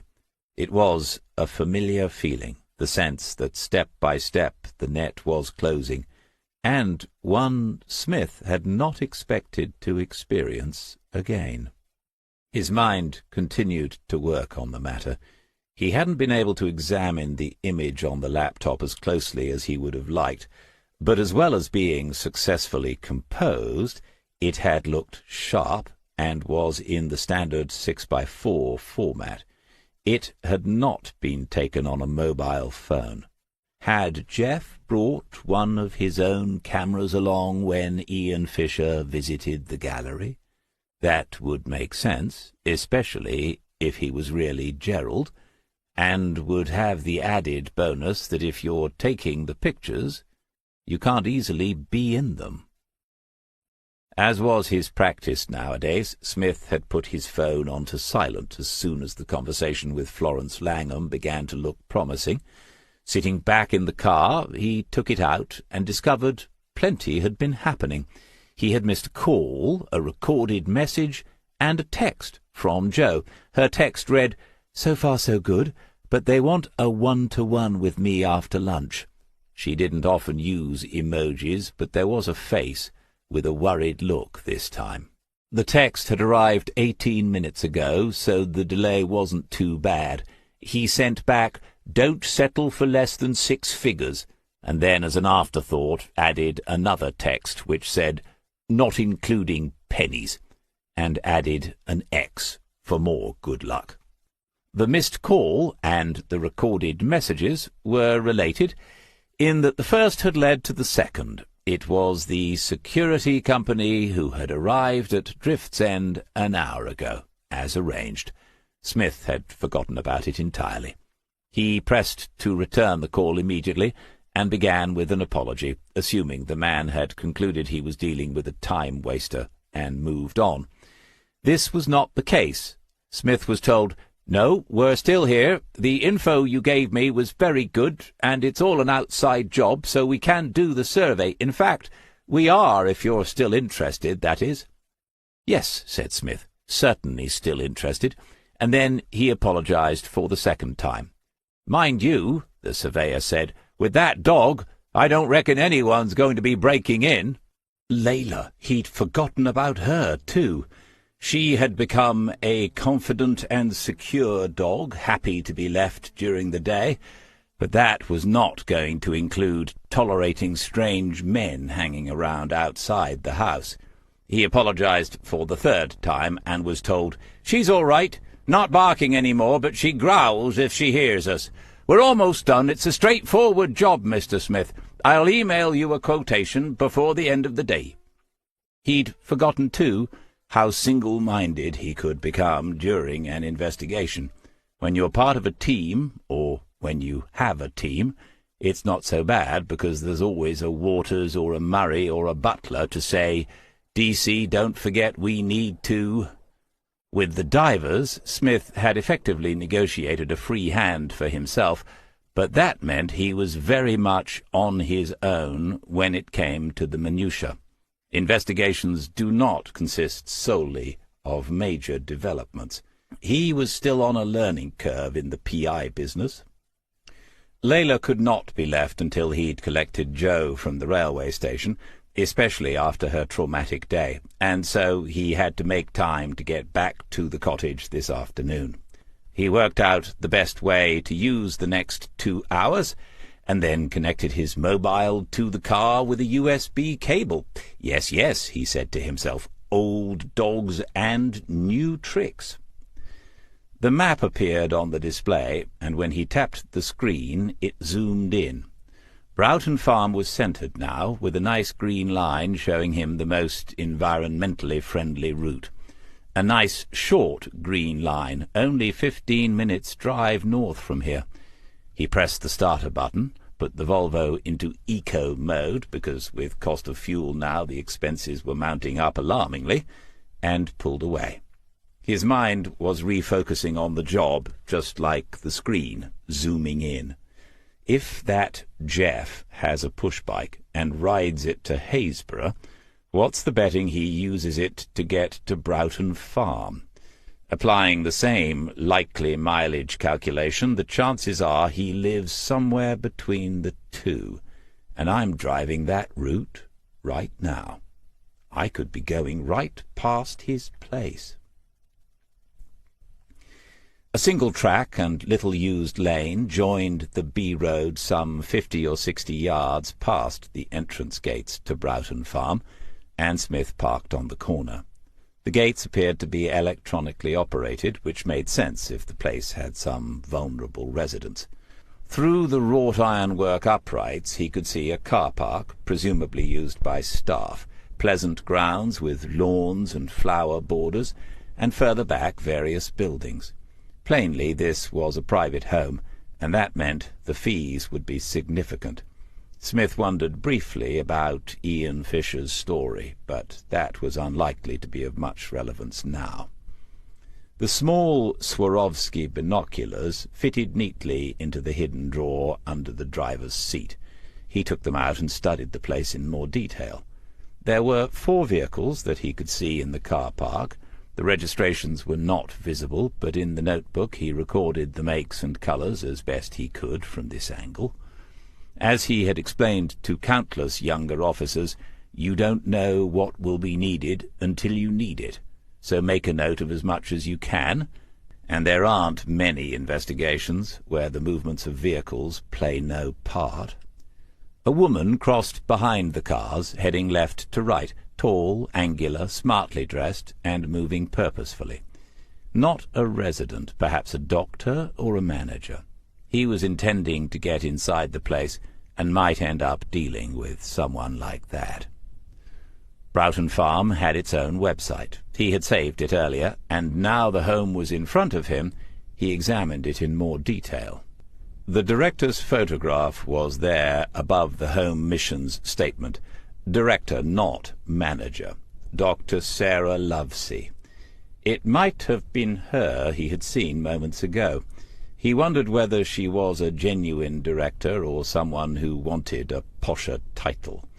The mission statement was the usual vacuous nonsense, and he thought with fondness of Detective Chief Superintendent Allen.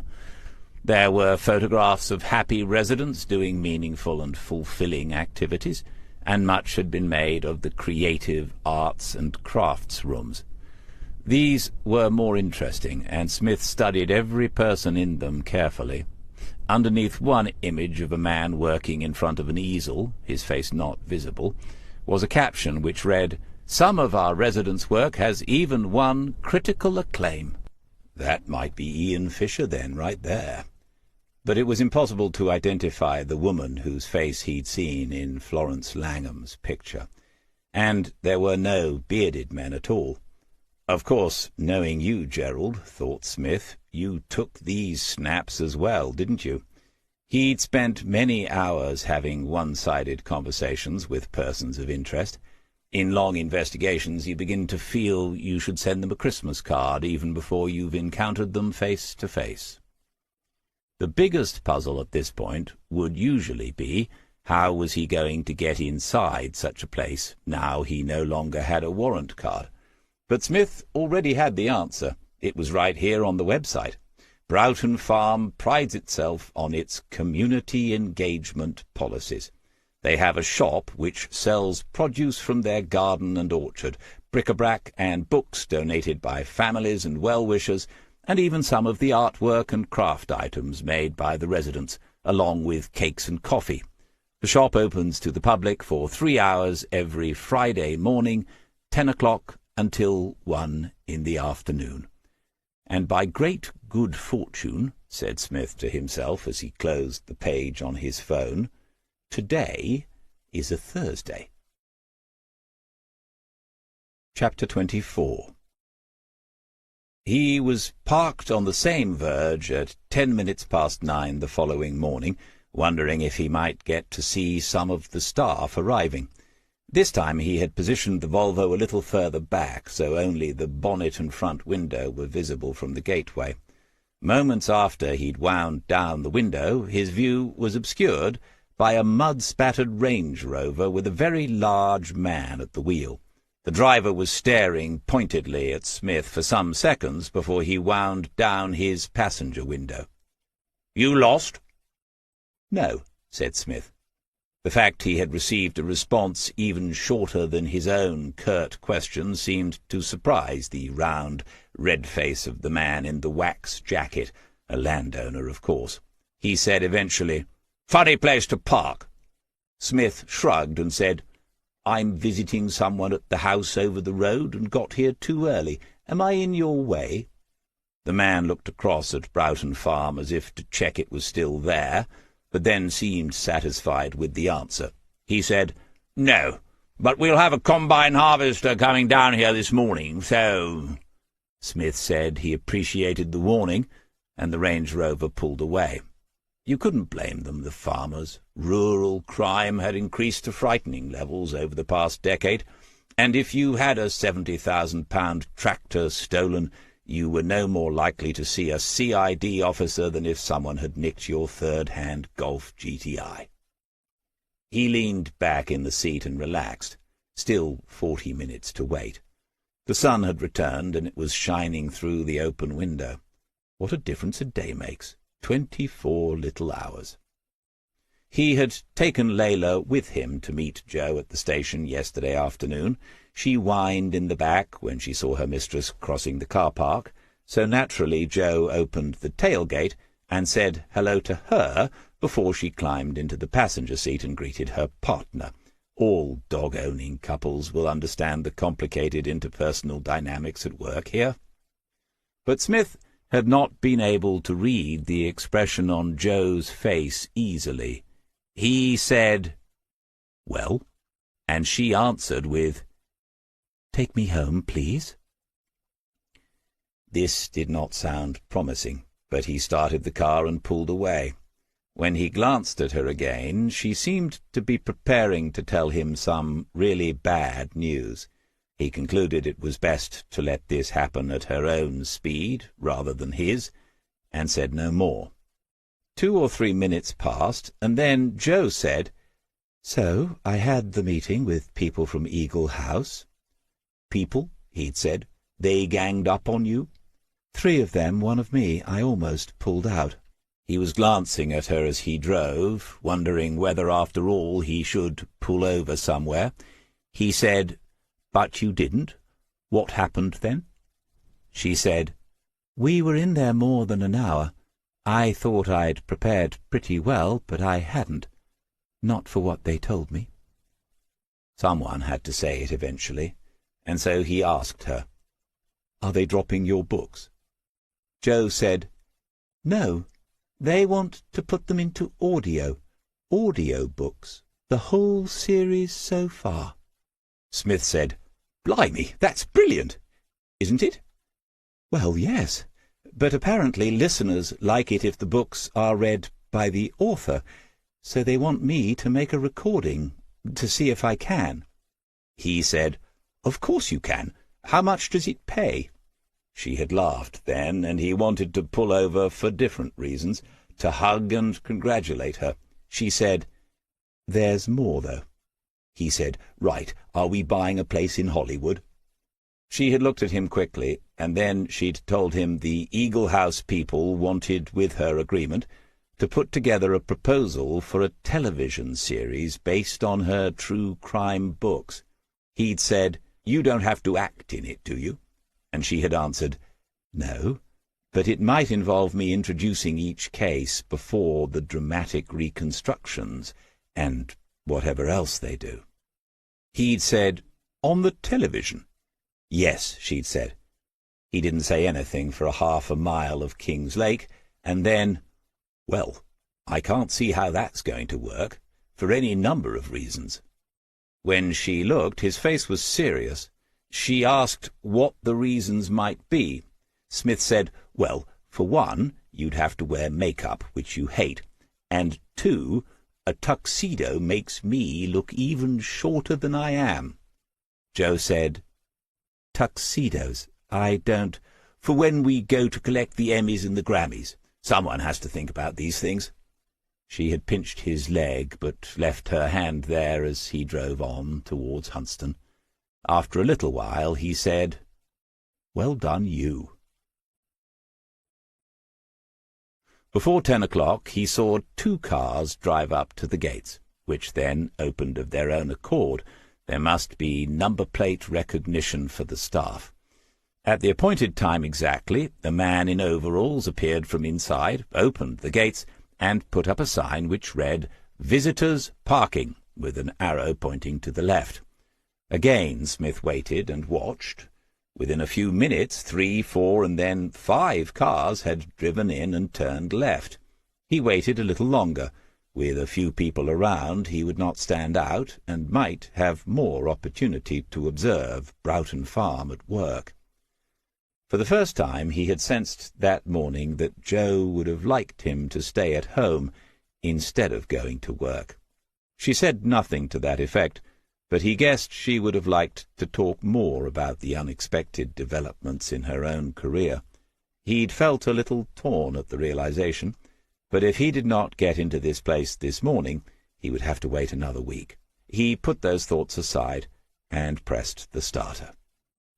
The public car park was on gravel in front of what had once been a grand house, a part of Broughton Farm not visible from the road.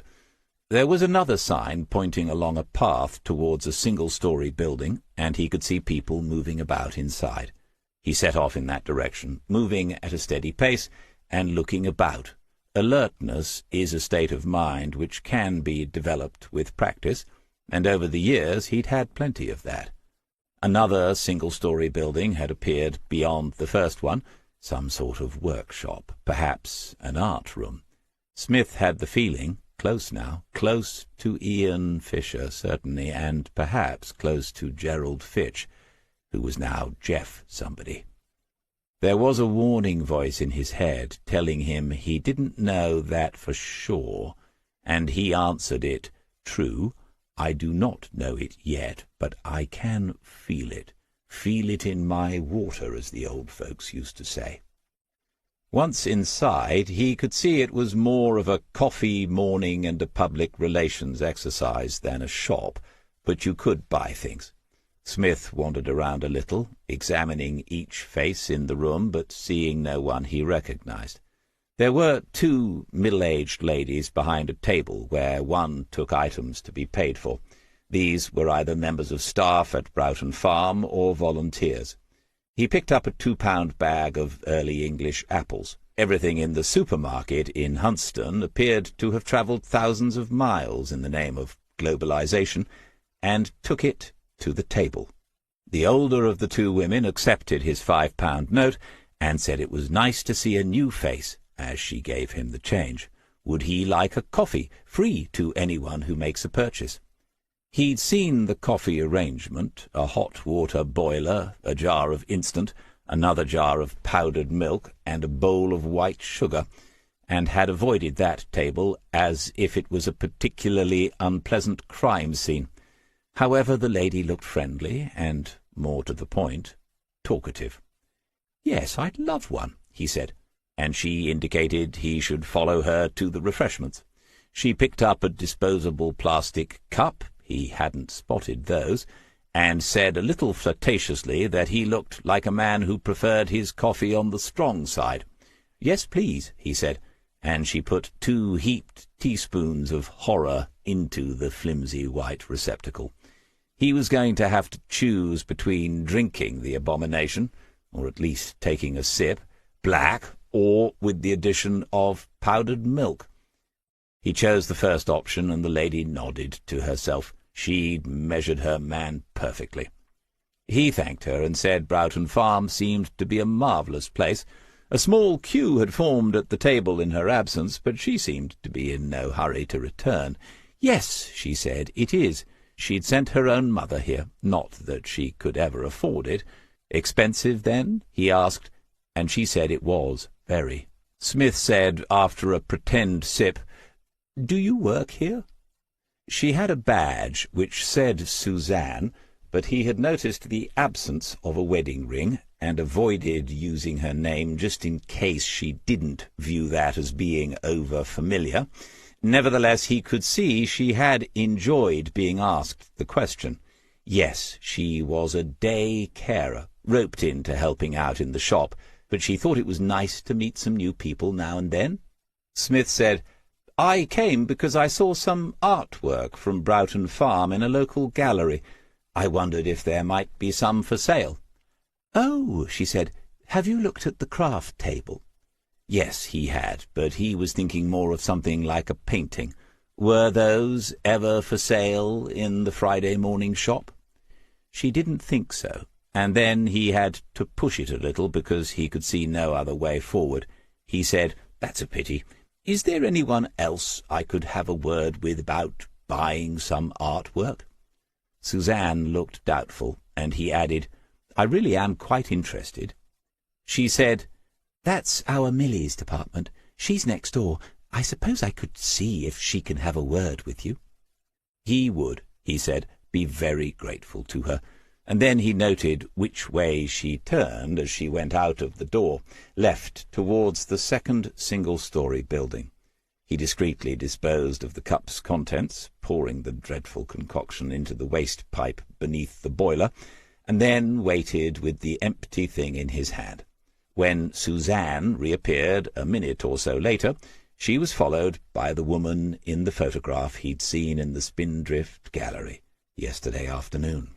Smith made a point of thanking Suzanne, and that was followed by an awkward silence before she understood and went back to her co-worker at the sales stall. The woman who remained must be in her 30s. Her ID tag was hanging on a cord, and he couldn't read her full name, but Millie would do. She had a plain but intelligent face, and a friendly enough smile as she said, "Suzanne tells me you're asking about our artwork. We don't sell it privately, I'm afraid, but I can give you the name of a gallery that does, Mr. David Smith." He held out his right hand, and she took it a little surprised. He said, "Would that be the Spindrift Gallery in Haysborough?" "Yes," she said, and if he wanted to buy anything, that was the only place he could so. 1 or 2 of Broughton Farm's artists had been quite successful, and "I'm interested in Ian Fisher's work," he said. She smiled again and said, "Well, you're not alone. He's become quite a celebrity." "And you work with him? Suzanne told me that was your department." She said, "Yes, I do, and yes, it is." Smith could see she was slightly puzzled by the turn this conversation was taking. He had only moments left now, and thought of the sergeant who had taught him to use weapons in the army, a man called Campbell. Lots of Scots are said to be dour, but this man had raised it to an art form. If you hesitated before taking a shot on the range, he would announce to anyone nearby, "That's it, he's dead. You couldnae pull the trigger. If your man's in view and your aim is steady, you do not hesitate, Captain. Take your shot, sir. Pull the bloody trigger." Smith could not see Gerald Fitch, but for a few more seconds he was, if only indirectly, within range. He said to the woman, "In that case, Millie, I'm wondering whether I could speak to Jeff. Is he here today?"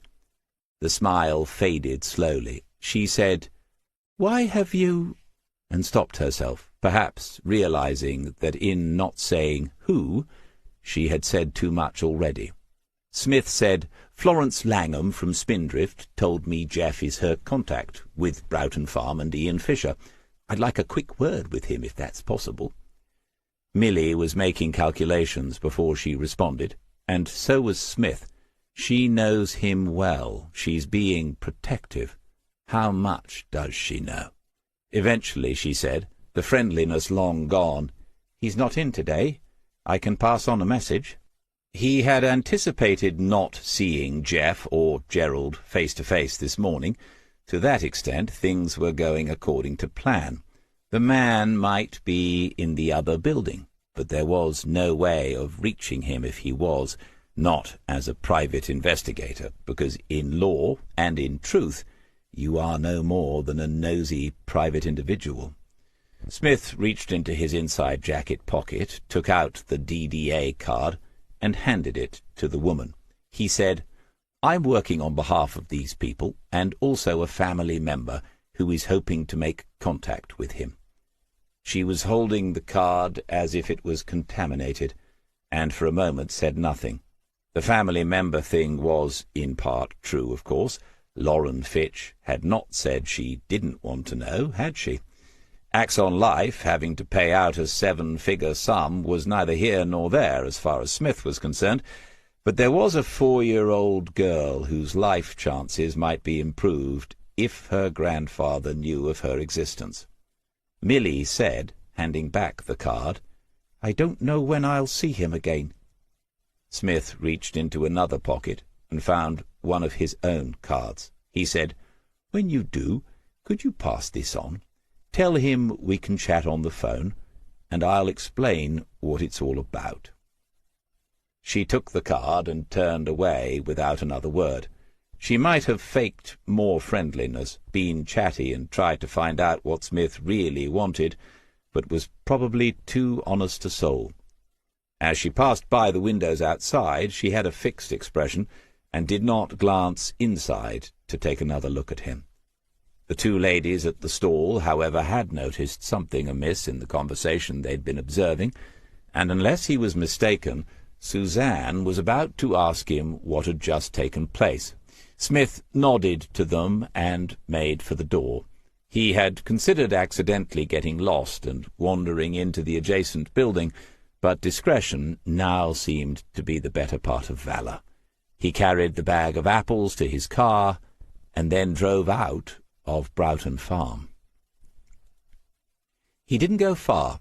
On the verge at the corner of the lane he noticed huge tire tracks pressed into the ground where he'd parked earlier. The combine must have gone through while he was at the farm. He positioned his car as before and took out the allich. 5 cars were parked inside the gate, and again he had memorized the makes and colours. Once upon a time he might have managed the registrations as well. At the back of the car park there was a bicycle rack with 2 spaces in use, one a man's bike and the other a lady's. Not that it matters much these days. He was not expecting to see anyone of interest, but he thought, if possible, Jeff or Gerald might ring the number on the card immediately. Sometimes people do, and if he did, that meant he was either inside or Milly had called him on a phone. It was equally possible there would be no call at all. What then? He wouldn't have many options left. Maybe watch this place for a day or two to see if his man turned up.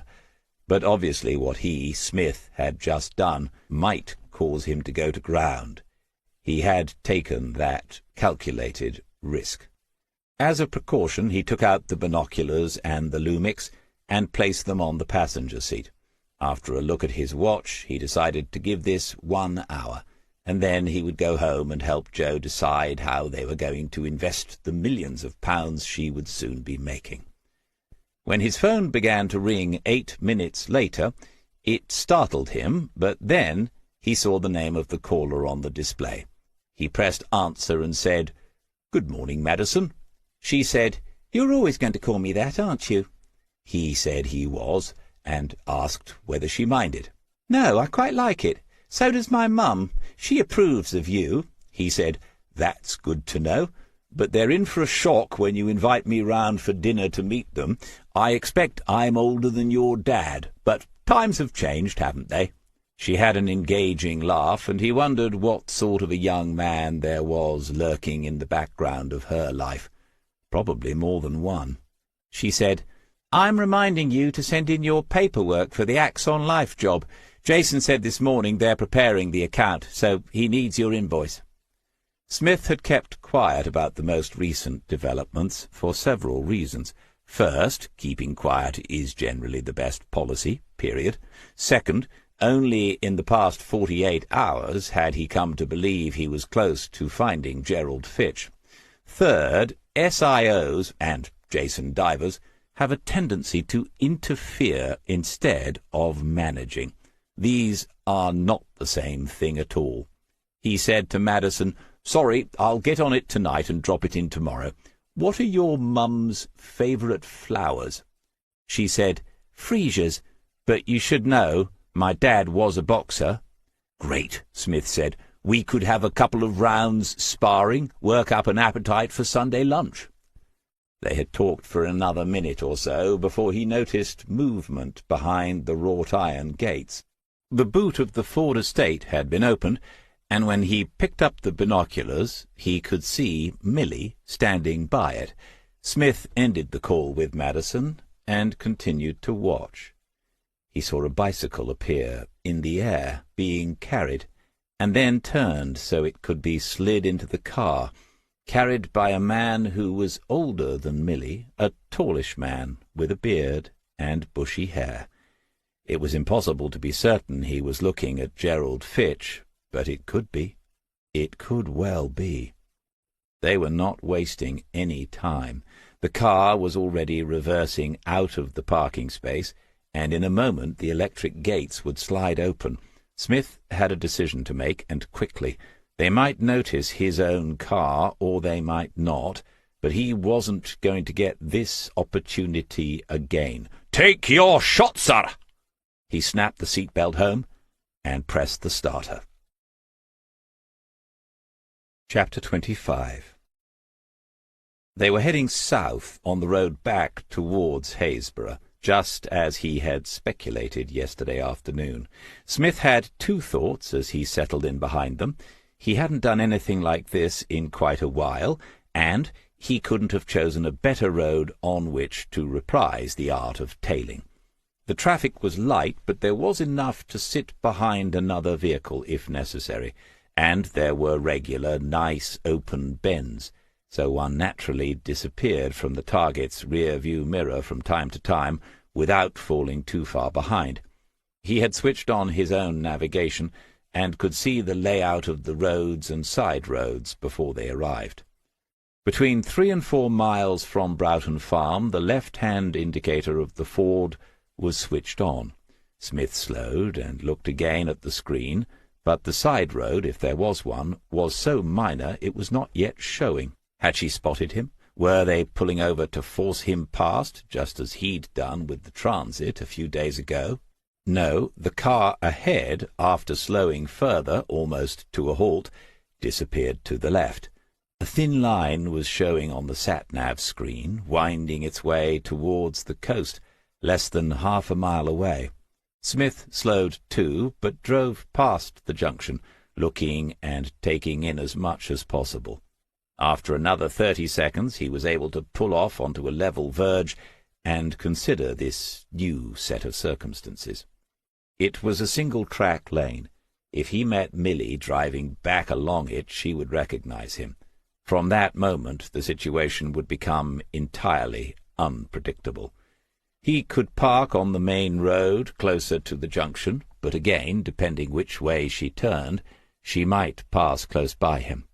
It would be very useful if he could see around the first corner of that lane. And he could, of course. He opened the maps on his mobile, found his current location, switched to satellite view, and zoomed in.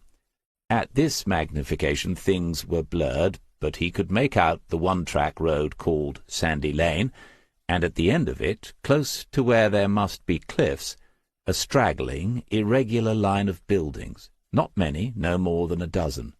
Zooming out a little, he examined the lane itself, and saw, running off it, what might be an unmade track leading to a whitish patch among the green vegetation. Looking to his left, he could see this, the heathland of the east coast. There's always a space for the dog-walkers to park, and that's what he might be looking at here. It was a gamble. He might find himself stuck on the lane, unable to pull off, faced with the choice of driving down to where Milly and her passenger had gone, or reversing awkwardly out onto the main road.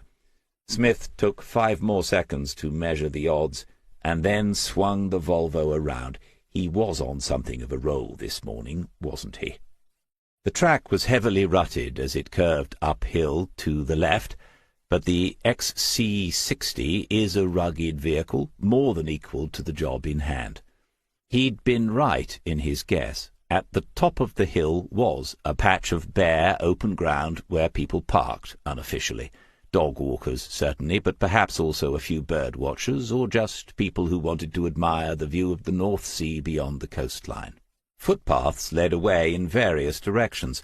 Smith moved quickly out of the car and to the seaward edge of the clearing, binoculars in hand. There was a moment, one of those in which a part of us sees the rest of us, and is a little surprised. He seemed to be as sharply focused as he had been when on a job 10 or even 20 years ago. Looking down, the roofs of some of those buildings were visible, just the very tops. A couple had the metal chimneys of wood-burning stoves.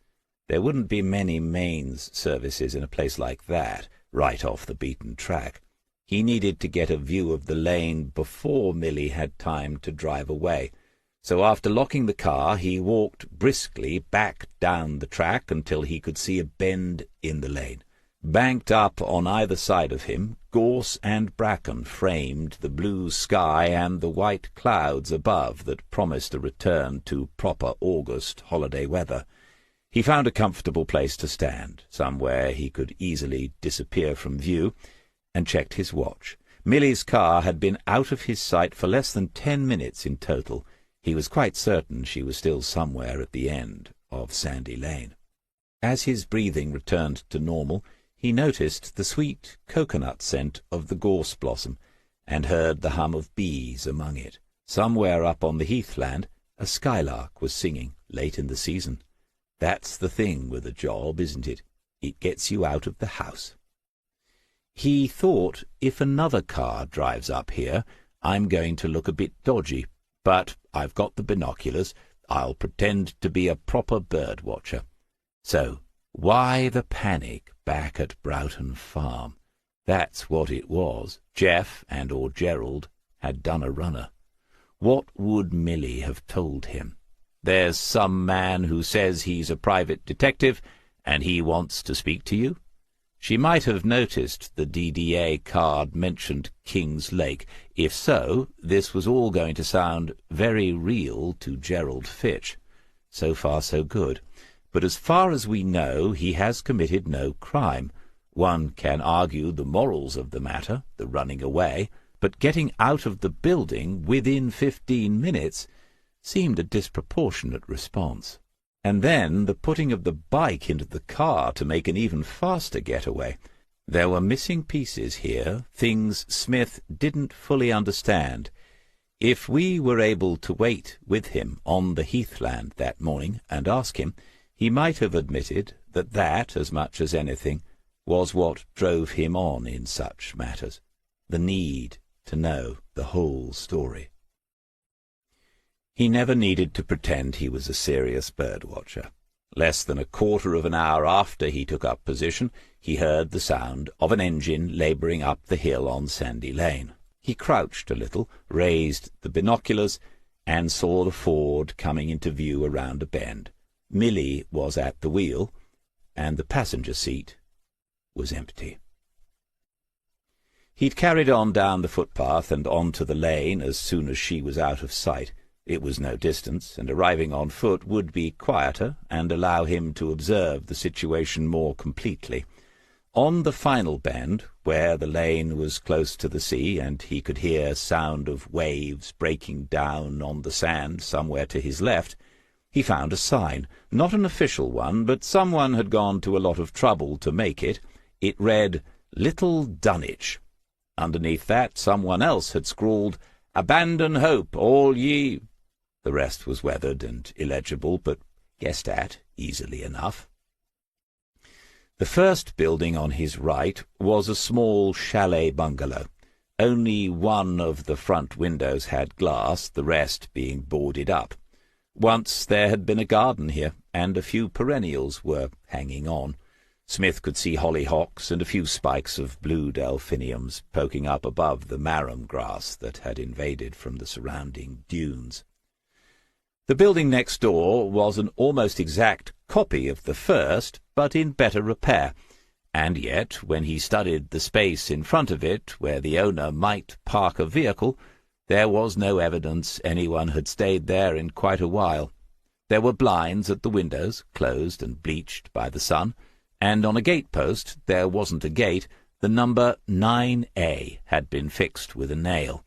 It was a detail that brought home the poignancy of the place he had found. He was standing in a deserted village, and it was not difficult to guess why it had been. 30 yards further on, the lane ran close to the crumbling edge of the low cliff, dangerously so. A flimsy barrier was in place, just plastic tape stretched between metal posts. He peered over and could see evidence of the last fall. Most of the wreckage had been cleared away, the large timbers and the glass, but it was still obvious that some sort of building had gone over not long ago. Once someone had tried to make the lane more solid, more like a proper road, with patches of tarmac. There were cracks in it where the ground was shifting. He wouldn't have driven over it in a heavy car, but ahead he could see 2 vehicles and a few more dwellings. You couldn't call any of them houses, just wooden chalets, a prefab, and a couple of mobile homes. The latter were on the left side of the lane and closest to the sea. Presumably they would be the next to go. Smith stood in the sunshine and considered the options. This seemed a strange place for Gerald Fitch to have ended up, but it had been a strange story from the beginning. Smith had conducted plenty of door-to-door inquiries in his time, but never anywhere like this, and he would be visible to anyone still left here as he did so. In one way that didn't matter. No one was coming back up the lane without him seeing them, and so he walked on to the next property, one of those with a car outside, a small old white Fiat 500, and knocked on the door. He half expected no answer, but almost immediately it was opened by a man of about his own age and height, a man wearing a string vest, a pair of khaki knee-length shorts, and unlaced walking boots. He was not recently shaven, and he was currently annoyed. He said, in perfect East End English, "From the council?" Smith said he was not, but clearly he had failed to convince. "'Cause if you are, you can F off." Under raised eyebrows, Smith said, "But as I'm not, I won't, if it's all the same to you." "Social services?" "No." The man came forward a step and looked up and down the track as if he suspected other officials would be lurking out of sight, ready to launch a clipboard attack in the name of the state, but there was no one else in sight. Then he stared at Smith, weighing up the situation, and Smith let go of the card in his hand inside his pocket. He would need a different approach to make any progress here. He said, "Sorry to disturb you. I was hoping you could point me in the right direction." "You lost?" said the man, with an unrestrained and rather derisive laugh. "'Cause if you are, you're well and truly bloody lost, and if you hang about here too long, you'll get lost in more ways than one." Concern for his welfare, friendly advice. They were getting on famously now. Smith said, "Not lost, I hope. I'm looking for Jeff." The man was watching and waiting for more of an explanation. Smith continued, "He works at Broughton Farm near Trimsley. Actually, I think he volunteers there.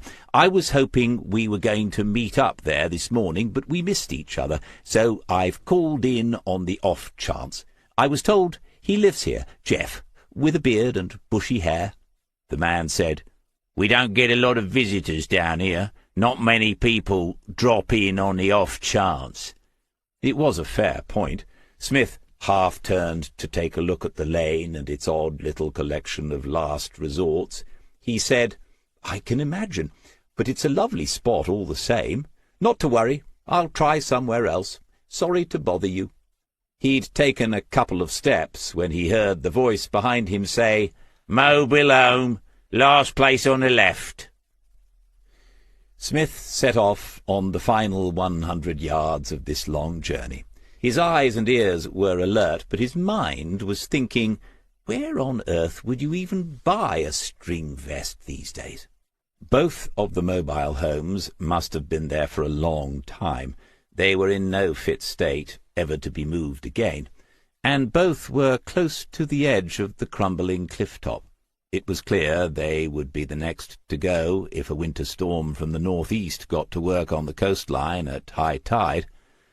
The first one he passed was only a few yards from the edge, but there was one of those collapsible clotheslines beside it, and 2 pairs of toddlers' trousers drying in the sun. There were children here? As a front-line police officer, one is constantly reminded of the strange alternative lives some people lead. He had almost forgotten after a couple of years hidden away in Drift's End. He could see a bike propped up against the picket fence someone had put around the final mobile home, marking out its little rectangle of land as if in defiance of its inevitable destiny. The 3 windows on the side he could see were open, and Smith thought these places must get too hot in the summer and too cold in the winter. How did they heat them? Gas bottles or paraffin burners, most likely. When he was almost level with the end of the mobile home, he paused, still on the track, which had become nothing more than soft sand. From here it diminished into a footpath leading back up into the dunes below the heath where he had left the car. Then he stepped off the track and through the open gate in the picket fence. It was a tense sort of moment anyway, but when he rounded the corner of the place, he found himself looking down the business end of a double-barreled shotgun. If it's going to be your final moment, you hope you'll find something significant to say, something witty and penetrating. Smith looked up into the eyes of the man pointing it at him, and then he looked down again at the gun. It was an old side-by-side hammer job. Under normal circumstances, this would have made him more apprehensive, but, unless he was much mistaken, the hammers were not cocked, and therefore were not ready to fire. Pulling the triggers would have no result, and the man's hands were not near the trigger guard anyway.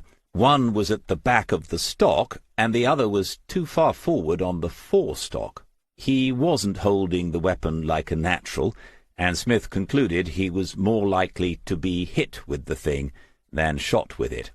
He said, "Do you have a license for the weapon, sir?" The eyes did not blink. Because, believe it or not, some judges will add on a couple of years to a murder sentence if you've committed the offence with an unlicensed weapon. It seems ridiculous, I know. Still no reaction from Gerald Fitch. That's who it was. There could be no doubt about it now.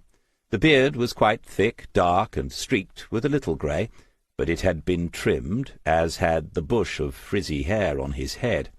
As disguises go, it wasn't bad, and in the street he might easily have passed people who had known him without being recognized. He was wearing a check shirt, too thick for the warmth of the day, and there were patches of damp at the armpits. Faded, worn-out jeans and trainers completed the look of someone who didn't seem out of place in Little Dunwich. Making no movement, Smith said, My name is David Smith. I am the person who spoke to Millie at Broughton Farm this morning. I hadn't intended to follow anyone, but I'm afraid when I saw you making a dash for it, I couldn't help myself. I have some identification in my pockets, if you'd like to see it."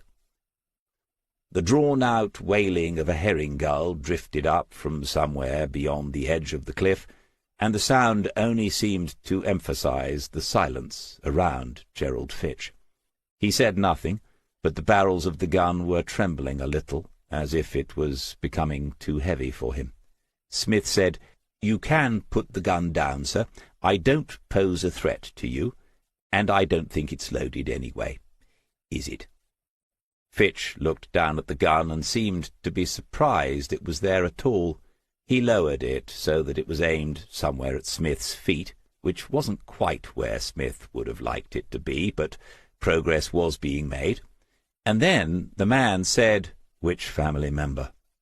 Smith said, "Pardon? You told Millie you were acting for a family member. Which one?" He spoke well, with a touch of that public school education still in evidence. The reason for the question seemed obvious enough to Smith. He said, "Oh, I see. I want to be absolutely clear, sir.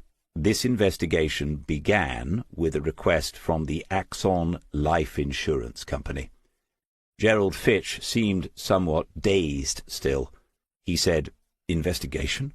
Smith took the hint and altered his tone and pace a little. "That's right, Mr. Fitch. Years and years ago, you must have taken out a life policy of some sort with them. In light of a sizable forthcoming claim on that policy, the insurance company engaged Diver and Diver Associates." He moved his hand slowly to the inside pocket and brought out the card of King's Lake to see if anything else could be discovered about your disappearance. I work as an agent for Diver and Diver, and as you see, I have discovered various things about your disappearance."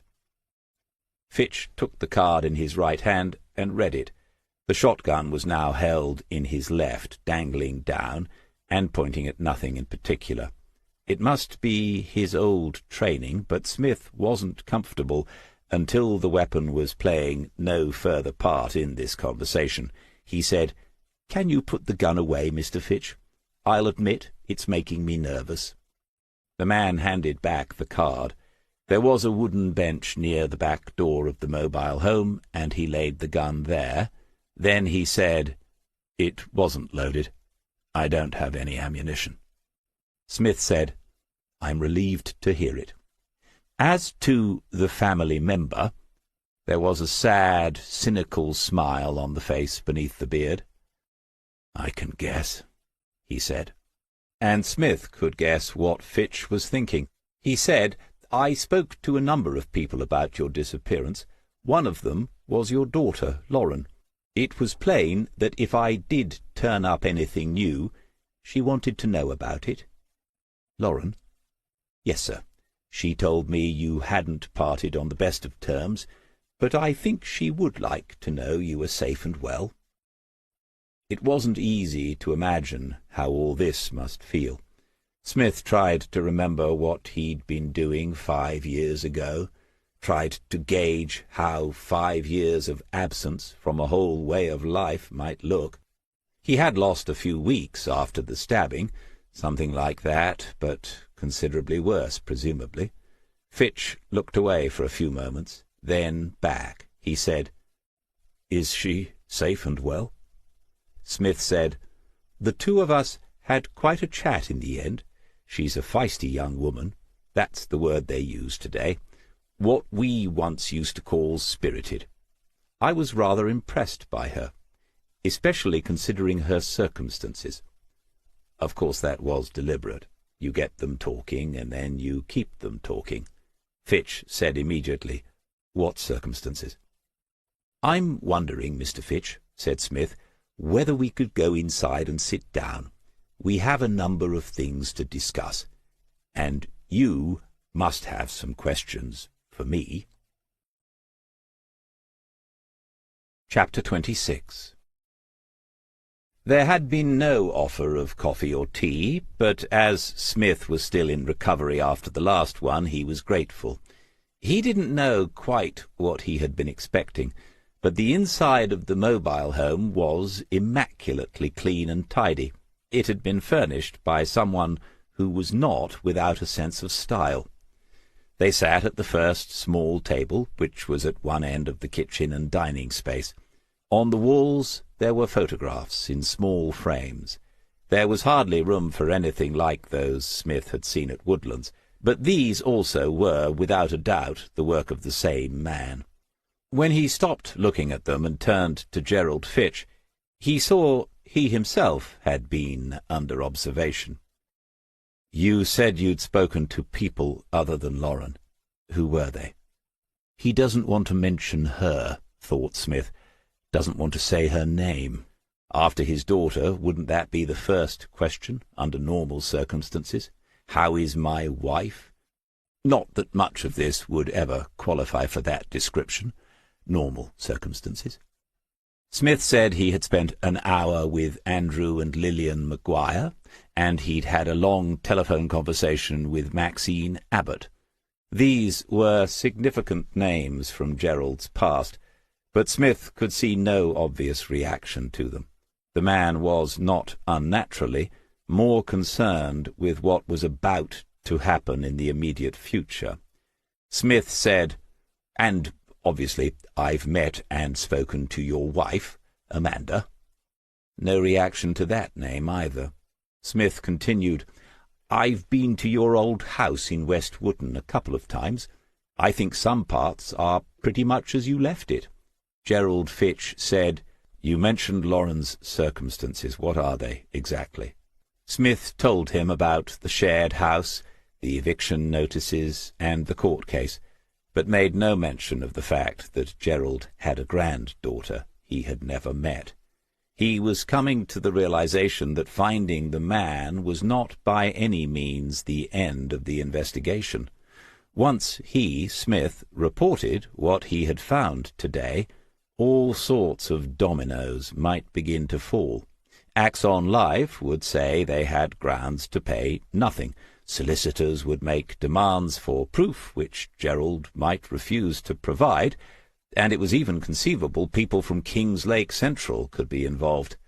On top of that, Smith was well aware that as soon as he left this mobile home, Gerald Fitch might disappear once more. His instincts told him this was not the moment to lay all his cards on the table. "I don't understand how you found me after all this time." He seemed to be over the initial shock now. He leaned back in his chair and folded his arms, inviting Smith to explain.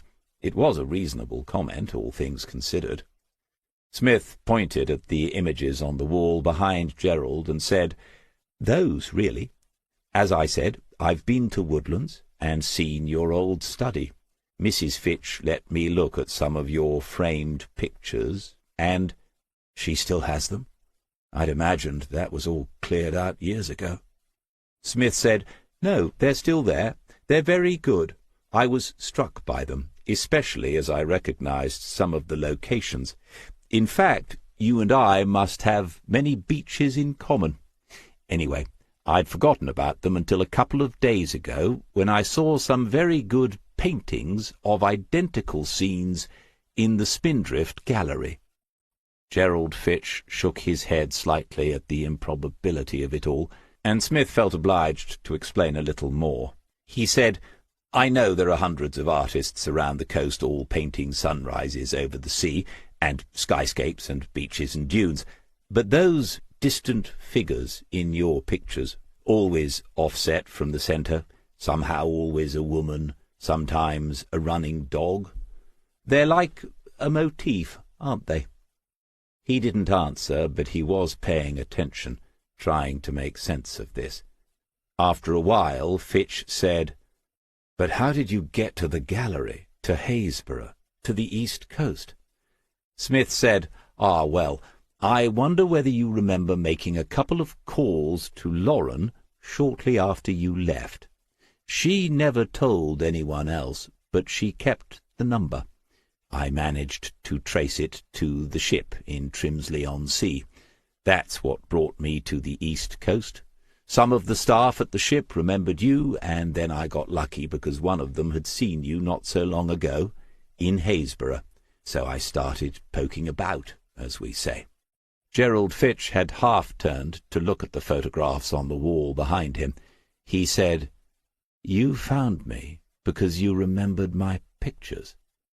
Smith said, "Yes, I suppose it's ironic in a way, but they are very good." It was the second time Smith had paid the compliment, but again it was not acknowledged. Gerald said, "I don't want anyone from Broughton Farm involved in this. Not Millie, and certainly not Ian." Smith said he did not see why they would need to be, and then he waited, because the next move had to be made by the man across the table from him. "So, you've found me. What do you intend to do now?" Smith said he wasn't entirely sure, but it was almost lunchtime. They could go into Trimsley and get something to eat, perhaps even visit the ship. He would put it onto his expenses. Gerald Fitch didn't even attempt a smile. He said, "I don't think you realize what you've done." Smith said, "I entirely agree, sir. There's a great deal about this I don't understand at all. For example, why did you feel the need to point a gun at me, even if it was unloaded? And where on earth did that gun come from?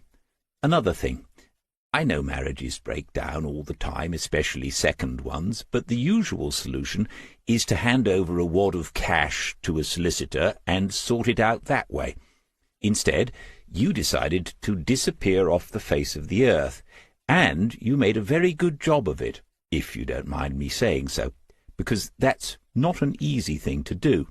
Feel free to enlighten me at any point, Mr. Fitch, because I don't think I've done even half a job at the moment." They regarded each other across the table for some seconds before Gerald said, "You're not going to insist I return to Kingslake with you today?" "No. Even when I was a police officer, I would have had no authority to do that." That did seem a useful card to play at that moment. Gerald said, "But you are going to tell the insurance company you found me alive?" This time there was a longer pause in the proceedings. Smith had been considering this matter for several minutes, among various others, but now an answer was required. He said, "At some point, I think that's going to be unavoidable. But as to when and how, as I said, Mr. Fitch, I'd really like to have a better understanding of how we got here, in both the literal and metaphorical senses, if you get my meaning."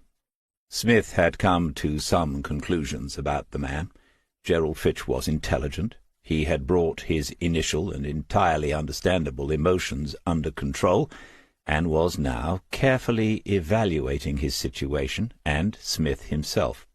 Also, Smith had the feeling that had they met under different circumstances, they would have got on.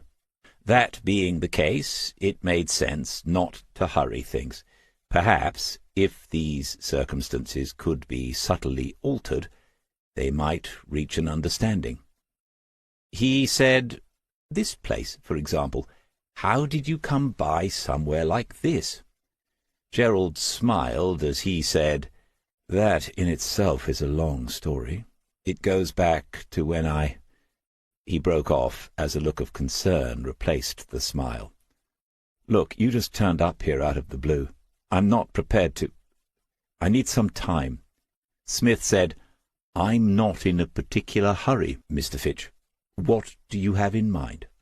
Giving the man control of this was the best bet, despite the obvious risks Smith anticipated he was about to take. The question had surprised Fitch. Smith continued, "I'm prepared to leave you in peace today, on the understanding that if you decide to disappear again, you will at least do me the courtesy of calling me and telling me that's what you're doing. If that's what you intend, I give you my word I won't come looking for you again. Obviously, I cannot promise, nobody else will, and I'm also prepared not to mention to anyone that we've had this meeting today. If you'll give me your word, you'll telephone me after you've taken the time you need." It was to Gerald Fitch's credit that he did not give an immediate answer. He thought about the implications first. Then he said, "If you're serious, I'll give that undertaking. I will call you." Smith said, "Good. When you do, if it seems we are not to meet again, I'd like to discuss some way of providing proof you're still with us, so to speak. I'll have to find out what might suffice in a legal sense, maybe a signed declaration or a short video. It might involve some DNA evidence. You're looking somewhat alarmed, but purely from a personal perspective, I'd like to make sure the insurance claim to Axon Life doesn't go ahead. To do that, we have to convince an official body you are not deceased, and that will require some evidence. I'm sure it's possible without you returning in person to lay a claim to the rest of your estate. I presume you do have a mobile phone, sir? A pay-as-you-go job?" Gerald Fitch seemed momentarily overwhelmed by all this. Perhaps that had been the intention. He nodded, and Smith said, "Good. I know you left your old one behind, because I've had a look at it." Fitch said, "You've examined my mobile phone?" "Yes, it charged up all right. These modern batteries are amazing, aren't they?" Gerald Fitch was looking at Smith differently again. He said, "You seem to be quite thorough." "Force of habit, I'm afraid. It drives some people round the bend. Here's my card," handing over his personal one and noting these were proving a great success. "If we can agree an approximate day or date for you to get in touch, I'll leave you in peace." Something on the man's face suggested he still could not believe this was happening. He thought again and said Sunday would give him a couple of days to think over all that had happened in the past 45 minutes. Would that be acceptable? Smith stood up. "Absolutely. It was good to meet you at last. I look forward to hearing from you." And then he was gone. As Smith walked back along the sandy road, he took in the surroundings again. He examined the chalets, looked at the 2 cars, and concluded nothing had changed since he had arrived, other than that the man in the string vest was now in the front yard, pretending to be busy with his car. As they passed, Smith put up a hand, thanked him for the directions, but kept on walking. The chances, he thought, were 70 to 30 that he would be back here, or at least that he would meet Gerald Fitch again. Standing around today and arguing with the man would have achieved nothing. Giving him the opportunity to think, and the sense he was in control, might achieve something. There had to be more to this. Smith's attention came back to the gun. Gerald was no criminal, and had probably never even thrown a punch with serious intent in his life.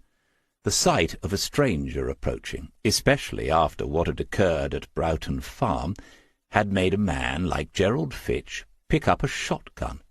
Fear could do that. And then, of course, comes the obvious question. And what had he said?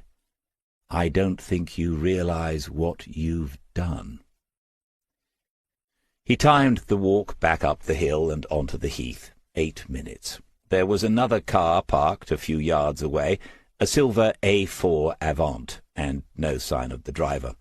After looking around, Smith walked causally in that direction, as if intent on taking in the view of the sea below. For dramatic effect, he raised a hand to shade his eyes from the sun, while looking for ships, but he could see only some of those irritating windmills in the distance, and then on the return to his own car he glanced at the Audi and saw the dog owner's paraphernalia. Nevertheless, he wrote down the registration number in the Alich before he drove away. Joe was reading in the garden. Layla had heard the Volvo before she could see it, and so both were waiting for him by the time he arrived. Joe said he was earlier than she'd expected, and asked whether he'd had any lunch. Then she looked at him again and said, "You found him." Smith said no to the lunch question, and yes to Gerald Fitch. "How's your day been? Made any big decisions?" The things that could charm you about him could also infuriate, but Joe had learned how to handle such situations. She said, "Oh, well done. And yes, I've told them it's no to everything, no audio and no television deals." Now it was Smith's turn to observe closely and shift into neutral.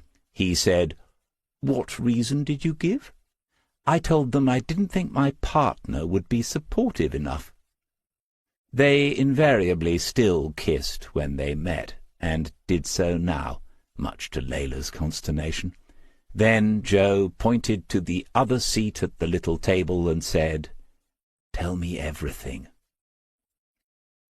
When he had, she said, "This could put you into an awkward situation. We know it's not an offence not to report a crime, but—" "What crime?" he asked.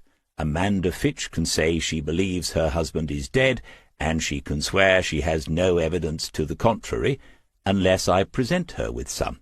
She doesn't believe it, of course, but how is anyone going to prove otherwise? The same applies to the insurance claim she'll make, probably the day after she has him declared dead." Joe said, "But you're not going to let that happen. I just have this feeling." Smith took a sip of the tea he'd made, and wondered whether, with such a good, tippy Indian second flush, one should reduce the water temperature a little, maybe to 95 degrees centigrade. He said, "I made it clear to him that at some point someone would have to be told. If he's willing to return to King's Lake, it'll be a lot simpler and a lot more fun. I could drive him to Woodlands and we could surprise her. If he isn't, it becomes complicated. There'll be a way, but it will involve lawyers, and that means someone has to pay. Who? I don't think Gerald's likely to have much, and he perhaps won't be inclined to spend what he does have, proving he's alive."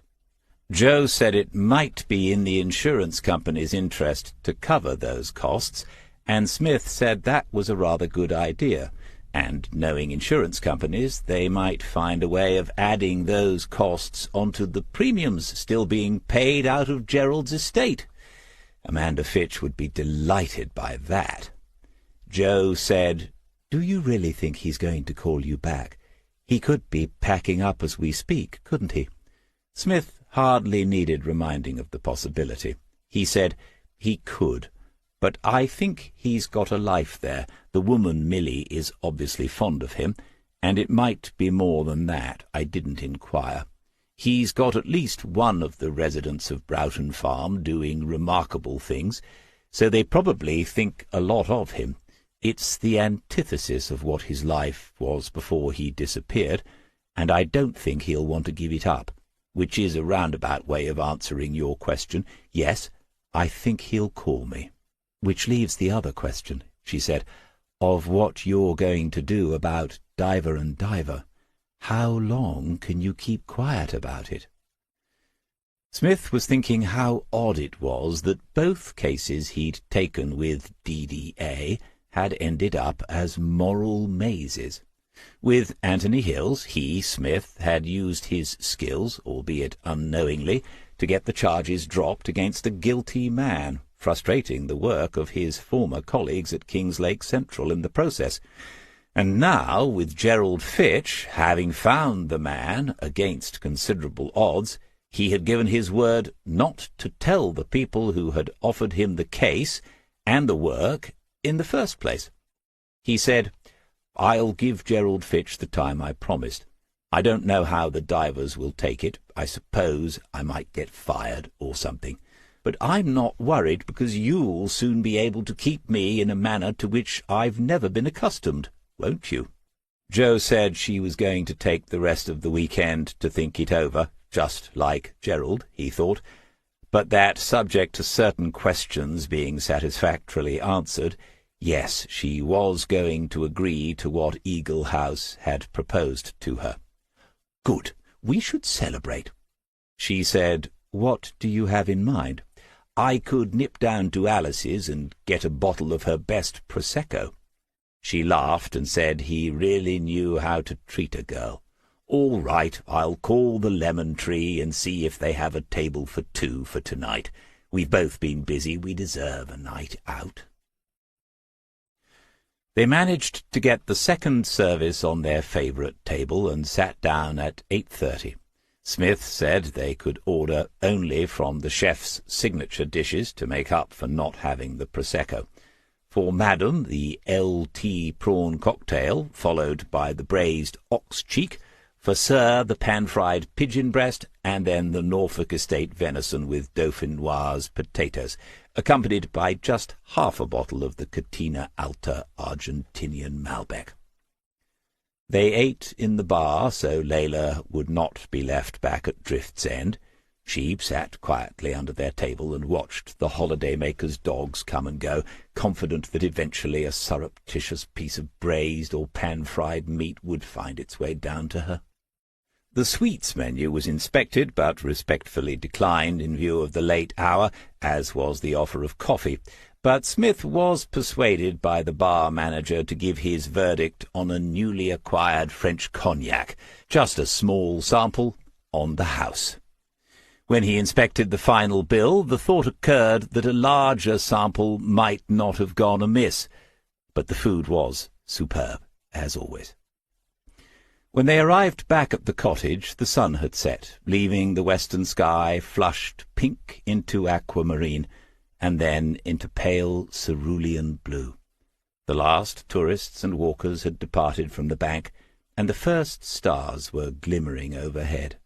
Smith stood on the bank as the dog made her final investigations of the day along the water's edge, and thought that, all in all, things hadn't turned out too badly. Joe woke him at 20 minutes past 1 in the morning and said, "Layla's barking." Smith went downstairs, not a little surprised, because this was something she never did unless she was unwell. He took the torch from its place by the back door and let her out into the garden. An almost full moon had risen in the east, giving more than enough silvery light for him to see the dog as she ran across the lawn. He heard her growl as she went around and between the cars on the drive. He walked in his bare feet across the dew-wet grass, but could see no reason for Layla's annoyance. They were rarely bothered by cats, but perhaps one had found its way along the track from the village. Eventually she had a wee on the drive, but he thought that wasn't the reason she had barked. He took the dog back to the house, put her inside, turning off the light, and then closed the back door. He stood hidden in the shadow of the house for a long time, watching, waiting, and listening. But the only sound was the distant, bubbling trill of a curlew far out on the marsh. Chapter 27. I had 2 cash ISAs I'd set up years before and forgotten about. I decided that would be enough. But have you any idea how difficult it is to get cash these days? Smith took the question seriously and said, "Only in general terms. I mean, I've always found it difficult to get people to hand over large amounts of cash to me." Gerald Fitch went on, "That was 42,000. I didn't want any more. To me the whole business was tainted money. I don't mean there was anything corrupt, not that at all. It was tainted by my own sense of failure, which at that time was universal. I just wanted to get out of that life completely. I'd felt that way for a long time." Smith had taken the call in the early afternoon on Saturday, yesterday now. Gerald Fitch had said he would talk, would tell his story, and if a way could be found to satisfy the legal system he was alive, he would cooperate. What he would not agree to was a return to King's Lake, and he wanted his present location kept secret from his wife. Smith had accepted all that in the phone call, and kept quiet his thoughts that it was unlikely all of those demands could be met. One step at a time. The chance to meet Gerald on the Sunday afternoon and hear the whole story was a better result than Smith had anticipated. The door to the mobile home had been latched open because of the heat of the afternoon, and what sounded like the same herring gull was calling occasionally. Smith had in front of him on the table a glass of home-made lemonade, an odd touch in the circumstances, but he had noted there was no sign that Gerald was a drinker of anything alcoholic. Smith asked whether the plan all along had been to leave on that particular night, the 15th of June, 5 years ago, and he did not receive an immediate answer. Gerald had said he might as well tell the whole story, but Smith could see there were parts of it he was finding not easy. Eventually he said, "No, I didn't have a plan for a particular night. Things had been deteriorating for a long time. Years, really. I mean, between the two of us. I think she'd assumed I would be selling the business after we got married. She used to tell me to cash in the chips. We'd have enough money to go anywhere we wanted. She never understood the obligations I felt to the family and the employees. I was the world's worst businessman, but I couldn't just sell everything they'd built up, so I kept trying and failing. I thought Woodlands would be enough for her, a grand house. She had her cars." He looked at Smith with some sort of appeal. "I'm not a complete fool. I knew she was materialistic, but she seemed to care, you know. We had a lot of fun at first. We used to go abroad for holidays." Smith said, "Yes, the Greek islands, I believe." Gerald Fitch gave him that look again. The look said, "I'm not sure how I can tell you everything when you already seem to know such a lot." "How did you leave? A taxi?" Fitch nodded. "Yes, 2 of them. I took one to Norwich and then used a different one to get to Trimsley. I arrived at 2 o'clock in the morning and slept in one of the shelters on the promenade." Smith said, "If you don't mind me asking, why Trimsley-on-Sea? It's the sort of unimportant detail that keeps me awake at night." Gerald said, "My grandparents on my mother's side had a chalet there. I had some happy holidays with them when I was young." Smith nodded. If he'd written out a list of the questions to be asked and answered, he would have ticked off another one then. He said, "And their surname, Fleming?" "Yes, how did you discover that?" Smith said, "I didn't, you just told me. When people choose another name for themselves, they almost never do so randomly. There's invariably some connection to the life they are trying to leave behind, ironic as that might seem. You've been living as Jeff Fleming for 5 years, but you kept your old initials and a link to some happier times, I suppose. How did you end up staying in the ship for a month?" Gerald said it was literally the first place he came across when he walked into the town. He got them to agree to accepting cash by telling them some ridiculous story about a new bank account not working properly yet, and signed in using the false name and a fictitious address. He said, "I'd have been hopeless living on the streets, and thought having all that money in a rucksack was much too dangerous. I just needed somewhere to shut myself away." As far as Smith was concerned, the man was telling the truth, plain and simple.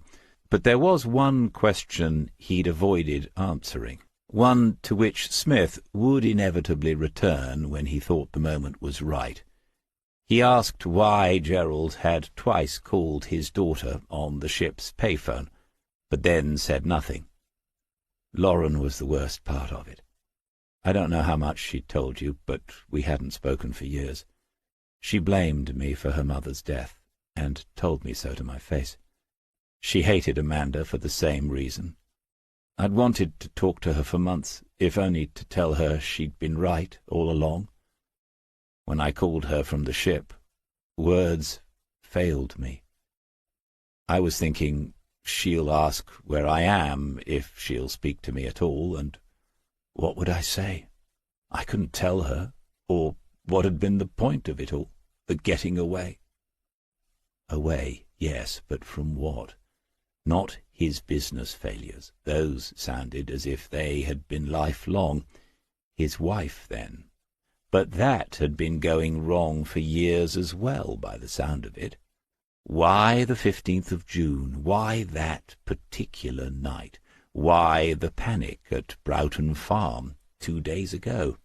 Why the amateur dramatics with an empty shotgun? Smith said, "And this place? How did you end up here? This is about as far off the beaten track as anyone can get east of the A1. Gerald Fitch was relaxing a little. Smith had seen it often enough before, the release that comes from finally being able to tell your story. It's a pity that in the age of instant communication, patient listening has become a lost art. "Oh," Gerald said, "I learned something. I discovered that if you let go and cast yourself adrift, you'll still end up somewhere. All my life I'd been paddling against the flow. When I stopped that, fate took over. It was fate that introduced me to Miles." He had been the man sitting alone in the saloon bar of the ship before. Early one evening Gerald went into the bar, and the man was there again, on his own in his usual corner. I said good evening, and asked if he minded me sitting down at the table next to his, just out of politeness. He said to me, "If you must, there's plenty of other tables." That was the end of our first conversation. I sat outside on the terrace.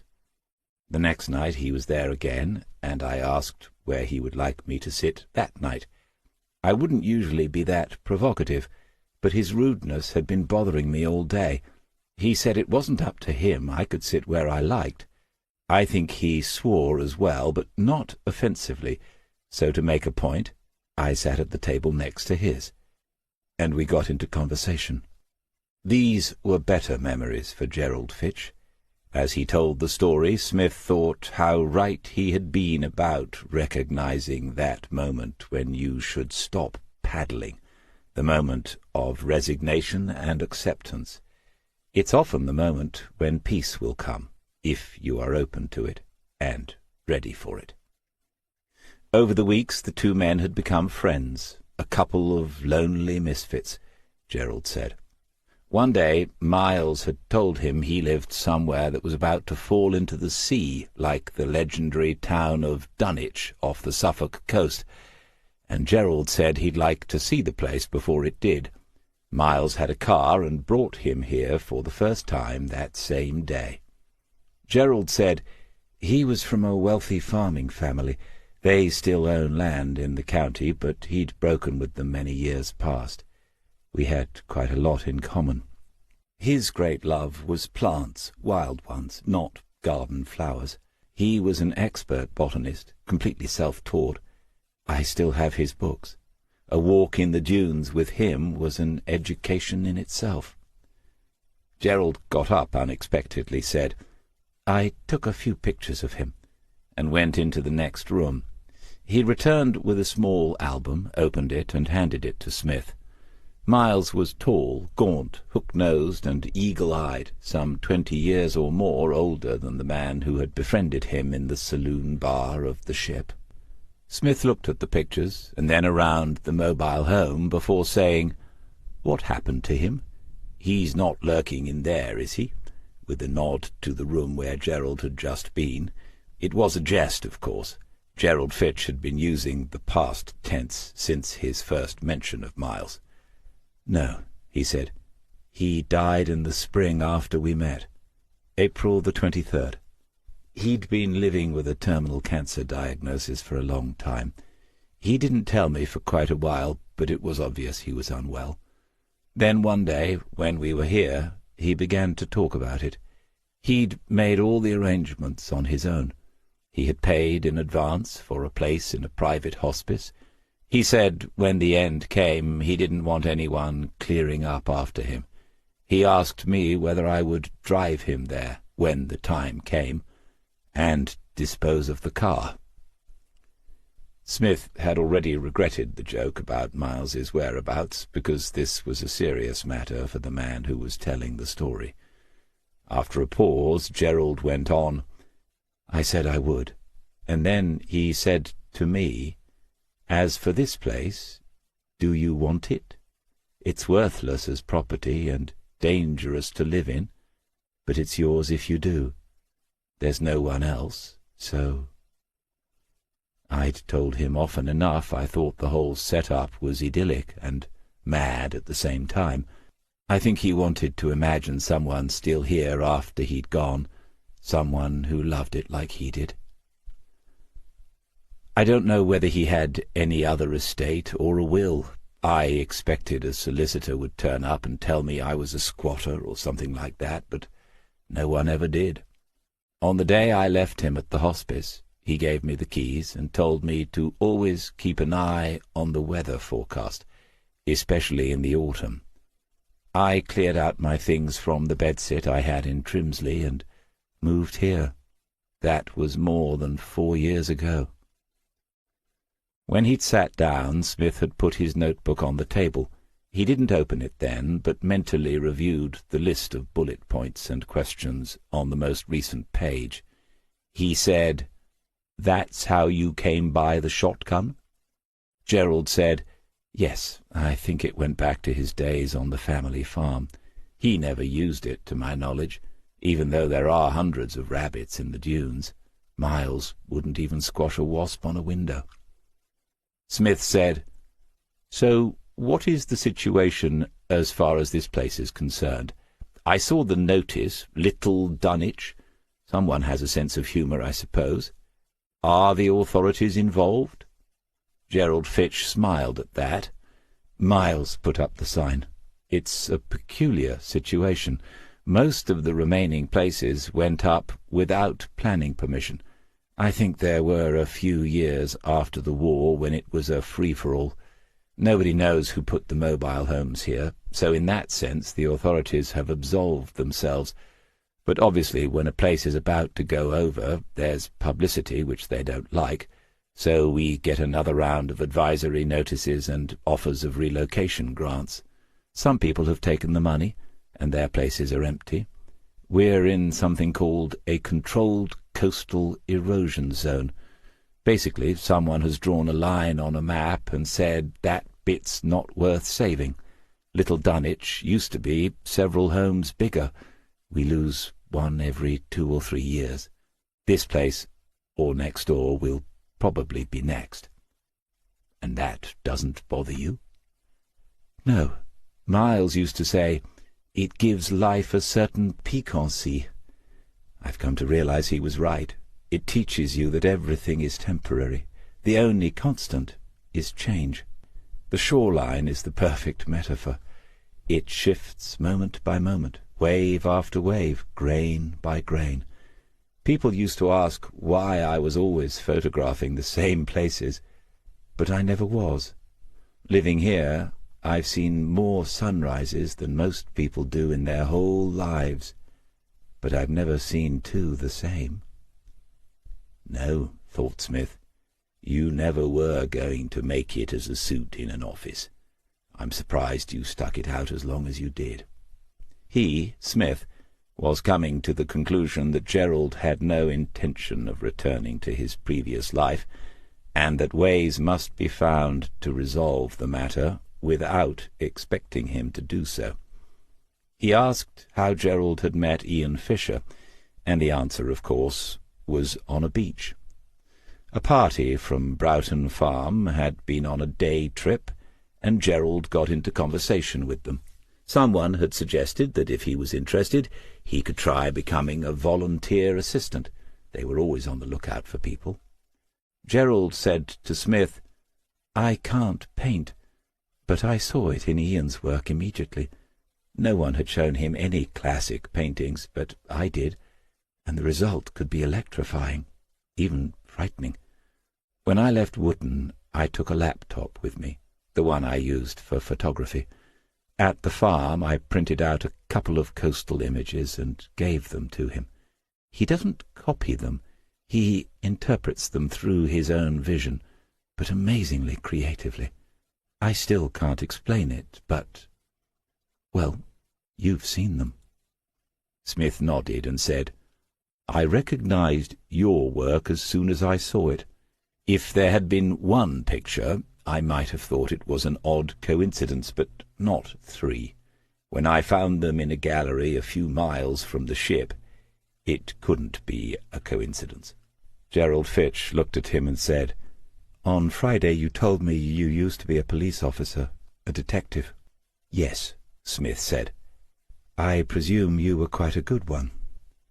Somehow this had become a more absorbing and evenly balanced conversation than Smith had anticipated. He wondered whether the old Gerald Fitch would have held up his end of it as well as the man who'd been living as Jeff Fleming for the past few years.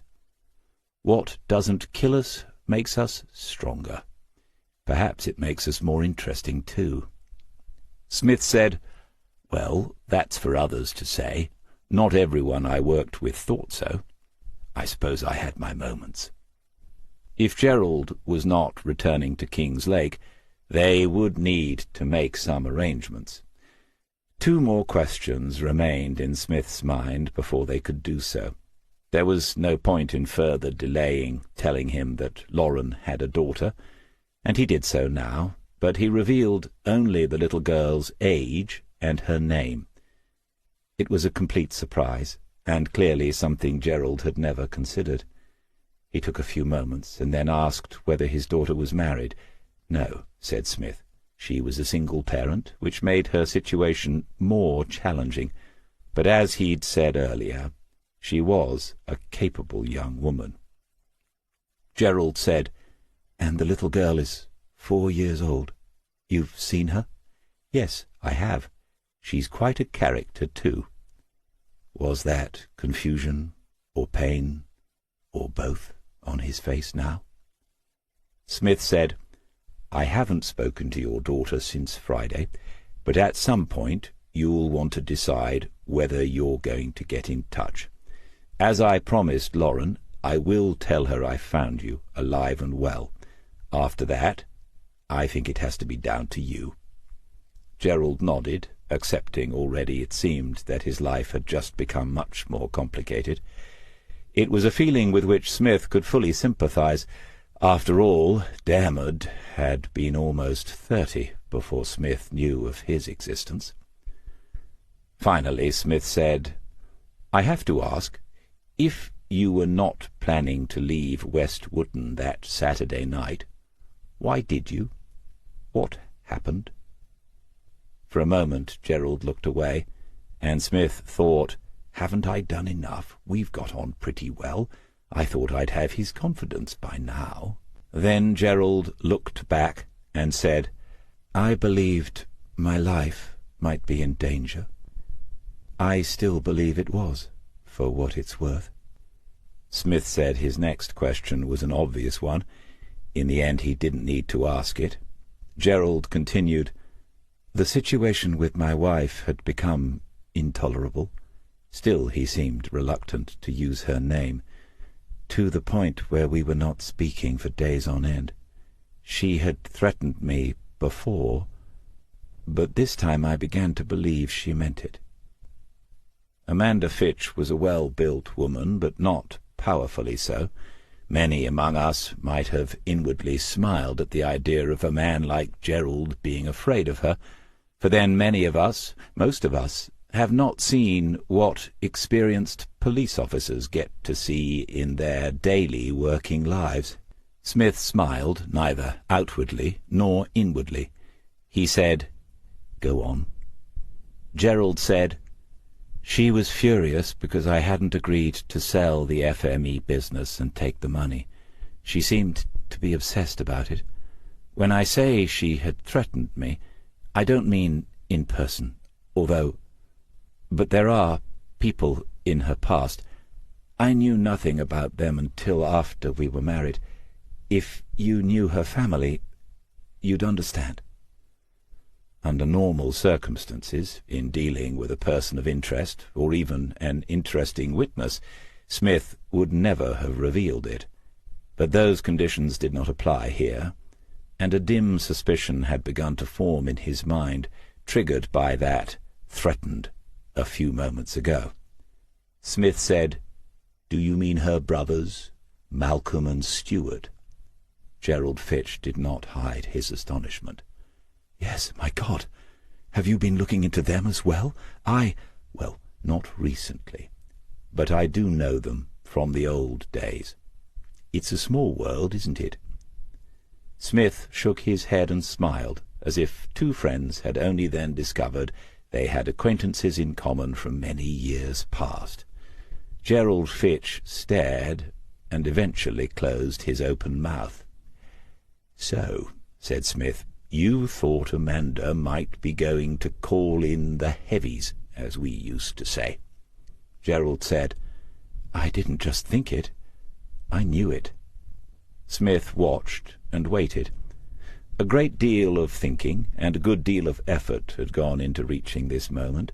There had been no who in this investigation, because he knew from the beginning who had disappeared. But he had answered the how to his own satisfaction, and now he was about to hear the why. Investigatively, that would be the end of it for him, and other people could tie up the loose ends. Gerald said, "A few days earlier the arguments had stopped, for no reason I could think of. She even made conversation once or twice. Then, on the Saturday morning, she told me she was going to her sister's that evening. That wasn't unusual. Later on she did something she'd never done before. She asked whether I was going out or staying home that evening. I never went out alone on a Saturday night, but for some reason she wanted to be sure of it." He looked at Smith and saw the level, unwavering stare of absolute attention. "I had something like a premonition. I'd never experienced anything like it before. She spends hours in the bath, and I noticed she'd left her phone on the dressing-table in her bedroom. I knew the code, so I opened it and read her text messages." A bumblebee flew in through the open door. Gerald fell silent, and they both watched the creature circle the room once before it flew out again in a perfectly executed maneuver. He said then, "She had made arrangements for someone to come and sort it out, once and for all. She used those words. There was more. She'd been in touch with this person, and talking along the same lines for weeks. There was no name, just the initial T. It was supposed to happen that night. He said they'd make it look like a break-in gone wrong." Smith said, "What did you do next?" "I already had the money. I'd known for a while it was going to end badly, but I'd never imagined she could do anything like that. I mean, it wasn't just the fact I had a terrible marriage. I realized I didn't just want her out of my life. I wanted out of that life altogether. I'd considered ending it the other way, you know. Just a nod without surprise or judgment. By the time she was out of the bathroom, I'd packed a rucksack in my study. I was strangely calm about it, and remembered everything I would need. I sat at the desk and thought about all the ways I could be easily traced, and made sure I avoided them. I knew what time she'd leave, and I'd even booked the taxi before she left. I'd realized it was a Saturday night, and they might be busy. 20 minutes after she left, so did I." Smith blinked at last and said, "If you'd decided to deal with the matter another way and gone to the police, her phone would have been damning evidence. I've known prosecutors who would fancy getting a conviction on less than that." Gerald didn't look surprised. He only said, "Would it still be?" Smith said, "Still be what? Damning evidence?" "Yes," said Smith, "because there is no expiry date on conspiracy to murder offences. However, there is a sort of expiry date on the accuracy of our memories." He was about to say it was a shame, really, when Gerald reached across to the set of drawers on his right, opened the top one, and took out a Galaxy Mobile in a turquoise cover. He placed it on the table between them and looked at Smith. The eyebrows stayed up for some seconds before he said, "You're going to tell me that's your wife's phone?" Gerald nodded and said, "As I was leaving, I saw it on the kitchen table. She lived her life on it. Usually it would need to be surgically removed. But on that night, of all nights, she forgot it." Smith was still looking at the mobile. He said, "I expect on that night, of all nights, she had other things on her mind." And then he remembered the odd look on her face when he'd asked whether her husband had another phone. She must have been thinking, yes, he has mine, and she must have realized what her husband would have found on it. Amanda Fitch had been haunted by the device on the table in front of him for 5 years. Small wonder she had bided her time before cashing in all those chips. Gerald said, "After you mentioned charging up my old phone, I tried this one after you left. The battery isn't very good, but it's all still there. All the texts and calls." Smith had parked up on the heath again because he didn't like the look of those cracks in the track to the mobile home. He walked briskly, said another good afternoon to the man in the string vest, who was outside again and still not working on his car, and considered how this investigation might end very differently now. The mobile phone contained enough evidence for a prima facie case. At the very least, Amanda Fitch should be asked some awkward questions about the matter, and the identity of the T who had said it would look like a burglary gone wrong. Exactly what would look like that? Mr. T?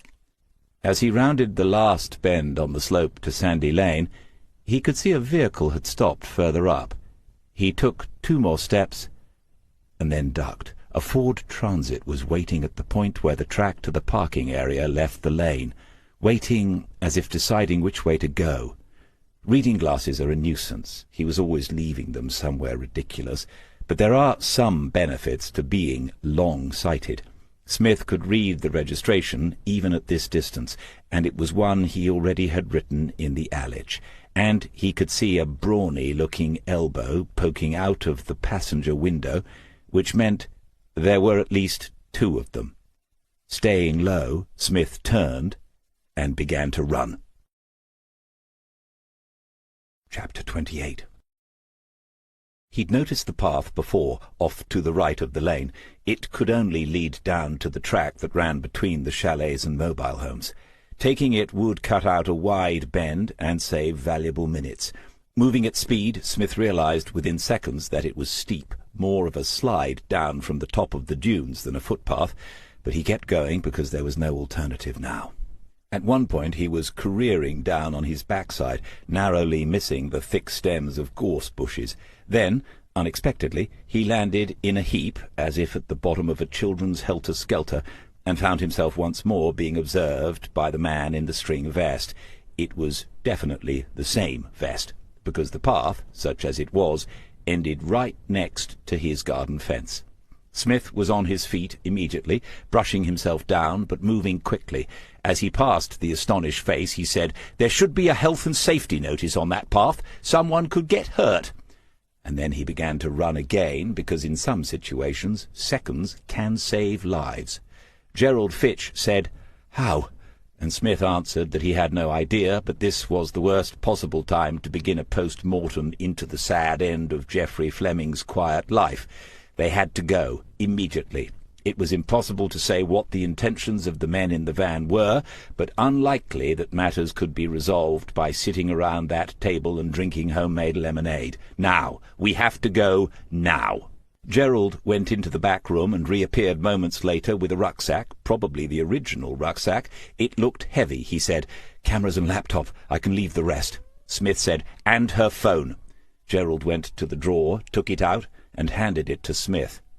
Outside, Smith peered around the end of the building, but couldn't see the van. It could easily have been here by now, but one does not waste a second looking into the mouth of a gift horse.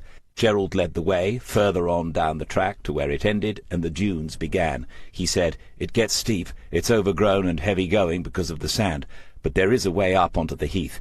We can find a way back to your car." Smith nodded, moving quickly, mind busy. They were not yet out of sight of the road. That was the first priority. If the transit men had taken the side road, they had already found the Volvo. That might be why they hadn't arrived in Little Dunwich yet. Various possibilities followed from that. They could be waiting beside it. They might have disabled it, slashed the tires. They might have just driven off and left it intact. But having gone to this much trouble to follow him, Smith doubted this was going to be that easy. And how the hell had they followed him? He was a bit rusty in most things, but he knew how to tail, and he knew how to spot a tail. On the way to Trimsley this afternoon he'd made 2 stops with exactly that intention, and seen nothing to arouse concern, absolutely nothing. It was late afternoon now, and another hot one. Gerald Fitch had not exaggerated when he said this would be tough going. There was no footpath, just gaps between the huge clumps of spiky marram grass, and the dunes were steep hills of soft, powdery sand. By the time they reached the beginning of the heath, Smith could feel the sweat on his back, soaking through his shirt, and his heart working overtime to keep up. A good thing he'd put in those early morning walks and runs. The eastern side of the coastal heathland is a hill climbing to some 200 feet above the level of the sea. The vegetation consists of gorse, bracken, and bramble, and the 2 of them had to edge their way through at least a quarter of a mile of it before they found a narrow dog-walker's footpath that seemed to be heading up in the right direction, according to the position of the sun. As the hill began to round and level out, Smith went in front and motioned to Gerald the need for silence. He had no idea how close they might be to the car. Then he remembered, metaphorically slapped his own forehead, and took out his phone, switching it to silent before he opened the satellite map. Not only did it show exactly where the 2 of them were, there was a symbol for his parked car. Smith thought, how did we ever survive without these things? The car was less than 100 yards northwest of their position, and the path they were on was taking them that way. The gorse was old, tall and twisted, giving them plenty of cover. They began to move cautiously forward again. The only sound was an odd, scratchy bird song, persistently repeated over and over. "Unless I'm much mistaken," thought Smith, "that's a Dartford warbler. Perfect habitat for it. Jo will be sorry she missed that one." They reached a point where one end of the clearing could be seen. Smith crouched a little, Gerald followed suit, and they edged their way forward until they could see the car. There was no sign of the transit van, and behind him Smith heard Gerald say quietly, "All clear." Smith's right hand was raised, a gesture that meant wait in any language. He inched further to his left, and there he was, the one left to guard the Volvo. He was standing at the edge of the open space, exactly where Smith had stood before, as if admiring the sea view. But he wore tight jeans, a red tank top, and had heavily tattooed and muscled arms. No rambler or bird-watcher he, but a young man from the Kingslake criminal underworld. It was like a sodding Greek myth. In every third one some poor living soul has to pay the ferryman and go across the dark and dodgy river to save some other hapless individual. As he weighed it up, Smith said to himself, "I'll be glad when I've had enough of this." He silently pointed out the watcher to Gerald. Smith had expected fear, or at least timidity, from his accomplice, but not so. Gerald whispered, "There are two of us, aren't there?" "Yes," agreed Smith, "but there are also more than two possibilities as to what he's got in his jeans pocket or tucked into his socks. Characters like this one on a mission don't feel happy unless they're carrying." Gerald said, "Carrying?" and Smith replied with, "Armed." 30 seconds passed before Gerald whispered once more, "What can we do?" "Indeed. There's at least one more, maybe two. They've driven down. Maybe they're watching. Maybe they've had a word with the string vest. Maybe they've already found the place is empty. When they get back here, what will they do? They know I'm here, and they'll have a pretty good idea why. They're not just going to turn around and go back to King's Lake. They're going to start searching." Smith said quietly, "We could just walk out and head across the clearing, get close to the car and make a dash for it. But if they've been watching me, this individual might recognize me straight away. Once he's between us and the car, I wouldn't fancy our chances. For one thing, I'd say he's a gym rat. His arms are too big for the rest of him." After a few more seconds, Gerald said, "They don't know me, do they? They can't. I look like nothing I did 5 years ago. I could go and do what you said. If he stays where he is, I'll have time to unlock it, get in, and lock it again." And then, thought Smith, you could just drive off, get out of it. Except a sterner voice said inside, "They'll just follow you like they did me. They'll catch up with you because I think I know what's happening here now." Gerald said, "I could start it up and drive across to here, you jump in and we go. I don't see what he could do then." They were short of alternatives and even shorter of time. Gerald looked as if he had the nerve to do it. Smith said, "All right, put your rucksack on and look like a backpacker. Stay on the footpath until you're as close to the car as it gets. If he hasn't made a move, press this button," Smith had the keys in his hand, "and the doors will unlock. He'll hear that, so then you'll only have a few seconds. Get in and bang the lock button down. The car has a starter button on the dash, right-hand side. Got that much?" Gerald Fitch nodded. "Start the car. If you can't get to where I am, drive down the track and head for Trimsley as fast as you like. Then park the car anywhere, lock it, and make a run for it." Gerald said, "What? Why? I could drive to a police station or call 999. What will you do?" They'd been here for at least 10 minutes, and it was a minor miracle they'd been given that long. The rest of the van men must be checking every chalet. Smith said in a rather meaningful way, "I don't have time to explain. The car's not safe. If I can't get into it at the first attempt, do exactly what I say. Park it, lock it, and get away from it.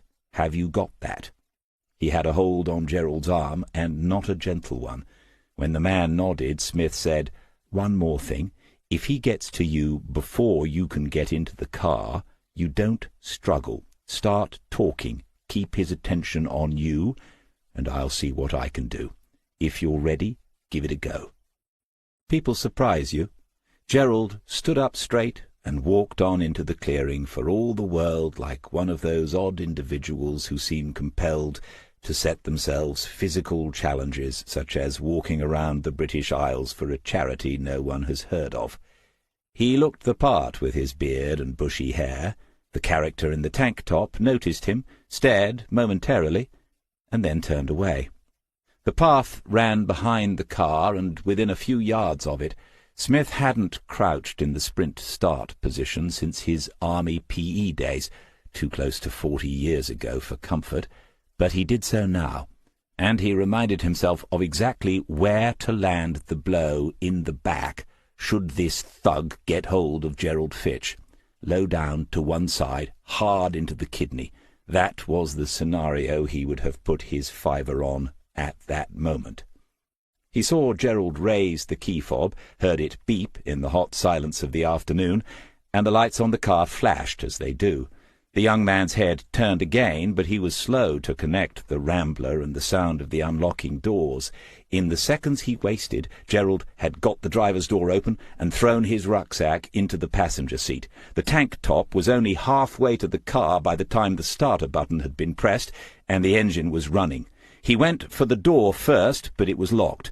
The usual obscenities poured forth as he wrenched at it anyway, and then he did a strange thing. He went around to the front of the Volvo and placed both hands on the bonnet, as if intent on preventing the vehicle from moving forward.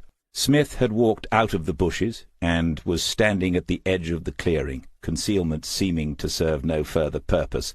He hoped Gerald would do the sensible thing, reverse, and drive straight down the track.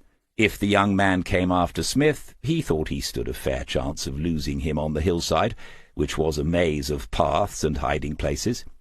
Gerald told Smith afterwards that he had never driven an automatic car before. He thought that pulling the stick down to where it said R would make it go backwards, but he must have pulled it all the way. The Volvo shot forward and ran over the man in front of it. He'd thrown himself to one side, but not far enough, and the driver's side front wheel went over his right leg, somewhere near the ankle. The stream of obscenities became a scream of agony. Smith, now mildly astonished at this turn of events, set off towards the scene of the action. Gerald had found reverse now, and the car backed up a few yards, halted, and then began to lurch forwards again towards the man who still lay writhing on the ground. Dear God, no, thought Smith, as he began to run. Once might be construed as careless driving, twice, and it begins to look like attempted murder. The car had stopped a few feet short of the stricken man, and Gerald was sliding over into the passenger's seat. Smith went closer and inspected the damage. The leg was almost certainly broken, but there were no other obvious injuries. It should be safe to leave him to the tender care of his associates. Then he noticed that the victim already had a mobile phone in his left hand. Their eyes met, and Smith shook his head. He stepped forward, stood his right foot on the forearm that held the phone, and leaned down. Predictably, the right fist swung up in his direction. He caught the wrist with his left hand and reached down with his right, prizing the phone out of the tattooed fingers. Stepping back, Smith was about to throw it into the scrub, and then changed his mind. He tossed it once into the air instead, caught it, and then put it into his trouser pocket. The injured man's face was sweating heavily with the pain and the trauma. Smith said, "You want to get that seen to. If there's internal bleeding, you could lose your foot." One more thing might yet go wrong. If they met the van coming up the track, they'd be trapped. Smith switched the car into manual, drove down the track very quickly, skidded around the corner into Sandy Lane, and then swung the Volvo north towards Trimsley-on-Sea. He kept the car on the move until Millie Verrall called Gerald back and said she was waiting in the place they had agreed. It was a supermarket car park on the outskirts of the town, one Smith had driven by on earlier visits, and it offered good open views in all directions. Gerald pointed out her car, and Smith pulled up next to it, keeping his engine running. As Gerald climbed out, Smith saw her looking up at him with an expression no friendlier than she'd had the last time they met. It seemed to say, "I was right about you." There was nothing more to be said, and no time to waste. The arrangements had all been made, and Smith pulled away once more, again driving quickly, wanting to put distance between himself and the man he had gone to so much trouble to find. He drove the car hard for 10 miles, and then dropped to his usual sedate 50 miles an hour, heading west, back towards home. The situation was utterly different to the one with which this day had begun. Out of nowhere had come threats to people's safety, and perhaps even to their lives. And it wasn't over. Decisions had already been made, however, and he put the first one into action by opening the phone on the dashboard and calling Jason Diver. "David, to what do I owe this pleasure on a Sunday afternoon?" David sounded rather jolly, and Smith asked him where he was, without preliminaries. He could, he knew, be a little brusque at times, but there we are. Diver told him he was about to tee off on the 14th. From his tone, it sounded as if there had already been a visit to the 19th. Without further ado, Smith told him he had just spent an hour or so with Gerald Fitch, and that a situation had arisen. There was a pause. Smith had the feeling Diver had walked away from his golfing partners before replying. Then he said, "You're serious, aren't you? How on earth? I thought—" And then, at a stroke, Jason Diver earned himself promotion into the Smith Premier League of Competent People. He said, "Right, this sounds a little urgent. We can talk later. How can I help?" Smith glanced up once more into the rear-view mirror, as he had about once a minute since leaving Trimsley. Nothing. But if he was right, that meant, literally, nothing. He told Diver what he thought must have happened, and how people working for Amanda Fitch had managed to follow him and get much too close to Gerald Fitch themselves. Diver said, "I see. We can deal with this. I know the very man, and he's in King's Lake. I'll call you back in a few minutes. Are you safe enough for the moment?" "Yes," said Smith, and the call ended. He should speak to Joe as well, but would wait and see what Jason had to say first. Of course, even if they could get the thing removed, it would make little difference. They knew where he lived. Funny, in all the years he was investigating some very nasty pieces of work, no one had ever found their way to his home or threatened anyone dear to him. The IRA did twice, but that was a different sort of matter. And now, on just his second case for the Divers, someone had paid a visit to Drift's End. Should have seen it coming. Should have installed those cameras months ago. The return call came in less than 10 minutes. Diver said, "He's not in King's Lake. He's in Portsmouth, sailing around on a yacht he's been working on. But he'll be back tonight, and he'll see us at 9 tomorrow morning. I'll text you the address. Where are you staying tonight? Perhaps you shouldn't be in Marston until this is sorted." Who would ever have imagined a situation in which this shirty young Jason Diver of just a few years ago would be concerned for his, Smith's, well-being? He said, "I'm about to call Joe. We'll come up with something. Thank you, Jason." He had almost never used the young man's Christian name. In fact, he never seemed to call him anything at all.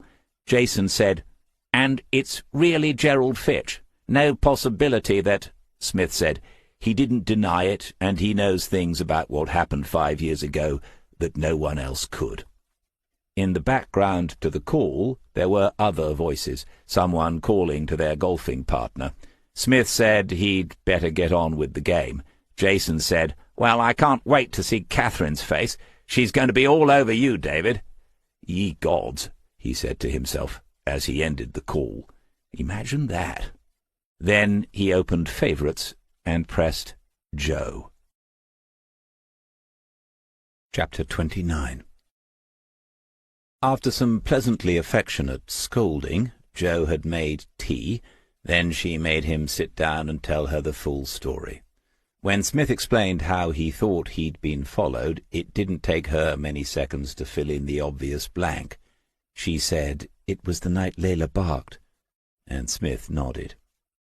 She asked how Gerald had managed to live undetected for so long, and Smith told her what he knew, what the man had told him. Gerald had managed to open an account in the name of Geoffrey Fleming at the local post office, once he had started having mail delivered to the mobile home, but he'd never opened another bank account, applied for a credit card, or carried out any online banking. He had worked, done some odd jobs, gardening and bar work, but this had usually been temporary through the summer, and most people had been happy to pay him in cash. He'd also made some money selling his Norfolk landscape photographs to the many small galleries along the coast. He had had to give a national insurance number a few times, and had used one, a single digit different to his own. No one had ever queried it.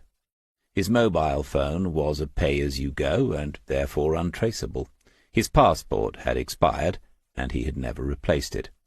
There was nothing to find at the driver and vehicle licensing agency, because he had never owned a car after leaving West Wootton. He had said to Smith that if he couldn't get somewhere by foot, bicycle, or bus, he didn't go. On rare occasions he'd pay for a taxi or get a lift. Smith summed it all up. Basically, he's lived a simple life, and, to be fair, no one tried very hard to find him, did they? Joe said, "Until now." "Quite clever, though, to figure all that out for himself, and to maintain it for so long." Smith nodded his agreement and said, "He's no fool. I felt guilty for blundering into his secret life, to be honest, though he never criticized me for it. Not yet, anyway. His girlfriend, however—" Joe wanted to know more about Millie Verral. Smith admitted he couldn't be certain they were an item, but when he had recounted to her how Millie had behaved at Broughton Farm, and then how she had come to the rescue at Trimsley, Joe informed him there was no doubt they were an item, even if Gerald hadn't realized it yet. They made supper together and continued to talk. Joe said, "After what happened today, there's no going back to the simple life. The genie's out of the bottle, isn't it?" And Smith had nodded his agreement. "And you're going to do what you said earlier?" "When?" He said, "Tomorrow. There's no point in waiting. After I've got the car sorted, I'll call him and say we need to talk. He'll have worked out for himself that it has to be resolved now. I think he'll agree to meet up." Joe said, "What about his daughter? Will she agree to what you're going to suggest?" Smith didn't answer straight away. There was much to consider, and worst of all, there were many emotional dimensions to the matter now. He said, "She might, it's worth a try, and I'd only be keeping a promise because she said she wanted to know, or at least she didn't say she didn't." Joe asked about the threat from the men who had followed him. How was he calculating that? "You sound like a proper D.I., he said, and then he told her he thought the threat was much diminished. They must have gone back to Amanda Fitch and told her all that had happened on the heath that afternoon. She knew that he, Smith, knew who had sent them and what she had done. She would also surely have begun to realize that if he had found her husband, he might have seen what was on the phone her husband had taken with him the night he disappeared, and even if Smith hadn't seen it, he might still have been told the full story. Mrs. Fitch was most likely a worried woman by now. Making another move with her gang of thugs would be reckless indeed. He didn't think it likely. Even so, he did suggest they should sleep elsewhere tonight.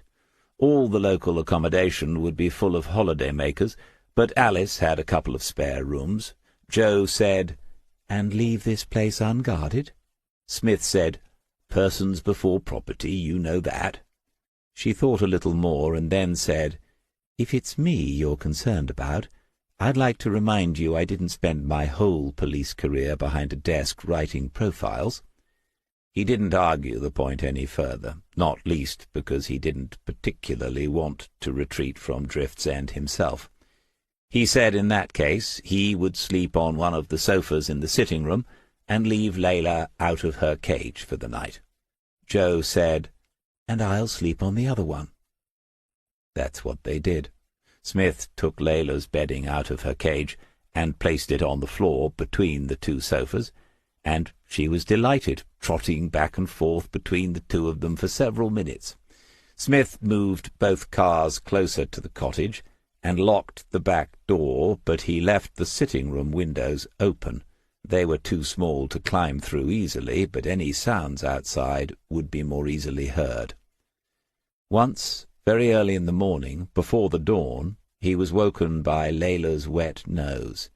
He took her outside without waking Joe, and watched the dog sniffing around the garden in the light of the waning moon. She seemed quite unconcerned. He looked at the Volvo and thought about what had happened. He said to himself, "Very clever. I ought to know more about that. It might come in handy one day."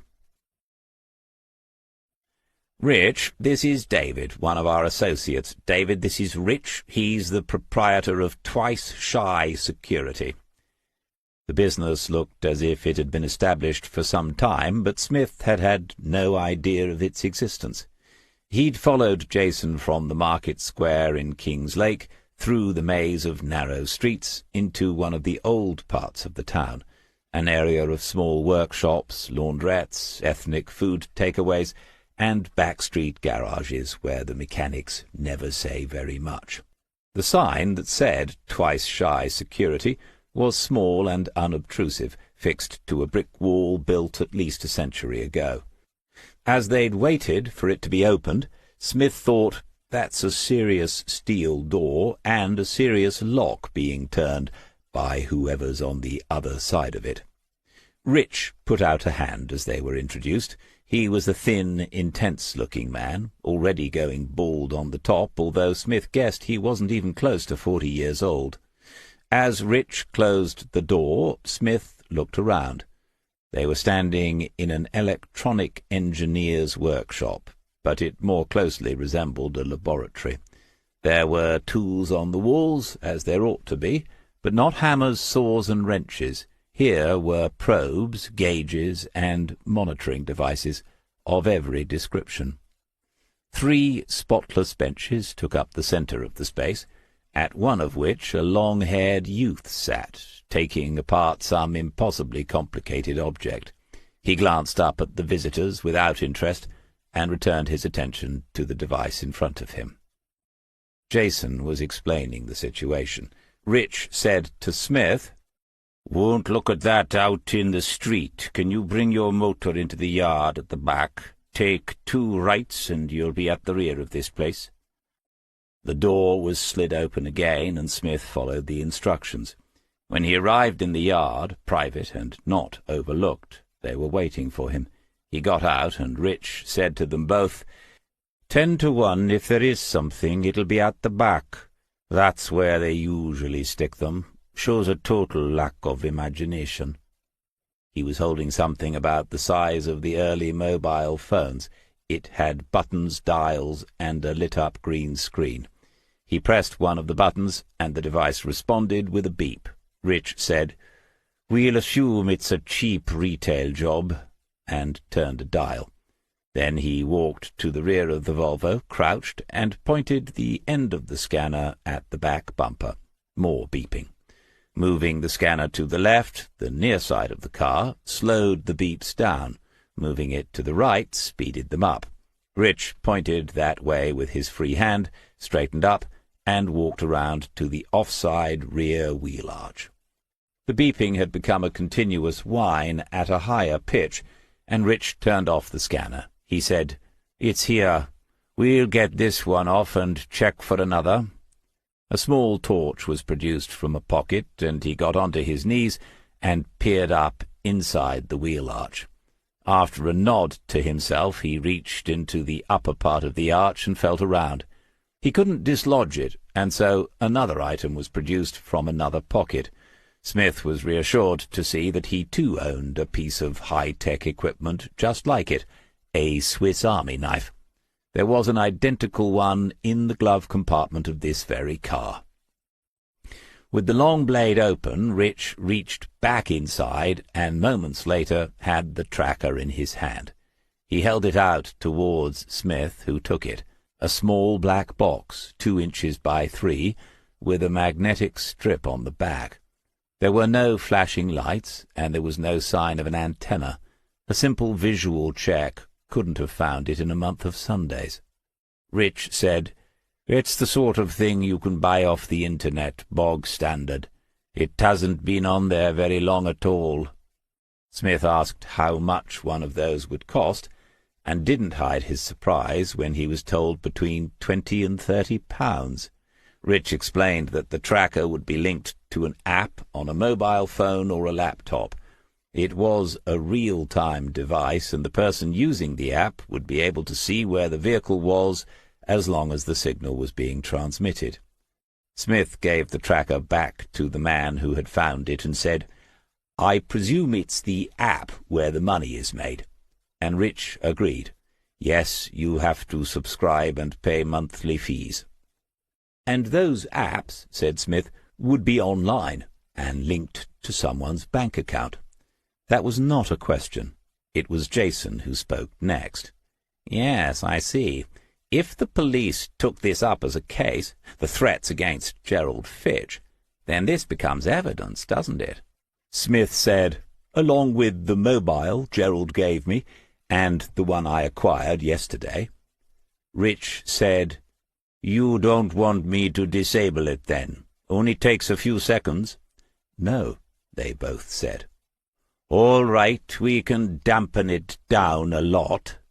He went to one of the many drawers beneath the benches in the workshop and took out a small silver bag. He put the tracker into it and gave the bag to Jason. "It's lined with a mesh. You'll only pick up the signal from a few feet away now. Let's check the rest of the motor. Occasionally they fit too." But the beeps came only at 1 a second as he walked slowly around the Volvo, and Rich gave it the all-clear. Jason asked what they owed him for this service, but the question was waved away. "No charge. I wouldn't have got the yacht job without the contact you gave me. Call me any time." Smith accepted he had some explaining to do as far as Jason Diver was concerned, and it could hardly be delayed any longer. He followed him back to the DDA office and handed over the phone Gerald had given him yesterday for safekeeping. Jason asked for the code, and Smith told him the 4 numbers without needing to look in his notebook. Jason said, "The battery's nearly dead. I ought to back it up into our cloud just in case, even though technically I shouldn't." He looked up and saw Smith's stare. The silence spoke more than any words could say. Jason said, "Yes, right. Mum's the word, though." For some 3 or 4 minutes he scrolled through Amanda Fitch's texts from 5 years ago. Smith couldn't help hearing Madison answering the phone in reception, and at one point a look of alarm flitted across his face when he heard her say, "Oh, hi, Catherine. Yes, he is." Jason looked up and said, "I agree. The police should see this." Smith nodded. "It has to come from Gerald himself. We can support him, but he has to make the approach." "And will he, in your opinion?" Most of Smith's spare moments since yesterday afternoon had been spent considering that question. He said, "He'll be reluctant. He's got used to living a very different life, and he doesn't want to go back to the old one or anything like it. I can't say I blame him. On the other hand, mainly thanks to me, he can't go on as he has been. So I'm going to call him this morning and ask to meet up on his patch. I'll tell him the best way now is to clear it all up so he's no longer living in hiding, whatever life he chooses." Jason thought before he said, "The fact he's given you the phone he took from her suggests to me he's begun to accept it." A perceptive observation for a young man. Smith took out the other phone, the one he'd confiscated the previous afternoon, and put it on the desk as well.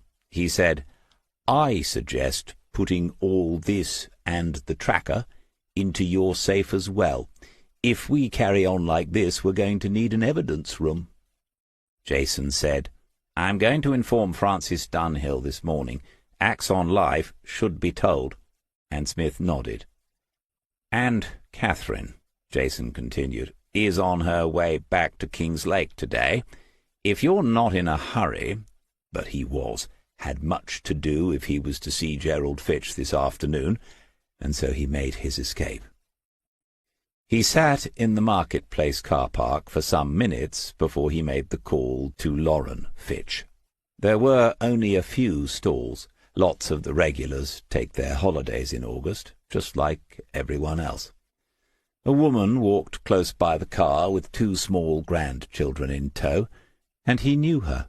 Her husband, a lorry driver, had been involved with the people-smuggling thing 10 years ago now, and he'd served time. She looked happy enough this morning, though. People get over things. When he dialed the number, he thought she might not answer, and what then? But she did, and he said, "Hello, Miss Fitch. This is David Smith. I don't know whether you remember me, but—" Smith would never describe himself as superstitious, but when he arrived at the Ship, he had parked in exactly the same spot as when he first came here, some weeks ago now. Just for luck, he told himself. He had looked around, but saw no car he recognized among those already present. There were matters to attend to before he went inside to see whether Gerald Fitch had been as good as his word.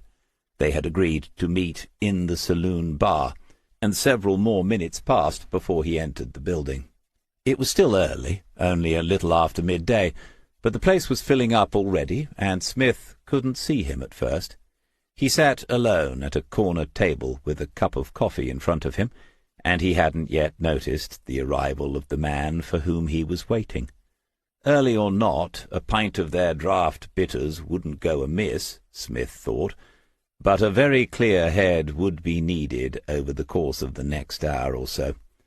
At the bar he found himself recognized by Carol, one of the ladies who had unknowingly contributed to the success of the investigation, and she made conversation as well as a cup of black coffee.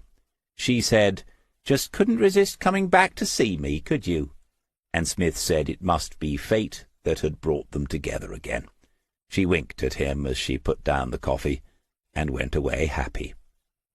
Gerald Fitch looked a little tidier.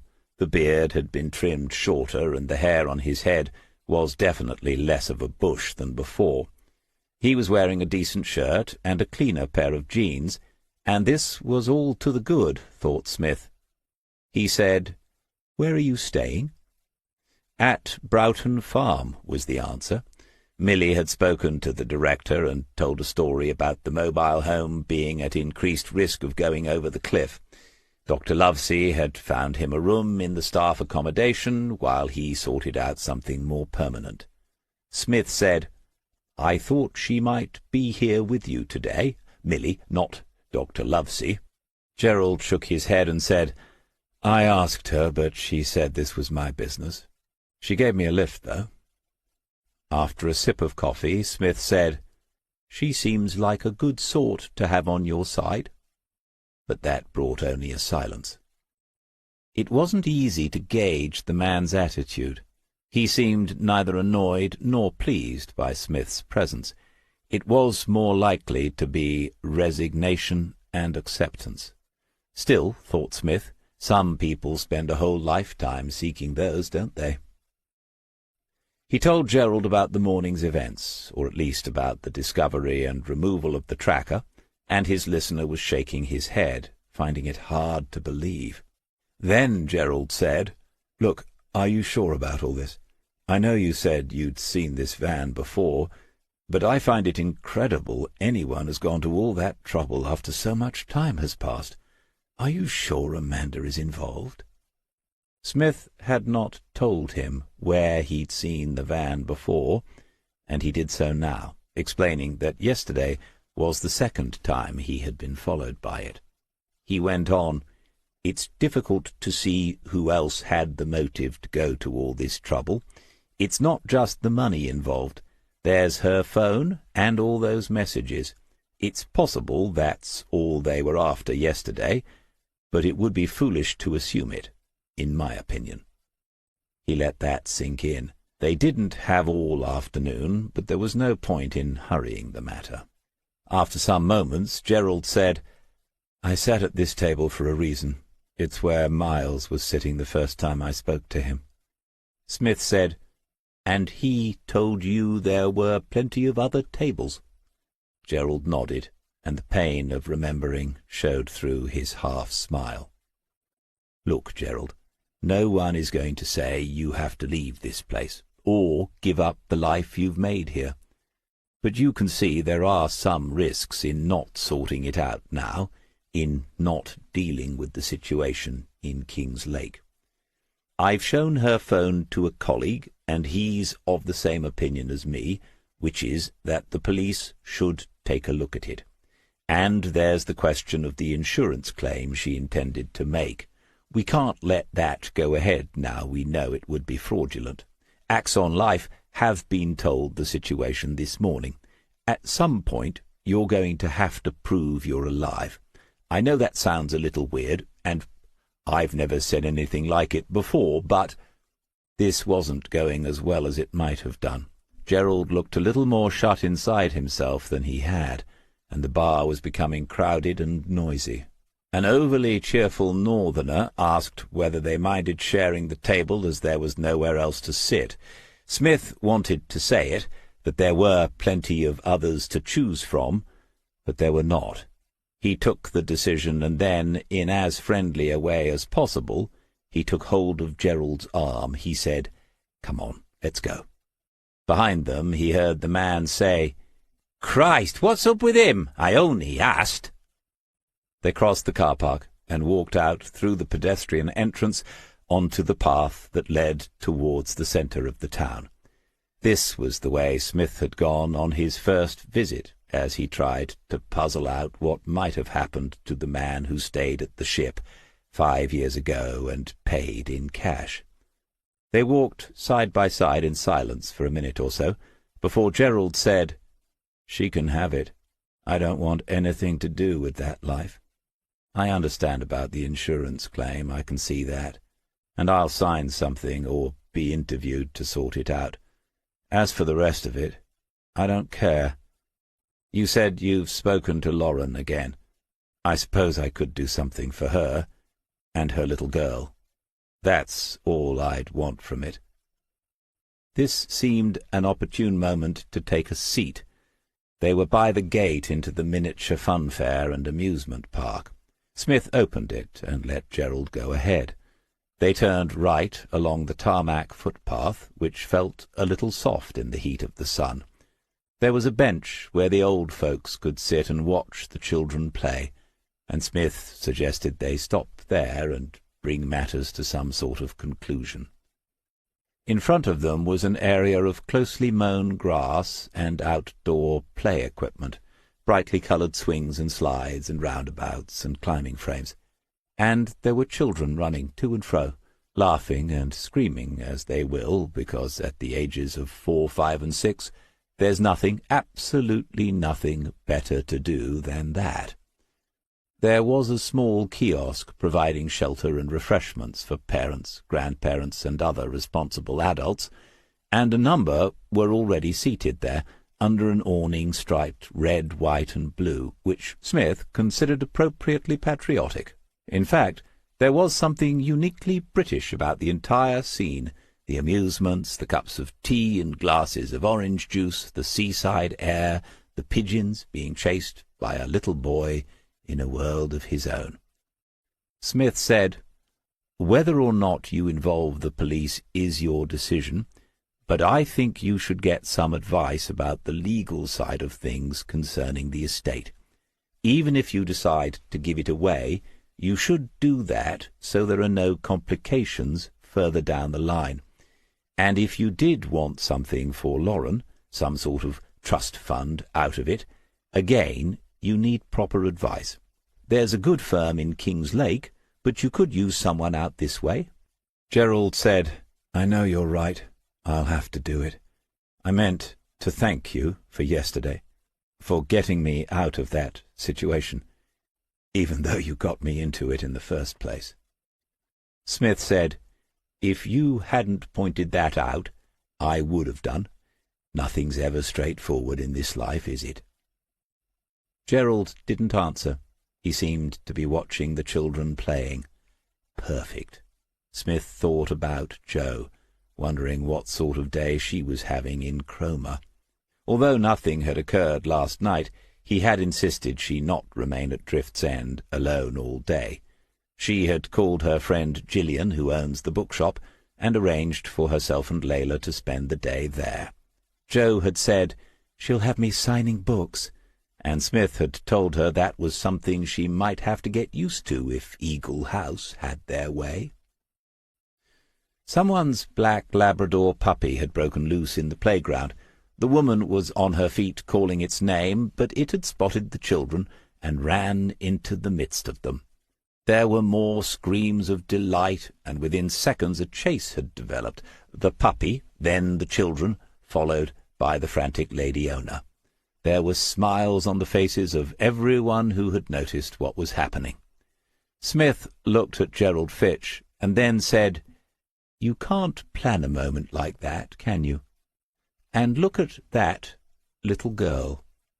She was laughing aloud, keeping up with the rest of them, despite her limp and the tiny crutch she needed for support. Gerald said, "A plucky little thing." After a moment's pause, Smith said, "Oh, yes, she most certainly is, sir."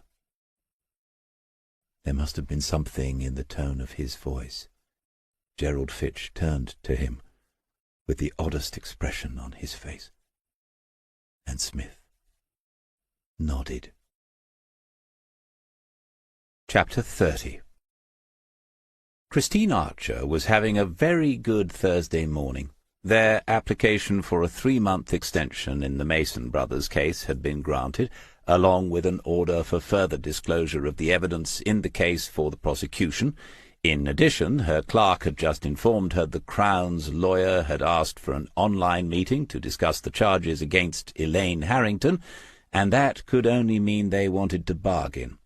Miss Archer was walking along the corridor to reception in a fashion one might describe as almost jaunty, when she glanced into the plush new waiting-room of Fraser and Metcalfe, solicitors and notaries, glanced in as one does, as a matter of habit. She took another 6 steps, each one a little slower than the last. Then she stood still and began to frown. She must have imagined it. But she turned around and walked back to the open doorway into the waiting-room. There were 3 people, obviously together, waiting to see one of her colleagues. They must be waiting to see one of her colleagues. As she stared, one of them looked around and recognized her. He smiled and put up a hand, gave a cheery little wave. Christine Archer turned again, 90 degrees this time, and went quickly down to reception. The Nicola girl was on the desk this morning, new and inexperienced. Miss Archer asked about the people in the waiting-room. "We've got a Mr. Fitch and a Miss Verrill." Archer said coldly, "There are 3 of them." The younger woman lifted over a visitor's book, put her finger on the page, and read out, "Yes, there's a Mr. D. Smith. He's signed himself in as a friend." Christine Archer reached over the counter and took possession of the book, much to the surprise of the receptionist. Another finger found the entry, and then she said, "You haven't filled in whom they have come to see." The book was returned in a peremptory manner, and the girl's face fell. Archer said, "It's not me, is it? I've got no one in my diary this morning." Nicola, still new and inexperienced, began to say, "I'm sorry, no. They're here to see Mr. Fraser, and I can't fit anyone in. I'm extremely busy with papers. Until 3 o'clock this afternoon." And then she had gone to the right, and taking the back stairs into the main part of the building, leaving the poor young woman to wonder what on earth had just happened. Gordon Fraser was very good at listening. When Gerald Fitch came to the end of what he wanted to say, the eyebrows were raised a little, but not enough to cause anyone concern, and there was a slight nod which could be interpreted as encouraging. With a rather nice silver biro, he wrote a couple of brief notes on the pad in front of him, but as legal handwriting is second only to medical handwriting in terms of illegibility, Smith was unable to make out a word of it. Mr. Fraser looked at him then and smiled. "Another interesting case. It doesn't seem long since the last one." "That," thought Smith, "is because it isn't. At this rate you're going to be giving me my own office here. Is the one next to Miss Archer free, I wonder?" Fraser said to Gerald, "When I was informed of your appointment yesterday, I did some preliminary checks. As far as our records go, Fraser and Metcalfe have never been engaged by Fitch Marine Engineering. Neither have we acted for anyone else who might be involved in the matter.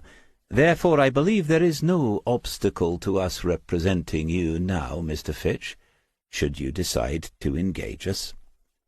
There was an official sort of pause, which seemed to require a response from Gerald. Eventually he said, "All right, good." Fraser said, "In that case, I will have a formal letter of engagement produced for you to sign. There are 1 or 2 other preliminaries we can sort out now, if you wish." Another nod of agreement. "He's very good at this," Smith said to himself, letting the client feel he or she is managing it, making the decisions to proceed. It's the same skill set, of course, a good copper has when questioning a worthy suspect, the main difference being no one ever paid that copper £200,000 a year. Fraser was saying, "Like to re-establish control of your estate with a view to disposing of it. We can certainly advise you on how to proceed with that. It would help us if we had some idea of the value of the estate in question." Gerald shrugged and admitted he didn't really know. He'd been out of touch for so long. Fraser said he could make some inquiries on his new client's behalf when he noticed that Smith had raised a finger. He said, "Mr. Smith?" During his own inquiries, said Smith, he had gained some idea of the size of the estate and how it was structured in the financial sense. He acknowledged he'd been in touch with the former management accountant of Fitch Marine. "Go on," said Gordon Fraser. Smith said, "Somewhere in the region of £5 million, possibly nearer 6, depending on the valuation of the house at West Wootton." Fraser's eyebrows twitched very slightly, just the once, and Gerald Fitch seemed surprised. But Smith would remember for a long time the look on Millie Verrall's face. She had had not the faintest idea. She stared at Smith and then up at Gerald, and Smith thought, "He insisted you came today because he trusts you more than anyone else in the world. He as good as told me that. And your life just changed forever." Gordon Fraser said, "I see. And, Mr. Fitch, it would be helpful if you could give us some idea of what your priorities will be once we have established control of your estate. We should build those into our approach to the matter at an early stage." It seemed he had only one. Gerald said, "I want to make sure my daughter Lauren is safe, and her daughter, Fleur, my granddaughter. I want any money left at the end of it to go to them. A trust fund or something." Fraser said, "If what Mr. Smith has told us is correct, and I have no reason to doubt him, there will be a very considerable sum left, Mr. Fitch. For tax reasons alone, it might not be wise to give your daughter and granddaughter the entire sum, but that is what we are here for, to advise you, all in good time. And, of course, there will be the matter of your wife's share in the estate, should there be a divorce. No doubt she will have representation, and we will—" The senior partner had noticed the finger had been raised again. He said, "Mr. Smith?" "I think it pertinent to point out Mrs. Fitch might be requiring representation in more than one aspect of the matter, Mr. Fraser.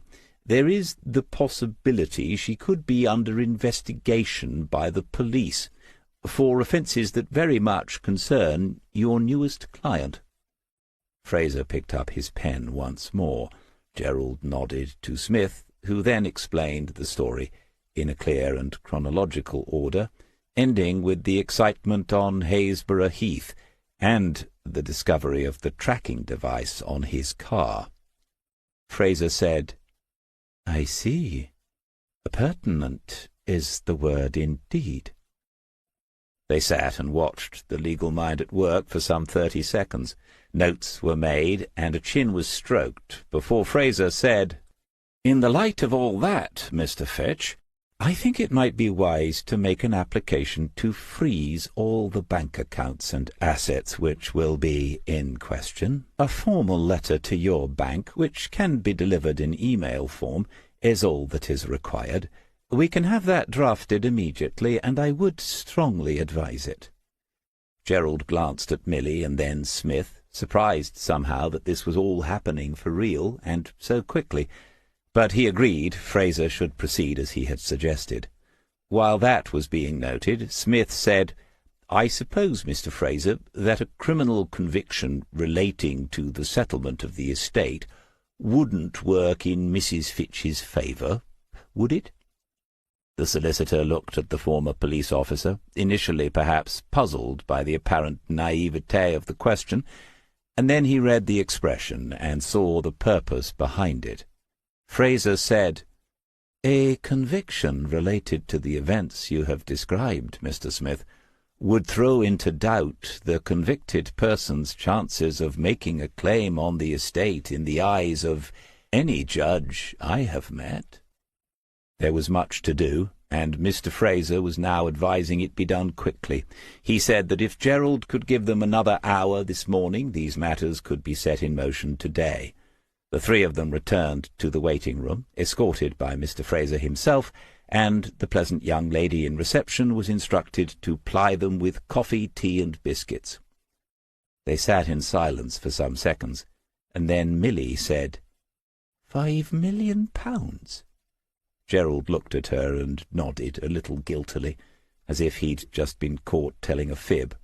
Smith shrugged and said, "With that you could probably afford your own sea defences." Milly laughed, but with an odd, hysterical note. She said, "You're a millionaire," as if the only way she was going to deal with this was by saying it aloud until she could believe it. Gerald turned towards Smith and said, "This criminal investigation thing, I don't want to waste anyone's time. Would it get anywhere? There are moments in all our lives when we hold in our hands the fate of others. The words we say will set in motion a series of events which cannot be undone, however much we might later wish it could. We are not always aware of that responsibility at the time, but Smith was on this occasion. He said, "No one can say for certain. The burden of proof is a heavy one. I speak from experience. Police officers put forward cases they believe are watertight and get told they cannot proceed. Still, in the safe at Diver and Diver's office, there is evidence of conspiracy to commit serious offences ranging over 5 years. In my personal opinion, Gerald, handled properly, the Crown Prosecution Service would be likely to agree it's in the public interest to press charges. And I'm sorry to sound like a law student's instruction manual, but that's what it does to you." Gerald said, "How would I do it? Who would I need to speak to?" Ah, whom, indeed. It was a good short list, some excellent candidates, but in the end Smith said, "I can give you a name and a number. You might as well start at the top. Detective Chief Inspector Cara Freeman. She's based at Kingslake Central Police Station." "And should I mention your name? I assume she'll know who you are." Smith said, "She'll probably remember me. No need to mention my name straight away. I'm sure she'll ask it as soon as she's heard the story." There was no more Smith could do here, and he had another appointment in half an hour. He asked Gerald what he was planning to do once Fraser and Metcalfe had what they needed, and Gerald told him he was going to see Andrew and Lillian Maguire. He'd phoned them yesterday and had a long conversation. When they heard he would be in King's Lake, they insisted he drive out to visit them. Gerald said, "I'm expecting to be in big trouble with Lillian. I'm hoping Milly will be a distraction." Ideal, thought Smith. It was why he'd mentioned the Maguires more than once in his conversations with Gerald. If the estate was contested, or even better, if Amanda Fitch was being investigated, what better witnesses could be called than the decent, honest Maguires? As ever, you have to think ahead. Fail to prepare and you prepare to fail. As far as Smith was concerned, Amanda Fitch had been going down from the first time she told her toy boy to follow him. He stood up and held out a hand to Gerald. He said, "Good luck with this. You've done the right thing, and you have my number. And there's something else you should know." Gerald said, "Yes, what is it?" Smith looked them both in the eye before he said, confidentially, "If you play your cards right this afternoon, you'll get a jar of excellent homemade gooseberry jam." The small room to the right of Madison's desk had become a second office space, another sign that Diver and Diver Associates' business was still growing. Through the open door, Smith could see Polly Coverdale sitting at a table and studying a laptop screen. Madison, on the phone as ever, waved a hello, pointed at her boss's door, and mouthed, "2 minutes." He walked over to the doorway of the new office. Polly looked up and said, "Come in, I'm only booking my car in for an MOT.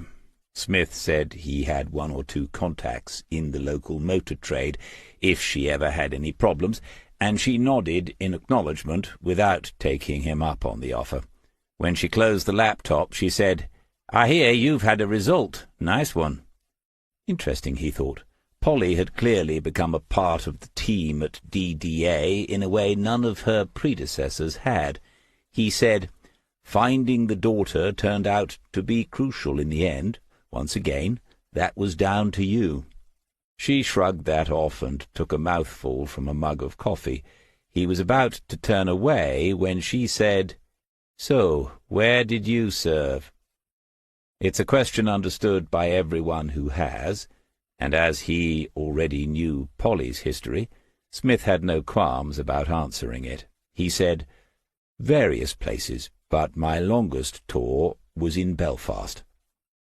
Everyone understands what that means. Polly asked which company, and he answered, "The Special Reconnaissance Unit." She would know that probably meant undercover surveillance against the Irish Republican Army, and that it would be inappropriate to ask for more details. She said, "Fair enough. Anything after that?" He said, "No, the way it ended meant I had to come out. After that it was the police." She seemed to think about his answer before she nodded, and her eyes went back to the laptop and presumably work. Smith said, "I expect you already have a busy social life in Lake, but you'd be welcome to come out to our place and have lunch one day. We're about half an hour along the coast road." It was a risk, of course. She might think he'd taken pity on her. She looked back at him directly and asked whether he had dogs. He frowned, smiled, and said yes, just the one, but she was well behaved, and, "Okay, I'll take you up on the offer one day. Thanks." He'd heard another door open and voices behind him. Jason was there, beckoning him into the main office, and Madison was smiling, a warning he should have spotted. It wasn't until Jason closed the door that Smith realized both divers of DDA were present. Catherine was advancing, and her intentions were obvious. She was going to embrace him. She said, as the event took place, "Here he is, the man of the moment." She was an inch or 3 taller than him, and for an awful moment it seemed he would be pressed into her statuesque bosom. But he managed to struggle free and dive into the chair that Jason was pointing towards. Now she was only gazing at him fondly as she took a seat of her own. Jason said, "As you can see, David, Catherine is fully up to speed. How did things go at Fraser and Metcalfe this morning?" "Well," said Smith, keeping a wary eye open for further advances from the tall, blonde, and mad woman seated to his left, Gerald Fitch had decided to contact the Kingslake police. It was possible the items in the safe behind Jason would be required by them at some point in the near future. Catherine said, With 5 millions at stake, it's possible that even if the police don't proceed, Mr. Fitch could begin a civil case. We'd be well positioned to assist him with that, wouldn't we?" The question was directed at both the men in the room. Jason was a clever young man, but there was no doubt in Smith's mind where the requisite ruthlessness was to be found in the business. It wasn't about money. The two of them had always had that. What drove Catherine Diver was something much more deadly. Smith said he was sure the police would be interested, and began to get out of the chair. Jason stopped him with a raised hand. "Axon Life are delighted.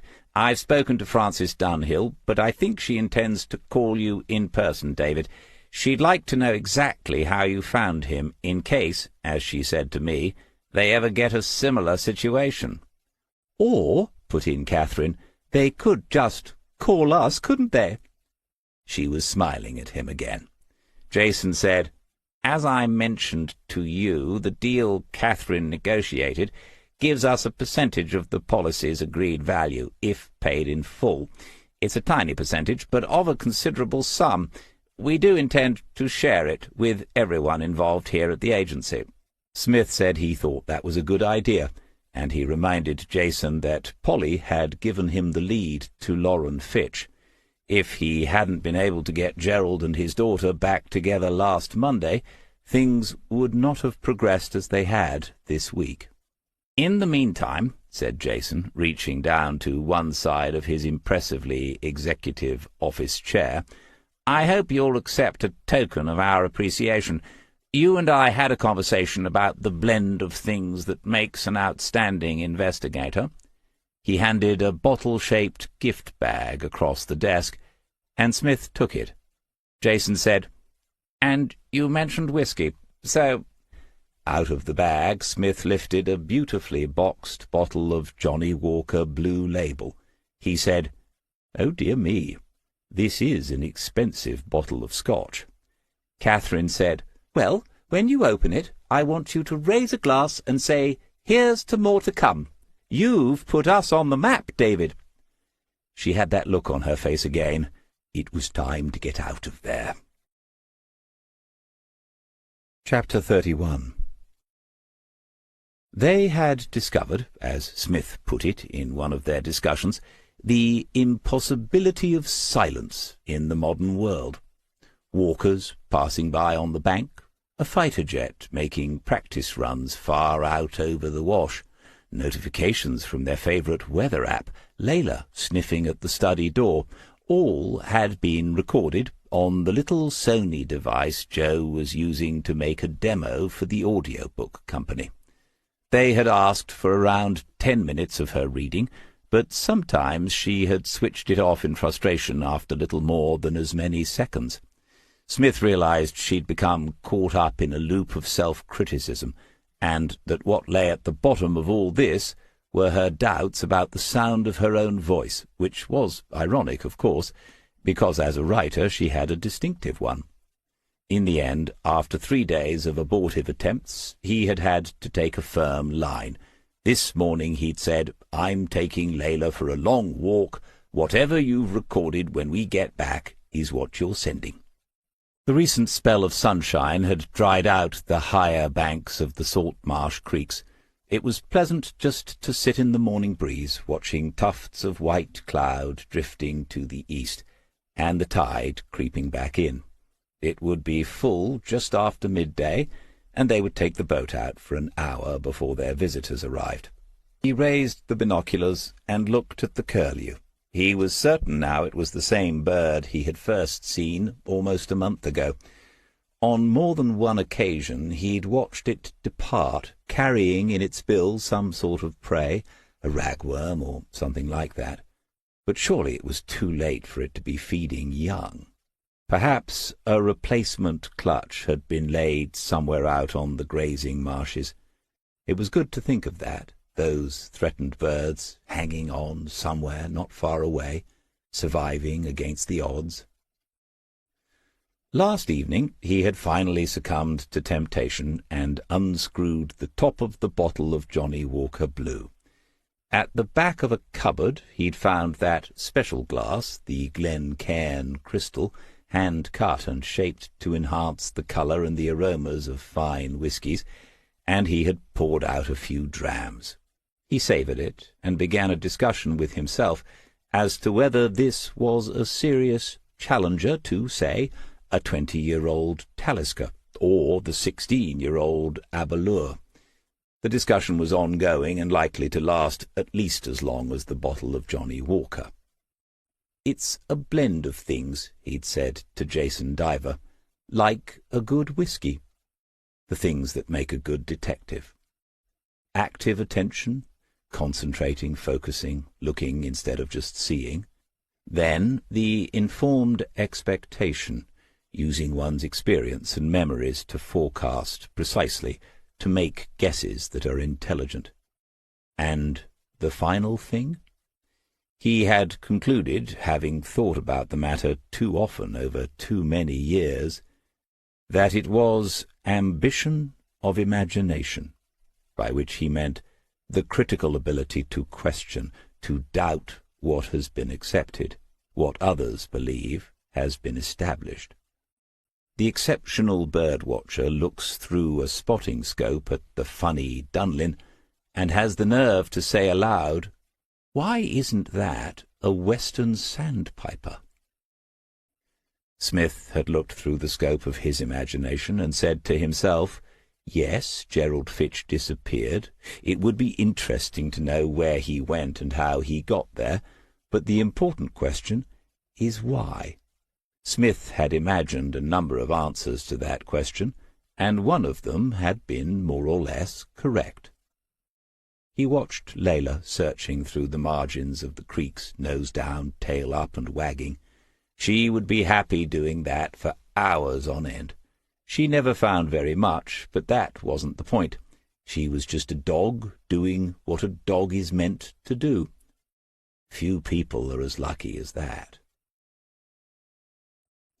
When he arrived back at the cottage, Joe pointed at the recorder and walked out of the room before he'd switched it on. 5 minutes later she returned, but he didn't turn off the recording, so she sat across the lounge from him and folded her arms, waiting for it to end. As soon as it had, she said, "I sound like a robot." Smith looked at her and then back at the recorder, looked thoughtfully.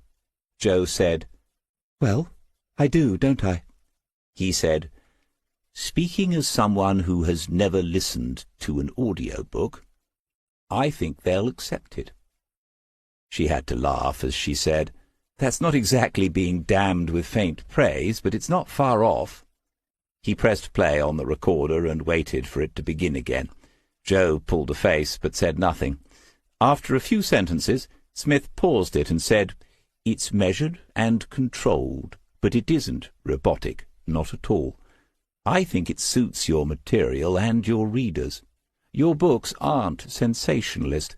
They're about real crimes and the terrible things that can happen to ordinary people.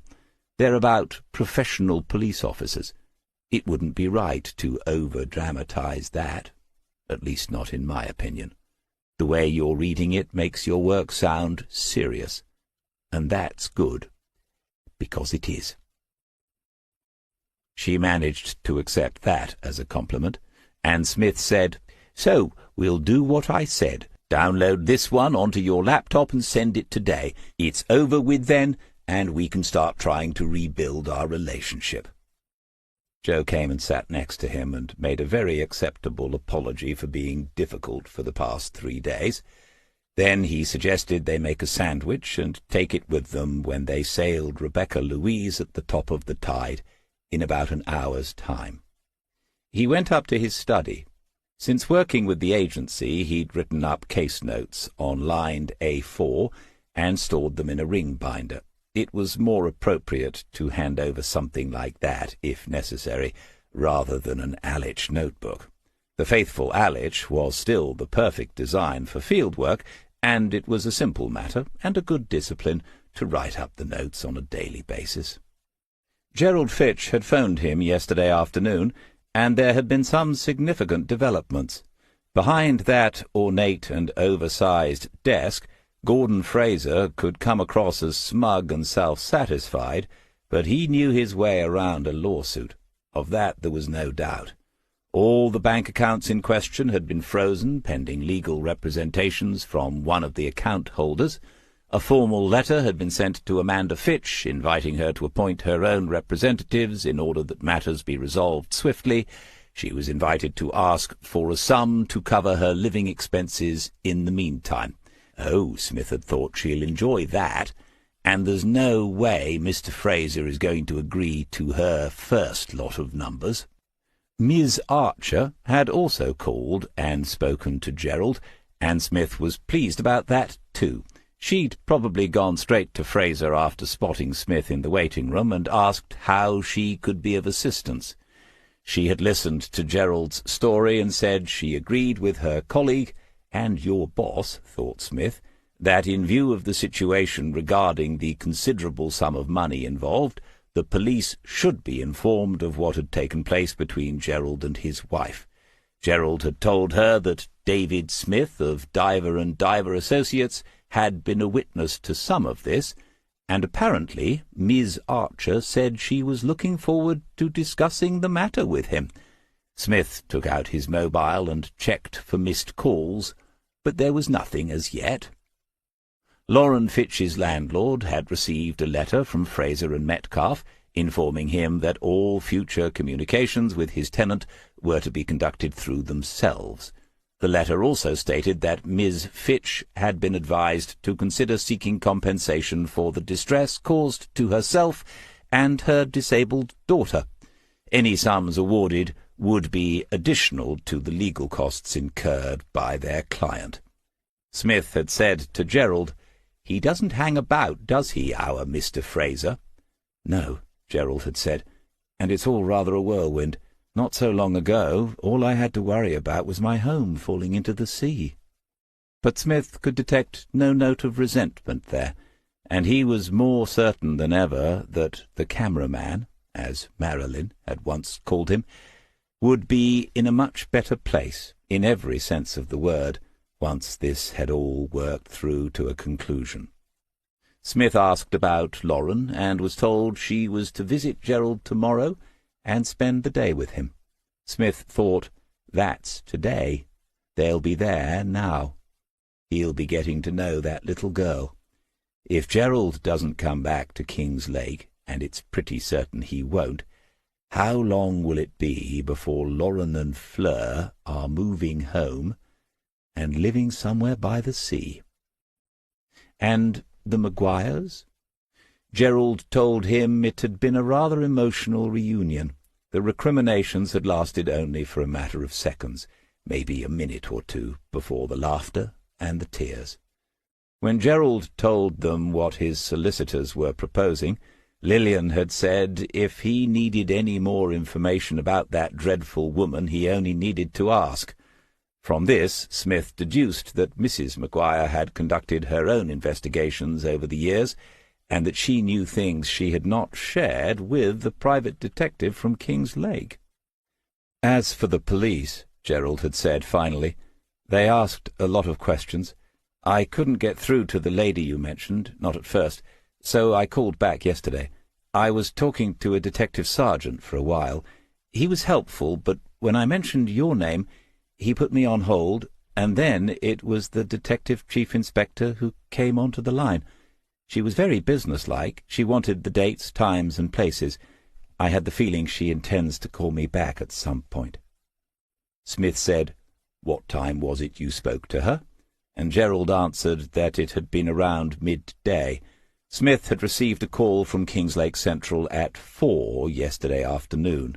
He pictured the scene in the squad's main office, the DCI consulting her DI, Tom Green, followed by the quick background checks on the individuals already named. Presumably these would not include the former police officer involved as a witness, but who knows? Assume nothing. Layla had taken her usual place in the bows, nose into the wind, posing and looking for all the world like a ship's figurehead. This always made them smile, and Smith said, whereas the Vikings had dragons and serpents carved there to terrify the natives, we have a small friendly dog. we come in peace. They sailed out beyond the long spit of dunes and into the open sea, where, despite the calmness of the day, there was still a swell, and sometimes a little spray broke over them as the bows dipped into a coming wave. The sailing conditions were perfect, and they went further than usual, round the point and towards the long strand where the grey seals loafed on the silver sand, and lazily watched the small boat as it drifted by. Layla barked at them once or twice, but the seals only stared and blinked, as seals do. Smith thought, "It's a picture. I should have brought the camera." And then he thought about Gerald Fitch and Ian Fisher. He'd said to Gerald, "Will you go back to Broughton Farm?" And the answer had been, "Of course. I've been in this morning." It wasn't good news, actually. Smith had asked why, and Gerald had said, "The doctor has seen him again. The arthritis has progressed, despite his medications. He's going to lose a lot of his mobility over the next year or so." "What about his painting?" Smith had said. "Will he still manage that?" "It's unlikely. He's pretty much one-handed already. So I think it's important to keep going now for as long as he can. The world should see what he's capable of. A gift like that is—" Gerald hadn't been able to finish the sentence. Smith said it was a shame, and then Gerald said, "And those 3 pictures you found in Haysborough have all been sold and collected. If you had walked in there a couple of weeks later, well, we wouldn't be having this conversation." Fate? Destiny? Coincidence? Smith swung the tiller round and began to tack the boat back towards the entrance into the channel and the marshes. He'd spent enough of his life trying to puzzle out the meanings of words like those. Things are what they are, and the sooner we can accept that, the happier we will be. Rebecca Louise picked up speed as she crossed the breeze, and more spray flew up from the bows. He could have slowed her a little, but Layla was snapping at the droplets in the air, and Joe was looking back at him and laughing, an image caught by the shutter of his mind, a moment captured like a photograph, one he would remember often in the years to come. At 3:05 that afternoon, Layla lifted her head, and then they could hear the sound of a vehicle coming down the track towards Drift's End.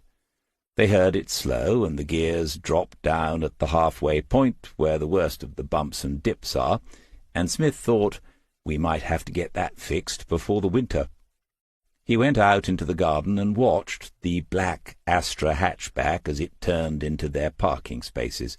A man and a woman got out, a big, powerful-looking man and a slim, athletic-looking woman, and made their way through the gate in the white picket fence.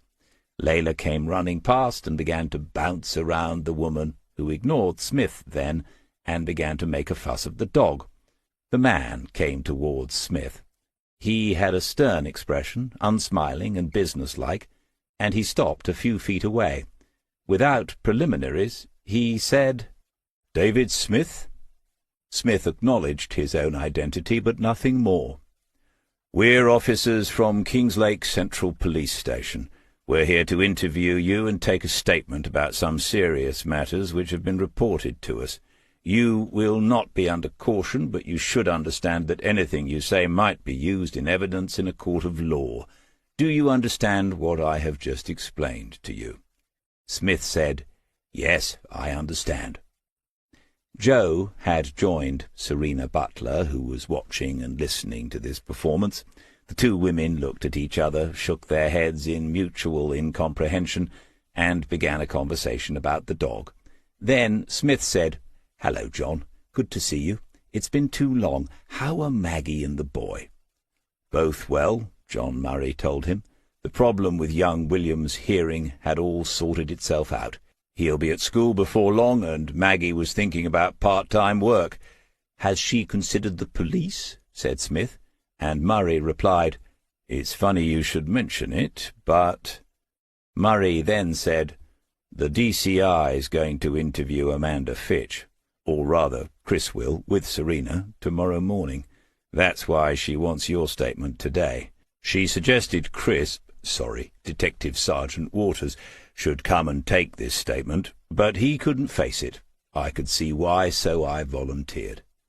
It would have been amusing, being formally interviewed by his last trainee, but Smith could also see why Waters had declined the opportunity. He said, "That's sooner than I would have anticipated, John. But the woman's had plenty of warning she could be in trouble. Someone should have been checking she's—" He stopped because Murray had a rare smile beneath the raised eyebrows. "You can say what you like about the DCI, and some people say plenty, but she's thorough. Someone has been checking, and as of this morning, Mrs. Fitch is still at home, so it looks as if she's planning to tough it out." Smith said, "Good. That always makes the job more rewarding in the end. So I'd better do my part. You're going to interview me?" "Yes, I am, sir." "Fancy a cup of tea before we start?" John Murray said, "I'd love one, DC."